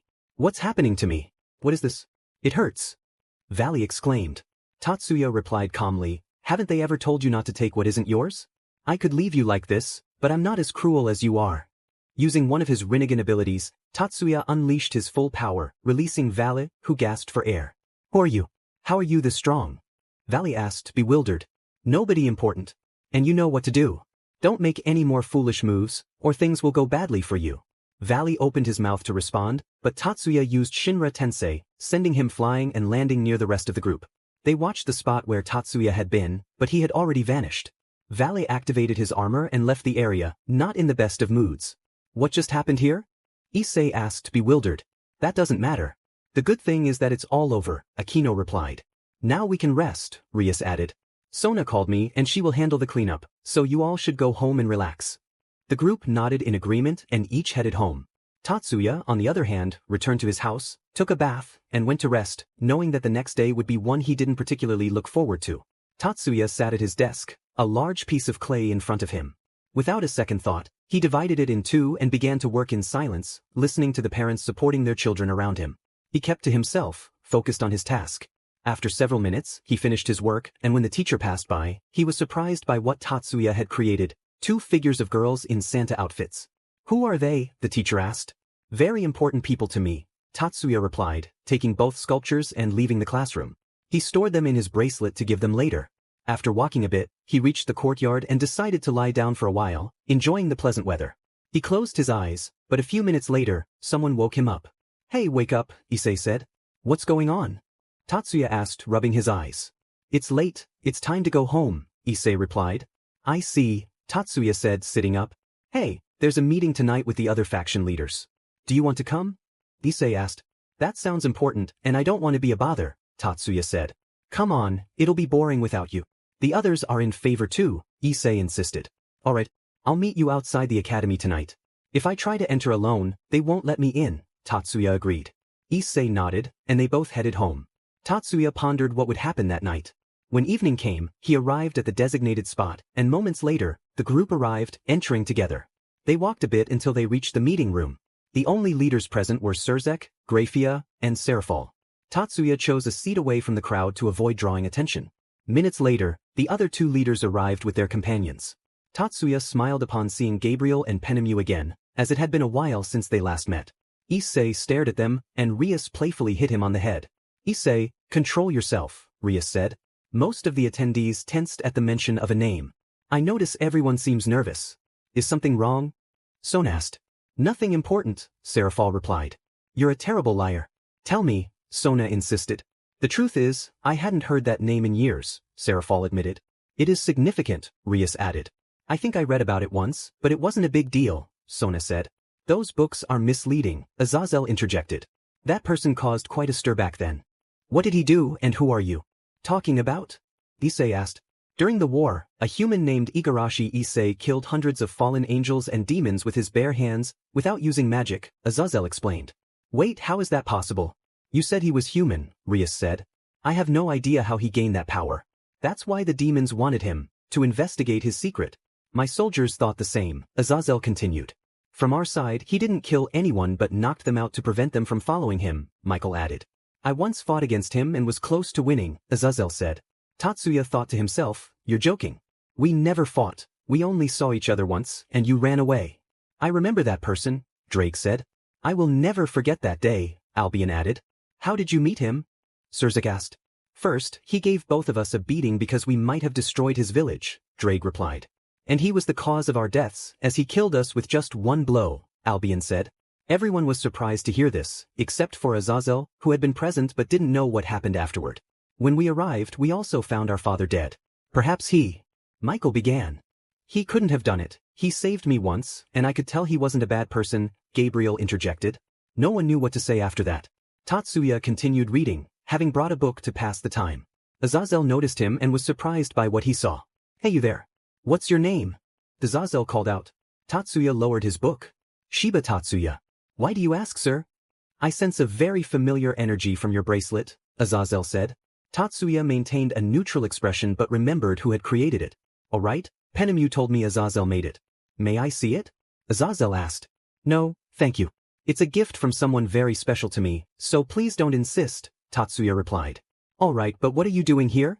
Azazel inquired. "He's my guest, he's a friend of ours," Rias said. "Now, leaving this topic aside, let's continue the conversation," Surzek said, and the others nodded in agreement as they began discussing the attack by Kokobile. Meanwhile, Valley glared at Tatsuya, remembering what he had put him through in the past. Tatsuya remained calm, continuing to read. Minutes later, time seemed to freeze for the weaker individuals. Tatsuya pretended to be frozen to avoid raising suspicion. Rias and Issei went to the club to rescue Gasper and Kaneko, while Valley fought against the mages and Azazel battled Katarina. The others merely observed the situation. After a while, time resumed, and the leader's soldiers also joined the fight. Tatsuya kept reading, ignoring the clashes of swords around him. Serafal noticed Tatsuya and was incredulous at how calm he appeared despite the chaos. She was about to say something when they heard a scream from Katarina, so she continued watching the battle. Eventually, all the enemies were defeated, including the demon leader, Katarina. Azazel was about to speak when Valley struck him and revealed his true identity. Everyone was shocked to hear this. Tatsuya paid little attention to what was said and continued with his reading. At that moment, Issei activated his armor forcefully and charged into battle. Tatsuya, seeing this, closed his book and watched the fight from the room while the others were below. The two dragons exchanged blows at incredible speed, but it was clear who had the advantage. After a few minutes, Issei unleashed all his power through his sword, destroying Valley's armor. "Not bad, but it's not over yet," Tatsuya remarked. Valley activated his armor again and began to shrink everything around him. Azazel said a few words, which annoyed Issei. Tatsuya sighed at the way Issei sought power. With Valley's power, Issei attacked at high speed, delivering numerous blows. But Valley didn't give up and this time destroyed Issei's armor, leaving him exhausted. "You didn't do too badly, but you're still not my rival." "You're too weak," Valley said. "I won't give up, I'm going to win," Issei declared. "I could kill you right now, but I have to deal with a problem first, and that's Shiba Tatsuya," Valley said. Everyone turned to look at Tatsuya, who was still reclining in his seat. Tatsuya stood calmly. "I told you not to speak," Valet? But I know you, and it was obvious you would, wanting to show off your powers, Tatsuya remarked. This time it won't be so easy. I've done my research on you. You don't exist. There's no record of who you really are, Valet retorted. Everyone turned to Tatsuya, who let out a sigh. I wanted a bit more peace, but I knew you would talk, he said, jumping closer to the others. My real name is Igarashi Issei. Everyone was taken aback by his revelation, but they quickly shook off their surprise, finding it hard to believe. You're joking, right? You just heard that name recently, and now you're claiming to be him? Don't you know that humans have short lifespans? Azazel questioned. That may be true, Tatsuya replied. Is that all you're going to say? You don't look anything like him, Azazel continued. True, Tatsuya said, making hand seals that seemed strange to everyone present. Suddenly he changed his appearance, leaving everyone in shock. After a moment, he returned to his original form. But how is this possible? If you're human, how have you lived for so long? Surzak asked. Things happen, Tatsuya answered. But we searched for you after the war and couldn't find you, Serafal added. I changed my appearance frequently and did many things. I even made friends who I saw die, like Arturo, Tatsuya explained, changing his appearance again, which the younger ones recognized. You were one of the 12 knights, Sona said. That's right. Those were good times, Tatsuya reminisced. What is your purpose? You must have one if you're revealing your identity, Michael inquired. Centuries ago, I ended a war, and now another one is coming. I'm tired of all these wars. But that's life, there's nothing that can be done. I intended not to intervene much, but Issei always dragged me into dangerous places. You could have refused, Issei replied. If I could have, I would have. But I was curious to see what the next bearer of that dragon would be like, Tatsuya said. Don't tell me it was you, Drake interjected. You were the one who killed all our bearers in our battles, Albion added. That's right. And even without their bodies, they continue to cause disasters. You all never learn from your mistakes. But what could be expected from prideful dragons, except for 3, Tatsuya thought, considering Ophis, Claire, and Yukine. Then why did you pretend to be surprised when I told you about the supernatural? Issei asked. I wanted to see your excited face and it was worth it, Tatsuya chuckled. You should have trained me since you must be very strong, Issei suggested. I would have refused as I vowed not to take on any more students, except for 2, but they are still children, Tatsuya explained. What kind of power do you have? Azazel asked. You should know since you gave me a beating. I had to use all my tricks, Tatsuya replied. Azazel turned pale at the memory of those words. He was about to respond when he heard Tatsuya laughing. You should have seen your face. It was worth it, Tatsuya said, holding up a camera. This photo will please Laviana and Penemu. To his surprise, Penemu had overheard him. It wasn't bad, she said. Yes. But let's leave this conversation. Albion, you should take your friend away. From here. You know what I'm capable of, Tatsuya instructed. Valley laughed. Just because you were in the Great War, you think you're something special. I am Valley Lucifer, and I never back down from a fight. That's not what the Mao said when he tried to flee, Tatsuya replied, surprising Valley, though his helmet concealed his expression. You killed the Maos. But how? We only found the old man's body, Serafal said. You killed him, Michael stated. When I arrived, he was at his last moments. I just watched him die in my arms, Tatsuya explained. He isn't lying, Oni-sama. I can tell, Gabriel added. Stop talking nonsense and let's fight, Valley insisted, charging at Tatsuya. Tatsuya stood still as Valley approached to strike. He evaded the blow and landed a punch to Valley's stomach, shattering his armor and breaking some ribs, causing him to spit blood. I warned you. You're very stubborn, you know. I could kill you right here, but that's not my duty, Tatsuya whispered in his ear. He then released Valley, who fell to the ground, clutching his stomach. The others were astonished by Tatsuya's strength, having seen him incapacitate Valley with just one blow. Now that you know about me, I hope you won't bother me too much. I'll help a bit with some things, but don't expect much from me. Sooner or later, I'll leave here. Issei, I hope you train more seriously and avoid those perverted things, Tatsuya said before teleporting away, leaving everyone with many questions. Tatsuya appeared in his home. Well, where to go now? I don't know much about the Underworld. It will be good to explore and see what surprises await me. With that thought in mind, he teleported again, changing his appearance to that of a 35-year-old man to avoid drawing attention. He began walking through the forest, preferring it over the city. This will be fun, he said with a smile as he started his journey. Days passed without him encountering anyone, which was what he wanted. Meanwhile, the leaders sought him out but eventually decided against it to avoid complications. His friends chose to wait, trusting in him. Tatsuya was walking when he suddenly stopped, sensing something strange where he stood. I feel a very weak energy coming from here. What could it be? After a moment of thought, he decided to investigate, using a earth jutsu to see where it would lead him. After a few minutes, he arrived at his destination and was surprised to find a large door protected by multiple spells. Why does it have so much protection? Curious, he approached the door and used high-level seals to deactivate the spells. As he opened the large door and walked in, the lights began to illuminate. After a few minutes of walking, he was shocked to see a person in a capsule surrounded by more spells. What is happening here? And who is she to be kept with such security? He sat on the ground, contemplating whether to free her or not. After several minutes of deliberation, he ultimately decided to release her to see if she was truly imprisoned. He stood up and began to deactivate all the spells, until the barrier was erased. Minutes later, the girl began to open her eyes. She looked around until she saw Tatsuya, who had a questioning expression. Just as Tatsuya was about to speak, she interrupted him. "Why did you free me? You should leave, I'm dangerous," she said, her voice filled with urgency. Tatsuya was about to respond again when he noticed the girl starting to unleash her power uncontrollably, screaming in frustration. "Go away. I don't want you to get hurt because of me," she pleaded. "I'll help you," Tatsuya said, stepping closer, but she tried to push him away, causing her power to strike him. Seeing this, she panicked, thinking she had harmed him. "I'm fine, don't worry," Tatsuya reassured her. She looked at him, surprised that he seemed unaffected. Tatsuya began forming seals that the girl didn't understand, and when he finished, he placed his hand on her head. Moments later, her power began to fade until it was completely gone. She stood up, astonished at her own transformation, then turned to Tatsuya. "How is this possible? My family hired the best, but nothing worked. How did you do it?" "It wasn't that complicated. You have great power, but your body can't handle it, so it expels it like just now," Tatsuya explained. "My family and I decided to seal me away to avoid causing more problems." "Thank you," she said, bowing slightly. "You're welcome. By the way, my name is Igarashi Issei," he replied, returning to his true appearance.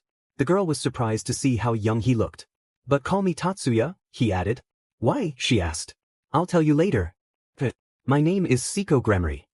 Upon hearing her surname, Tatsuya was taken aback. "You know my family?" she asked.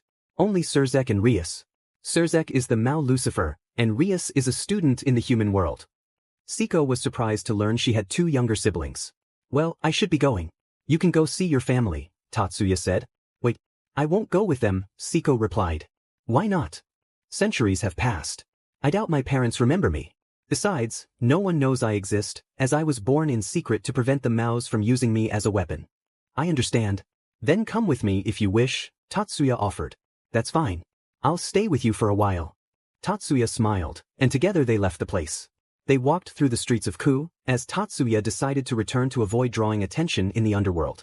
He noticed Siko's surprise at how much everything had changed. "It's very different from how it was in your time, isn't it?" he asked. "Yes, but everything is appealing," she replied. "But, so what do you want to do?" "I'll be your guide." "Anywhere is fine with me," Siko said. "That's no problem. I've explored a lot over the years." "I see. If that's the case, let's get something to eat." Tatsuya led her to a nice restaurant. "Now that I think about it, why didn't my destructive power harm you?" she asked. "Well, it wasn't much for me, to be honest. I possess a similar power, but more destructive. However, I don't usually use it." "What kind of power is that?" Siko inquired. "Tell me, Siko, do you want me to help you improve your magic? That way, you can control it completely later. You'll just be wasting your time. I tried everything before, just like my family. I'll gradually release you from the seal until it's completely gone. I didn't intend to take on other students, but I'll make an exception for you." "Why are you helping me? You barely know me. If you have power, you should know how to use it to protect your loved ones. One day, you'll meet your family again and be with them." "I see. And how are my younger siblings?" she asked. "Surzek is married to his queen, Graphia Lucifuge, and they have a son named Milikas. Rias has her own group and is in a relationship with her pawn, who has the Dragon Emperor." "I'm an aunt now," Siko said, surprised. "Yes, but now it seems Surzek is the oldest, and you are the same age as Rias." "But I'm older than them, so I'm still the eldest," she insisted. You're right," Tatsuya laughed. "You speak so casually, knowing what kind of family I belong to. You should know that titles have never mattered to me. If they treat me well, I'll treat them well. But if it's the opposite, I'll do the same." "I understand. How did you find out about the supernatural?" "It's a very long story that I'll tell you another time." Just as Siko was about to respond, Tatsuya's phone rang and he stood up to take the call. Minutes later, he returned. "Tell me, Siko, do you want to go back to the underworld?" he asked. "Why?" Some friends invited me, and one of them is your sister. Do you want to come with me? If not, you can stay at my place. I'll go, but... Don't worry, I'll take care of everything. They finished their meal and headed to Tatsuya's house, which had a free room. Tatsuya performed some seals and changed Siko's appearance. Alright, everything is ready. We leave early tomorrow, he said. Thank you for everything, Siko replied. No problem. Plus, we'll take the opportunity to train there. You should know I won't go easy on you. I'll give it my all, she promised. Tatsuya nodded and went to his room to rest for a bit. The next day, they headed to the place where they had been invited.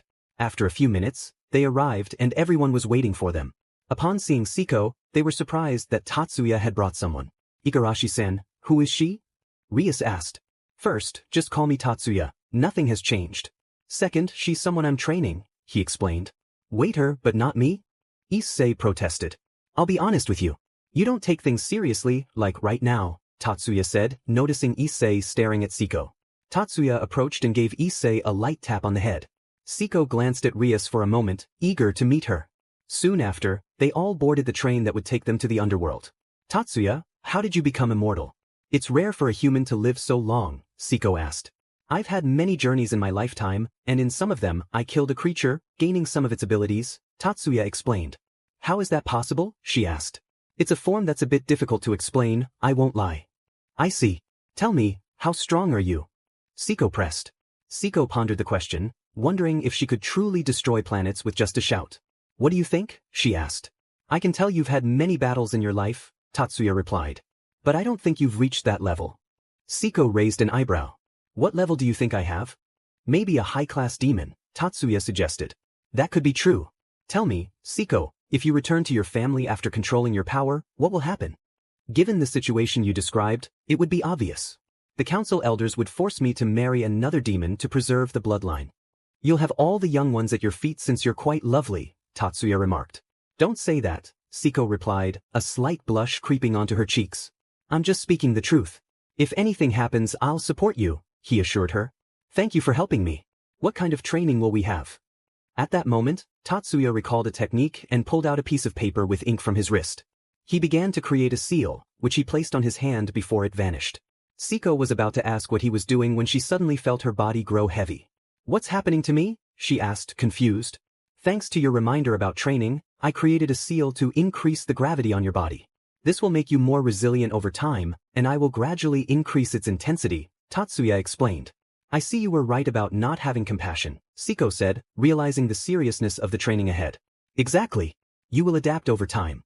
We will also train your power until you MSTR it completely. Siko nodded, and their journey continued until the train stopped. All the young ones teleported away, leaving only Tatsuya, Siko, and the two heirs. Azazel, upon seeing Tatsuya, swallowed hard. Don't be afraid, Azazel. I won't harm you. You know, I actually like you when you're not being a pervert, Tatsuya said. What's wrong with that?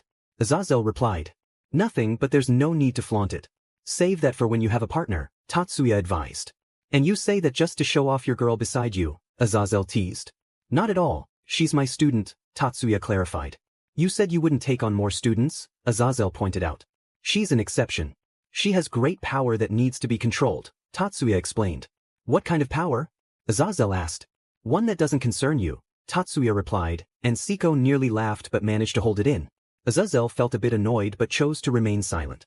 The young ones were struggling in their battle against Tannen. After several minutes, they finished and continued on their way to the Gremory mansion. Upon arrival, many servants awaited them, and Graphia stood at the front. Siko was astonished by everything and even more surprised to see her mother again. She wanted to rush to her but held back, opting for a polite greeting instead. Later, everyone gathered for dinner, where she also saw her father. The next day, Azazel gave instructions to the entire Gremory group for their training, during which Issei was captured by Tannen.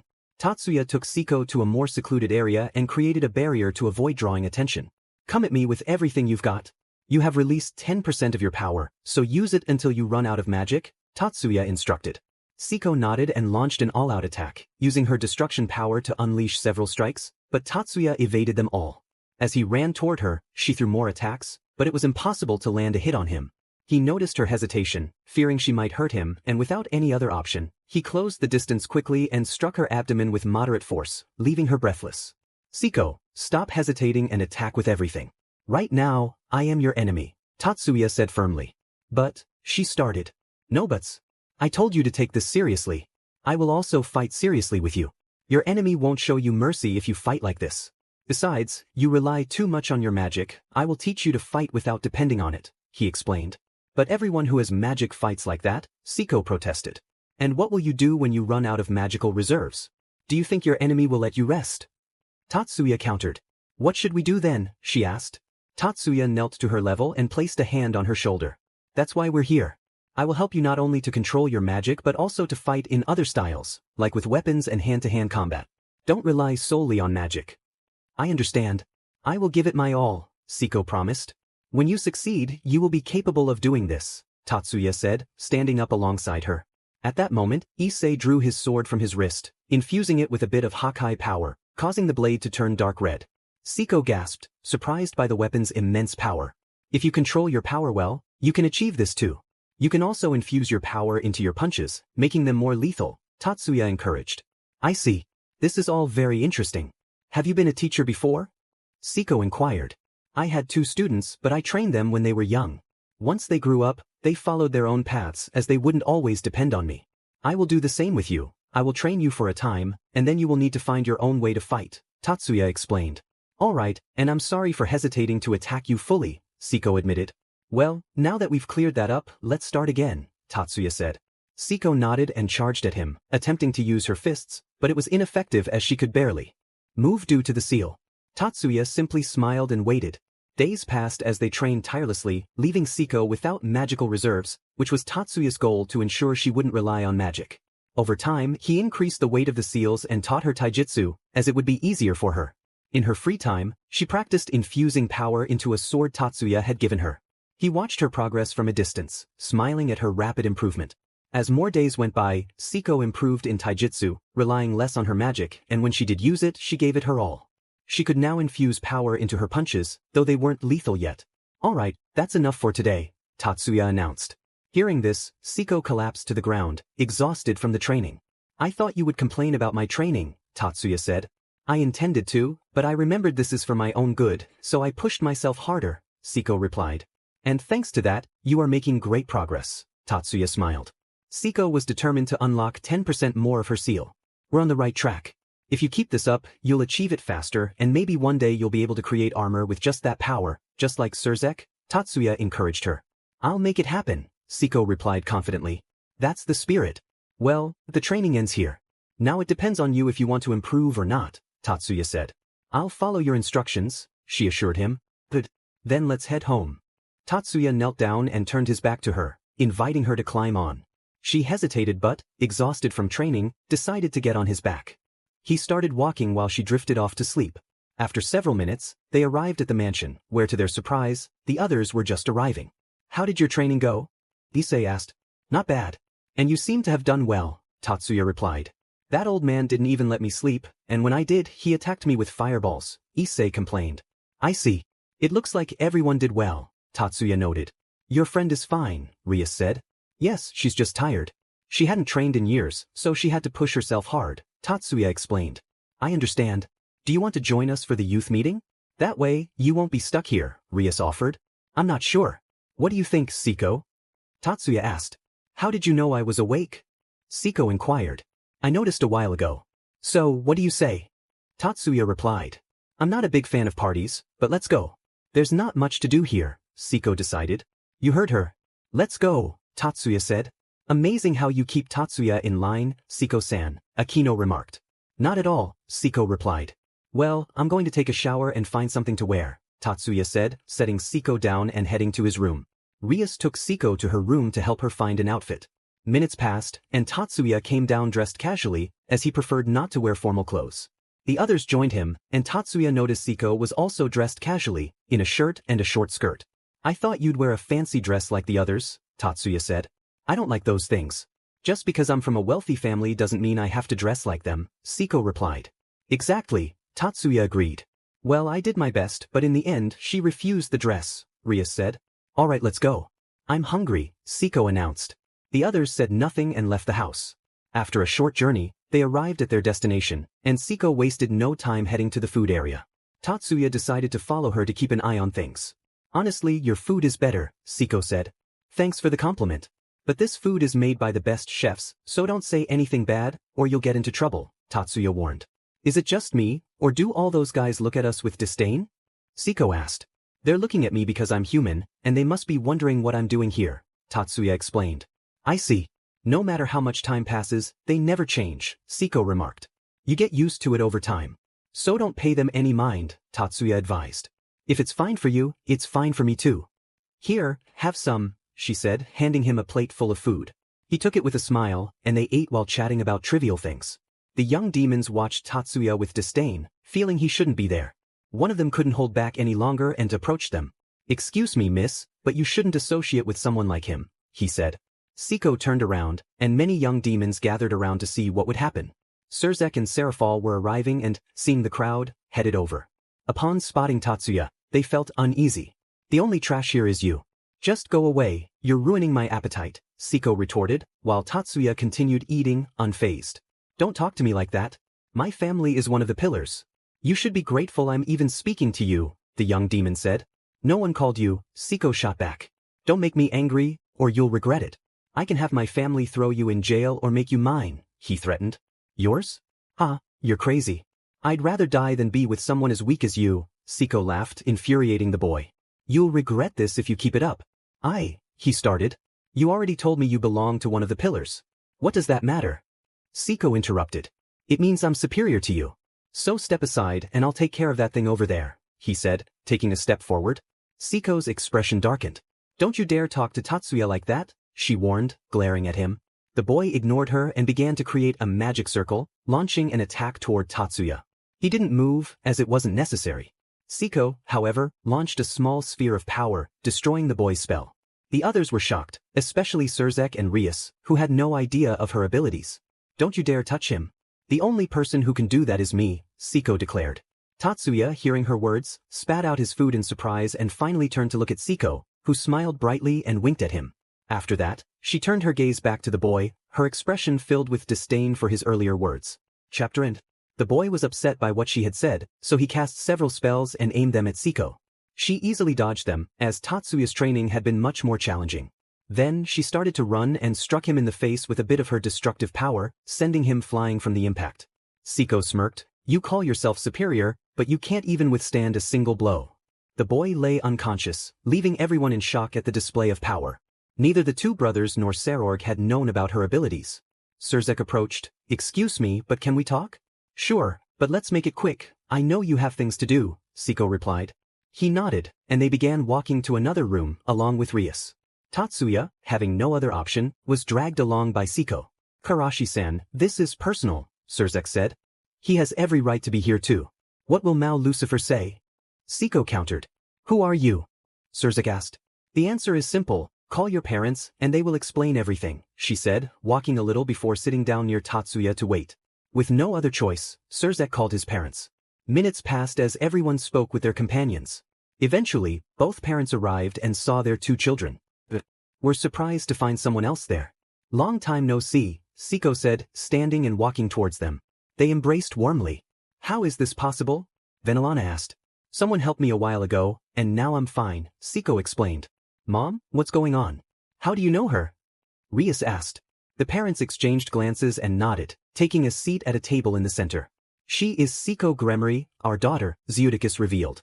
Both brothers widened their eyes in shock at this revelation. Father, don't say that. Tell us the truth. Surzek insisted. That is the truth. She is your older sister, but we decided never to tell you about her, Zeudicus explained. Why? Rias asked. She possesses immense destructive power, far surpassing Surzek's. However, she couldn't control it, so the three of us decided to seal her powers until we could find a solution, Zeudicus continued. But to this day, we haven't found anything. How is it possible that you're free? He asked Siko. All thanks to Tatsuya. He accidentally freed me and sealed my powers, Siko said. How did you do it, boy? Venelana asked. I trained hard to reach that level. Now she can control it, but only a part of it, Tatsuya replied. Thank you for your help, Zeudicus said. Why didn't you come back to us, daughter? Venelana asked. I wanted to explore a bit, and Tatsuya supported me.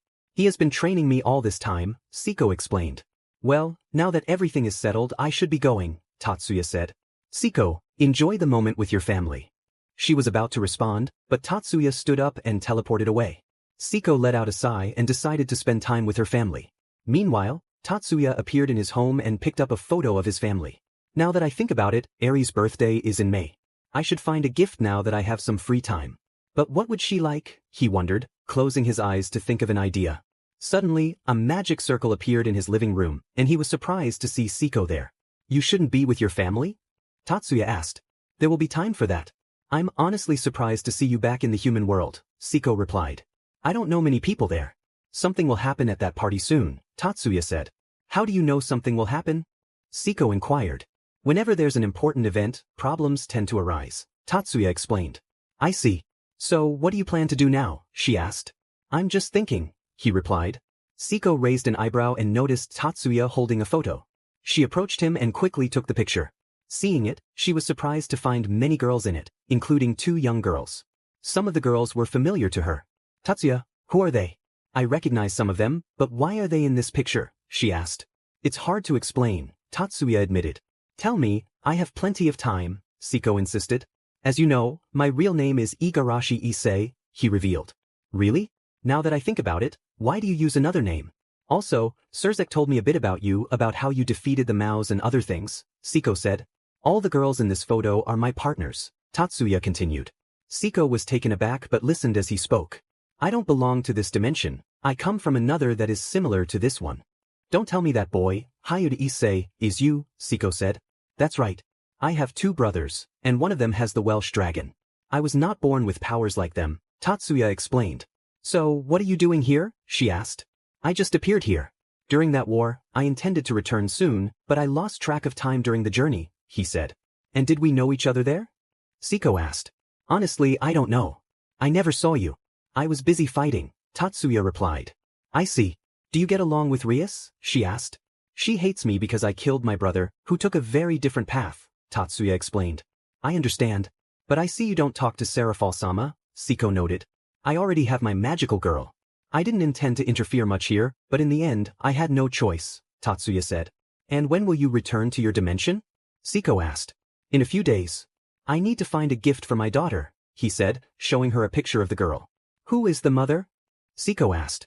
Honestly, she's not my biological daughter, but I care for her deeply. She calls all the girls mom, Tatsuya explained. I understand, Siko said. Soon, the god Loki will attack the meeting where the leaders are gathered, Tatsuya warned. Are you going? Siko asked. I'll go, but only to observe since I can't interfere too much. Issei needs to become stronger, and that's a challenge he must face, Tatsuya said. Why don't you have that surname? Siko asked. My parents took it away from me.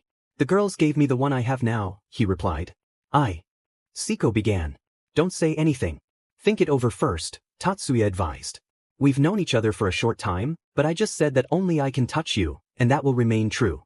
Well, in this dimension because when we return, there will be more people, Siko said. You could think about it, Tatsuya suggested. No. Besides, they've all made their lives, and I need to make mine, and it will be with you. So no more girls from here. The truth is, I'm jealous, she said with a smile, sending a chill down Tatsuya's spine. Siko stood up and sat close to Tatsuya, resting her head on his shoulder. I've said it, so let's find that gift. Tatsuya gently stroked the girl's hair, a smile lighting up her face. If that's what you wish, then so be it, he said. A day passed, and both factions were waiting for Loki to emerge from his prison so they could confront him. Tatsuya and Siko observed from a distance. Siko turned to Tatsuya. You fought against him. Yes, Tatsuya replied. I was at home when Serafal came to take me to that fight. You accepted so quickly, Siko noted. There were people there who were very important to me, so I couldn't just stand by, Tatsuya explained. You always fight, don't you? Siko remarked. Measuring the consequences. Tatsuya said, if you have power, you have the duty to use it to protect your loved ones, no matter the consequences. Siko replied, I understand and don't worry. When I fully control my power, I'll have your back. Tatsuya smiled in gratitude. Minutes passed, and then Loki emerged from his prison, mocking both of them, seeing them as weak. He summoned his familiars and sent them into battle. Tatsuya remarked, I'm glad Issei has been training seriously. He can use his armor more now. Siko responded, I hear you. Tatsuya continued, I said it for his own good. If he wants to protect his loved ones, he must train relentlessly. Siko cautioned, don't push the boy too hard.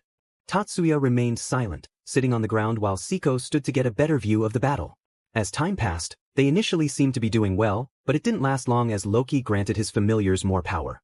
Tatsuya focused on Irina and Rosweiss, knowing they could handle themselves, and let out a sigh. The fight continued, and Tatsuya watched as Issei was bitten by Fenrir.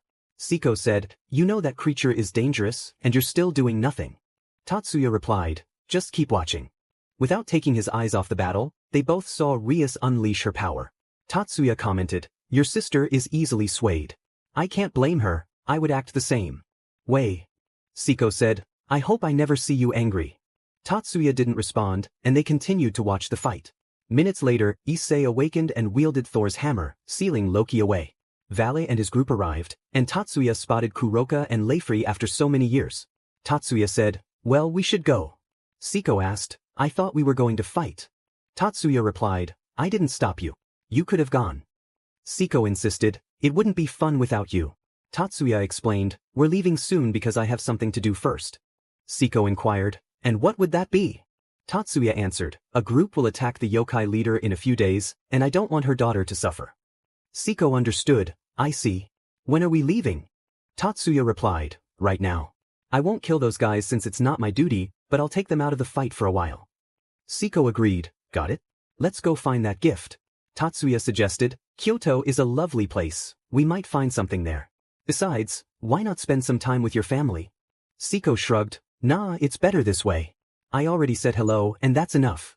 Tatsuya said nothing more and took her by the waist, teleporting them both to Kyoto. They decided to rest at a hotel, renting 2 rooms to wait for the heroes to appear. Days passed, and Siko took the opportunity to go on dates with Tatsuya. They also searched for gifts for Eri. In the end, Tatsuya wasn't sure what to give, but he decided on something he thought she would like. That night, they were a bit away from the mansion of the yokai leader, as the group was about to attack. Hours later, Cao Cao arrived with his group, and Tatsuya noticed Siko nodding at him. They both spread their wings and flew closer to the scene. Tatsuya declared, "I won't let you touch her, Cao Cao." Cao Cao warned, "Leave now, or you will die." Siko added, "He only says it once. So listen and go, or you'll face the consequences." Jean shouted, "Shut up, you filthy demon." Tatsuya interjected, "Hey, don't talk to her like that." Cao Cao said, "It's better to end this." He drew his spear. Tatsuya showed no surprise at her presence. Cao Cao boasted, "This is the true Longinus." Tatsuya replied, "I know what it is, but I won't give up." He pulled out a chain from around his neck. "It's been years since I used this." 100 on, he activated his armor. Everyone was surprised to see it, especially Siko, who had never seen it before. Without wasting time, he drew his spear as well. Tatsuya said, "I trust you, Siko. I leave the rest to you. But if you need help, call for me." Siko declared, "I won't waste this opportunity. I'll show you that I'm strong too."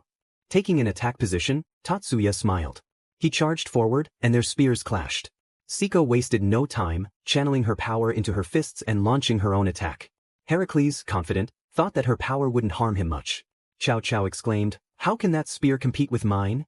It must be impossible." Tatsuya replied, "You rely too much on that spear. When you don't have it, how strong will you be?" Cao Cao didn't respond and attacked with increased speed. Siko evaded George's attacks and dodged Siegfried's sword strikes. Jean asked, "How is this possible?" Siko answered, "This is nothing. Tatsuya's training is far more lethal than this." She launched several spheres of destructive power, leaving Cao Cao with multiple wounds. Cao Cao protested, "How is this possible? I'm a hero, I can't lose to you. Besides, I don't sense any sacred gear in you. Where did that armor come from?" Tatsuya replied, "I've had it for years. I rarely use it." He deactivated the armor. Seeing this, Cao Cao smiled, thinking Tatsuya had run out of power, and charged at him. Tatsuya, however, ran even faster, delivering a kick to Cao Cao's face that sent him flying. Cao Cao's companions watched as he flew past them, injured. Tatsuya walked back to Siko. Tatsuya said, "You're doing very well." Siko smiled brightly, "It's all thanks to you, sensei." Tatsuya chose not to respond, as Cao Cao emerged from the rubble, visibly angry. Cao Cao ordered, "Get him." The others said nothing, surprised to see him so furious. They all charged forward. Tatsuya stepped ahead. Tatsuya shouted, "Roar of the Dragon King." The force sent everyone flying, shattering the barrier Cao Cao had created and drawing the attention of the soldiers and Yasaka. Without wasting time, they rushed to the battlefield, witnessing the injured heroes and Tatsuya and Siko seemingly unscathed. Yasaka asked, "What's happening here?" Tatsuya explained, they intended to harm you or your family. My partner and I have been following them for days to stop them. I apologize for causing so much trouble. He bowed, as did Siko. Yasaka observed them for a moment but sensed no ill intentions, so she instructed her guards to lower their weapons. The group seized the opportunity and escaped. Tatsuya said nothing. After their mission was accomplished, Yasaka suggested they talk in a more private place. Tatsuya nodded, and the three of them made their way to Yasaka's office. Once inside, they took their seats. Yasaka looked at Tatsuya seriously. Who are you really? Tatsuya replied, what do you mean? I can sense an energy around your neck that belongs to me and the other belongs to my daughter. Tell me who you are. Tatsuya hesitated, unsure of how to respond. The marks on his neck were from a long time ago. With a sigh, he decided to be honest. I am Igarashi Issei. I come from another dimension where you and Kunu are my partners. You placed this mark on me the day I fought against your fiancé. Yasaka raised an eyebrow. You couldn't come up with a better story? Tatsuya pulled out a photo of them all together, and Yasaka's eyes widened in surprise as she recognized herself with a big smile. It may sound difficult, but that's how it is. And what is your purpose for coming here? Yasaka asked. None. I fell into this dimension years ago and explored a bit, Tatsuya explained. That's why you fought against that group, knowing what would happen, Yasaka concluded. That was going to happen today. Back where I come from, Kunu asked for our help to find you, Tatsuya added. How did we start dating? Yasaka inquired. That's private, Tatsuya replied. Just then the door opened, and a little girl entered. Mama, I heard a lot of noise earlier. Is something wrong? Kunu asked. Nothing, dear. You can go back to sleep, Yasaka reassured her. Tatsuya was surprised to see Kunu as a child. She is Kunu, you should know that, Yasaka said. Well, I met her when she was older. It's a different change in dimension, Tatsuya explained. Kunu looked at Tatsuya curiously. Who are you? My name is Igarashi Issei. It's a pleasure to meet you, Princess Kunu, he replied. I say the same and I'm sorry for bothering you. I'll go rest now, Kunu said, and Yasaka nodded as she left. Yasaka turned back to Tatsuya. And who are these two girls? One is my daughter Eri, and the other is my little sister Liza. At night, you tell them bedtime stories since I can't, Tatsuya explained. I see. Then there must be another version of you here, Yasaka said. Yes, his name is Hayudu Issei, and he is the pawn of the heiress Rias Gremory, the current host of the Welsh Dragon, Tatsuya replied. Then why aren't you his pawn or have the Celestial Dragon? Yasaka asked. There are many changes here. Back where I come from, I have brothers and one of them was the host of Drake, while I was born without power, Tatsuya explained. Then how did you fight against them? Yasaka asked. I had to train since I was a child to reach the level I am now, although I still have a long way to go, Tatsuya said. I understand, Yasaka replied. This has been a good conversation, but it's time for me to leave, Tatsuya said. You can stay if you want, Yasaka offered. No, thank you. I really want to go back home. I haven't seen my family in hundreds of years, and I miss them. I have been able to endure this time here because I have seen you, but seeing you is one thing, and hugging or talking to them is another, Tatsuya explained. If that's the case, I wish you a good journey, and thank you for everything, Yasaka said. Tatsuya nodded and took Siko's hand as they prepared to leave. I'm surprised at how quiet you were, Tatsuya said to Siko. I wanted to hear a bit of his story, she replied. Where do you want to go before we leave? Tatsuya asked. I want to see a bit of the human world, Siko said. Tatsuya smiled and took her hand, leading her to many places he had seen. Days passed, and classes began, but Tatsuya stopped attending to travel. He also visited Kyoto, where there was no fight because Tatsuya had taken care of it. The group got to meet Yasaka, and Issei was taken aback by how lovely she was. Meanwhile, in Europe, Siko said, Rias called me and asked if we want to see her final battle against Sarorg Bale. Of course, why not? Tatsuya replied. In your dimension, who won? Siko asked. Sarorg did. After that he challenged me to a fight, Tatsuya said. And you accepted, right? Siko asked. Yes, it was a great battle, Tatsuya confirmed. Then let's go. It will start soon, Siko said. Tatsuya nodded, and Siko created a magic circle, transporting them to the Underworld to watch the battle. Upon arrival, they walked a bit until they reached where the leaders and Siko's parents were. I thought you weren't coming, Venelana said. It will be interesting, Siko replied. So you are the boy they told me about, Odin said to Tatsuya. Pleasure to meet you, old man, Tatsuya said with a grin. You're quite carefree, Odin chuckled. What can I say? Tatsuya shrugged. They took their seats as the battle began, and neither group was willing to give up. Tatsuya was surprised at how different things were compared to his dimension.